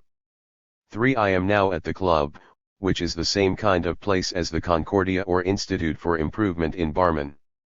The best thing about it is the many newspapers, Dutch, English, American, French, German, Turkish and Japanese. This gave me the opportunity to learn Turkish and Japanese, so I now understand 25 languages. All this is, of course, of the greatest interest to a young lady who wants to go to a boarding school in Mannheim. Jacob Schmidt was here too, and he will be back again next week and will go to the wine cellar with me. That is undoubtedly the best institution in Bremen. We also have a theater again, but I haven't been there yet. Farewell, my dear, be yours forever, 0 Friedrich, first published in the Deutsche Review, printed according to the original BD4, Stuttgart and Leipzig, 1920, published in English for the first time. This sentence is written in English in the original ed. Written in English in the original ed. See written in English in the original ed. To Wilhelm Greber, October 8, 1839, 471. 25. To Wilhelm Greber. In Berlin, Bremen, October 8, 1839. Oh Wilhelm, Wilhelm, Wilhelm. So at last we are hearing from you. Now, mannequin, now you're going to hear something. I am now an enthusiastic Straussian. Just you come here, I have now got arms, shield, and helmet, now I am secure, just you come here and I'll give you such a drubbing, despite all your theology, that you won't know where to run. Yes, Guillermo, Jacta Estelia. I am now a Straussian, I, a poor, miserable poet, have crept under the wing of the genius David Friedrich Strauss. Just hear what a fellow he is. There lie the four Gospels in a crisp and colorful chaos, mysticism lies in front of them and adores them, and behold, in comes David Strauss like a young god and brings the chaos out into the light of day and adios faith. It is as full of holes as a sponge. He sees too much myth here and there, but only in unimportant matters, otherwise he is a man of real genius. If you can refute Strauss Evian, I'll become a pietist once again. I could also have learned from your letter that Mengs was an important artist, if, unfortunately, I had not already known it for a long time. With Die Zauberflöte, music by Mozart, it is exactly the same. The reading room is splendidly arranged, and among the most recent literary productions I draw your attention to Königssaal, a tragedy by Gutzkow, Skizzenbuch by the same author, Dichtungen by Th. Kreisenach, a Jew, Deutschland und die Deutschen by Biermann, Die Dramatik der Jetztzeit, Volume 1, by L. Wienbarg, etc. I am very anxious to hear your opinion about soul. Biermann quoted extracts from my article in the Telegraph 21* in his Deutschland und die Deutschen, in which he speaks about Wuppertal. On the other hand, I warn you against the Geschichte Polnischen Aufstands, 1830-31, by Schmidt, Berlin, 1839, which was undoubtedly written on the direct order of the King of Prussia. B. The chapter about the beginning of the revolution is headed with a motto from Thucydides which runs something like this: but we, who were unprepared for anything untoward, were suddenly invaded by them without any cause. Oh, what gigantic nonsense! Splendid, on the other hand, is the history of this glorious uprising by Count Soltike, which was published in German in The Die is Cast ed. B. Frederick William III ed. 472. Stuttgart in 1834. 215. In your place, of course, it will have been banned, like everything good. Another important piece of news is that I am writing a short story which will be printed in January, always provided, of course, that it is passed by the censor, which is an annoying dilemma. I really don't know whether or not I should continue sending you poems, but I think I did send you my Odysseus Redivivus 216 lately, and I beg you to let me have your criticisms of the last consignment. We have a novice here from your part of the country, someone called Muller, who is going to sail to the South Seas as a ship's preacher. He is staying at our house and has the most extravagant views about Christianity, which you will understand when I tell you that he has spent his time recently under the influence of Gosner. It is not easy to have more exalted views about the efficacy of prayer and direct divine intervention in life. Instead of saying that one can sharpen one's senses, one's hearing, one's sight, he says that when the Lord gives me a duty to fulfill, he is also bound to provide me with the power to fulfill it. of course there must be fervent prayer and hard work for one's own part too, otherwise there is nothing doing. And so he restricts to believers only this familiar fact that holds for all men. Even a crumb-macker would have to grant me that such an outlook is really too childlike and childish. I am very pleased to hear that you have a better opinion of my Telegraph article. It was, of course, written in haste, as a result of which it has a style such as I only hope my short story will have, but also some one-sidednesses and half-truths. Crumb-macker, as you probably know, got to know Gutskow in Frankfurt am Main and is said to be making up ** about it, proof of the correctness of Strauss' views about myths. I am now taking to the modern style, which is without doubt the ideal of all style. Models for it are Heine's writings, but especially Kuhne and Gutskow, although Wienbarg is its real master. Among earlier elements that have had a particularly favorable influence on it are Lessing, Goethe, Jean-Paul and, above all, Born. Oh, Born, he writes a style that surpasses everything. Meisel, Der Franzosenfresser is stylistically the best piece of work in German and likewise the first one that sets out to annihilate an author completely, and in your place it is also banned to make sure that no better style shall be written than what is turned out in the royal offices. The modern style unites in itself every excellence of style, compact brevity and pregnancy. Curious Stories ed. To Wilhelm Greber, October 8, 1839 473. Which hits the mark with a word, alternating with epic, calm description, simple language alternating with shimmering images and brilliant sparks of wit, a Ganymede with the strength of youth, roses twined round his head and in his hand the weapon that slew the python. At the same time, the greatest freedom is left to the author's individuality, so that despite affinity none imitates the other. Heine writes dazzlingly, Wienbarg with cordial warmth and radiance, Gutskow with a razor-sharp precision over which there sometimes plays a comforting sunlight. Kuhne is pleasantly descriptive with rather too much light and too little shade. Laub imitates Heine and now Goethe as well, but in a wrong manner, for he imitates the Goethean Varnhagen, and Munt likewise imitates Varnhagen. Markgraf still writes rather too generally and with too much puffing out of his cheeks, but that will pass, and Beck's prose has not yet got beyond studies. If you combine Jean-Paul's ornateness with Born's precision, then you have the essentials of the modern style. Gutskow has been able to assimilate the brilliant, light but dry style of the French most fortunately. This French style is like a thread of gossamer, the modern German like a wisp of silk. This image has unfortunately gone somewhat awry. My studies of Goethe's divine songs show that I do not forget the old in my enthusiasm for the new. But one must study them musically and best of all in different musical settings. Here, for example, I reproduce Reichardt's tune for the Bundeslied. I have forgotten the bars again, get Huser to put them in for you. The melody is marvelous and through it's always harmonious.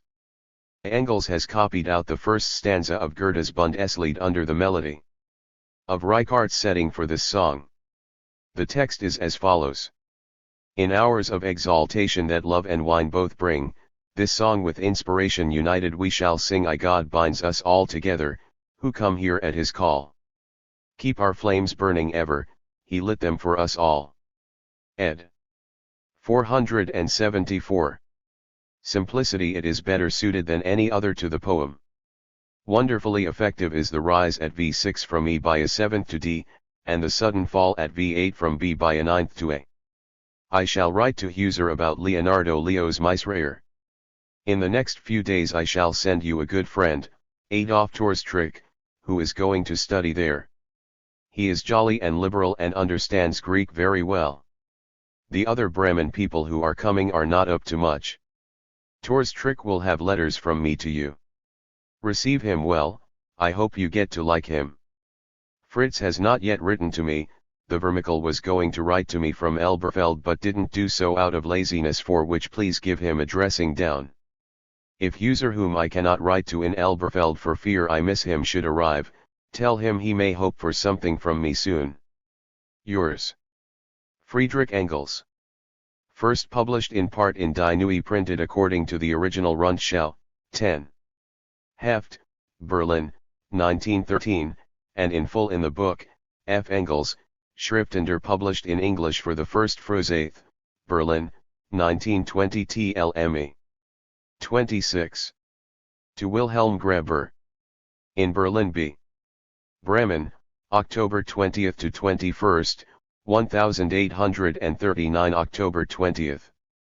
To Herr Wilhelm Greber. I am quite sentimental, it is a difficult case. I remain here deprived of all merriness. With Adolf Torstrick, the bearer of this, the last merriness leaves?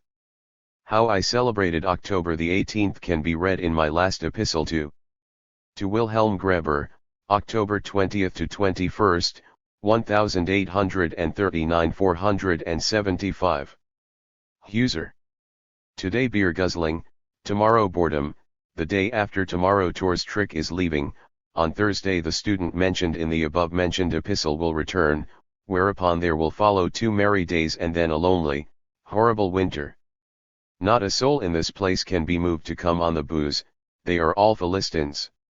Here I sit with all that is left of my jolly songs, and my cocky, would-be student air, alone in the great desert, without boozing companions, without love, without any fun, alone with tobacco, beer, and 2 acquaintances who can't drink. My son, here is my spear, drink with it my beer. When you drink come I elfo, it pleases your old father so. 217 I want to sing, but to whom shall I give my spear, and I haven't got the tune right, either. Only one hope remains for me, to meet you in Barmen in a year's time, when I go home, and then, if too much of the pastor has not got into you and Jonghaus and Fritz, to go on the spree with you. 21st. Today has been a dreadfully boring day. Half dead from slaving in the office.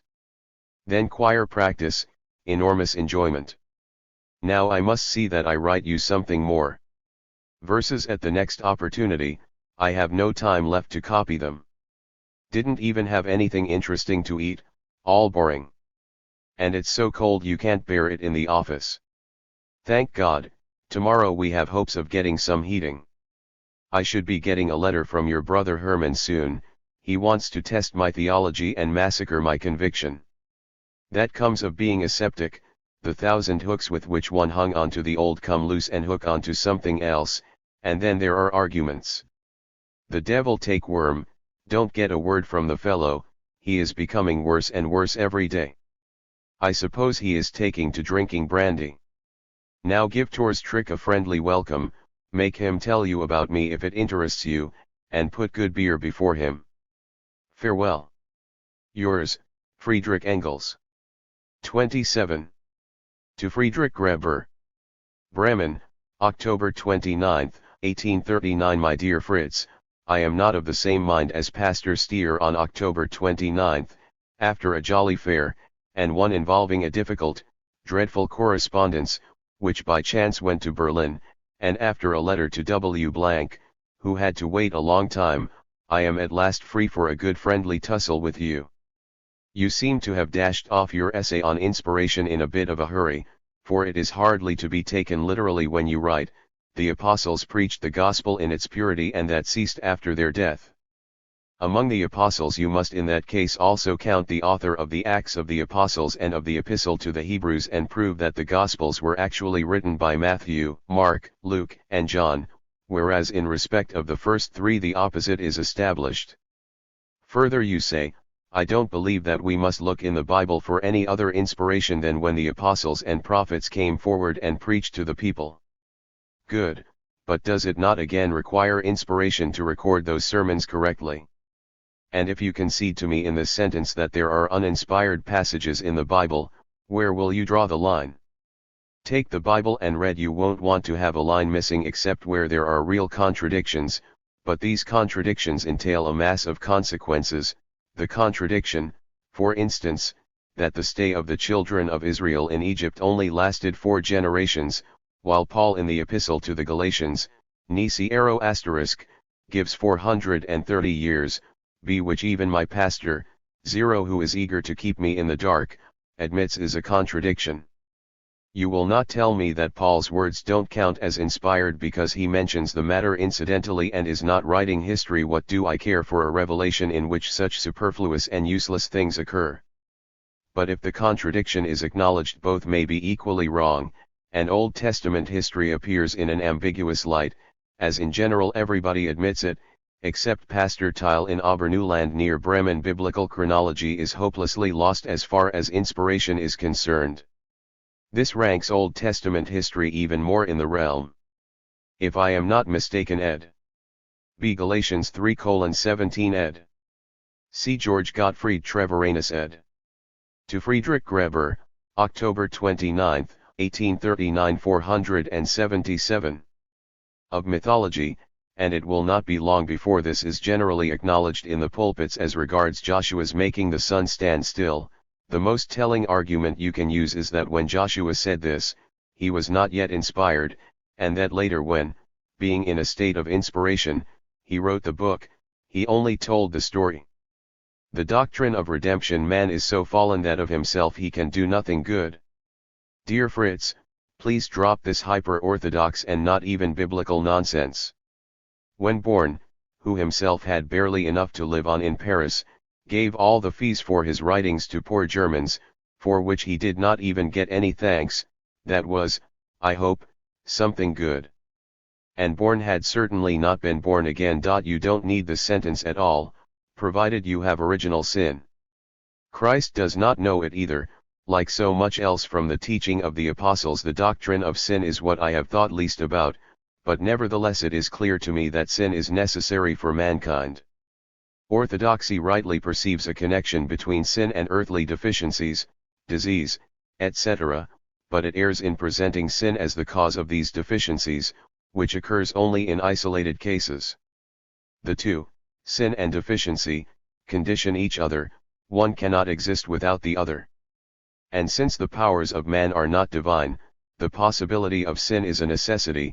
That it actually had to occur was given in the crude stage of the first human beings, and that it has not ceased since is again quite psychological.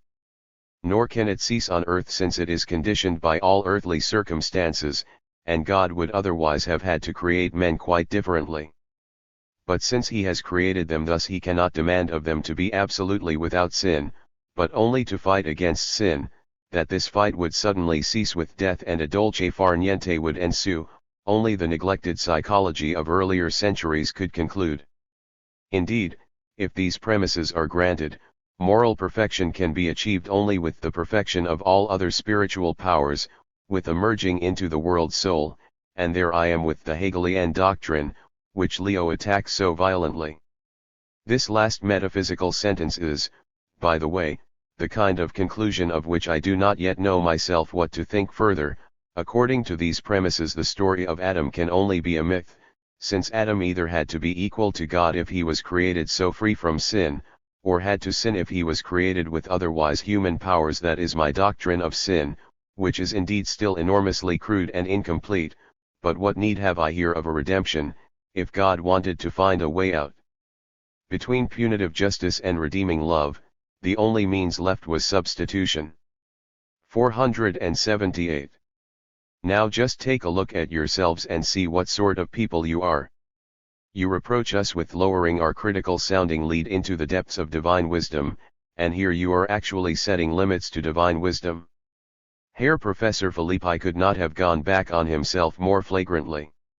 And even granted the need of it as the only means, does substitution cease to be an injustice? If God is really so severe with men, he must be severe here also and not turn a blind eye.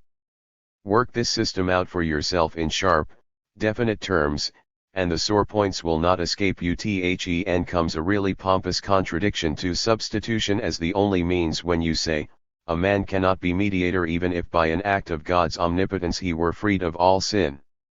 So there is another way after all? If orthodoxy has no better representative in Berlin than Professor Philippi, it is indeed in a bad way. Throughout the entire deduction tacitly runs the principle that substitution is justifiable. That is a murderer whom you have hired for your purposes and who afterwards stabs you to death yourselves. Nor do you really want to tackle the job of proving that this principle does not contradict divine justice and, be honest and admit it, you yourselves feel that you would have to prove this against your innermost conscience, so you whisk past the principle and silently take the fact, dressed up in fine words about merciful love, etc., for granted the Trinity is a condition of redemption. That again is one of those half-true conclusions of your system. Two hypostases, of course, it would be necessary to assume, but the third only because it is traditional to do so. But in order to suffer and to die God had to become man, for apart from its being metaphysically unthinkable to postulate in God as such a capacity to suffer, there was also the ethical necessity conditioned by justice. But if you admit that it is unthinkable that God should be able to suffer, then it was not the God who suffered in Christ, but only the man, and a man could not be mediator. You are still so reasonable that unlike so many here you do not push the conclusion to the extreme point, hence God must have suffered, and hold fast to that. And what exactly this has to do with ethical necessity conditioned by justice also remains to be seen. If once the principle of substitution is to be granted, it is not necessary that the sufferer should be a man, if he is only God. But God cannot suffer, ergo we are no further than we were before. That is just the trouble with your deduction. At every step I must make new concessions to you. Nothing develops fully and entirely out of what has gone before. So here again I must concede to you that the mediator had also to be man, which, to Friedrich Greber, October 29, 1839 479, has not yet been proved at all, for if I didn't concede it I couldn't accept what follows. But the incarnation could not have taken place by means of natural procreation, for even if God had united himself with a person born to a mother and father and freed from sin by his omnipotence, he would only have united himself with that person and not with human nature in the body of the Virgin Mary. Christ only assumed human nature, the person forming power lay in his divinity. Do please see, this is sheer sophistry and is forced on you by the attacks on the necessity of supernatural generation. In order to put this matter in a different light, the professor interposes a third thing, personality. That has nothing to do with it. On the contrary, the union with human nature is the more intimate the more the personality is human and the spirit which animates it divine.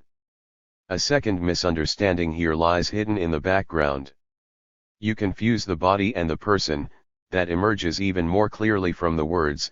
On the other hand, God could not make himself human quite so abruptly as he did the first Adam, otherwise he would not have stood in any connection with the substance of our fallen nature. So it is a question of the substance, of the palpable, the corporeal. But the best of it is that the finest reason for the supernatural generation, the dogma of the impersonality of the human nature in Christ, is merely a Gnostic consequence of the supernatural generation. Gnostic, of course, not in reference to the sect but to Icarita in general. If the God in Christ could not suffer, then still less could the impersonal man, and that is what comes of being profound. So Christ appears without a single human trait. That is a random assertion. All four evangelists give a definite picture of the character of Jesus which in most of its features is the same in all of them. Thus we can maintain that the character of the Apostle John was nearest to that of Jesus, but now if Christ had no human trait, this implies that John was the most excellent, and that might be a questionable assertion. Thus far the reply to your deduction. I have not succeeded very well with it. I had no college notebooks, only invoice and account books. So please excuse unclarities here and there. Your brother has not yet been heard of by letter. Do rest. If you acknowledge the honesty of my doubt, how will you explain such a phenomenon? Your orthodox psychology must necessarily rank me among the most wicked, obdurate sinners, especially as I am 480. Now wholly and utterly lost. For I have taken the oath to the flag of David Friedrich Strauss and am a first-class mythic. I tell you, Strauss is a grand fellow and a genius, and with powers of discernment such as nobody else has. He has taken away the ground from under your views, the historical foundation is lost beyond recall, and the dogmatic foundation will go down after it. Strauss cannot be refuted, That is why the Pietists are so furious with him. Hank Stenberg is making tremendous efforts in the Kirchenzeitung to draw false conclusions from his words and to combine with that spiteful attacks on his character. That is what I hate in Hank Stenberg and company. Strauss' personality is no concern of theirs, but they strain themselves to blacken his character so that people should be afraid to join him. The best proof that they are unable to refute him. But now I have theologist enough and will turn my eyes elsewhere. How splendid are the discoveries which the Deutsche Bund has made of demagogy and all so-called conspiracies is to be gathered from the fact that they could be printed on 75 pages.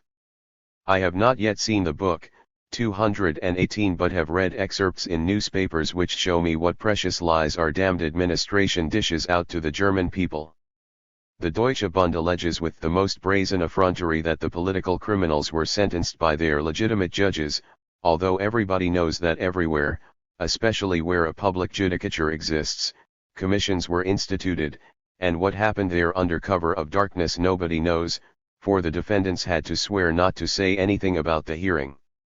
That is the justice which exists in Germany, and we have nothing, but nothing to complain of.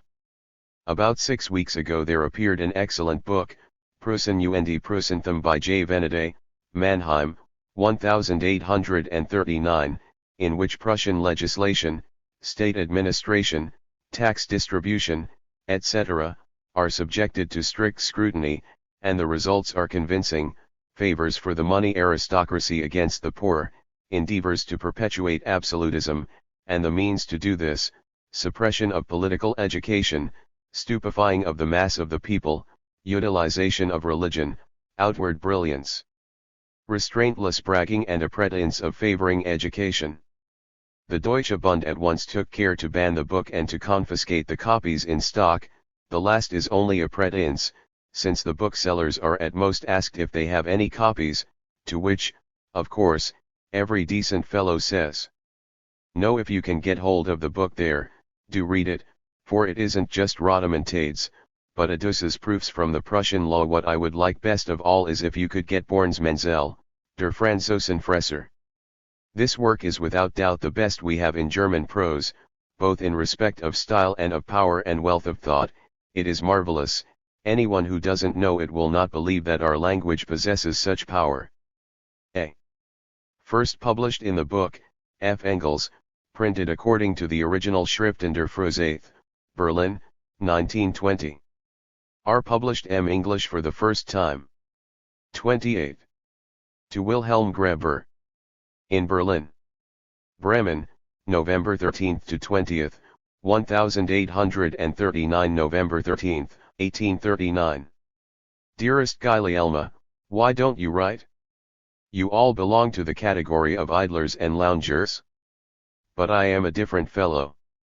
Not only do I write to you more than you deserve, not only am I acquiring an exceptional acquaintance with all literatures of the world, I am also quietly making for myself in short stories and poems a memorial of glory which, unless the censor's breath turns the bright gleam of steel to ugly rust, will shine in brilliant, youthful radiance through all German lands, Austria excepted. In my breast it ferments and boils, in my sometimes drunken head it glows quite exceptionally. I long to find a great thought which will clear the ferment and blow the glow into a bright flame. A splendid subject, compared with which all my previous ones are mere childishness, is working upwards in my mind. What I want to do is to reveal in a fairy story or something like that those foreshadowings of the modern world that showed themselves in the Middle Ages. I want to uncover those spirits who knocked under the hard crust of the earth for release, buried beneath the foundations of churches and dungeons. I want to try and resolve at least part of Gutzkow's task, the true second part of Faust. Faust no longer an egoist but sacrificing himself for mankind has yet to be written. There is Faust, there is the wandering Jew, there is the wild huntsman, three types of the anticipated spiritual freedom which can easily be placed in connection and relation with Jan Hus. What a poetic background is given to me there, against which these three demons work their will. The idea of the wild huntsman, formerly begun in meter, has merged into it are these three types. Why don't you write, you fellows? November 14, I shall treat in a most original manner. I promise myself a particular effect from the interpretation of Ahasuerus and the Wild Huntsman. To make the subject more poetic and the details more significant, I can easily weave in other things from German tradition, but there is time for that yet. While the short story I am working on at present is more of a mere study in style and character portraying, this is to be the real thing on which I found my hopes for my name. November 15th. No letter today either? What shall I do? What shall I think of you? I can't understand you. November 20th. And if you don't write today, I shall geld you in thoughts and make you wait as long as you do me. An eye for an eye, a tooth for a tooth, a letter for a letter. But you hypocrites say, not an eye for an eye, not a tooth for a tooth, not a letter for a letter, and fob me off with your damned Christian sophistry. No, better a good pagan than a bad Christian. Poets of world weariness. A young Jew has arisen, Theodore Chrysonak, who writes most excellent poems and even better verses. He has written a comedy asterisk in which W. Menzel and company are ridiculed in the most priceless fashion. Everybody is now flocking to the modern school, and building houses, palaces, or little huts on the foundation of the great ideas of the time. Everything else is going to the dogs, sentimental little songs die away unheard, and the ringing horn waits for a huntsman to sound it for the hunting of tyrants, and God's storm rustles in the treetops, and the youth of Germany stand in the grove, clashing their swords and raising high their brimming cups. From the mountain tops the burning castles blaze, thrones shake, altars tremble, and if the Lord calls in storm and thunder, forward, forward. Who will resist us? In Berlin lives a young poet, Karl Grun, of whom I have these days read a book Der Wandrungen, which is very good. But he is said to be 27 already, and at that age he should be able to write better. Now and again he has very striking thoughts, but often dreadful Hegelian phrases. What does this mean? For instance, Sophocles is the highly moral Greece which lets its titanic outbursts break against the wall of absolute necessity. In Shakespeare the concept of absolute character made its appearance. The night before last I had a great booze up in the wine cellar on 2 bottles of beer and 2.5 bottles of 1794 Rutscheimer. My prospective publisher and diverse Philistines were with me. Specimen of an argument with one of these Philistines on the Bremen Constitution. In Bremen the opposition to the government is not of the right kind, since it consists of the money aristocracy, the aldermen who oppose the aristocracy of rank, the Senate. You cannot really maintain that, can you? Why not? Prove your assertion. That sort of thing passes for argument here. Oh, you Philistines, go and learn Greek, and come again. Anyone that knows Greek also knows how to argue right. I can argue 6 such fellows to death at once, even if I am half seas over and they are sober. These people cannot follow a thought through to its necessary conclusions for 3 seconds, but everything goes in spasms. You only need let them speak for half an hour, throw in a few seemingly innocent questions, and they contradict themselves splendidement. They are dreadfully stolid people, these Philistines. I began to sing, but they resolved unanimously against me that they would eat first, and then sing. They stuffed themselves with oysters, while I went on angrily smoking, drinking, and shouting without taking any notice of them, until I fell into a blissful slumber. I am now a large-scale importer of banned books into Prussia, Born's Franzosenfresser in 4 copies, the Brief aus Paris by the same, 6 volumes, Venades Prussen und Prussenthum, most strictly prohibited, in 5 copies, are lying ready for dispatch to Barman. The last 2 volumes of the Brief aus Paris I had not yet read. They are magnificent. King Otto of Greece is given a terrible going over. Thus he says on one occasion: "If I were God I would have great fun, I would let all the great Greeks rise again one night." Then comes a very fine description of how these Hellenes walk about in Athens, Pericles, Aristotle, and others. Then it is announced, King Otto has come. Everybody gets up, Dio. Jeans trims his lamp, and all hurry to Piraeus. King Otto has landed and is making the following speech. Helens, look up. The sky has taken on the Bavarian national color. This speech is really too good, I must copy it out in full. For in the most ancient times Greece belonged to Bavaria. The Pelasgians lived in the Odenwald, and Inachus was born in Landshut. I have come to make you happy. Your demagogues, seditionists, and journalists have brought your beautiful land to ruin. The fatal freedom of the press has thrown everything into confusion. Just see what the olive trees look like. I would have come to you long ago, but I could not do so, for I have not yet been long in this world. Now you are a member of the Deutsche Bund, my ministers will inform you of the latest decisions of the Bund. I shall know how to safeguard the rights of my crown and by make you happy. For my civil list, salary of the king in a constitutional state, you shall annually give me 6 million piastres, and I allow you to pay my debts. The Greeks become confused, Diogenes shines his lamp in the king's face, and Hippocrates has ordered 6 cartloads of hellebore to be fetched, etc., etc. This whole Iron Eichel poem is a masterpiece of biting satire and written in a style that is divine. The reason why you like Bornless is because you are reading one of his weakest and earliest works, the Skilderungen aus Paris. The dramaturgisk Blätter, the criticisms, the aphorisms, but above all the brief aus Paris and the marvelous Franzosenfresser stand infinitely higher. The description of the collection of paintings is very boring, there you are right. But the grace, the Herculean strength, the depth of feeling, the devastating wit of the Franzosenfresser are unsurpassable. I hope we shall meet at Easter or else in the autumn in Barmen, and then you shall get a better idea of this Born. What you write about Torstrick's duel is indeed different from his own version, but in any case he is the one who had the most unpleasantness from it. He is a good fellow, but he lives in extremes, now drunk, then a little pedantic. Continuation. If you are of the opinion that German literature has gradually fallen asleep, you are greatly mistaken. Don't think that because you hide your head from it like an ostrich and don't see it, it has ceased to exist. Au contraire, it is developing quite appreciably, as would be clear to you if you paid more attention to it and didn't live in Prussia, where the works of Gutzkow, etc., first require a special and rarely granted permission. You are equally mistaken in thinking I should return to Christianity.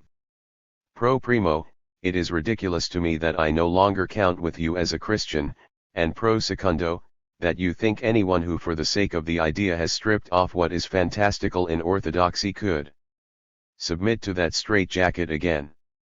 A true rationalist can perhaps do so by acknowledging that his natural explanation of miracles and his shallow moralizing are insufficient, but mythicism and speculation cannot again descend from their dun-reddened snow-capped peaks into the misty valleys of orthodoxy, for I am on the point of becoming a Hegelian.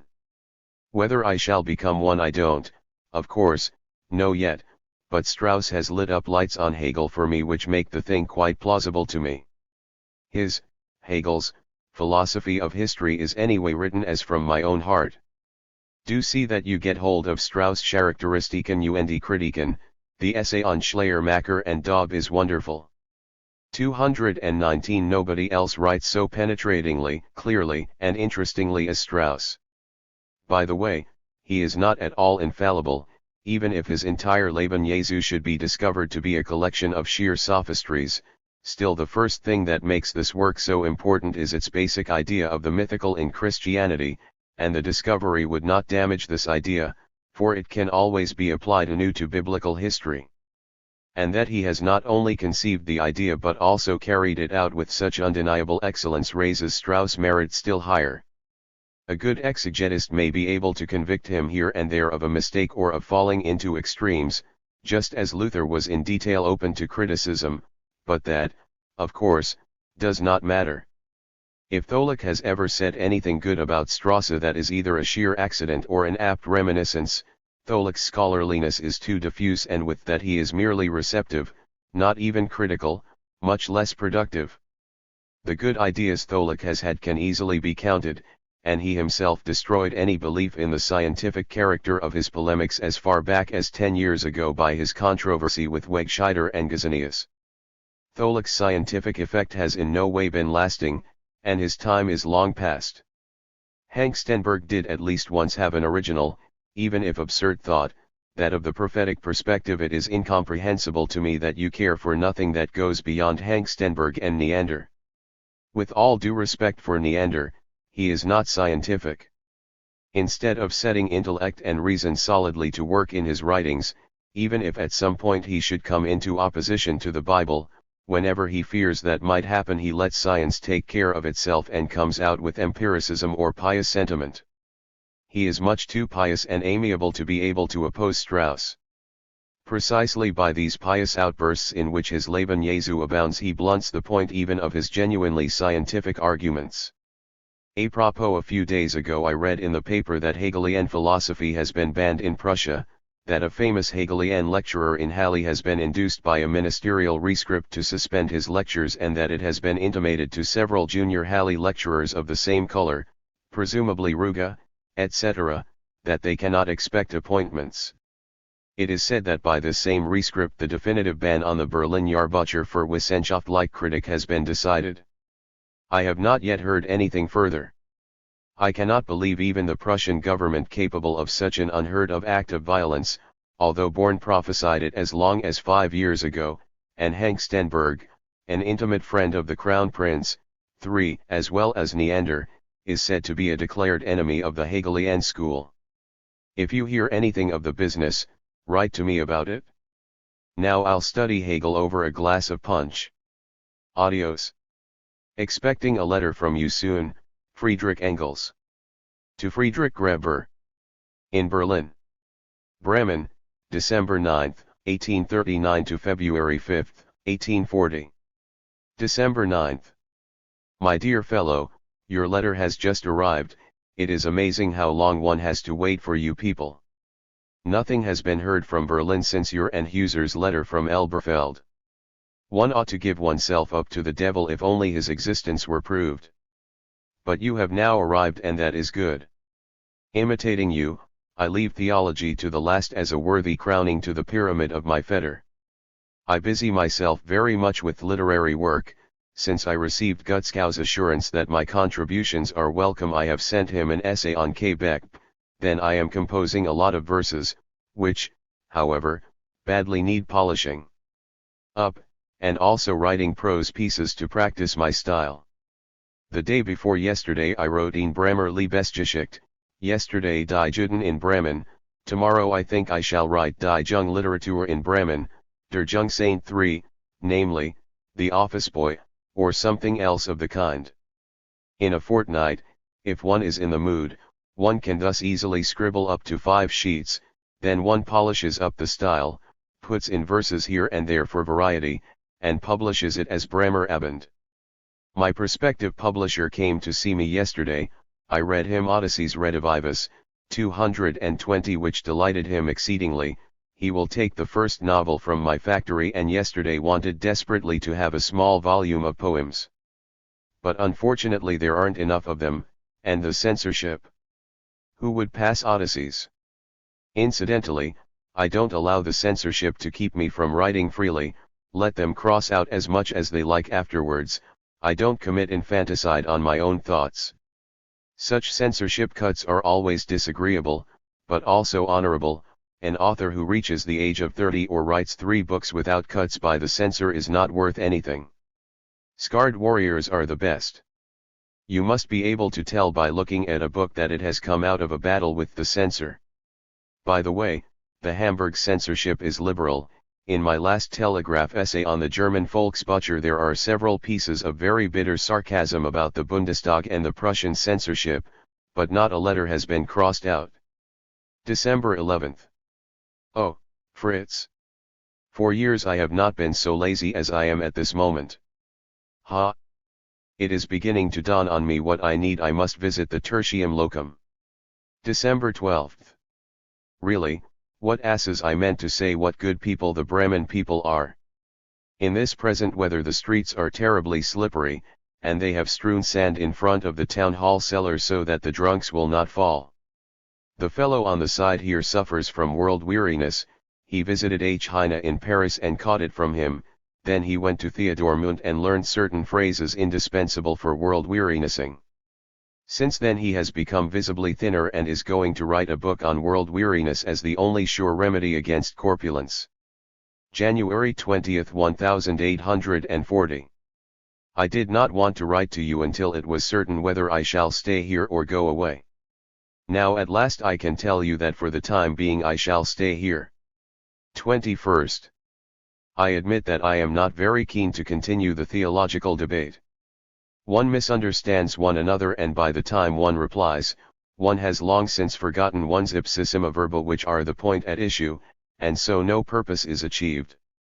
A thorough discussion of the matter would require much more space, and it often happens to me that I cannot endorse in a subsequent letter things I said in an earlier one because they belonged so very much to the category of preconception of which I have freed myself in the meantime.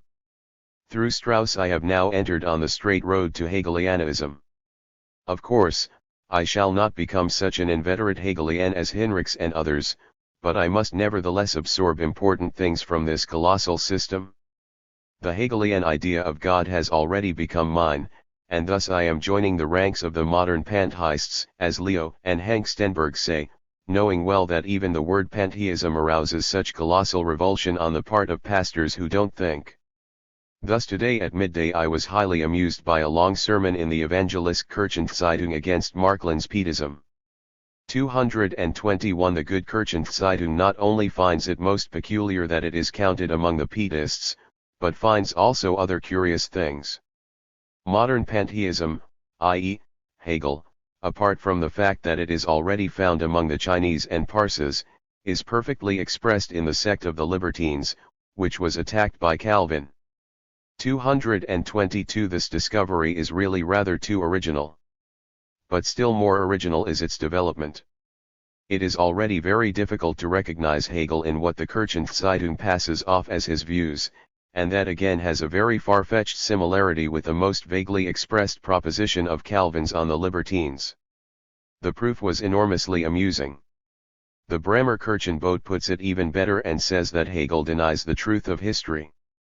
It's stupendous what nonsense sometimes comes out when somebody labors to make out that a philosophy which stands in his way and which he can no longer get round, is unchristian.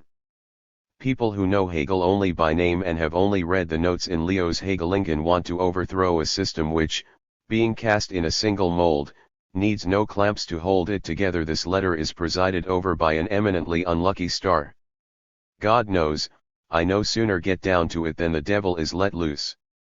I am always given office work. 17 to 384. 490. These are two puppets which are so stiff contrary to my will. Otherwise they would be men. Have you read Strauss' Charakteristiken und Kritiken? See that you get it, the essays in it are all excellent. The one on Schleiermacher and Daub is a masterpiece. From the essays on the Württemberg demoniacs an enormous amount of psychology can be learnt. 223 Equally interesting are the other theological and aesthetic essays. In addition, I am studying Hegel's Geschichtsphilosophie * an enormous work. I read out of it dutifully every evening.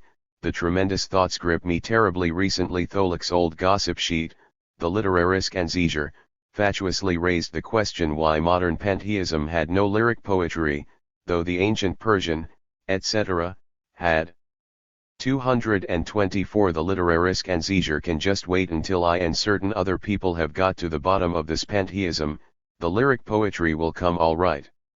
It is very fine, by the way, that the Literarische Ansiger accepts Daub and condemns speculative philosophy. As if Daub did not also adhere to Hegel's principle that humanity and divinity are in essence identical. There you have this dreadful superficiality. Whether Strauss and Daub agree in principle they care little, but that Strauss does not believe in the marriage at Cana 22s while Daub does, suffices for them to elevate one into heaven and declare the other a candidate for hell. Oswald Marbach, the Volksbücher publisher, is the most confused of men, but especially, come turn, of the Hegelians. How a pupil of Hegel can say, heaven is also here on earth. I can distinctly feel the God in me becoming man. Is to me utterly incomprehensible, since Hegel distinguished the totality very sharply from the incomplete individual. Nobody has done Hegel more harm than his pupils, only a few of them, like Gans, Rosenkranz, Ruge and others, were worthy of him. But an Oswald Marbach is truly the non plus ultra of all misunderstanders, such a godly fellow. The Rev. Pastor Mallet, in the Bremer Kirchenbote, has declared Hegel's system to be loose talk. 226 That would be serious, for if these blocks, these granite thoughts, fell apart, a single fragment of this cyclopean building could kill not merely Pastor Mallet but all Bremen. If, for example, the thought that world history is the development of the concept of freedom were to fall with all its weight on the neck of a Bremen pastor, what sort of sigh would he give? February 1st. Today this letter must go off, come what may. The Russians are beginning to become naive. They claim that the war against the Circassians has not yet cost as many human lives as one of Napoleon's lesser battles. I should not have credited a barbarian like Nicholas with such naivete. The Berliners, I hear, are terribly furious with me.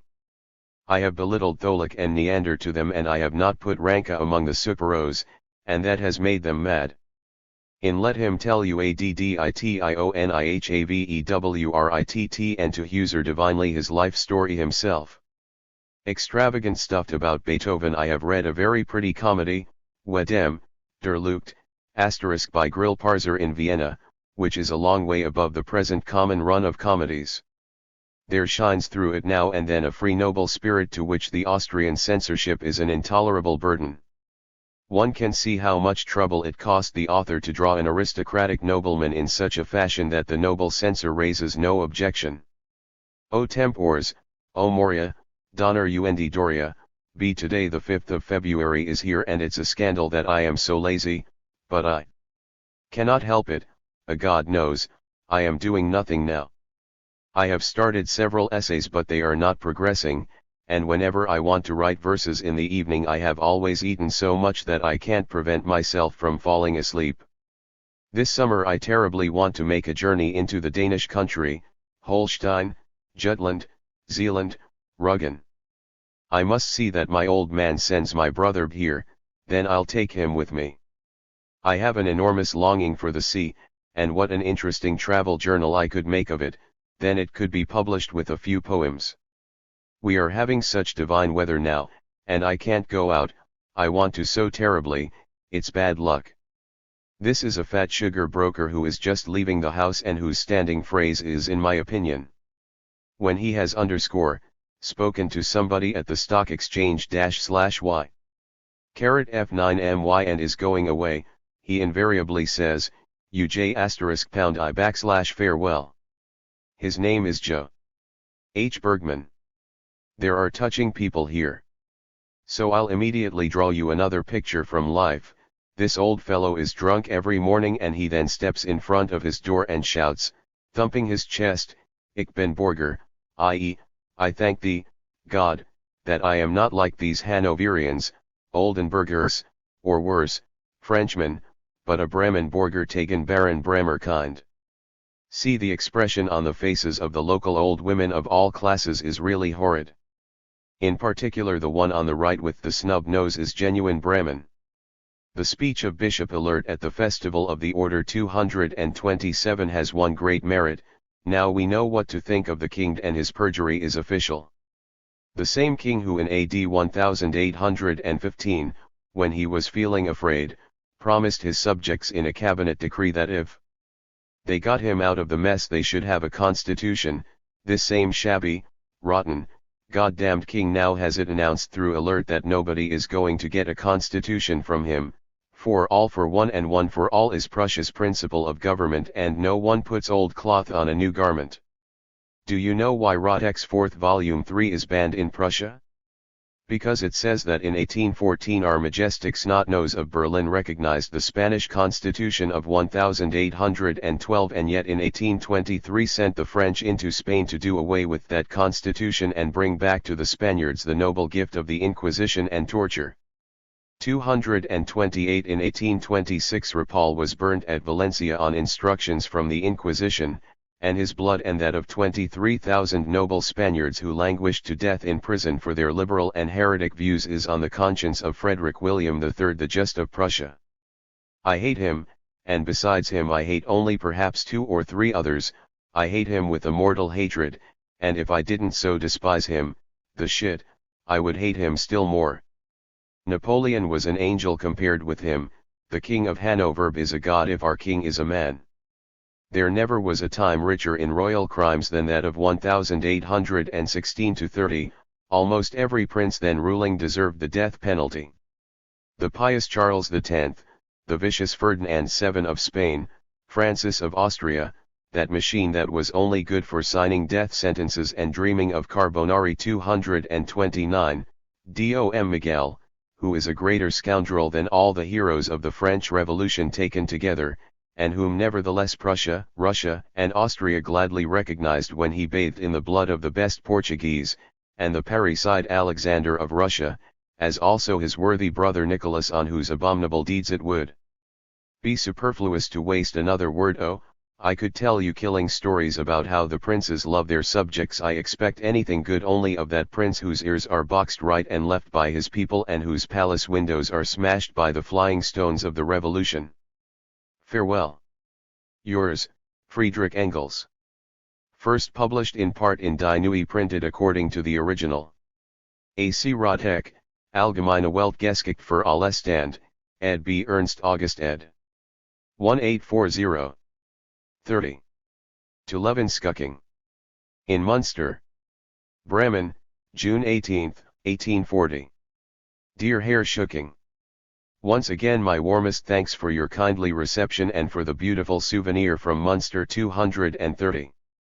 I read it through in Osnabrück at one sitting with great enjoyment, and I envy the poet 3 for her original and tender images of nature, the many hidden splendors, the kinship with Byron, which you also, if I am not mistaken, stressed in your review. 231 It is a shame that these poems should have come and gone without making any impression, but what does this depth of feeling mean to the shallow reading public of our days? At the first opportunity one shall publicly do justice to the book. Beware, is there a more beautiful ballad of its kind than Der Graf von Tie? Now concerning our Shelley plan, 232 I had a talk with Schooneman straight away yesterday. At the mention of the fee of $10 he shrank back as if struck by lightning and said at once he could not take it on. He is just back from the fair where he himself inspected his masses of unsold books of every kind, pietistic novels, descriptions from Belgium, Spanish readers, and other rubbish. In addition, he was foolish enough to make contracts in Leipzig for works on theology and on world and literary history at a low fee, so that he has his hands full. These stupid bookseller people believe they risk less on a commentary on the epistles of John, which costs perhaps $2 in fees and is badly produced, and will perhaps be bought by 20 students at most, than on Shelley, for which production and fees may cost relatively 3 times as much, but in which the whole nation will take an interest. Just now I was with Schooneman again to hear from his own mouth the final statement that on these conditions he cannot take it on. One sheet of poems, he said, contains only a quarter as much as a sheet of prose, so that the fee for a sheet would really come to $40. I told him it was not child's play to translate Shelley, and if he did not want it then he should leave it alone, for heaven's sake, and that by the way he was standing in his own light. If only we would first give him a small specimen, he would print it, and then one could see what could be done. Schucking and Putman are not the people to agree to give specimens, and what specimens do for other people, their names do for them. Will you or won't you? Not on these conditions muy bien, to beg was beneath our dignity, so I left 1 a.m. now of the opinion that this failure should by no means discourage us. If one will not do it, another will. Putman, who translated the first canto of Queen Mab, has sent it to Engelmann in Leipzig, and if he accepts, it will be easy to get him to take on the whole thing. Otherwise Hammerich in Altena and Krab in Stuttgart would perhaps be the ones we should approach first. But just now, immediately after the Easter fair, is a very unfavorable moment for making our offers. If it were January I am sure Skjoneman would have grabbed it with both hands. I want to go to him once more and ask him for a joke what kind of conditions he can offer us. Friend Skjoneman evaded my visits by flight, he is on an outing to the country. He would probably have offered $5 a sheet and asked, as he always loves to do, for a little specimen of 3 to 4 sheets in advance. The whole thing is the fault of none other than the pietist Will. Elias of Halle, on whose novel Glauben und Wissen, published by Skjoneman, the latter loses about $2,000. If I catch the fellow I'll challenge him to scimitars. What do you say to all this? I shall write to Putman straight away today. I think it is too good a project simply to drop it. Any bookseller with a smattering of education, Skjoneman is a blockhead, will take on the publication with pleasure. I am eagerly looking forward to hearing your opinion on the matter, and in the meantime commend myself to your friendly goodwill. Respectfully, Friedrich Engels. 496. What do you say to Gutzkau's challenge to the Hallisjahrbucher in the Telegraph? 233. Gutzkau seems to want to renew Menzel's and Milliner's critical terrorism, let him take care that the younger ones do not outgrow him. First published in the Wissenschaftliche Zeitschrift der Friedrichschuler Universität, Jena, JG 7, Heft 4, 1957-58. 31. To Levenskukking. In Munster. My dear friend. Your kind lines of the 22nd of last month reached me unfortunately only on the 26th, which was very disagreeable to me since the previous evening, asked by a local bookseller of whom I made inquiries about reasonable publishers, I had written to Hammerich in Altena and offered him the publication of the Shelley. So I received his reply only today, which was a rejection, since he says he is overwhelmed with publishing work. As concerns G.C.A. Meyer Sr., I am of the opinion that we should let him go in any case. Firstly, the fellow and his factory workers, Brinkmeyer, Barman, and Co., are too common. Secondly, Putman would never consent to write for his publishing house. Thirdly, Meyer pays terribly low fees. And fourthly, we would get involved in a horrible mass of demand notes and other vexations to rake in the fees. I am at the moment myself having to send him demand notes for the fee for my articles in the Mitternachtszeitung, which he does not want to fork out, and although in this case there is the middleman Brinkmeyer between us, I could on no account make the offer. I am unfortunately still without a reply from Putman and hence cannot take any energetic steps. Moreover, Meyer will already have distributed. See this volume, p. 495 ed. Modern Literary Life. I. Karl Gutzkau as dramatist. 2. Modern Polemics. See this volume, pages 71-93 ed. Printed according to the facsimile of the original reproduced in the journal published in English for the first time. To Levenskukking, July 2, 1840. 497. Everything to his subordinates and will not be able to let us have anything from Shelley. These publishers are used to having the pens in their service absolutely at their disposal, and which of us would put up with that? I think the best is to give Putman, who in this respect is probably the most experienced among us, unrestricted authority to enter into a contract. He will no doubt carry the matter through to the satisfaction of us all and at all events with greater ease than I could. Moreover, he has already offered Queen Mab to W. Engelmann, who would be the right publisher for us. And one thing is of great importance here, you, like me, have so far written only for journals. Putman, on the other hand, has already had one work printed and another announced. 234. The infamous publishers pay attention to this kind of thing. When your letter arrived, Skjoneman had just started on a journey from which he is not yet back. I shall make him accept Coleridge, At any rate 235, in a champagne fog at the Gutenberg Festival, which was celebrated here with splendor, I drank brotherhood with him, by which he felt much honored. If you have the manuscript so far ready, please send it to me. The spiteful abuse of the Haliskjarbutcher is in number 97 or 98 of the Telegraph *, which reaches us by post and therefore much earlier than it can you. I have again sent Gutskow something and am curious to see how he receives it after the article in the Mitternachtszeitung, Modern Polemic. 236 From Barman. I have just received a letter which incomprehensibly contains nothing about Putman. If you agree to Putman looking after the publishing side, I shall write to him immediately I hear from you and pass everything on to him. Also, please tell me how matters stand with the fee from the Rheinisches Jahrbuch. In a few days I shall send something to Freilagrath. In this case I don't care so much about the money, but I would like to know in advance how I stand. Your translation of Shelley and Coleridge in Pfizer's Blätter I have read with pleasure. 237. Today I shall finish Shelley's Sensitive Plant and shall send it also to him. This splendid poem is written in a spirit which is still more akin than Byron to Drost's works. These continue to give me great pleasure and I thank you for them once more.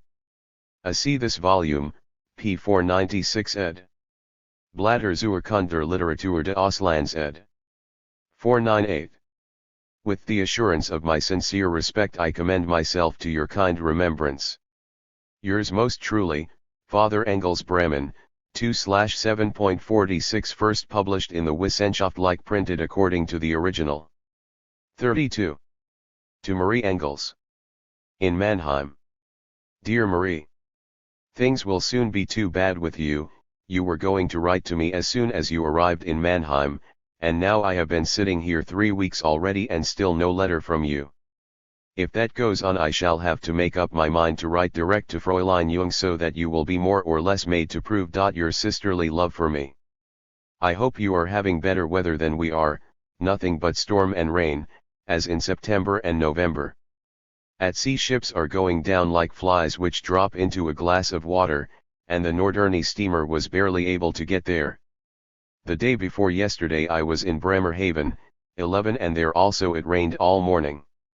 I was on the ships which take emigrants to America, they lie all together in the steerage, which is a large space as wide and long as the whole ship, the berths, that is what the beds are called, in sets of 6 side by side, and above them another 6. There they all lie, men, women, and children, and how horrible this stuffy place is, where there are often 200 people lying, especially during the first days of seasickness, you can well imagine. The air is in any case suffocating. Cabin passengers are better off, however, they have more room and a very elegantly furnished cabin. But when a storm breaks and the waves come over the ship, they are worse off, for the cabin has a glass skylight through which the light comes in, and when it is. The back of the letter bears the inscription, Fräulein Marie Engels im Großherzoglichen Institut, Free. Mannheim. Ed. B.C. This volume, pages 112-20 ed. To Marie Engels, July 7 to 9, 1840-499. Hit by a heavy wave, the glass comes ringing most politely into the cabin and the water after it. Then the whole cabin generally gets full of water, but the beds are so high that they remain dry. Just as we were leaving again at midday a great 3-master called Marie, like you, and coming from the island of Cuba, sailed into the roads. Because of the low tide it could not enter the port and anchored in the roads. We went close to it in our steamer, and took off the captain, but there were already beginning to be waves in the roads, and the ship pitched a little. At once all the ladies grew pale and made faces as if they were going to be drowned. We had a couple of pretty tailors' daughters on board to whom we behaved extremely gallantly, and with the straightest face in the world I made the geese believe the rolling and pitching would go on as far as Break, which we were to reach only in an hour and a half. Unfortunately, however, it stopped again directly after Bremerhaven. 3 unripe hats blew off into the water and were probably carried away to America, as well as a whole lot of empty wine and beer bottles. Apart from that I did not see much that was remarkable except a dead cat in the Weser which was making a voyage to the United States all on its own. I spoke to it, but it was rude enough not to reply. Here you have a hasty sketch of Bremerhaven. On the left is the fort which guards the harbor, an old brick-built thing which the wind will soon blow over, next the locks through which ships are let into the harbor, which is a long narrow canal a little wider than the Wupper, behind that is the town, and farther to the right the Geest, a kind of river, and the church spire above it in the air, that is the church which has yet to be built. On the right in the distance is Giesendorf. A few days ago I made the acquaintance of a man whose father is a Frenchman born in America, his mother a German, he himself was born at sea and his native tongue, since he lives in Mexico, is Spanish. So what is his fatherland? We now have a complete stock of beer in the office, under the table, behind the stove, behind the cupboard, everywhere are beer. 500 bottles, and when the old Mana is thirsty he borrows one and has it filled up again for us later. That is now done quite openly, the glasses stand on the table all day and a bottle nearby. In the right-hand corner are the empty bottles, in the left the full ones, next to them my cigars. It is really true, Marie, the young people are getting worse and worse every day, as Dr. Hanschke says, who would have thought 20 or 30 years ago of such terrible wickedness as drinking beer in the office? What is most convenient for you? Shall I pay the postage for our correspondence and frank my letters and also pay for yours, which you will then send UNF ranked? If you have already written before this letter arrives, I shall not write to you again until you write me a sensible, long letter in reply to this one. Adieu. With true love, your brother Friedrich Bremen, July 7, 40. Fortunately, this letter has again been left lying around and thus gives me the opportunity to reply to your letter, which has just arrived. I wish I too could play as well as she does.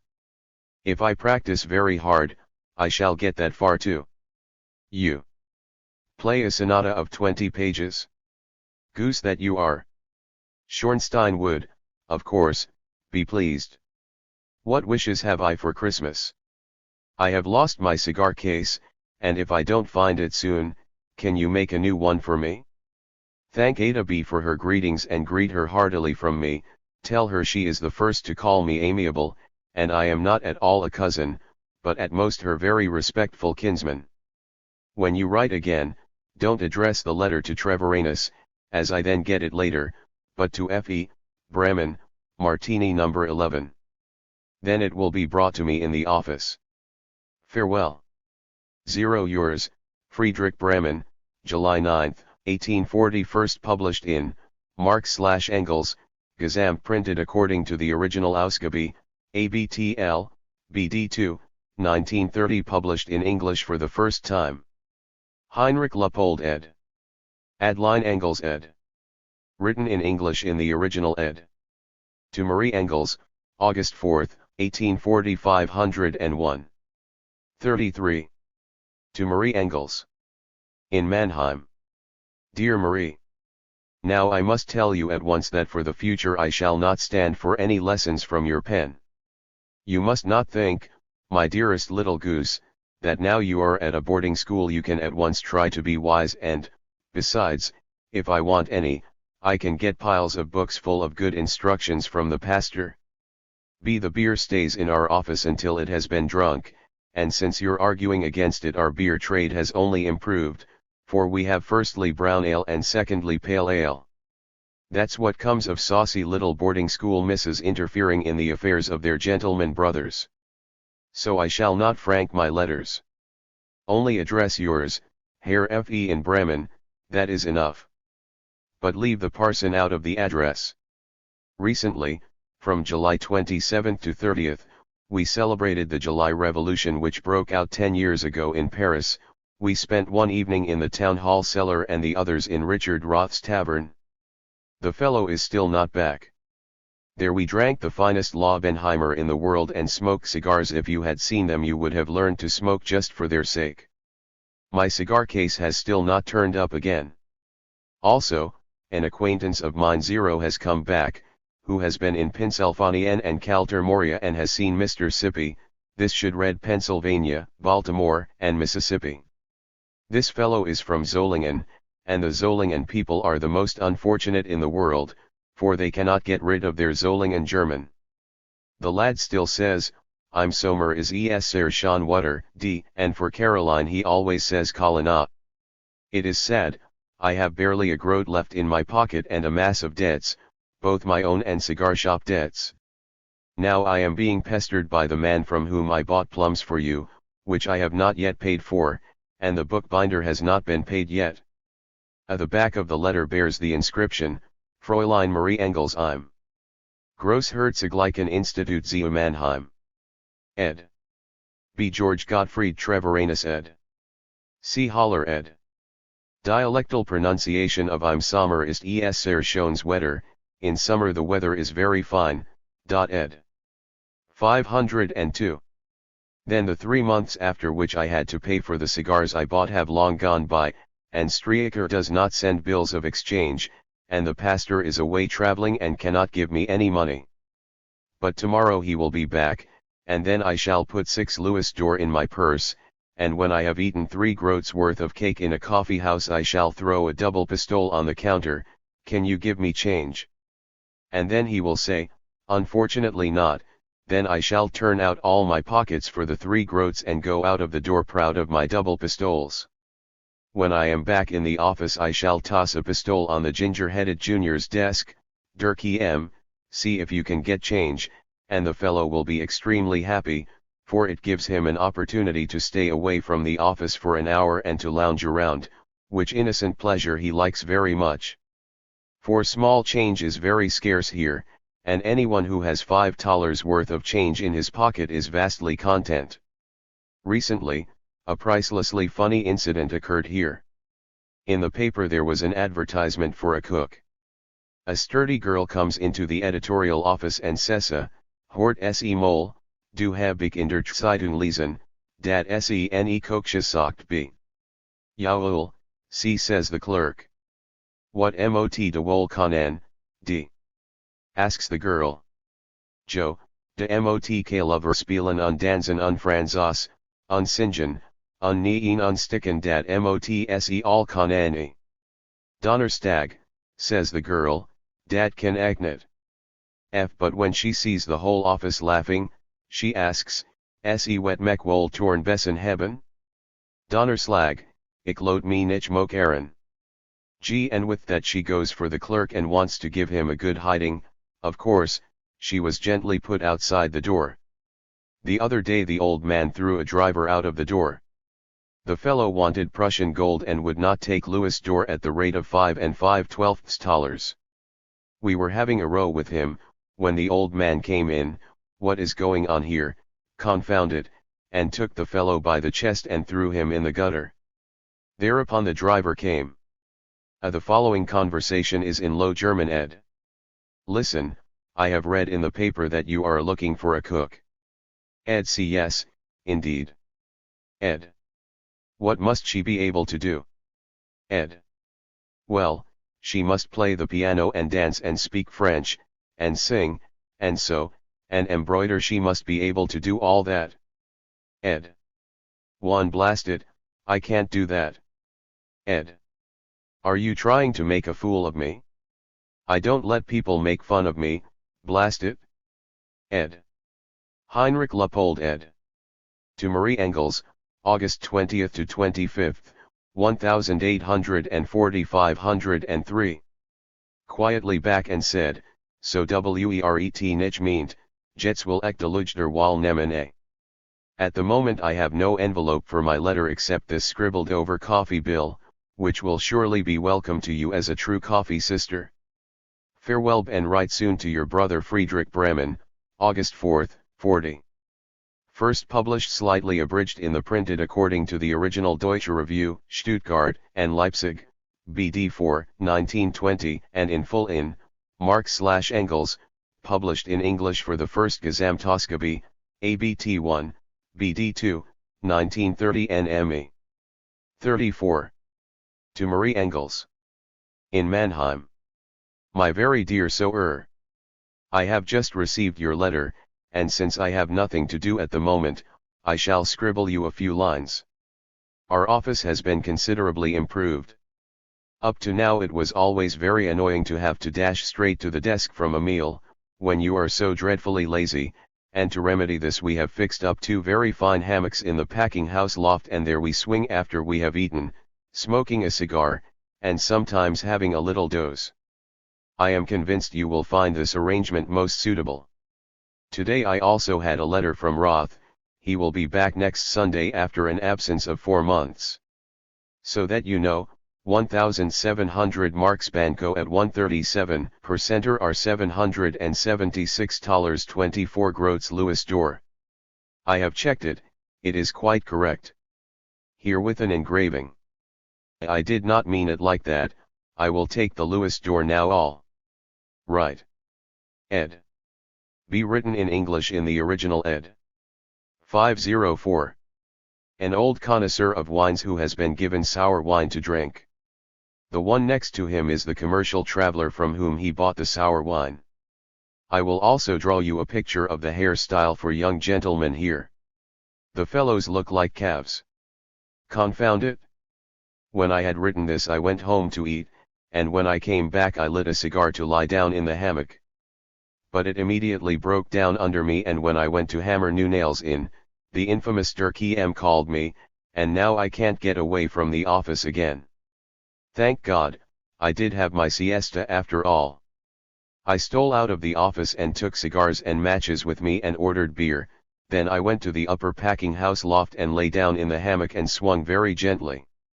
Then I went to the middle packing house loft and packed 2 cases of platillas, and at the to Marie Engels, August 20th to 25th, 1840-505. Same time I consumed a cigar and a bottle of beer and sweated profusely, for it is so warm today that in spite of barely having got rid of a cold I want to go swimming in the Weser again.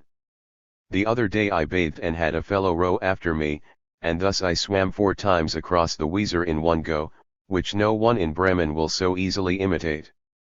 Confound it! For 2 reasons: first, it is raining; second, my amiable young principal 3 simply will not leave the office, and so I must let my cigar go out again. But I will chase him away all right. Do you know how I do it? I go into the kitchen and call out very loud, "Christine, a corkscrew." Then I open a bottle of beer and pour out a glass for myself. If then he has but half a groat's worth of honor in him, he must go out, for that means as much as "be off, Don Guillermo." So you now speak English so splendidly? Just wait, when you come home again I will teach you Danish or Spanish so that you can speak with me in a language the others don't understand. Dansk sprag fagra sprag, y el español es lengua muy hermosa. B, or would you prefer Portuguese? O português he humalengo muito graco sa, e os portugueses são naco muito respeitável. See, but since you have not yet got so far I will spare you that. Here you can see my hammock, containing myself smoking a cigar. I have just heard that another 500 cases of sugar, that is, 250,000 pounds, have been sold. That can sweeten many a cup of coffee. Who knows whether the sugar in your cup won't come from the same case from which I had to take samples. But all your sugar on the Rhine comes from Holland, where it is made from lumps of sugar, not of cotton rag. Soon there will be big maneuvers in Falkenberg, 3 hours from.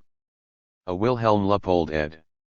Danish is a charming language, and Spanish is a most beautiful language ed. See, Portuguese is a most graceful language, and the Portuguese are a most respectable nation ed. 506. Here, where the Bremen, Hamburg, Lübeck, and Oldenburg troops, a whole regiment altogether, will show their tricks. They are poor, pathetic things. 3 of them together have not as much mustache as I have when I have not had a shave for 3 days. One can count every thread in their coats, and they have no sabers, but speckle. A speckle is a smoked eel, but in soldiers' language it is a leather scabbard for the bayonet which they carry instead of a saber. For if they put the bayonet on the end of the rifle, These poor creatures would be very likely to run each other through the mug with it when they were marching, so they are sensible enough to carry it on their backs. They are miserable fellows, Kashubs, and LEDs hacks. I just can't think what else to write about. God knows, my matter's melted all away, yet I must fill this page up anyway, although it takes me pliers to pull it out, and since by writing verses one can say little, and make it go a long, long way, I end with rhyming doggerel, though I fear that Pegasus, outraged, will surely rear and throw me forcibly upon the sand. The sun is setting. Darkling lies the land, save where through western cloud veils, bright and clear blazes the sunset's incandescent brand. It is a solemn, holy fire up there, flaming upon the tombstone of a day that brought us many a thing so loved and dear, now dead and gone from us. The night holds sway and gently draws her starshot mantle over earth's territories, near and far away. And silence reigns. Birds in their nests seek cover, beasts hide in brushwood on the forest floor. The midge's dizzy evening dance is over, closed for the night is life's enchanting door. As on the third one of the 7 days, when only trees had been created for earth's ornament, and beasts were yet to graze in the green fields, so, midst the leaves again only the wind intones his hoary lays. It is the Almighty's Spirit, who doth rain on earth a torrent of tremendous song. To Marie Engels, September 18 to 19, 1840-507. He drives the storm on wings of cloud and rain, he blows eternally, forever young, but me, I puffed the rhymes out of my lungs. Full stop. If you understand it, you are educated and can put a word in. Adios, yours, Friedrich Bremen, August 20, 40 August 25. Roth came back the day before yesterday. First published in the Deutsche Review, printed according to the original Stuttgart and Leipzig, BD 4, 1920, published in English for the first time. 35. To Marie Engels. In Mannheim.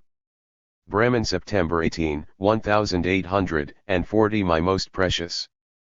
At the moment the equinoctial gales are raging frightfully, in our house a window was blown in last night and the trees are creaking most pitiably.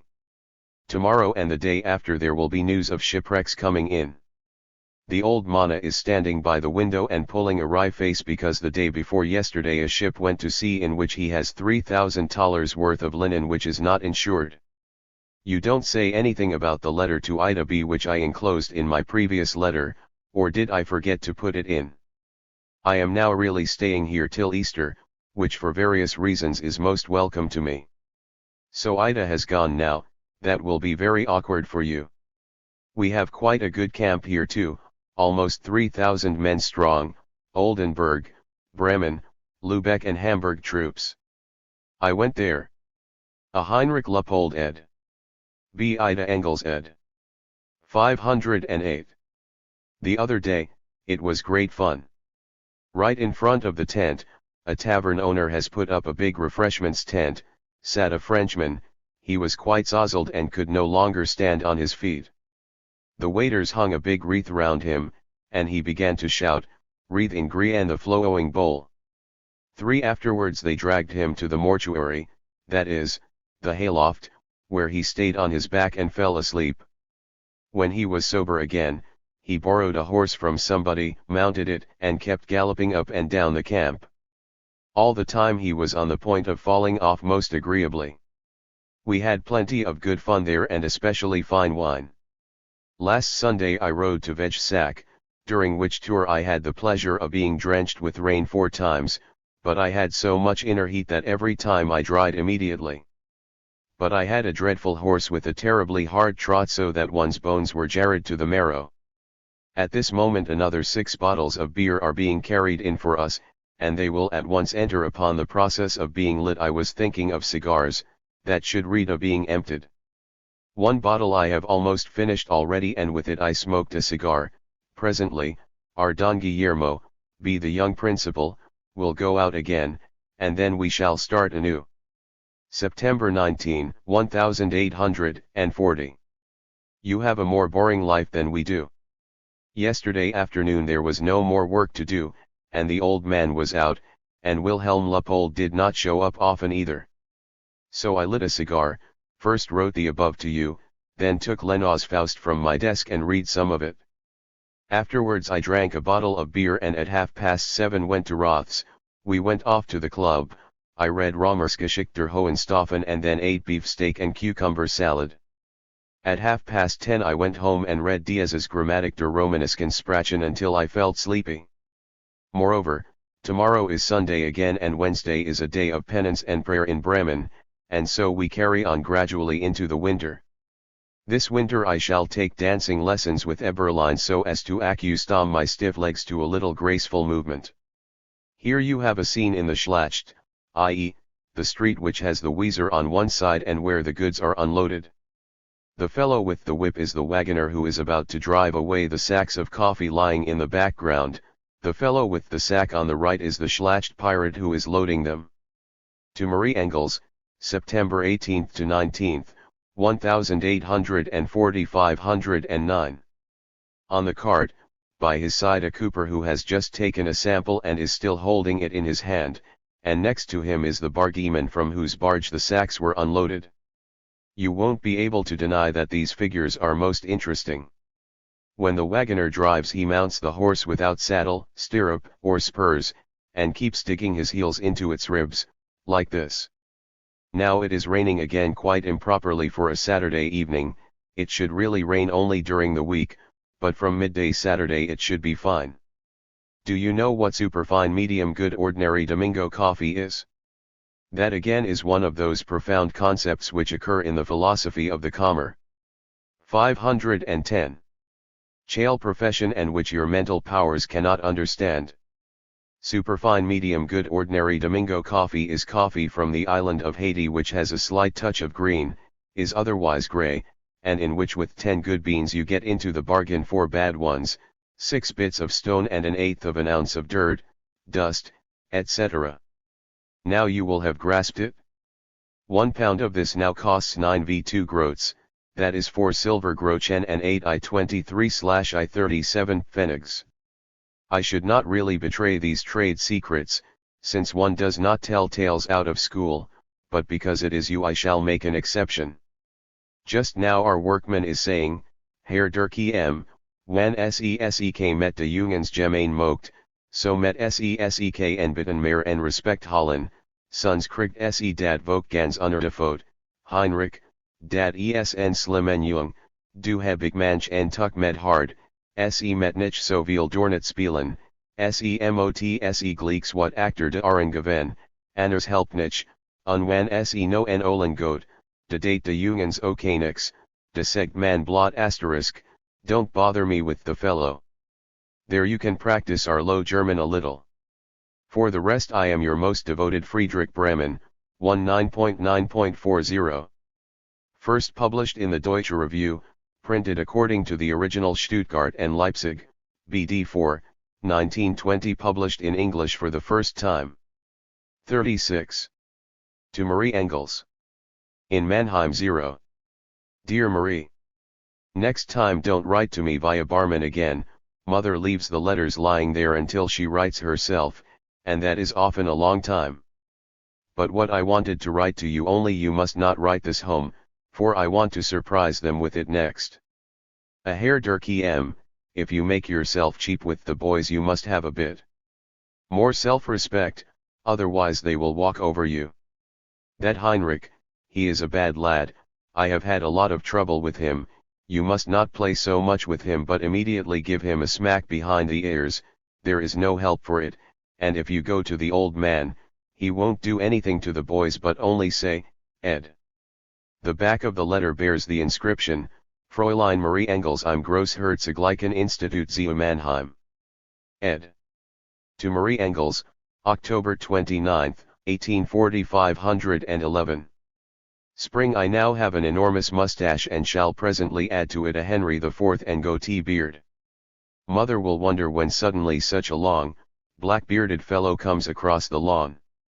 Next year, when I go to Italy, I too must look like an Italian. 4 carat and R. ASL pound carat 9 carat. This is written by little Sophie Luppold, who has just been to visit me in the office, while the old man 3 and Eberline, who eats here in the house, are at a big dinner. Oh, I could tell you interesting things about this dinner, of engagements which are not yet public and of stolen kisses, but that is not for a girl in a boarding school. You will learn it soon enough when we are back at home. Then I shall sit in the garden and you'll bring me a big mug of beer and a sausage sandwich, and then I shall say, "See, my dear sister, because you have brought the beer out to me and because it is such a fine summer evening, I will tell you of a big dinner which was celebrated in the year 1840, on the 29th of the month of October, in Bremen, Martini number 11, in the Royal Saxon Consulate. But now I can tell you only this much, that quite enormous quantities of Madeira, port, Poerlik, Oatsoturns, and Schein wine will be drunk this lunchtime. For although there are only 5 gentlemen, they are all very good drinkers, almost as good as I. At the moment there is a free market here, and although I have not the honor to be introduced to Her Royal Highness, a Grand Duchess, and many most serene princesses, we still have our fun.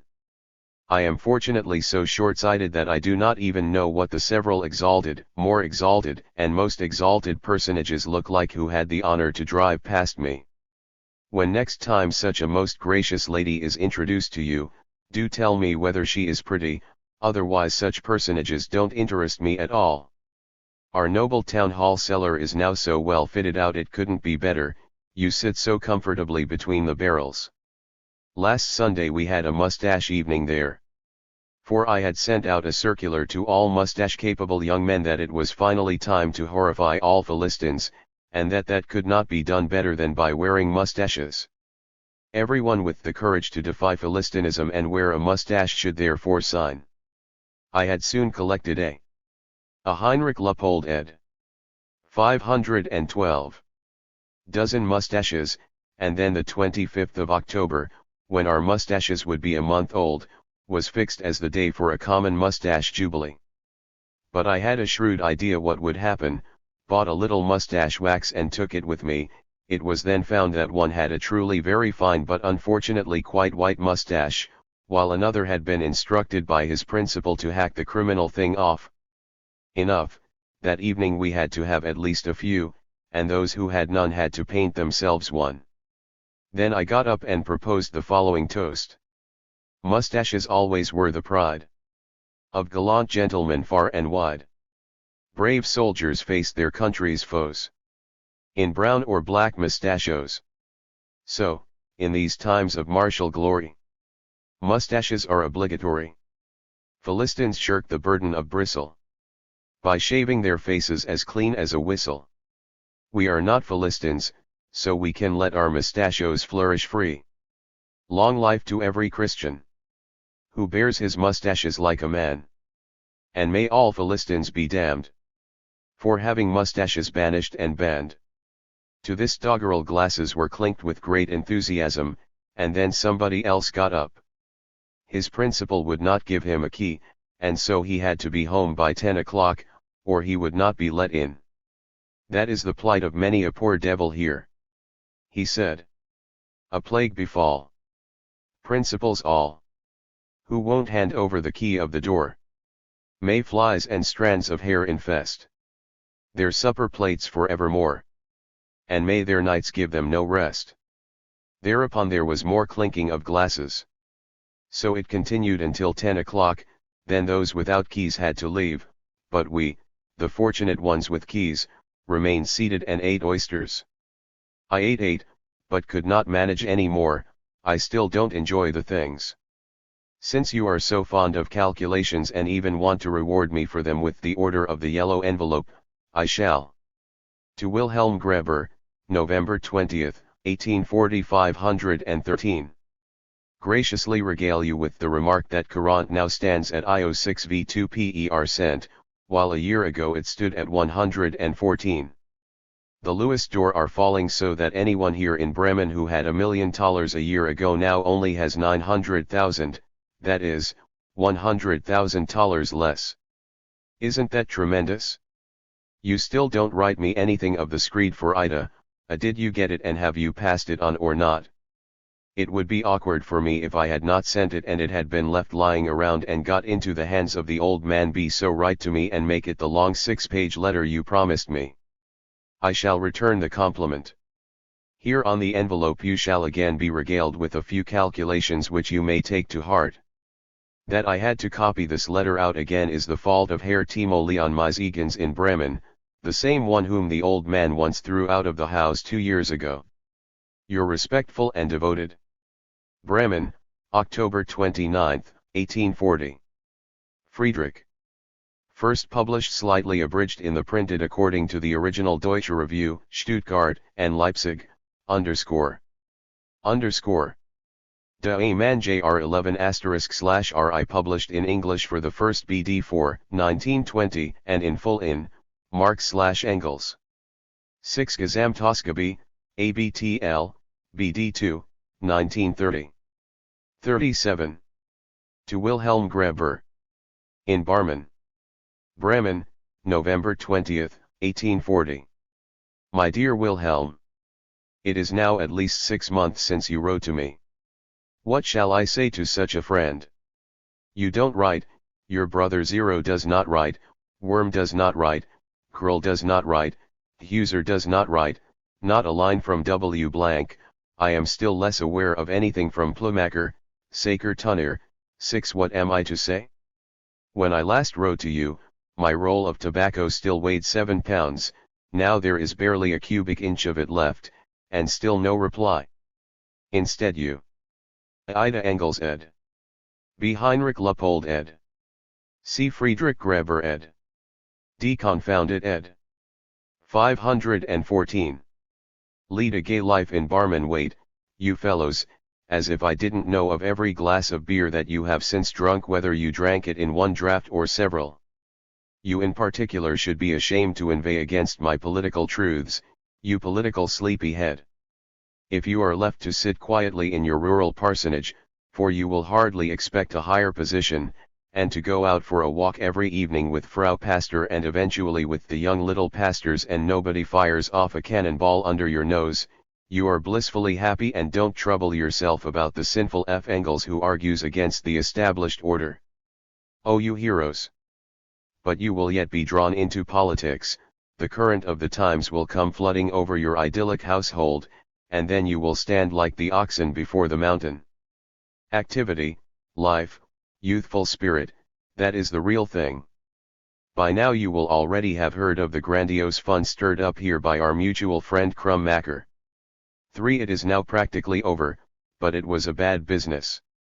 The Pawnee elites formed up in battalions, stormed the militia arsenal and marched through the town with a large tricolor.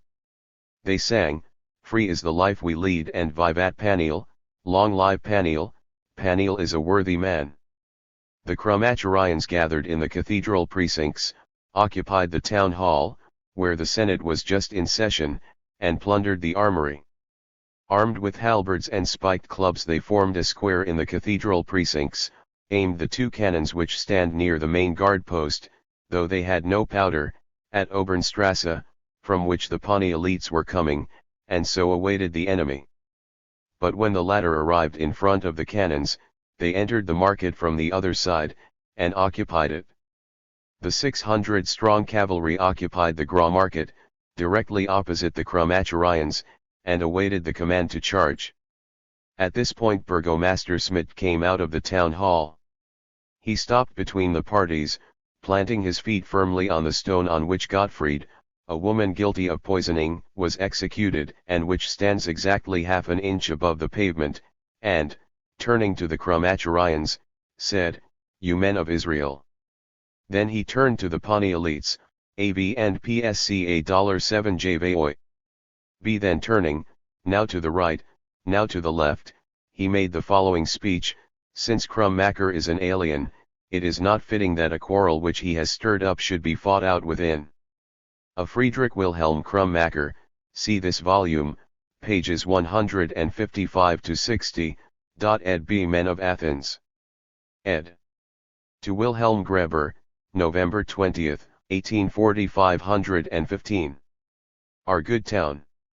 Therefore, I suggest to the honored parties that they repair to the Burgers' Common, which offers a most suitable terrain for such scenes. This was approved, and the parties marched out by different gates, after Paniel had armed himself with Roland's stone shield and sword. The supreme command over the Cromacherians, who were 6.239 v2 men strong, was taken over by Pastor Mallet, who took part in the campaign of 1813. He ordered powder to be bought and a few small cobbles to be taken along to load the cannons. Arriving on the Burgers' Common, Pastor Mallet gave orders to occupy the churchyard which adjoins it and is surrounded by a wide ditch. He mounted the memorial to Gottfried Mencken and ordered the cannons to be driven onto the cemetery mound. But for want of horses it had not been possible to bring out the cannons. In the meantime it was 9 o'clock in the evening and pitch dark. The armies bivouacked, Paniel in Schwachhausen, a village, Mallet in the suburb. The headquarters was in the riding school before the Herdenter, which, however, was already occupied by a troop of exhibition riders, but when Pastor Coleman of Horn held an evening service in the school, the riders ran away. This happened on October 17. In the morning of the 18th, the two armies took the field. Paniel, who had 4,267 3/4 foot and L689/4 horse, attacked. A column of infantry led by Paniel himself attacked Mallet's first battle line, which consisted of the pupils of his catechism class and a few women zealots. When 3 old women had been speared and 6 catechumens shot, the battalion scattered and was driven by Paniel into the roadside ditch.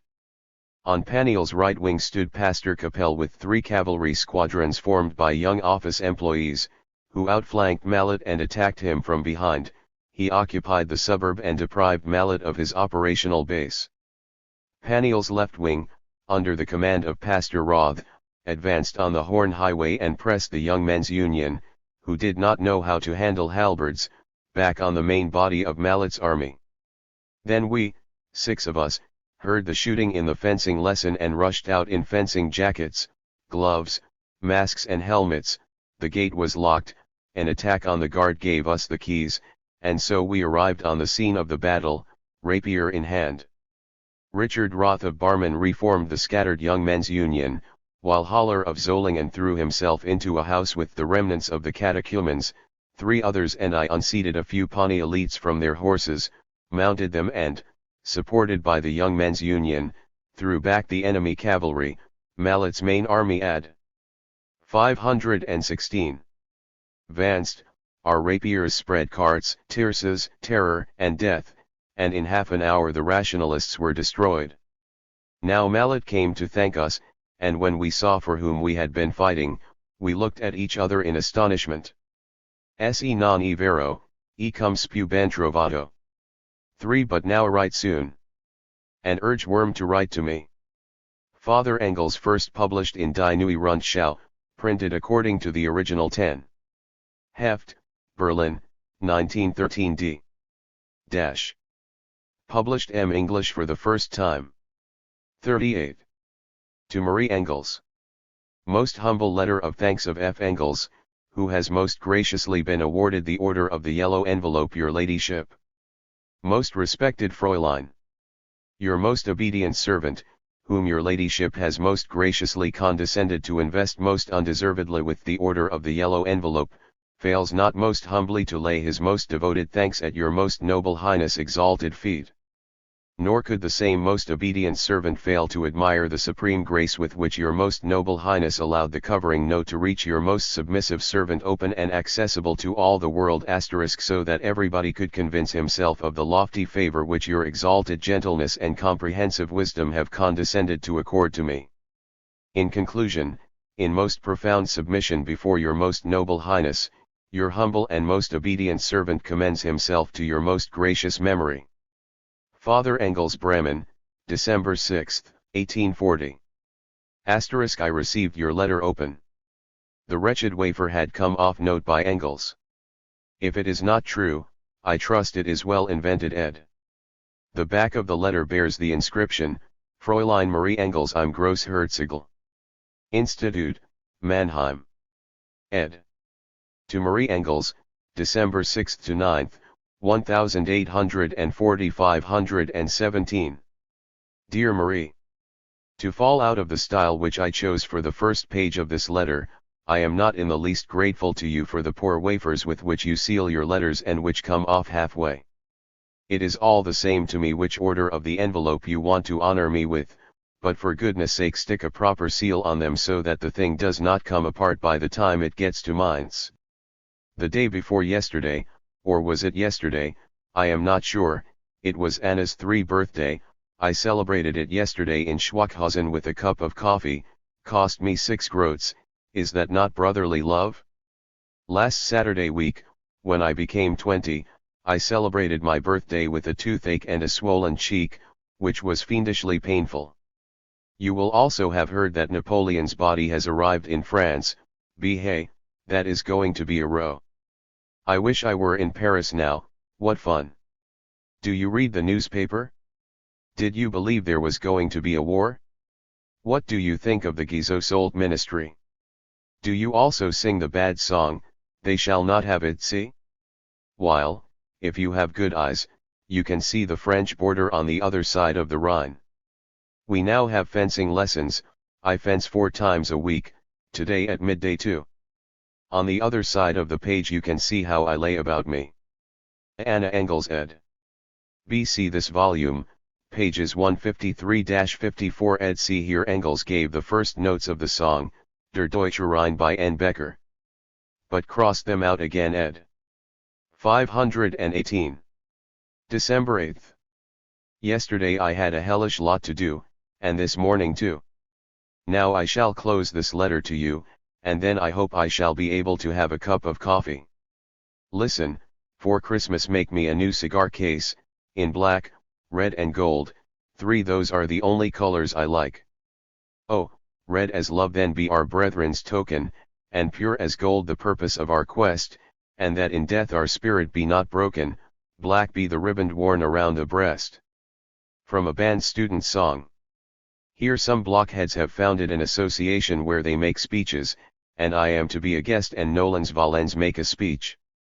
Oh dear, that will be a fine do.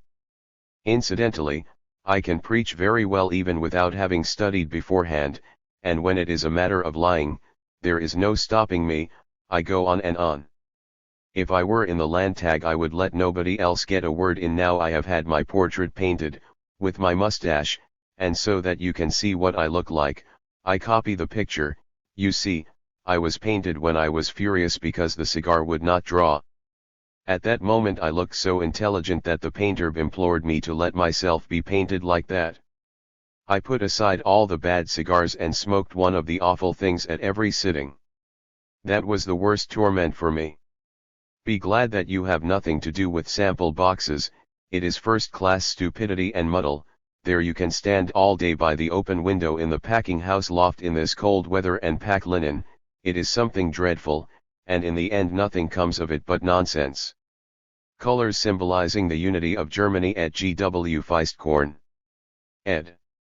To Marie Engels, December 21 to 28, 1840-519. My dear sister, I am your devoted Friedrich. December 9, 1840. First published in the Deutsche Review, printed according to the original Stuttgart and Leipzig, BD 4, 1920 published in English for the first time. 39. To Marie Engels. In Mannheim. Bremen December 21, 40 Dear Marie, I cannot refrain from thanking you for the beautiful cigar case. The only thing wrong with it is that it is not black, red and 520 gold. It accidentally came into my possession already today and was put to use at once. Here it has been terribly cold, through the whole of December it has been freezing without interruption and it is still freezing. The Weser is frozen from here to Vegsack, 4 hours from here, which looks most remarkable. Recently some people from Barmen were here, and we had a jolly good time, visited all the taverns, kept the glasses going and at times felt a bit tipsy. Enclosed you will find a demand note 3 from my former Spanish teacher. If you can understand it I'll make you a present of a new hat. Perhaps there is somebody in your boarding school who understands so much Spanish, and here the thing is getting in my way. I must say, I hardly know what to write to you. A sugar refinery has burnt down here, and the old man will not leave the office, although I am really dying for a cigar. 23rd. Yesterday evening we were having a fencing lesson when the nice news came that there was another fire, and this time in Neustadt. We went there out of a sense of duty, and when we got there it was already out. That is what one gets for one's trouble.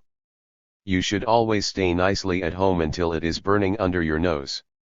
Mother has sent me for Christmas an order for Goethe's collected works. I went at once yesterday to fetch the first volumes that have appeared, and last night read the Wolverwandtschaft until midnight with great enjoyment. He is a fellow, Goethe. If you wrote German as he does I would excuse you from all foreign languages. Incidentally, it is quite unnecessary for you to leave a margin when you write to me. The octavo pages are narrow enough as it is, and I will not hear of this comfortable way of writing pages full and not writing much. Please note. Says Professor Hanschke. 24th. You will now be in tremendous excitement, I can imagine, and in grand hopes. I am curious what will come of it. You will, of course, acquaint me by the first post with this important proceeding. I shall see that it gets into the newspaper here at once. Here, in passing, are a few strokes, flourishes and signatures, with which I proved the skill of my hand to my junior, see who prides himself on his rectangular strokes. To Marie Engels, December 21st to 28th, 1845-1. December 28th. The Weser is now completely frozen over, so that people are driving on it in coaches. I believe one could skate as far as Vegsack, which is 5 hours by the Weser. In the afternoon all the beau monde goes for walks on it, and the ladies slide on the ice so as to be lifted off by the gentlemen, which always gives them great pleasure. The trees look as if they were made of snow, they are so thickly covered with a white crust. The pastor's wife has embroidered a black, red, and gold purse for me for Christmas, and Marie has made me a black, red and gold tassel for my pipe, which is smashing. Today we have 9 degrees below freezing point. What a life! I like nothing better than this cold, ineffective SUA which rises over the winter hard earth. No clouds in the sky, no dirt on the earth, everything as hard and solid as steel and diamond. The air is not so flabby and consumptive as in summer, you feel it now when you go out of doors. The whole town is full of glaciers, people no longer walk, they fall from one street into the other. Now one can't help noticing that it is winter. I hope that.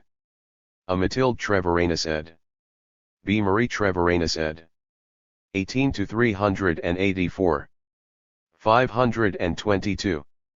In Mannheim, among other useful accomplishments, you will also learn to skate, so that you don't come home a shivering, stay a home, not to be moved out of doors little lady, which I refuse to stand for.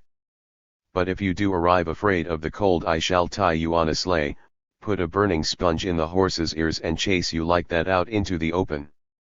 Or I'll tie skates under you and carry you out to the middle of the pond and leave you to crawl on your own.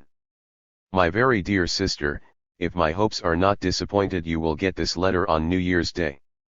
On this holiday, greatly looked forward to by me and you too, I imagine, I wish you everything you desire, since this wish costs me nothing, and hope that your wishes for me will be at least equally Christian. May Mannheim be as much to your liking in the new year as, to judge by your letters, it was in the old. This I write in case this letter has first to be censored before it comes into your hands. Yours, Karl. Friedrich Bremen, December 28, 41st, published in the Deutsche Review, Stuttgart and Leipzig, BD 4, 1920, printed according to the original, published in English for the first time. 184 1. 40. To Marie Engels. In Mannheim *. Dear Marie. This time you shall get a really heavy letter. At first I even wanted to write to you on cardboard so that you would have to fork out quite a sum for postal charges, but unfortunately I could not get a piece with a smooth surface, and so I must write on the heaviest paper to be found in our paper store. You don't know what a Pockstunde is. That proves that in culture you have remained shamefully backward, but that you did not see it from the enclosed drawing proves also natural dullness, and one sees that not only the hops of education but even the malt of mother wit are lost on you. In your bad German a Pockstunde is the same as a fencing lesson. I have now also acquired a couple of rapiers and gloves, the only gloves I have, for I don't care for kid gloves, etc. Concerning the Stabat Mater Dolorosa 13 etc., it occurs to me, please look up whether this thing was composed by Pergolese. If so, please get me if possible a copy of the score. If instruments are included, I don't need them, only the voices. But if it is by Palestrina or somebody else I don't need it. 2s8 The day after tomorrow we are going to perform Paulus by Mendelssohn, the best oratorio written since Handel's death. You will know it. I go to the theater only rarely since the local one is terribly bad. I go occasionally, only when a new play is being shown, or a good opera I don't know yet. The back of the letter bears the inscription, Fräulein Marie Engels im Großherzoglichen Institut zu Mannheim. Ed. B.C. This volume, pages 405-06 ed. 18. 524. Since my last letter we have had a fine flood here. At Treviranus the water stood 12 to 14 inches deep in my room, and I had to flee to the old man, who with his usual kindness accommodated me for nearly a fortnight. But then the fun really started properly. There was 1.5 feet of water at the front door, and to prevent it getting into the cellar, which has a hatch, we walled this up with cow dung. But the malicious water then flowed from the neighbor's cellar into ours through the wall, and so that it should not drown our fine barrels of rum and our potatoes, and above all the old man's well-stocked wine cellar, we had to pump day and night for 4 nights running, and I pumped through all 4 of them. Wilhelm Leupold and I usually stayed up together, sat on the settee behind the table, with a few bottles of wine, sausage and a big piece of the finest Hamburg smoked meat on the table. We smoked, talked, and pumped every half hour. It was most entertaining. At 5 o'clock the old man would come and relieve one of us. There were some touching incidents during the flood. In a house outside the town which was full of water up to the ground floor windows, people suddenly saw an enormous host of rats swimming along, which went in through the windows and occupied the whole house. Besides, there was no man in the house, only a lot of females terrified of rats, so that in spite of their fear, the delicate ladies had to resolve to attack the wild horde with sabers and sticks, etc. In a house lying quite close to the Weser the office clerks were just sitting at breakfast when a large block of ice came drifting along, charged through the wall and poked its immodest head into the room, followed by a good portion of water. Now I shall tell you a piece of news. You remember that I wrote you once very mysteriously about a big dinner given in the Royal Saxon Consulate at which great secrets were broached. Now I can tell you that the person who was the guest of honor at that dinner was the Dame Souveraine de Pensées, the Donna Amata Mays que la Vidake of my second principal, the above-mentioned Wilhelm Leupold. During the flood he told me officially that his engagement would be announced at Easter, and I tell you this relying on your discretion, but you must not breathe a word about it, as it will only be made public at Easter. You see how I trust you, for if you talked about it, it could spread here to Bremen in 3 days, since there are gossiping females. To Friedrich Greber, February 22, 1841 525. Everywhere. And then I would be in a fine fix. The name of W. Leupold's fiancée is Therese Meyer, daughter of the Stickmeyer in Hamburg. He is called Stickmeyer because he has a walking stick factory by which he has made a pile of money. She wears a blue spencer and a light-colored dress, is 17 years old and as slim as you, if you have not put on weight in Mannheim. She is not even confirmed yet, isn't that terrible? Today I have shaved my mustache off again and buried the youthful corpse with much wailing.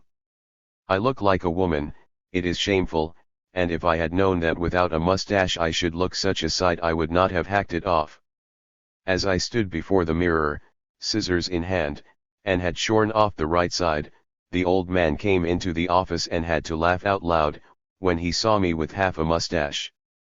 But now I shall let it grow again, for I cannot show myself anywhere. In the Academy of Singing I was the only one with a mustache and always used to laugh at the Philistines who could not marvel enough that I had the audacity to go so unshaven into decent society. The ladies, incidentally, liked it very much, and so did the old man. Only last night at the concert 6 young dandies stood around me, all in tailcoats and kid gloves, and I stood among them in an ordinary coat and without gloves. The fellows made remarks all evening about me and my bristling upper lip. The best of it is that 3 months ago nobody knew me here and now all the world does, just because of the mustache. Oh, the Philistines. Yours, Friedrich Bremen, February 18, 41. First published in the Deutsche Review, printed according to the original Stuttgart and Leipzig, BD 4, 1920. Underscore. Degree R degree published in English for the first time. 41. To Friedrich Greber. Reverend Sir in SPE. You have done me the favor, have you runt Gratium of writing to me I scriben die sc litteras. Multum gaudio, tibi adjuvas ad gratificationem triginta thaler orum, speraci, te ista gratificationiusum esse ad bibendum insanitatum meme. XATPS, IA$2xp.jtlab.ajgo carrot. Orav Kairtney 1 hovered over F. Greber, when he did the impossible and proved that twice 2 are 5. O great hunter of Straussians, I beseech you in the name of all orthodoxy to destroy the whole infamous nest of Straussians and to pierce all the half-hatched Straussian eggs with your St. George's lance. Sally forth into the desert of pantheism, brave dragon slayer, engage Rugarugian's Blio, Ruga, who is wandering about looking for someone to devour, destroy the damned Straussian brood and plant the banner of the cross on the Sinai of speculative theology. Be moved by our entreaties, see, the faithful have now been waiting for 5 years for him who will crush the head of the Straussian snake. They have exhausted themselves, thrown stones and filth, yes, even dung at it, yet its poison-spurting head rises ever higher. Since you find it so easy to refute that all fine buildings collapse of their own accord, arise and refute Das Leben Jesu and the first volume of Dogma TC, for the danger is becoming more and more imminent. Das Leben Jesu has already gone through more editions than all the works of Hengstenberg and Tholick put together, and it is becoming common practice to throw everyone who is not a Straussian out of literature. And the Hallesjahrbucher is the most widely read journal in North Germany, so widely read that His Prussian Majesty D can no longer ban it, however much he would like to. The banning of the Hallesjahrbucher, which heaps the grossest insults on him every day, would change a million Prussians who do not yet know what they should think about the king, into a million enemies overnight. And it is high time for you to act, otherwise you will be reduced to eternal silence by us despite the pious views of the King of Prussia. You should screw up a little more courage so that the battle can really begin. But you write in such a calm and detached fashion, as if the Orthodox Christian shares stood at a premium of 100%, or as if the stream of philosophy flowed as calmly and peacefully between its ecclesiastical banks as it did in the time of the scholastics, as if the insolent earth had not thrust itself into a frightful eclipse between the moon of dogmatism and the sun of truth. Have you not noticed that the storm is raging through the forest and hurling down all the dead trees, that instead of the old ad acta devil, the critical speculative devil has arisen and has an enormous following? We challenge you every day, insolently and derisively, to come out and fight. Let it penetrate your thick skin, for once true it is 1,800 years old and has become somewhat leathery, and mount your war horse.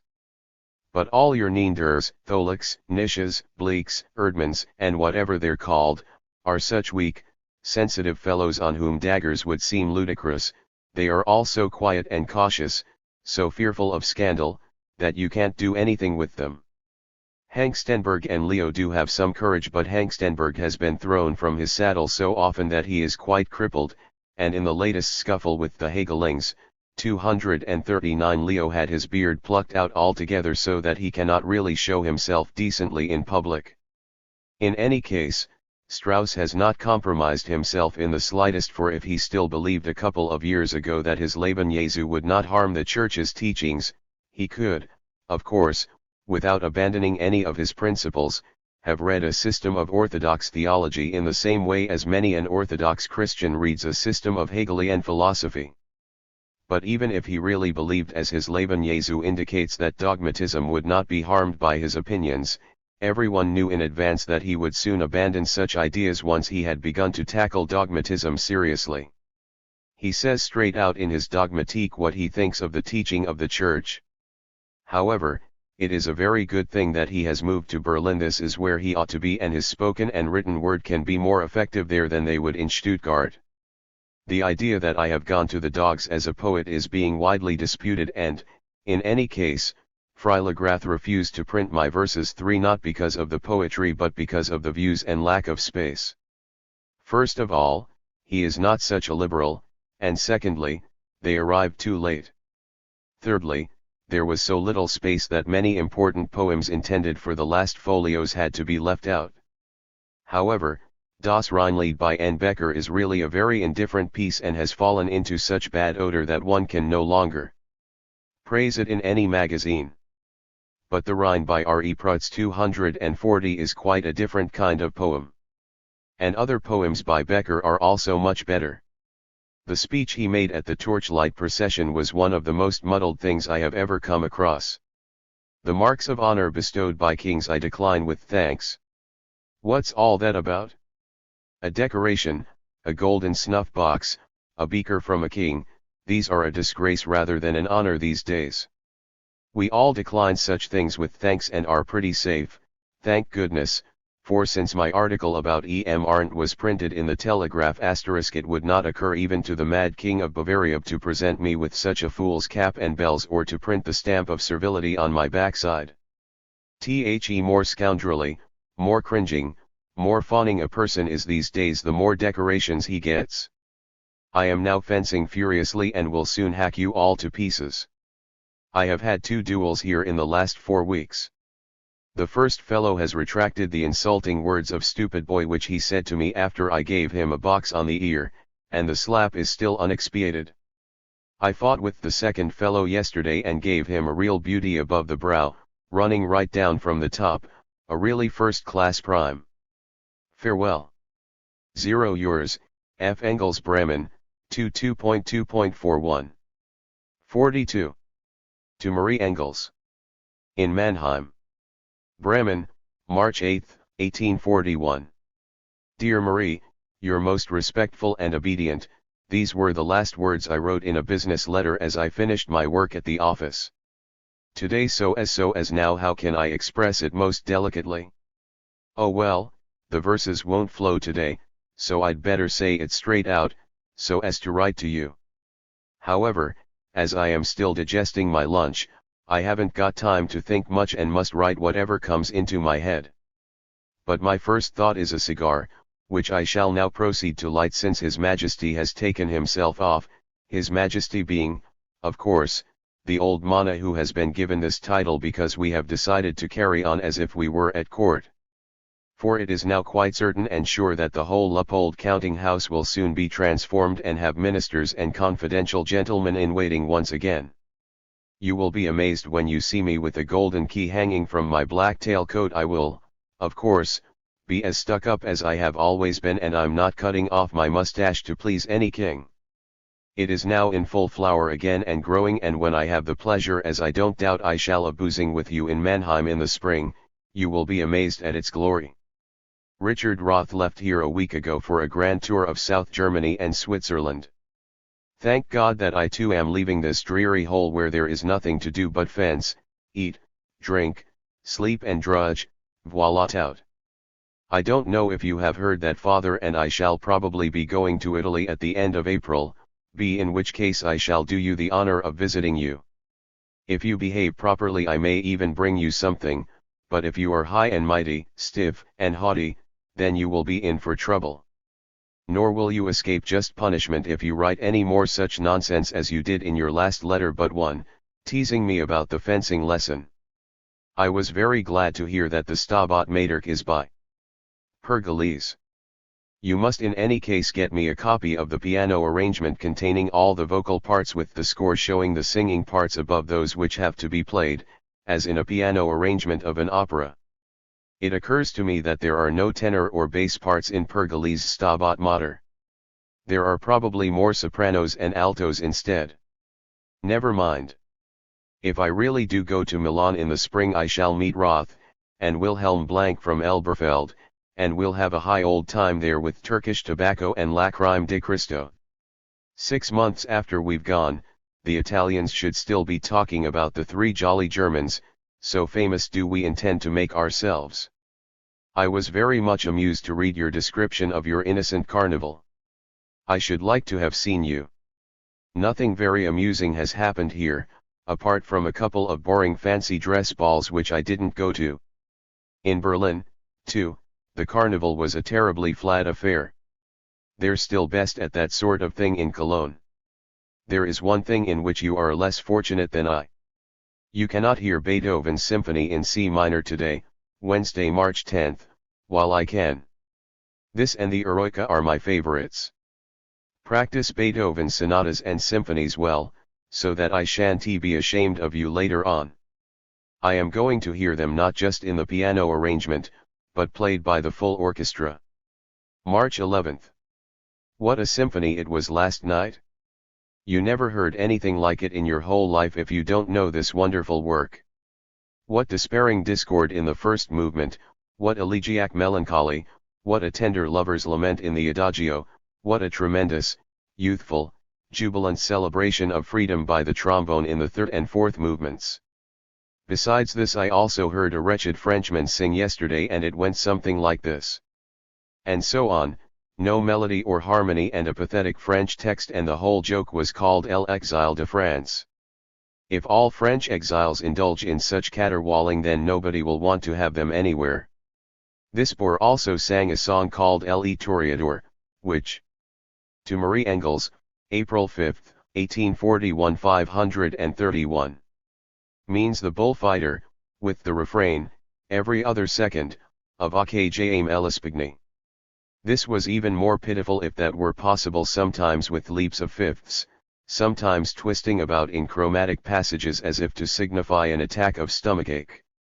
If it hadn't been followed by the tremendous symphony I would have run away and left the crow to squawk in his miserable, thin baritone. Meanwhile see that the next letters you send are folded better. Semper Tuus Friedrich, first published in Marx/Engels, printed according to the original Gesamtausgabe, ABT.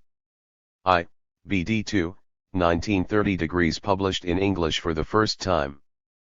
43. To Marie Engels. In Mannheim.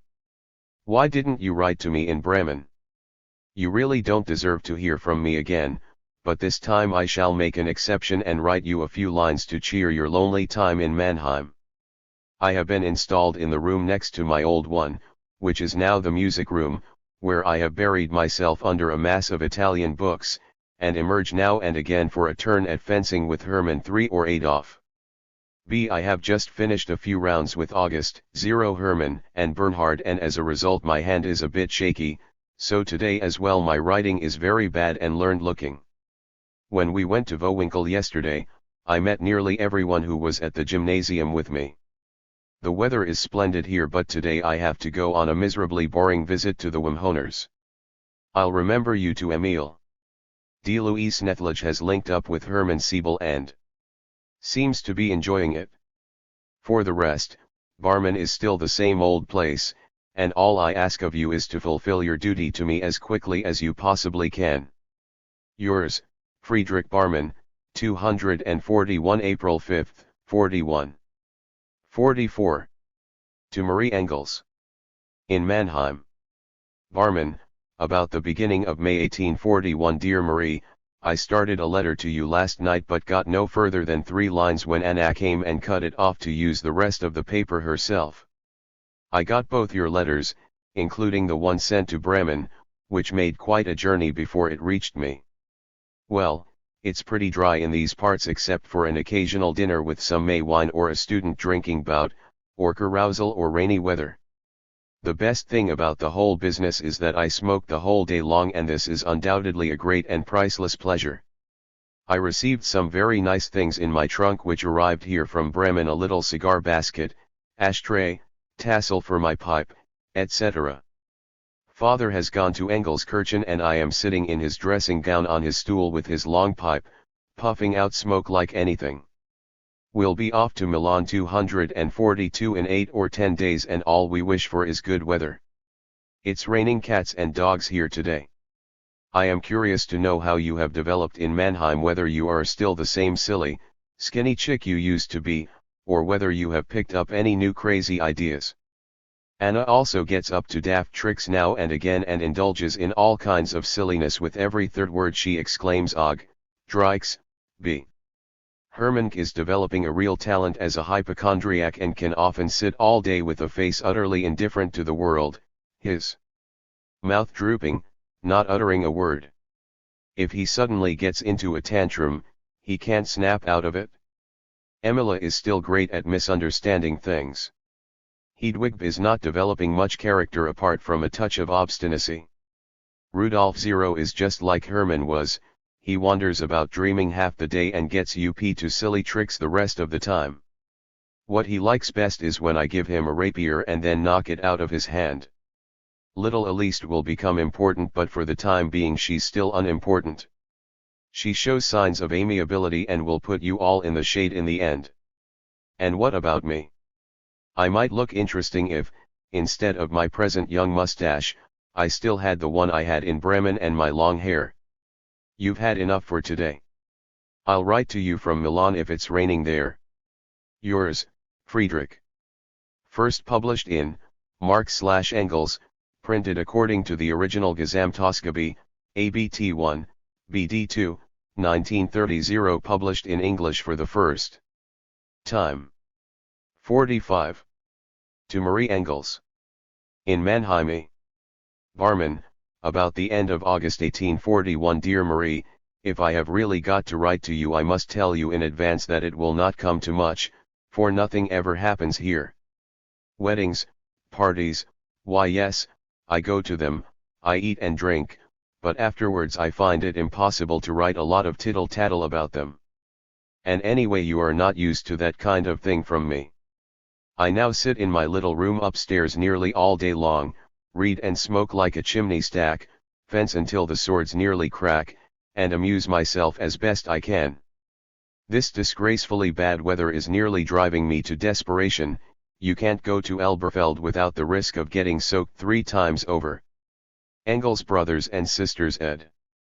The back of the letter bears the inscription, to Miss Mary Engels, Mannheim. Ed. 534. Unfortunately there's only one halt between here and Elberfeld where one can stop if it gets too bad, namely, the Bierkirche. And you have to pay 2 silver groschen for a glass of beer there. Apart from this, nothing moves forward here, only backwards. I have not heard anything more about my departure for Berlin. There's still plenty of time. I don't bother about anything and let the others worry. If you want more letters from me, let's hear from you, and write me something nice. Your brother Friedrich. 46. To Marie Engels.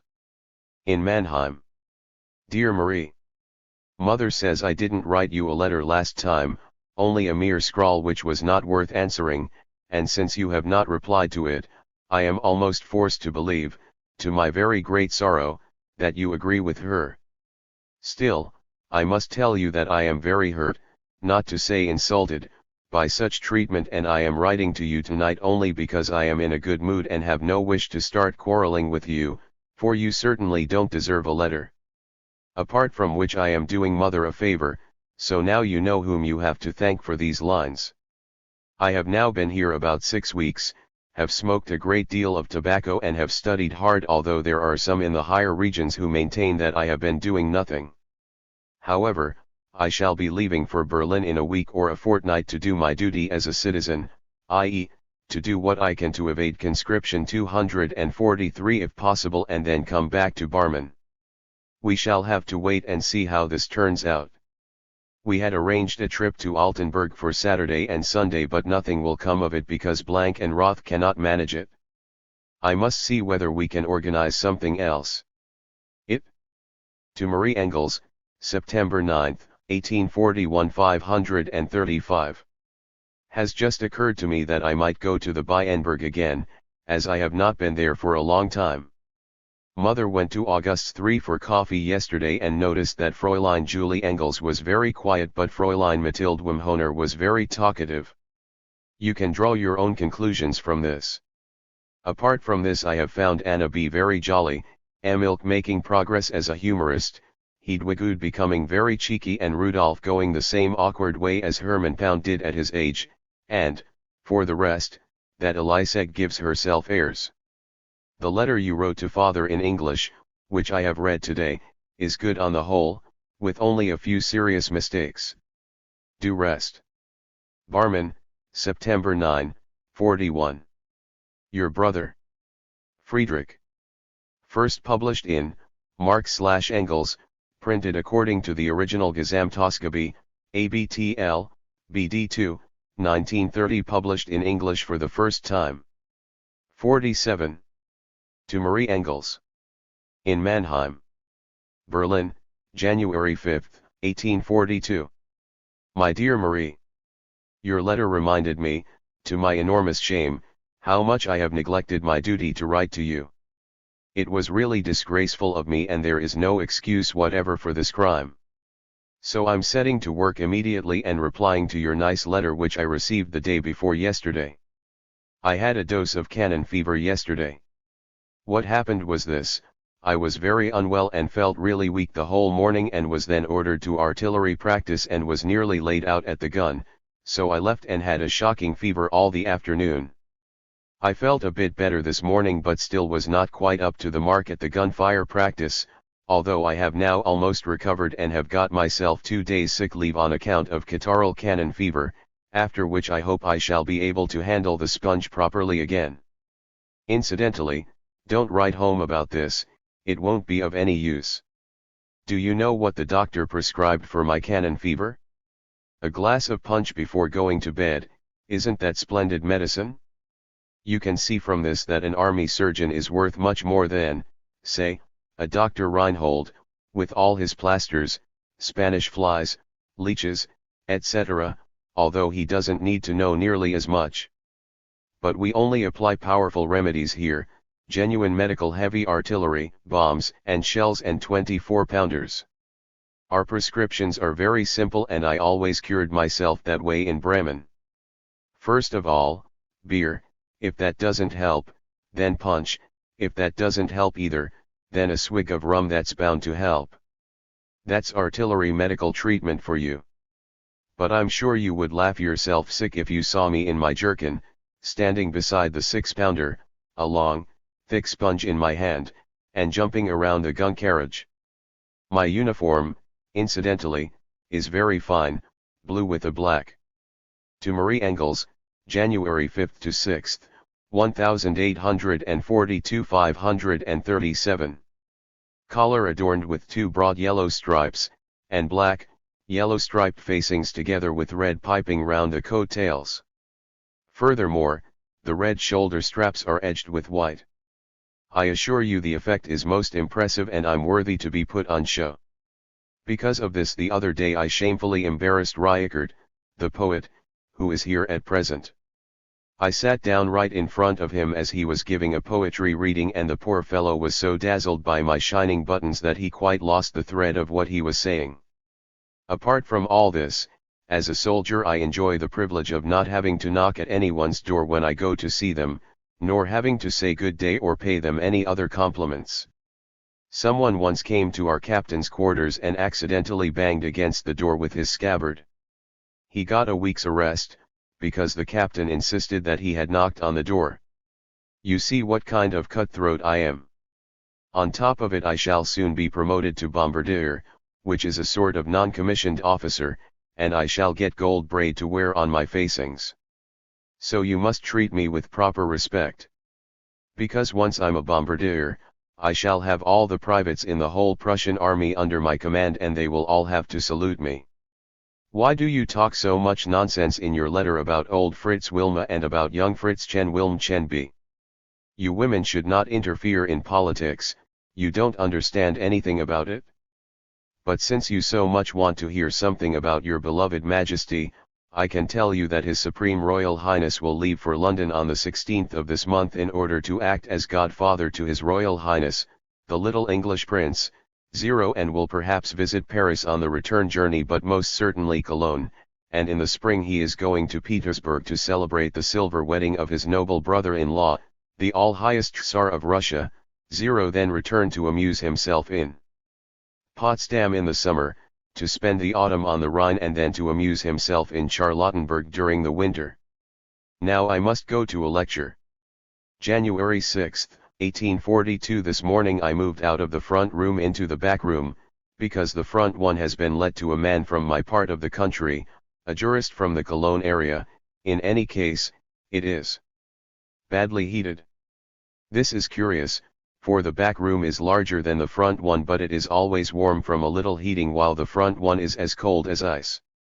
Whatever I did, I could never get the ice ferns on the windows in the front room to melt, but here at the back, it is a pleasure to watch the ice, which has frozen finger-thick during the last week, melting away as in spring, and the bright blue sky, which I was unable to see from my former room for so long, is gaily looking in. And I can once again see the barracks of the 2nd Guards Regiment of Midlarks, as we call the infantry, and the veterinary school and everything attached to it. We've got a Rhinelandish restaurant here where all our favorite home dishes which are otherwise quite unknown here are served. Every Saturday night we have fried potato cake along with a jug of coffee. Yesterday I had apple and potato. Our good old duck soup, which you know well, has a distinguished place there. And lots of other things which do not come to my mind. There is pork and sauerkraut for lunch today, which I'm looking forward to. The other day he was going to treat us to panhas*, but it didn't come off because there is no buckwheat flour to be had, so we can't have yeast pancakes either, which we have long been languishing for. Splendid. The sun is beginning to shine well and truly, which I find most delightful, and so I shall go for a walk after dinner, and since Schelling is not lecturing tonight, I shall have the whole evening to myself and be able to work seriously and without interruption. The local theatre is very fine, magnificent sets, splendid actors, but mostly bad singers. So I don't very often go to the opera. Tomorrow there will be a new play, Columbus by Werder. 244. This is about Columbus who discovered America, and Werder is a professor at the university here, the man who discovered the profundity of negation.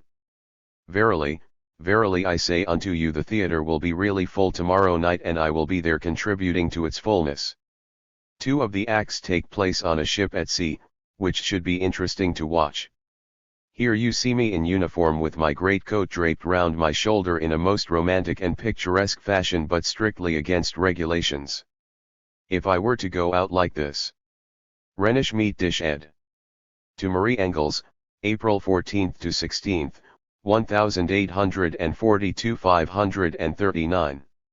Into the street, I should risk being arrested at any moment, which isn't very pleasant. For if I'm seen in the street with even one button on my uniform or one hook on my collar unfastened, any officer or NCO can put me under arrest. So you see, it is quite dangerous to be a soldier, even in peacetime.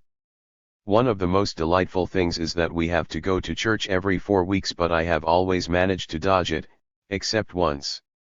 You have to stand in the yard for an hour beforehand wearing your heavy decorated shako with its plumes, and then when you are frozen right through, you go into the ice-cold church where you cannot even hear anything of the sermon, for the acoustics are so bad. Isn't that delightful? Write again soon. Your brother Friedrich. The ceiling wafer isn't one of the best. First published in the Deutsche Review, printed according to the original Stuttgart and Leipzig, BD 4, 1920, published in English for the first time. 48. To Marie Engels. In Mannheim 3. Dear Marie. This tender little flower which has lain in my portfolio for half a year, and which I take out now and offer to you, will, I hope, compensate for the long time which, I admit it with remorse, I have kept you waiting. Herr Hofstadter delivered your little note to me safely after his high and mightiness had hidden it in his trouser pocket from the eyes of the Austrian customs officers, for which his Supreme Highness asked my pardon, and in delightful German indeed. My conscience will not allow me to keep you waiting any longer, so I write. What about? Well, I don't know yet. That I was on parade drill this morning from 8 till 11:30? That during this I got a very stiff telling off from the lieutenant colonel? That we have church parade next Sunday? That I have finished all my good cigars and that the beer at Wallmuller's has been very bad these last few days? That I must go out now to collect a couple of pots of ginger which I ordered for the Snethlages. Well, that's all there is to say. So till tomorrow. Today, Friday, April 15th, I am going for a drive. The weather has greatly improved. A whole lot of carriages are lined in front of my house where they have taken up their quarters. The cabbies are usually drunk and entertain me vastly. It is very convenient for me if I ever want to take a trip in one of the cabs. I live very agreeably on the first floor, in an elegantly furnished room. The front wall of it is made up of 3 windows separated only by small pillars, so it is very bright and friendly. I was interrupted yesterday when I had written this. Today I can tell you the glad news that we are probably not going on parade tomorrow because His Most Supreme Majesty, the King, has condescended to leave for Potsdam and Brandenburg. All of which suits me very well, for I have no desire to knock around that cursed palace yard tomorrow. Let us hope we shall have no parade at all. We now also have a most charming exercise on the Grützmacher, so called, which is a very large open space where you sink up to your knees in sand and which has the delightful peculiarity of being electric. When the 12th Guards Artillery Company, to which I belong, and which is also electric, but negative, arrives there, positive and negative electricity collide, causing confusion and chaos in the atmosphere and attracting the Friedrich William IV ed.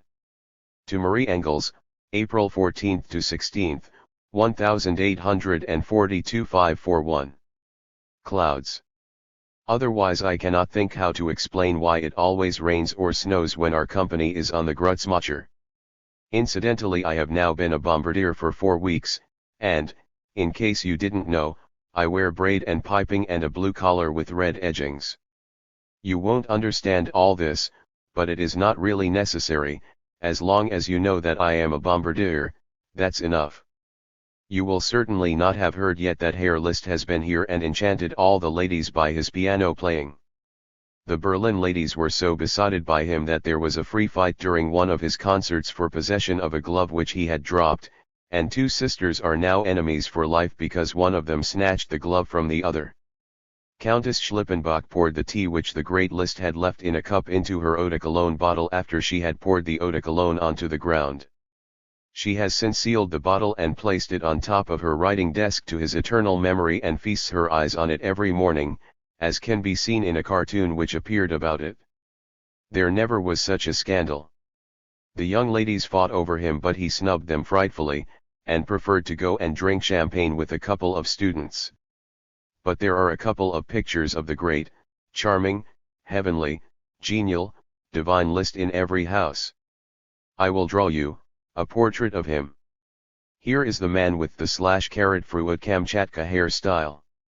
By the way, he must have a Nuslosa earned at least $10,000 here and his Hotel FBJ Novafloft bill amounted to $3,000 apart from what T_MH he spent in taverns.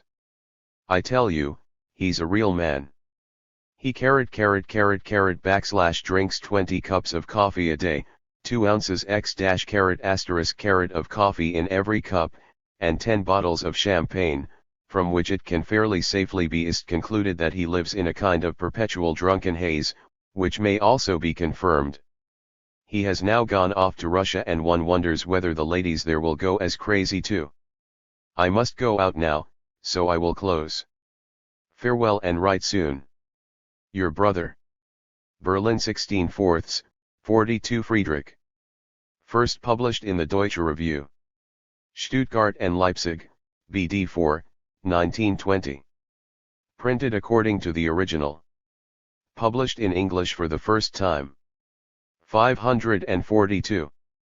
49. To Marie Engels. Fragment, 3. A nice story told in front of a Frenchman by that son of the gods, Albert Molineux, who is courting Ida.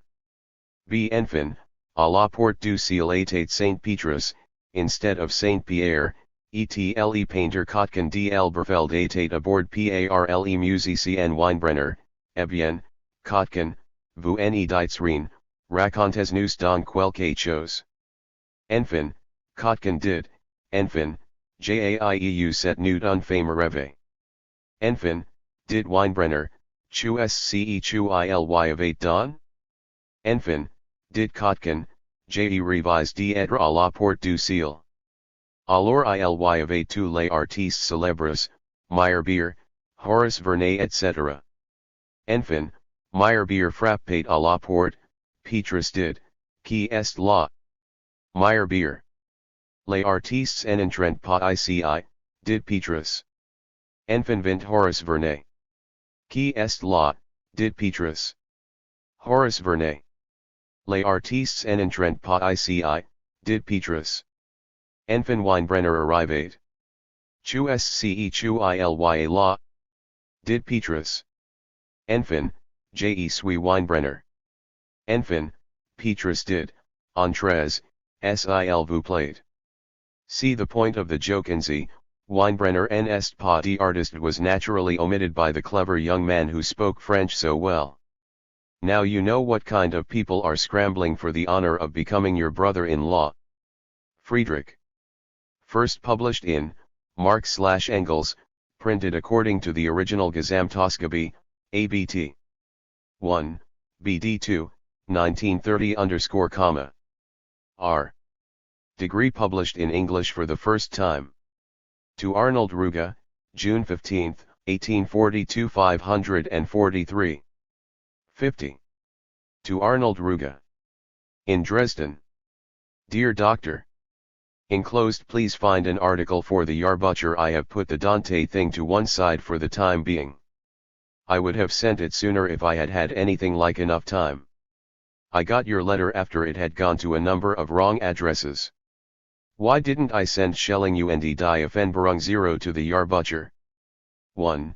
Because what I had in mind was a book of between 5 and 6 folios, and this was cut down to 3v2 folios only in the course of my negotiations with the publishers. 2. Because up to then the Jahrbucher had been a little reserved about Schelling. 3. Because people here advised against attacking Schelling in a journal and told me rather to put out a pamphlet against him. Schelling, Der Philosoph in Christo 0 is also from my pen. Apart from all this, I am not a doctor and cannot ever become one. I am only a merchant and a Royal Prussian artillerist, so kindly spare me that title. I hope to send you another manuscript very soon, and in the meantime I remain yours sincerely, F. Engels, Oswald, Berlin, June 15, 42 Dorotheenstraße. 56. First published in the Archive, printed according to the original für die Geschichte des Sozialismus und der Arbeiterbewegung, published in English for the first. 51. To Marie Engels. In Bonn 3. Dear Marie. I congratulate you on your discharge from the Noble Mannheim Institute and from Fräulein Jung's censorship of your letters. I did not want to write about it before so as not to make you even more discontented, but I can tell you now that all these boarding schools are nonsense, and that the girls in them, unless they have such a happy disposition as yours, become terribly spoiled and turn into empty-headed coquettes and blue stockings. But it's the fashion now in Barmen and nobody can do anything about it. Rejoice that you are now out of the convent and can sit at the window again and walk across the street and occasionally talk nonsense without these things being treated as crimes. But I must say one thing to you: don't play me any silly tricks by joining in the barman jumps, namely, the jump into engagement. The noble young folk are rushing headlong into marriage, as if they were mad, and so blindly that they are knocking each other over. It is exactly like a game of blind man's buff, and where two of them catch each other, they get engaged, marry, and live in blissful contentment. Just look at your two cousins.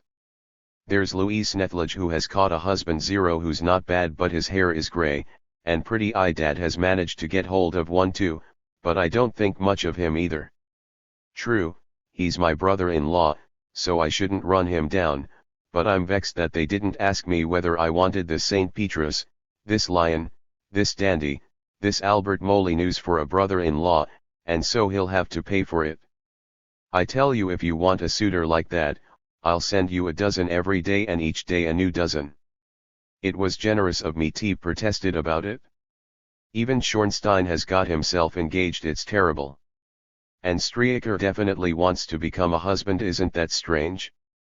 I begin to despair of the human race. I shall become a let the whole thing happen at all. I should at least ha. The back of the letter bears the inscription, Fräulein Marie Engels I'm. To Arnold Ruge, July 26, 1842 545. Misanthrope, if you, Marie, you too, but no, you would not cause your brother such pain. It's raining very boringly again. I have been soaked at least 4 times this week in the service of the fatherland, twice from rain and twice, to use a delicate expression, from perspiration. I'm now going to the reading room to look at the newspapers. Surely I shall not get wet there for the 5th time, shall I? Adieu. Your brother Friedrich, Berlin, July 2, 42. First published in Marx/Engels, printed according to the original Gesamtausgabe, ABTL, BD2, 1930, published in English for the first time. 52. To Arnold Ruge. In Dresden. Dear Sir.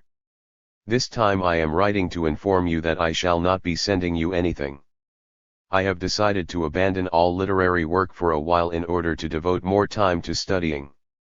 The reasons for this are fairly plain. I am young and self-taught in philosophy. I have learned enough to form my own viewpoint and, when necessary, to defend it, but not enough to be able to work for it with success and in the proper way. All the greater demands will be made on me because I am a traveling agent in philosophy and have not earned the right to philosophies by getting a doctor's degree. I hope to be able to satisfy these demands once I start writing again and under my own name. In addition, I must not try to do too many things now, as I shall soon be again more fully occupied with business matters. Regarded subjectively, my literary activities have so far been mere experiments, from the outcome of which I was to be able to learn whether my natural capacities were such as to enable me to work fruitfully and effectively for progress and to participate actively in the movement of the century. I can be 546. Satisfied with the results, and now regard it as my duty to acquire by study, which I now continue with redoubled zest, also more and more of that which one is not born with. When I return home to the Rhineland in October 245, I hope to be able to meet you in Dresden and to discuss this with you further. In the meantime, my good wishes, and think of me now and again. Yours, F. Engels. Berlin, 26.7.42. Have you read Jung's reply 246? I think it is the best thing he has written so far. In the meantime, the other Jung, of the Rheinische in Cologne, has arrived here and will look you up on his return journey in a few weeks' time. First published in Die Internationale, printed according to the original JG2, Heft 26, Berlin, 1920 Carrad. R. Published in English Tor the Tierst Time. 53. To Marie Engels. In Ostend. Berlin, August 2, 1842. Dear Marie. I was very pleased with your long letter, but since there were so many pages, all written crisscross, I read your sermon of disapproval very quickly and do not really know what you are reproaching me about. I can quite understand that Fräulein Jung must have pulled a nasty face when she read the true name given by Hermann to her beloved institute, a convent, and that she called him a frivolous fellow. Fortunately, Not everybody has such a bad opinion of frivolity as your erstwhile head sin recorder. And this is a good thing. Otherwise what would become of us? To Marie Engels, August 2nd to 8th, 1842 547. Both, I ask you. I too have to suffer being growled and shouted at by my captain 3 and think to myself, who cares, and cock a snook at him. And when he makes things too hard for me, as he did last Wednesday when everyone was dismissed except me, simply because my orderly had not got me excused, and I had to go to the artillery range at 12 noon just to see some impossible piece of nonsense not carried out. In such cases I just report sick, this time with toothache, and so save myself a night march and a 2-hour exercise. Unfortunately, I have to report back for duty again today. However, I go for a stroll if I feel like it. Berlin is a big place and only 3 officers in our company know me, so it is highly unlikely that they'll bump into me. The only thing that could happen is that they might send the company doctor to see me, but that would take time, and the worst that could happen if he didn't find me at home would be that I would get a good telling off. Who cares? You seem to have an enormous talent for making acquaintances. The girl is in Bonn for 4 weeks and already knows the names of half the university and has found herself an interesting lame student whom she encounters 6 times a day. The interesting lame student with the spectacles and fair beard. He undoubtedly had his legs shot up in a duel. Only why does he still limp when walking? Does he limp in an interesting way or ordinarily, like other lame people? Which foot is lame, the right one or both? Does he wear a hat with a red cock's feather? Could he not be the diable boy Tupi? I'd like to know a great deal more about this interesting, lame, bearded, bespectacled, sharp-eyed student. Have you continued to make friends in Ostend? Isn't there an interesting lame Fleming there who meets you on the beach 6 times a day? Look, happily the convent leaving, free to move again am I. I can laugh and I can chatter, in the window I can lie. With duennas watching round me. Oh, what agony of mind! Sitting at the daily lessons. Cribbed and cabined and confined. Avon Vadel ed. Be limping devil, an allusion to the title character of L. E. Sage's novel, ed. 548. Oft I heard those Heidelbergers singing outside merrily. Could not even reach the window.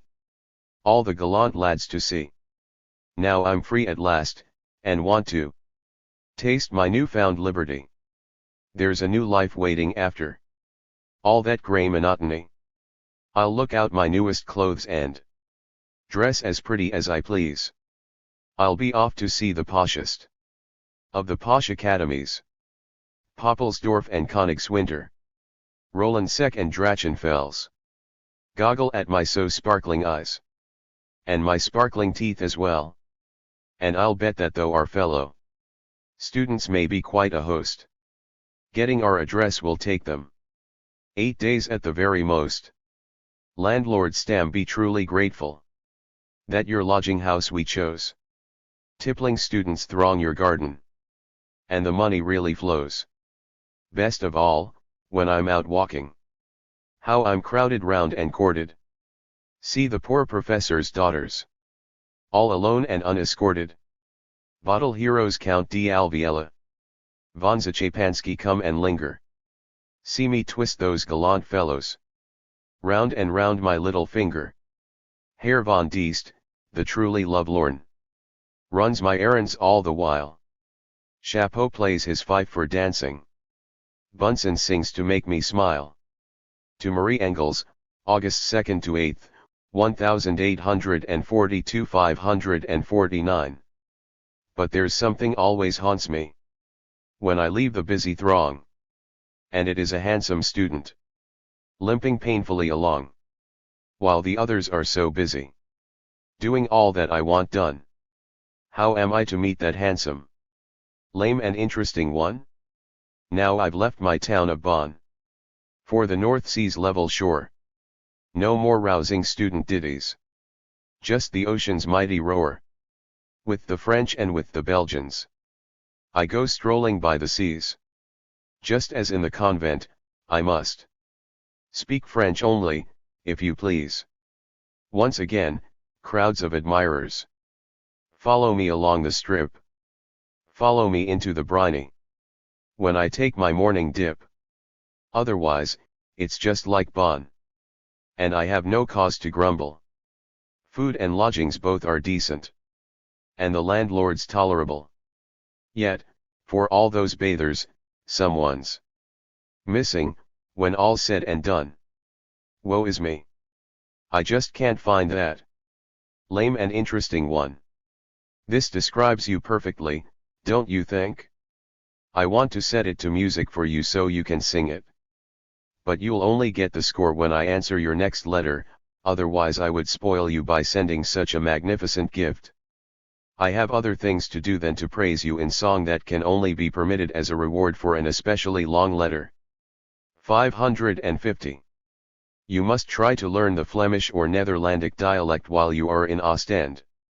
It is a very clumsy language, but it has its advantages, and anyway it is very comical.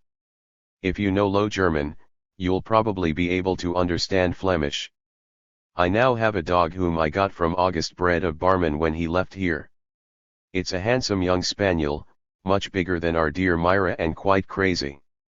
He has a great talent for boozing, and if I go to a restaurant in the evening, he always sits near me and has his share, or makes himself at home at everybody else's table. He's also remarkable for an invisible collar. He is an excellent swimmer but too crazy to learn any tricks. I have taught him one thing. When I say Naaman Loser, that's his name, there's an aristocrat.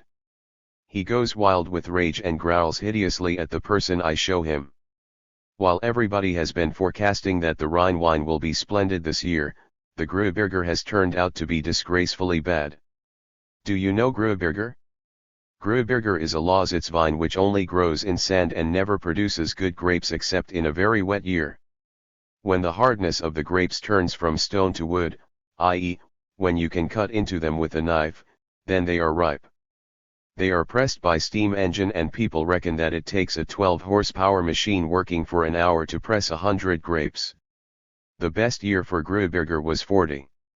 It cannot be put into casks because it splits the wood.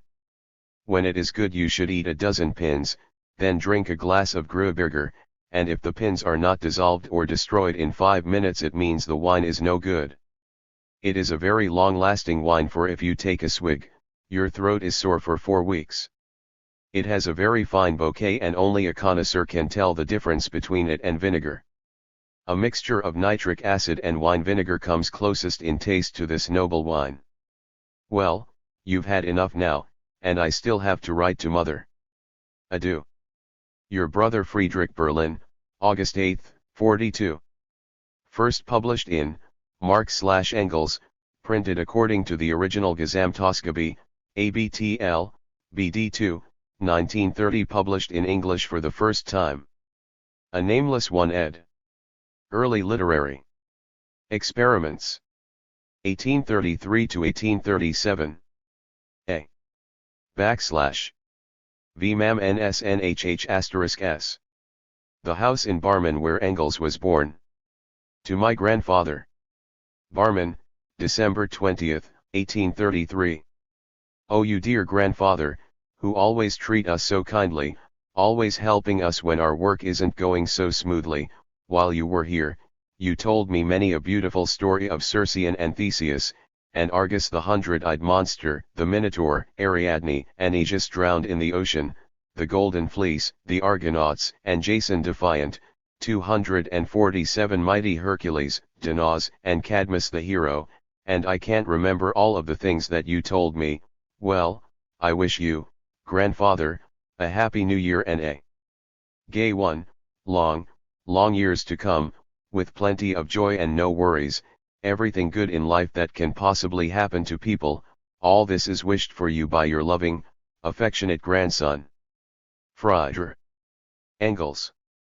First published in the book, F. Engels, printed according to the original Schriften der Frühzeit, Berlin, 1920, published in English for the first time.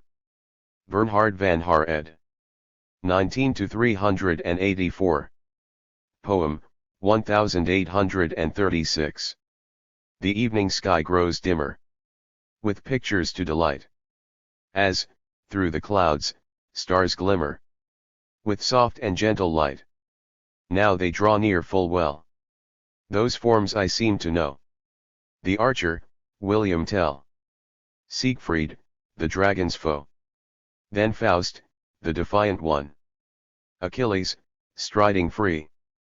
The warrior knight Bulion, with all his chivalry. Then please, no laughing, brother. On gallant steed doth ride Don Quixote and none other. Across this world so wide, approaching and receding, they float across the night. Who can arrest their speeding, or stay them in their flight? Oft may these poetry weaving fair images appear, to put an end to grieving, as gently they draw near. First published in Die Internationale, printed according to the facsimile Berlin, JG2, Heft 26, December 1, 1920 of the original reproduced in the journal published in English for the first time. Poem. Probably written early in 1837. One Lord Jesus Christ, God's only Son, O step down from thy heavenly throne and save my soul for me. Come down in all thy blessedness, light of thy Father's holiness, grant that I may choose thee.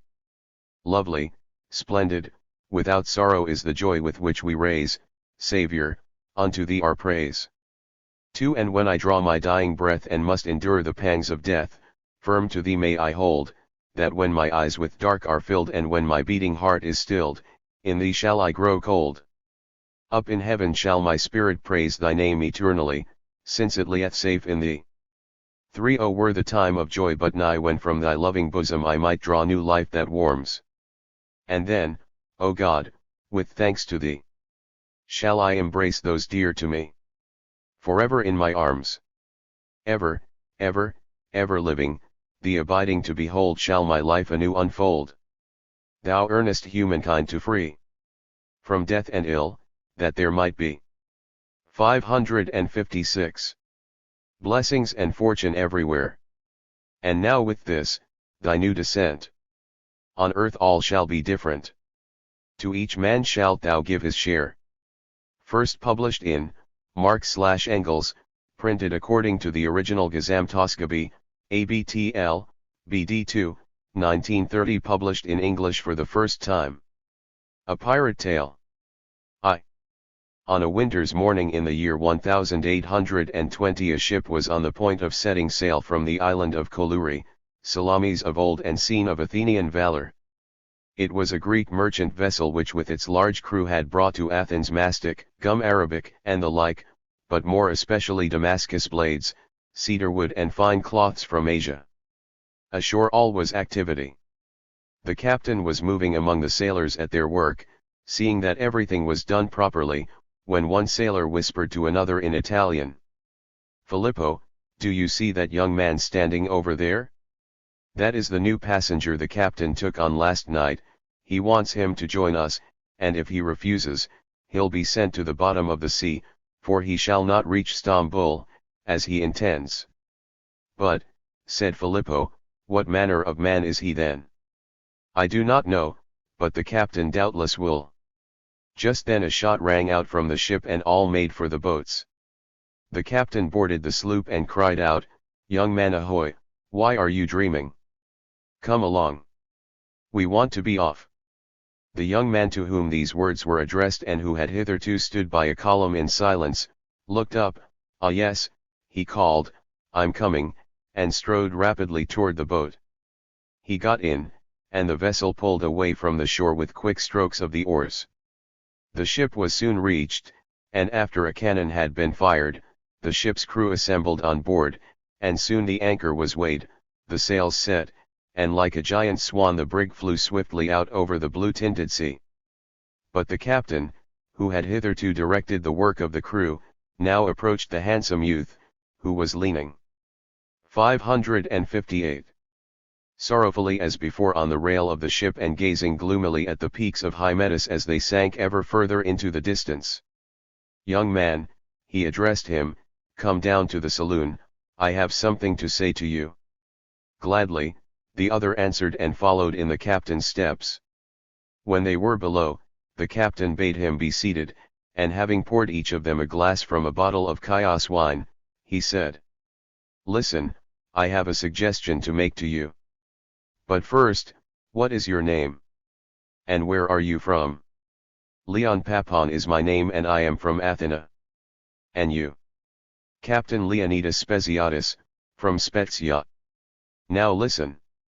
Doubtless you think us honest traders. We are no such thing.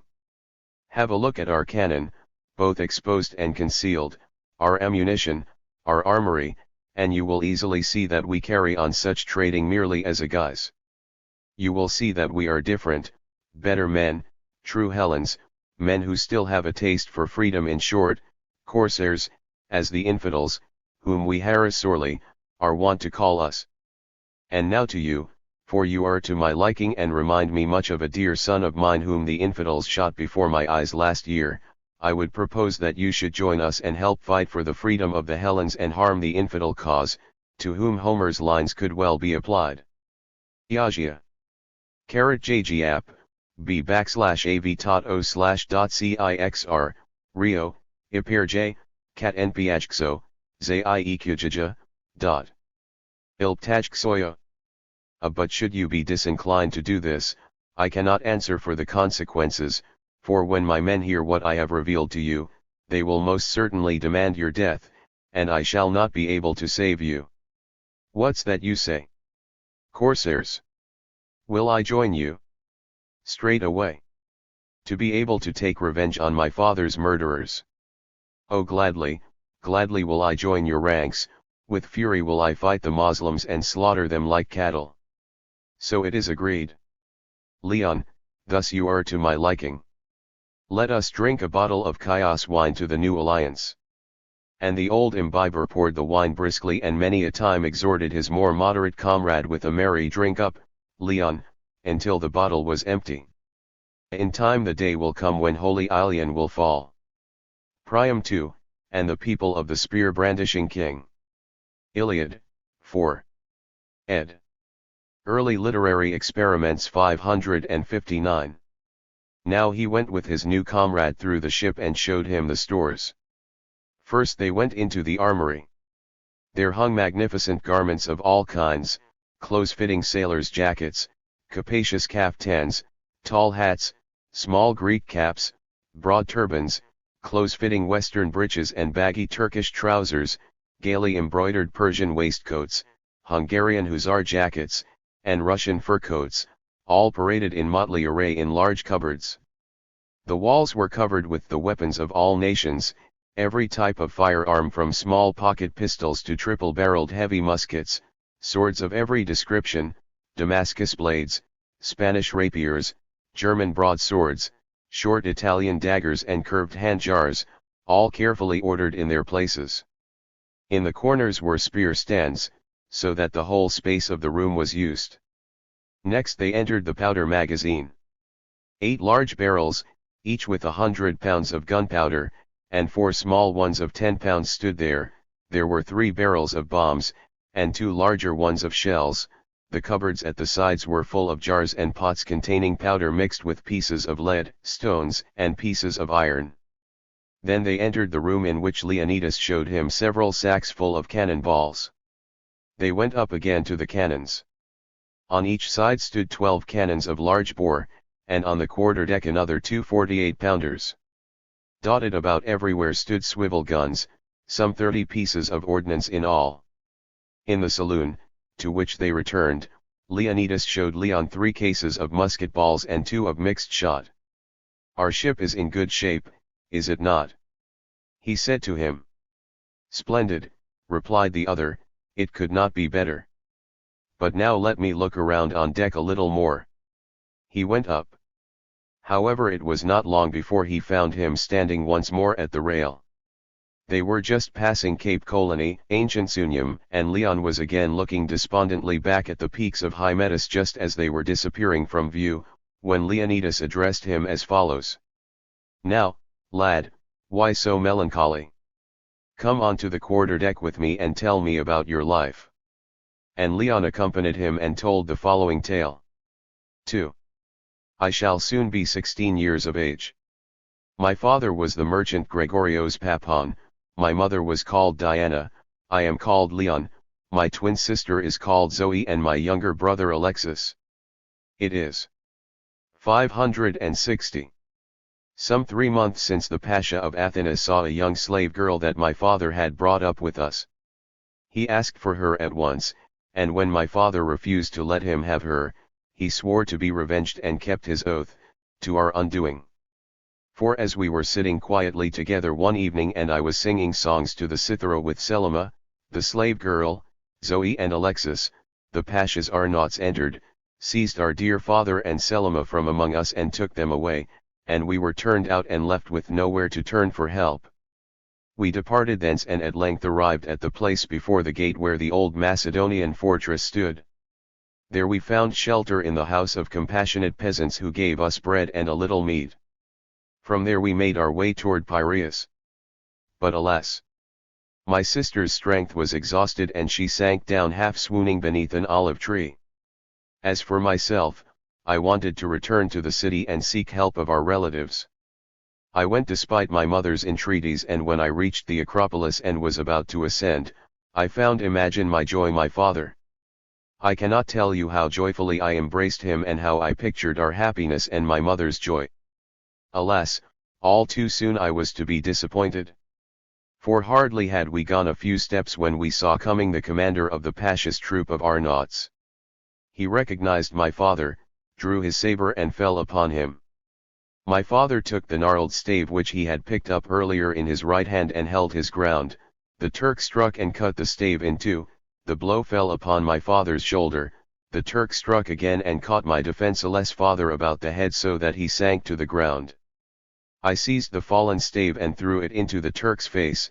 In his fury he dropped his saber, but drew a hammer from his belt and dashed it against my head so that I fell down senseless. When I came to myself again, my father lay beside me breathing his last. He said, "Leon, my son, flee from here. You are not safe. Is your mother free?" When I confirmed it, he said, "Oh, go to Coluri, and from there to Napoli, I have friends there." I asked, "Father, what is the name of your murderer?" "Leon, his name is Mustafa Bey, God have mercy on my poor soul," and with these words he departed. I embraced the body, cried, lamented and shouted for help, but he remained dead and no one came to my help. At length I rose weeping to my feet, girt my good father's belt about me, thrust the murderer's saber in it and swore to discard neither belt nor saber until my father's blood had been washed by Turkish blood. Early Literary Experiments 561. Now I went out of the city gates, but oh misery, my loved ones were no longer there. A bloody dagger, my mother's blood-stained veil and Alexis' cap lying there testified that violence had been done here also. This is the cap I am wearing now, this is the dagger, he pointed to a fine Turkish dagger in his belt, and the veil I have been wearing since then next to my heart, beneath my chiton asterisk. Only now did I give thought to my wound. It was beginning to pain me, I felt it and pushed my cap back. The blood poured afresh over my face. I lay down beneath the tree and bound a cloth round my head. I fell asleep, and in my sleep I fancied that I saw my father coming towards me, fresh and blooming, and my mother at his side, and Zoe and Alexis with them, and they lifted me up, but then the Turks came, and my father's murderer fell screaming at our feet. I awoke and found myself lying on a cart. An old man stood before me and told me to be calm, and drove me away. He took me to St. Nicholas, where he restored me to health. I stayed 4 weeks with him, then he gave me money and took me to Coluri in his own boat. There I parted from him, and we divided a piastra as a keepsake. I remained here several days, there being no opportunity for departure. The rest you know. Ill. Such was the burden of young Papon's tale. Leonidas at once took him by the hand, went with him into the armory and bade him select his outfit. For clothing he took some light Greek breeches and a short blue coat. For arms he chose a short double-barreled rifle, 2 brace of double-pocket pistols and a hammer. Leonidas said, "Well, take a saber too. Or at least a scabbard for it." "No," he said, "I shall not be parted from this saber. And it will remain bare until I have won myself a scabbard for it." Meanwhile it began to grow dark. They reached the Isle of Ceos. They did not land, but nonetheless they took in all sail and sent a rocket up from the top of the main mast. At once a boat with a cross upon its prow drew near. In it sat 6 armed men who moored the boat at the stern and boarded. Leonidas introduced the new comrade to them, and they welcomed him heartily. Thereupon Leonidas said, *tunic. The undergarment worn by the Greeks, X2 or Zidko note by Engels. 562. Well, Stephanos, what have you hunted out? Stephanos, there in the city harbor lies a Turkish merchant ship. I was there disguised as a tradesman. But whom do you think I saw, Leonidas? Just imagine, our old comrade Ducas was there as a slave. I got him out in a chest. The ship has only 3 cannons, but the crew is large and well armed, there are some 30 Turks aboard. But I have won over 2 Greek passengers, who are traveling to Athena. They will occupy the powder magazine. Leonidas, ah, splendid. You stay here and wait a little. He hurried down to the saloon, returned with 3 bottles of wine and emptied them with Leon and the 6 newcomers. In the course of this he said, "We are now wait you 20 men on board, Leon, myself, that makes 28, 2 Turks as passengers to Serpho, one of whom is a Janissary Notos." The man thus summoned came. "Take Protus and Taras with you to the saloon, disarm the Turks and bring them up." He went. Leonidas called again, "Michaelis." "Here," cried the latter, at the double. "Load the cannons for firing, prepare the swivel guns, load 3 with shot and balls, and the rest with lead, glass, stones, and iron. Fetch up 60 shells, 2 bombs, and a case of balls. Every man is to arm himself." His command was carried out. "And now, my son," as he turned to Leon, "now you will have the chance to try your first battle with us. Fight bravely. As soon as the ship engages with us, stay by me and do as I do. Do not venture to board before I do, it could well cost you your life." "Yes," said Stephanos, "I know that. Imagine, Leon, I jumped on board the enemy ship with 2 young fellows like yourself, the enemy chopped off the hooks and there we were in their hands. We fought, but after my 2 companions had died, I was all but crushed in the throng and took a sharp blow on the head, the scar is still visible, and I would certainly have lost my life, if our side had not meantime again grappled fast. Then Notos came with the 2 Turks, one of whom wore his arm bandaged. Notos said to Leonidas, "Here, I have them now." They fought desperately. Our Janissary here dealt poor Protus a blow such as he will scarcely recover from. He was repaid by me with a broken arm, while Taras seized the other Turk around the body and threw him to the ground.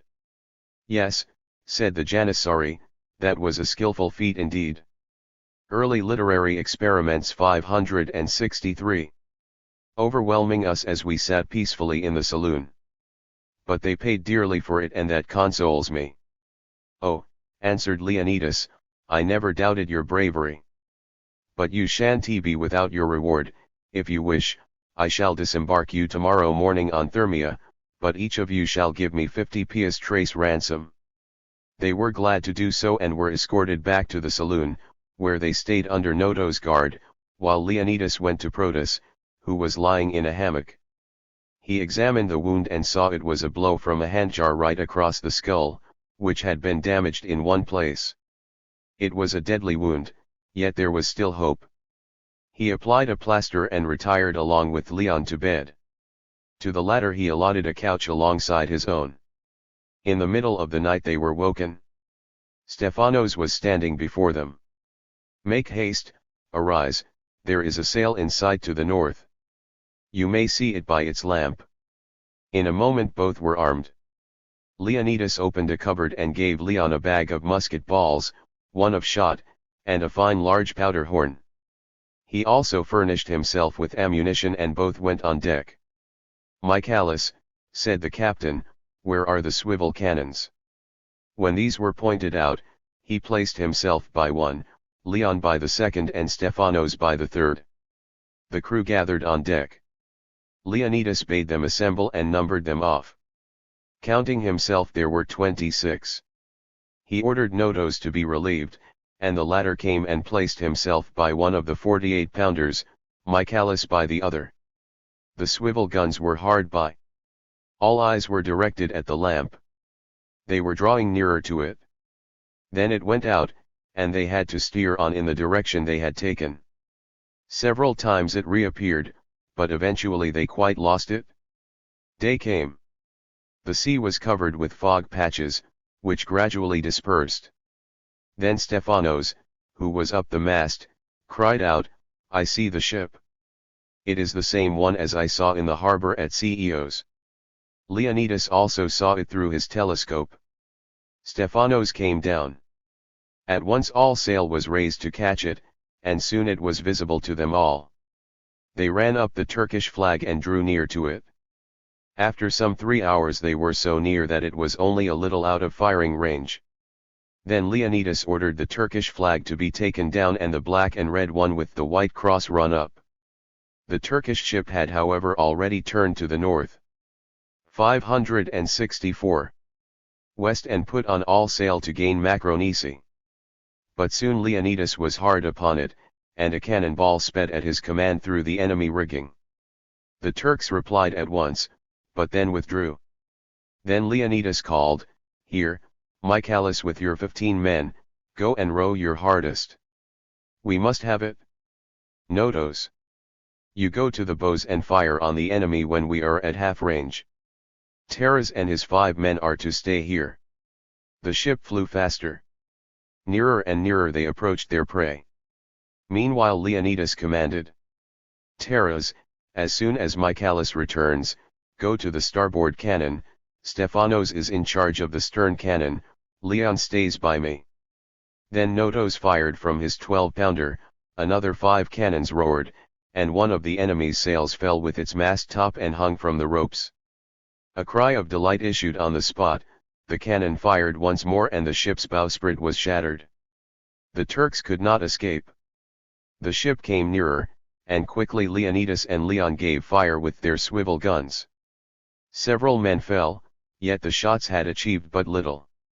Michaelis returned, they were quite near the Turks now, with salvos flying right and left, but the Turks were also firing bravely. Then Leonidas gave a full salvo and moved close into the enemy.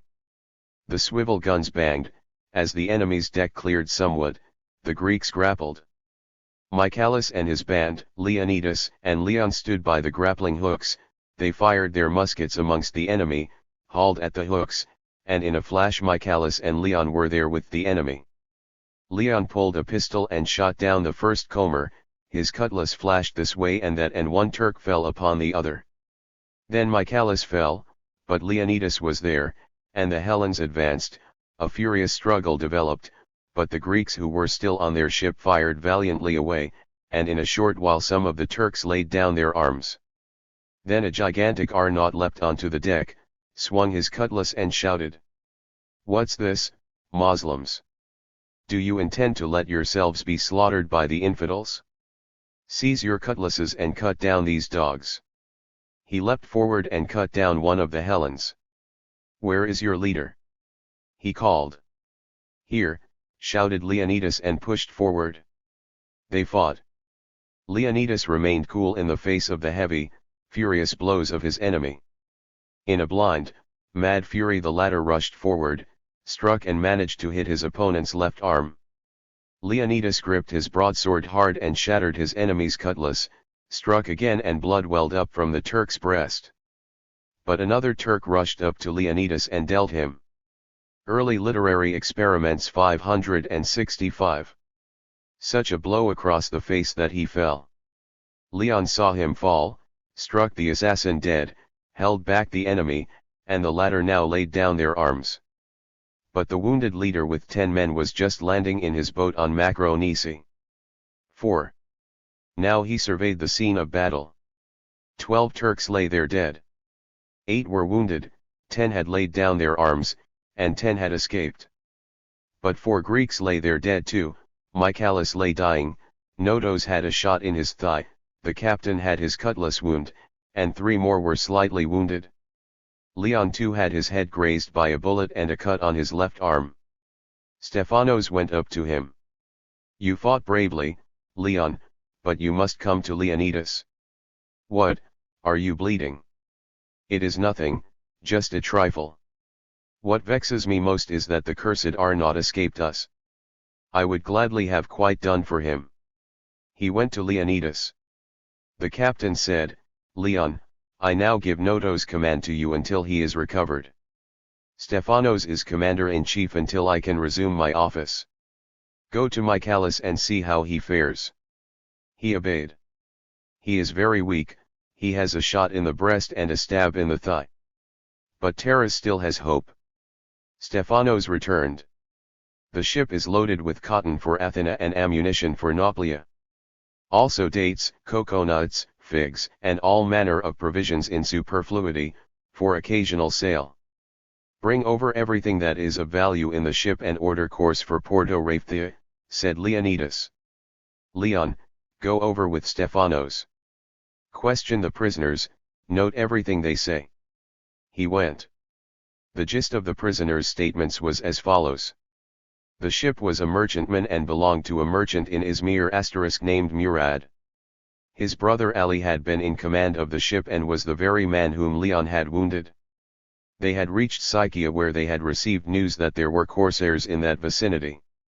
For this reason they had taken on 10 more men for Athena the previous night. Then they had seen the ship and been attacked.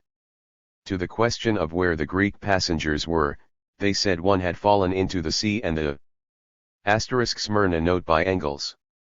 566. Other had been killed by A when the corsair ship had been recognized. Then the ship was searched through. Besides the goods already cited, much weaponry and ammunition was found, along with cloth and clothing. Best of all were 3 bags of gold, with 5,000 piastres in each.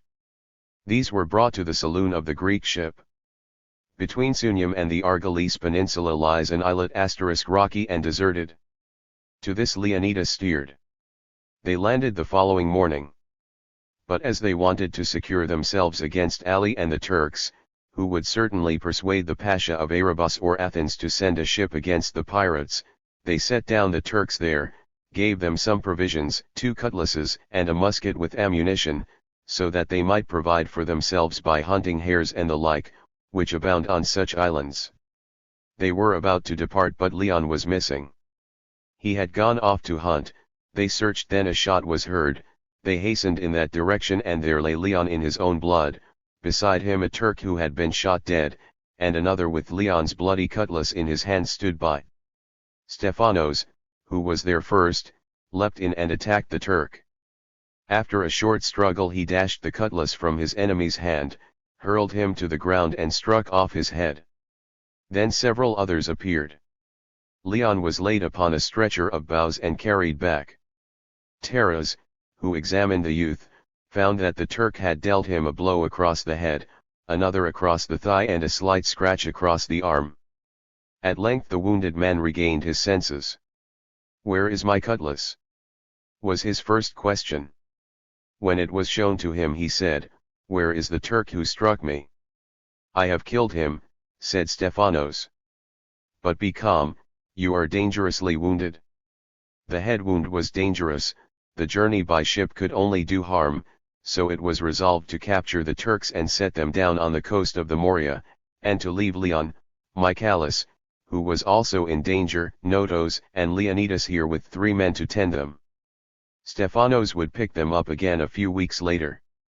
The Turks were again assembled, only one was still missing, but as they sighted a Turkish ship in the distance, the corsairs' ship set sail with Stephanos. Apart from the wounded and Taras with his * called San Giorgio di Aspera note by Engels. Early literary experiments 567. 2 helpers, another 5 remained behind, who were to get the Turkish ship to Epina and departed the following day. Leon's condition improved visibly. After 6 days he could already get up and walk around a little. The following week Michaelis too stepped out of the door of the little hut they had built. Leonidas and Notos were already almost completely recovered and had often been hunting. One day Notos returned and said, "I have seen a Turk." But he ran away quickly. "Let us be on our guard." The following day he again went hunting with Leonidas. They met a wild goat. Then they separated. Notos was walking through the woods when a shot rang out, Notos fell, and the Turk, with a pistol in his left hand and a dagger in his right, dashed forward, bent down, and swung the dagger, at which moment the wounded man rose, drew a pistol and shot the Moslem down. Before long all the Greeks gathered. The Turk was dead, his shot had entered Notos' breast, but the handle of his dagger had deadened the shot and there was no danger. Notos was borne home and suffered another week before he could rise again. Then they were all recovered, but the provisions were exhausted and the isle provided little from hunting. V. They had been on the island for 4 weeks when Stephanos came and took them off. He had sold the Turkish ship to an English merchant in Thessalonica for 10,000 piastres, likewise the cotton to another for 4,000 piastres. The corsair's ship was newly equipped, 3 new cannons, ammunition replenished threefold, muskets and other arms in abundance. The well-rewarded pirates were also in better condition. Now the ship set sail for Candia. But when they were within view of Melos, a ship of Turkish appearance hove in sight. At once Leonidas fell in behind and pursued it into the Bay of Melos, across the mouth of which several small islands are scattered. Here the ship fled, protected by the cannons of the harbor naval yard. Now it became evident that it was an Egyptian galley. A furious battle developed. The Greeks fired away bravely, but then a Turkish ship, a small man of war, sailed into the bay and attacked the Hellenes from the rear. Leonidas grappled with the Turks, sent Stephanos on board, and after a short struggle the ship was won. Meantime a salvo from the fort had hit the Greek ship and it was sinking. So it was hastily steered to the shore onto a sandbank. 568. Where it grounded. But the men climbed aboard the captured Turkish ship, pressed the galley hard and grappled. Leon leapt across and was followed by others. Stephanos went too, without delay, and attacked. Leon, always in the lead, bathed his sword in Moslem blood, he laid on furiously, Stephanos followed him, and they pushed far ahead. Then Leon was faced by the enemy leader, a gigantic Egyptian. He fought with him but neither could overcome the other. At length Leon dealt his opponent a rapid blow on the left arm, then the latter drew a pistol, fired it, but instead of Leon hit another Hellene and fell beneath the blows of his valiant adversary. With his fall the ship was won. The few Turks laid down their arms and were put on land, where Taras approached the fort in Turkish costume to negotiate the restoration of the ship. The avaricious Pasha was persuaded by a gift of 300 piastres, but secretly sent a boat to Siphon to where several ships of the Turkish fleet lay. It found them and at once all three sailed up. Notos and Taras had gone out to the mouth of the bay in their boat when they sighted the ships and brought the news to Leonidas. The latter swiftly dispatched some of his men aboard the Turkish ships, where he had also sent ammunition for small arms and several cannons. Most of them, however, he ordered aboard his own ship, to which also went some 30 newly hired fellows from Melos. Leon, who was in command of the little naval brig, stationed himself at the entrance to the bay. Then the Turks came. One ship entered first. Thereupon Leon gave it a full salvo at the bows, turned his ship, grappled and boarded with his whole crew. But the next ship fastened on from the other side, sent in its crew, and a furious battle ensued. Leon fought bravely. Many a Turk fell beneath his blows, but many a brave Hellene too was made to breathe his last beneath the swords of the Turks, and fortune inclined to the barbarians' side, who, however, were thrice as numerous. Then Leon saw his father's murderer. Rage seized him as he saw the big Arnaud, who was at that moment felling an old Hellene. "Hunkier! Murderer," he cried, "turn and face younger men." And at once he turned and fought, in strength twice the Hellene's equal but inferior to him in fury. They fought furiously. Blow fell upon blow, and the Turk dropped his cutlass as Leon gave him a blow on the hand. But he snatched the familiar hammer from his belt and, raging with fury and pain, bore down on Leon, and soon the broad surface of the hammer descended a second time on Leon's brow, and Leon fell beneath the Turk's incessant heavy blows. Wt. U and odd. Iron. Fr. Engels. Cover of Engels History Exercise Book. _ Drawing by Engels from his History Exercise Book. Early Literary Experiments 571. "The devil has him now," he cried. "Now for the others." But these were already almost all dead, and only a few, deprived of their arms, had been taken prisoner. Meantime the two other ships had sailed into the harbor and were pursuing Leonidas, who threw himself with all his crew and the money onto the galley and, escaping the enemy's pursuit, left the harbor safely for the open sea and sailed for Bailo Paulo, from where he meant to obtain news of Leon and the rest. Written in 1837, printed according to the original, first published in Russian in Marx and published in English for the first Engels Works, first Russian edition, Time Volume 2, 1929, and in German in Marx/Engels, Gesamtausgabe, ABT 1, BD 2, 1930. The Single Combat of Eteocles. And Polynices 248. Why do the companies of the Greeks and their swift horses march through the great city of the mighty sons of Cadmus? And why throughout the plain do men with white shields move in polished arms around the long walls? There comes against the city of the stout son of Agenor an army of Argive men for a mighty prize. There come the leaders of the Danaans, bringing war to Thebes, Tydeus, Capaneus, and Parthenopaeus, King Amphiaraus, the godlike might of Hippomedon, King Adrastus, and Polynices, king of men, all march together with horse and car. There glitter in the field iron lances and bossy shields and silver-studded swords. Just as when a serpent suddenly coils round a sheep and envelopes it, enclosing all its limbs, so did the Danaans surround the seat of Thebe. But when all the ranks had taken up their position, spear in hand, men came out from the city, helmeted in flashing bronze, and among them was Eteocles, the stout son of Oedipus and a bold warrior. And when the leaders of the Boeotians and the soldiers of the Argives met together, they clashed together their shields, their spears, and the might of bronze breastplated men, and there arose a dreadful din. Bloody flowed the stream of famous Dirce, bloody the Ismenus, as man threw down man. And in the forefront raged Eteocles with his bronze spear, and many were the warriors who fell to the ground, vanquished by his keen shaft. And the son of Agenor, descrying mighty Polynices. Early Literary Experiments 573. Striding among the Argives, prayed to Athena, Pallas, daughter of aegis-bearing Zeus, Utreitone, hear me. If ever I have burned for you fat thighs of oxen and of goats, grant me this prayer.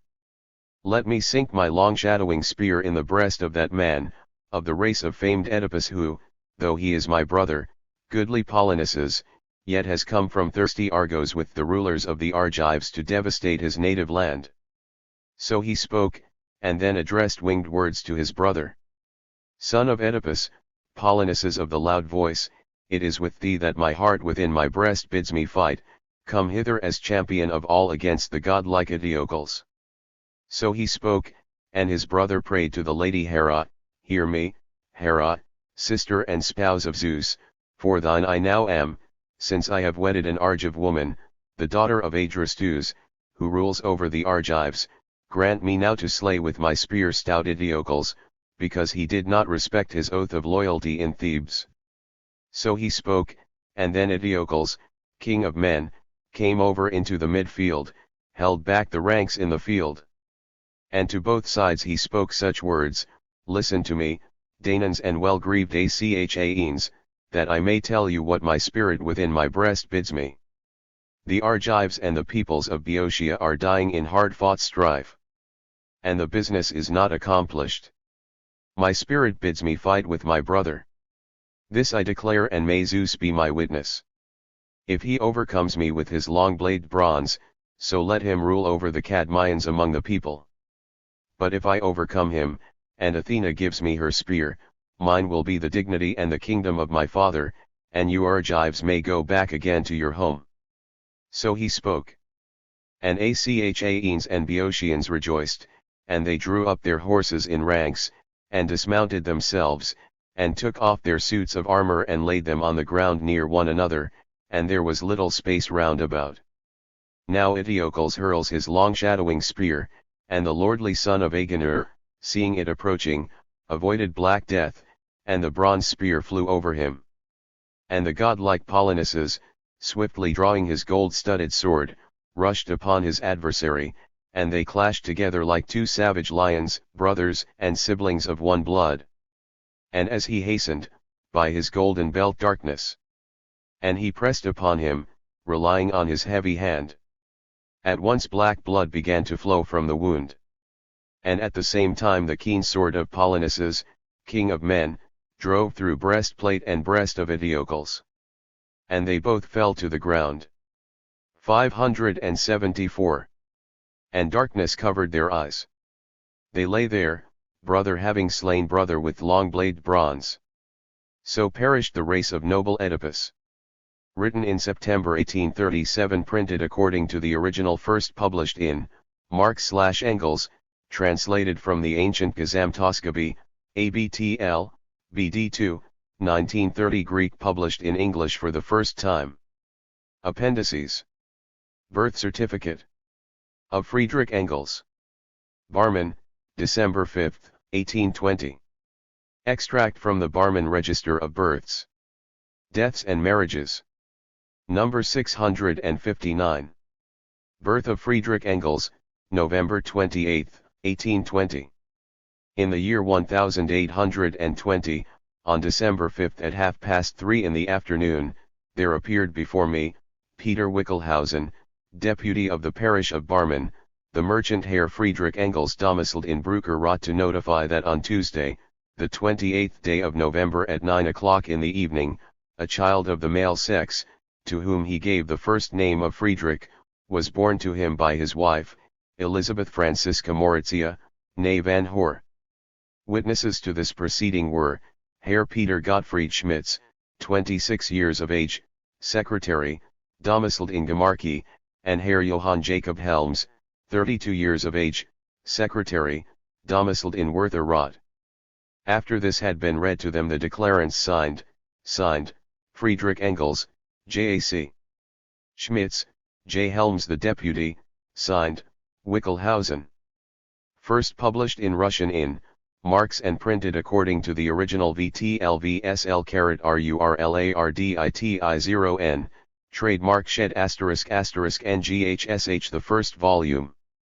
2, 1929, and in German in Marx/Engels, Gesamtausgabe, ABT1 BD2, 1932. Friedrich Engels Sr. To Karl Snettlich. In Berlin. Barmen, December L. 1820. Rejoice with me, dearly beloved Karl, that the good Lord has heard our prayer, and last Tuesday evening, the 28th, at 9 o'clock presented us with a babe, a healthy, well-shapen boy. We thank and praise him from the fullness of our hearts for this child, and for the merciful assistance and care for mother and child during the confinement. True, everything ended happily, but it was a difficult birth. O God, what I felt when I saw my poor wife endure such suffering is impossible to describe. Often I felt that I could not bear to witness it any longer, and yet the same love prevented me from leaving the scene of her suffering even for a moment, in case there was any alleviation I could help to procure. The Lord be praised that this period of anxiety is over.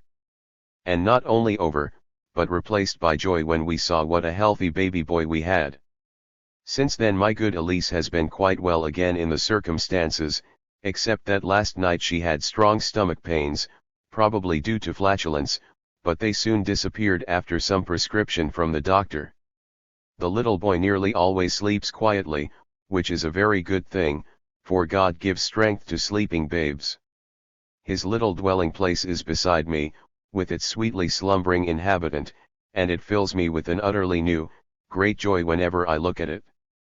May the good Lord keep both my dear ones under his holy protection. May he be to the child as kind a Lord and Father as he has been to me, and grant that we shall yet rejoice before his throne at this birth. But may he also. A mistake in the original, 29th ed. Appendices 579. Grant us the wisdom to bring it up well and in fear of him, and to give it the best teaching through our example. That is now my daily prayer. I had intended to write to you on Wednesday immediately after my dear wife's confinement, but everything was in such turmoil here that first morning and there were so many claims on my activity that it was impossible. You will, of course, tell your dear parents and your brothers and sisters today's glad news, and be so kind as to give them sincerest greetings from my Elise and myself. I received your kind letter of November 16th, it made me very happy, although your epistolary generosity put me somewhat to shame. I intend to improve in this respect, however, and write more even if there should be more real obstacles to writing than have actually existed since my last proper letter.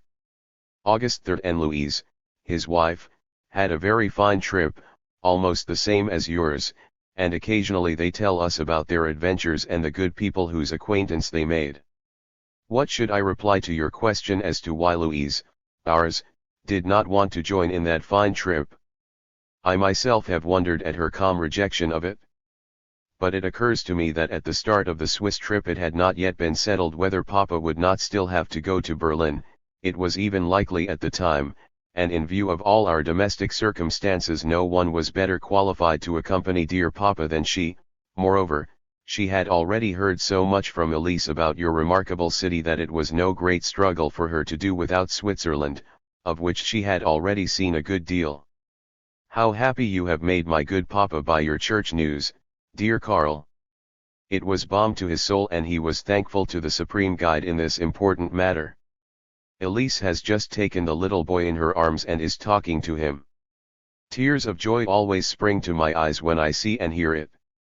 God grant that, sometime you too will know such joy, dear Karl. Well, goodbye now. We are all thinking of you and we all send you our warmest greetings, especially Elise and my good mother-in-law. May the Lord remain with you and yours. Friedrich, first published in the Periodicum printed according to the journal Wissenschaftlichen Sozialismus No. 1. R. November 1958, München, published in English for the first. August 3rd, Engels ed. Baptism Certificate. Of Friedrich Engels. Extract from the Baptism Register. Of the Elberfeld. Reformed Evangelical Parish. 1821, January. Baptistas the 18th, Unterbarmen. No 24, born on November 28 at 9 o'clock in the evening. Friedrich, legitimate son of the merchant Herr Friedrich Engels, domiciled in Bruck, and Frau Elisabeth Moritzia Franziska, née van Haar. The godparents Herr Caspar Engels Sr., and Frau Franziska Christina van Haar, née Snethlich. First published in Marx/Engels, printed according to the original Gesamtausgabe, ABTL, BD2, 1930, published in English for the first. 581. Friedrich Engels Sr. To his wife Elise. In Ham 3. Barmen, August 27, 1835, Thursday evening. Dear Elise, I have just received the letter you wrote to me yesterday, from which I gather that your good father's condition is still the same and even seems to show a slight improvement. Let us not delude ourselves about his state, for even if nature appears to be rallying and strength to be increasing, one can very rarely hope for a recovery. The illness drags on, until a new attack occurs. Your good father is in God's hands, and it is well for him and for us that we can entrust him so peacefully to the Heavenly Father. I posted a letter to you on Sunday the 23rd. You have received it, I trust? You make no mention of it? I wanted to write to you again yesterday but was prevented. Everything is well with us, God be praised, the children are all in good health. I am having my usual trouble with Emile. The boy is somewhat unmanageable, he wants to be out in the street all the time, and this evening there was another complaint that he had jumped out of the window. Rudolph is sweet and good, he sits beside me at lunch and is a dear lad. Hedwig is cleverer than either of them, has now completely recovered and is knitting me a pair of socks which I asked her to do to help her pass the time. Hermann is fairly well behaved, my sole companion at supper, and is firmly convinced that this week he is going to get top marks as usual. Little Elise is, if possible, even more lively than usual, gets up to her little tricks, loves her father very much and, in short, is a very sweet little puss. Friedrich had a pretty average report last week. 249 as you know, he has become more polite, outwardly, but in spite of the severe chastisements he received earlier, not even the fear of punishment seems to teach him unconditional obedience. Thus today I was again distressed to find in his desk a greasy book which he had borrowed from the lending library, a story about knights in the 13th century. The careless way he leaves such books about in his desk is remarkable. May God watch over his disposition, I am often fearful for this otherwise excellent boy. I received a letter yesterday through Friedrich from Dr. Hanschke, written on August 22, which he prudently gave to the maid so late that it only reached me at 8:30 in the evening. So he probably already had it on Sunday. Dr. Hanschke writes that he has been asked to take in 2 boarders but that he will decline if we prefer to leave Friedrich with him after the autumn. He says that Friedrich continually requires supervision, that the long journey is harmful to his studies, etc. I immediately replied that I was most grateful to him for giving me first choice after receiving such an advantageous request, and that I would ask him to keep Friedrich on, but that I should be obliged if he would inform me of his terms. He himself had indicated that we should have no difficulty in agreeing on them. I am sure that you too will regard this as the best course. When it is a question of our child's welfare we should not consider money, and Friedrich is such a peculiar and versatile lad that a secluded way of life, which is bound to lead him to a certain degree of independence, is the best thing for him. Once again, may the good Lord have the boy in his care so that his disposition may not be spoiled. So far, for all his pleasing qualities, he has been developing a disturbing thoughtlessness and lack of character. So much for our children here. I should be glad to hear from you that all is well with Anna and Marie. When are they coming back and is it definite that Ludwig III will bring them home? In view of your dear father's present condition I can well imagine that you and your good mother would like to stay there a few days more. Do so in God's name. I had thought that I would come to fetch you about Sunday the 30th inst, but now I will await further news. Everything here is much as usual, so your mind may be at rest. Caspar III has left for Frankfurt with Juliusebe and is expected back on Tuesday. Your instructions about clothes and linen will be faithfully carried out. I should not have thought of it. I will bring the wine with me. Give warmest greetings from me as well as from the Greisheims to your dear mother and to your father when his mind is clear. God be with you all in these difficult days. Your Friedrich. First published in Marx/Engels, printed according to the original Gesamtausgabe, ABTL, BD2, 1930. Published in English for the first time. A Caspar Engels Jr. ed. B. Julius Engels ed. School leaving reference 250. For Prima 3 pupil Friedrich Engels, number 713.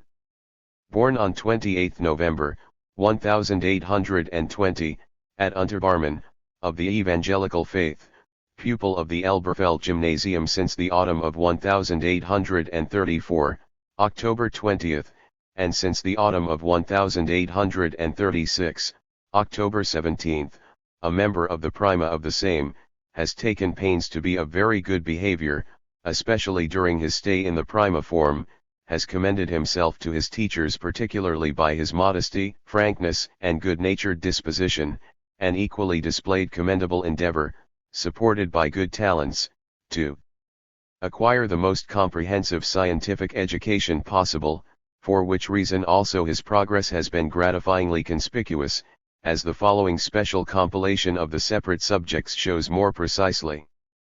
Languages 1. Latin. He finds no difficulty in understanding the respective writers either of prose or poetry, namely, Livius and Cicero, Virgil and Horace, so that he can easily follow the thread of the longer pieces, grasp the train of thought with clarity and translate the text before him with skill into the mother tongue. He has been less successful in mastering the grammatical part with thorough assurance, so that his written work, although not without visible progress towards improvement, yet left something to be desired in respect of grammar and style. 2. Greek. He has acquired a satisfactory knowledge of morphology and the rules of syntax, in particular good proficiency and skill. Appendices 585. In translating the easier Greek prose writers, as also Homer and Euripides, and could grasp and render the train of thought of a Platonic dialogue with skill. 3. German. His written essays, particularly in the last year, showed gratifying progress in general development. They contained good, independent thoughts and were for the most part correctly arranged. The exposition was duly exhaustive and the expression perceptibly approached correctness. Engels showed commendable interest in the history of German national literature and the reading of the German classics. 4. French. He translates the French classics with skill. He has a good knowledge of grammar. 2 Sciences 1. Religion. The basic doctrines of the evangelical church as well as the chief elements of the history of the Christian church are well known to him. He is also not without experience in reading the New Testament, in the original. 2. In history and geography he possesses sufficient lucid knowledge. 3. In mathematics Engels has on the whole attained gratifying knowledge. He showed in general good power of understanding and could express himself clearly and with precision. The same holds for his knowledge of physics. 5. Philosophical propedeutic. Engels followed the lectures on empirical psychology with interest and success. The undersigned discharges with his best blessings a dear pupil who, due to private connections, stood particularly close to him and who in this position endeavored to commend himself by his religious feeling, purity of heart, agreeable habits and other prepossessing qualities, on his going into business at the end of the school year, September 15th of this year, which he found himself induced to choose as his outward profession in life instead of the studies he had earlier intended. May the Lord bless and guide him. Elberfeld, September 25, 1837. Dr. J. C. L. Hanschke. First published in the book, F. Engels, printed according to the original Schriften der Frühzeit, Berlin, 1920. Published in English for the first time. 20-384. Friedrich Engels Sr. To Karl Snethlich. In Berlin, Fragment. Barmen, October 5, 1842. I found your letter on my return from Engelskirchen, where I spent a while and where I am thinking of going again tomorrow. I thank you also heartily for your letter, and in particular for what you told me about Friedrich. It was nothing new to me. I have known since childhood his tendency to extremes and was convinced, although he never wrote to me about his views since he was in Bremen, that he would not keep to those ordinarily held. We had decided to deal with him exactly in the way that you advise. I shall make clear to him that merely for his sake or because of his presence I shall neither change nor conceal my views, either in respect of religion or of politics. We shall continue entirely our former way of living and read the Word of God and other Christian books in his presence. I shall not argue with him, for that would only lead to obstinacy and embitterment. His conversion must come from above. I know for certain that he was moved by pious feelings at his confirmation, and I am confident that a person who has once felt the force of God's word in his heart cannot for long be satisfied with the vapid new systems. He may, however, have to travel a rough road before he is obliged to climb down from the height of his pride and submit his heart in humility to the powerful hand of God. But God grant that this time is not too far away, let us pray to him for that. Until then it is hard to bear having a son in the house who is like a black sheep in the flock and adopts a hostile attitude to the faith of his fathers. By the way, I hope to be able to give him a fair amount of work, and wherever he may be I shall watch over him unnoticed with the greatest care so that he does not take any dangerous step. The Appendices 587. Most depressive is that the trend which Friedrich has embraced is becoming or seems almost to be generally prevalent. Friedrich himself does not suspect what influence such a fashionable trend has exerted over him, whom I have always found greatly inclined to imitation. We all often find a fashion in dress outwardly strange at the beginning, but as it spreads more we accustom ourselves to it, and in the end one can hardly understand any longer how one could tolerate the former fashion. And now that all are preaching progress and that the old faith and the old mentality are consigned to the rubbish heap, how easily a young and spirited heart can be ensnared. Oh, this progress and this modern wisdom, where will they lead to? I fear our good king, who is still adored, will yet have to hear things which will not be to his taste. In Königsberg they now intend to tackle your minister in earnest. I cannot but warn you not to advise too strict measures in your present situation, for there two things will have to be left to God and time. I mean this kindly, and naturally expect no objection. First published in Archiv für Sozial printed according to the Journalgeschichte, BD 9, 1969 published in English for the first 20 *. Certificate of Conduct. For the 1-year volunteer. Friedrich Engels. Certificate of Conduct. The bearer of this certificate, 1-year volunteer bombardier Friedrich Engels of the 12th Foot Company of the Guards Artillery Brigade, born in Barmen, Elberfeld Division, Düsseldorf Government District, aged 21 years and 10 months, having served 1 year, has conducted himself very well during his period of service in respect both of morals and service, as is herewith duly certified by V. Vadel, Captain and Company Commander Berlin, October 8, 1842.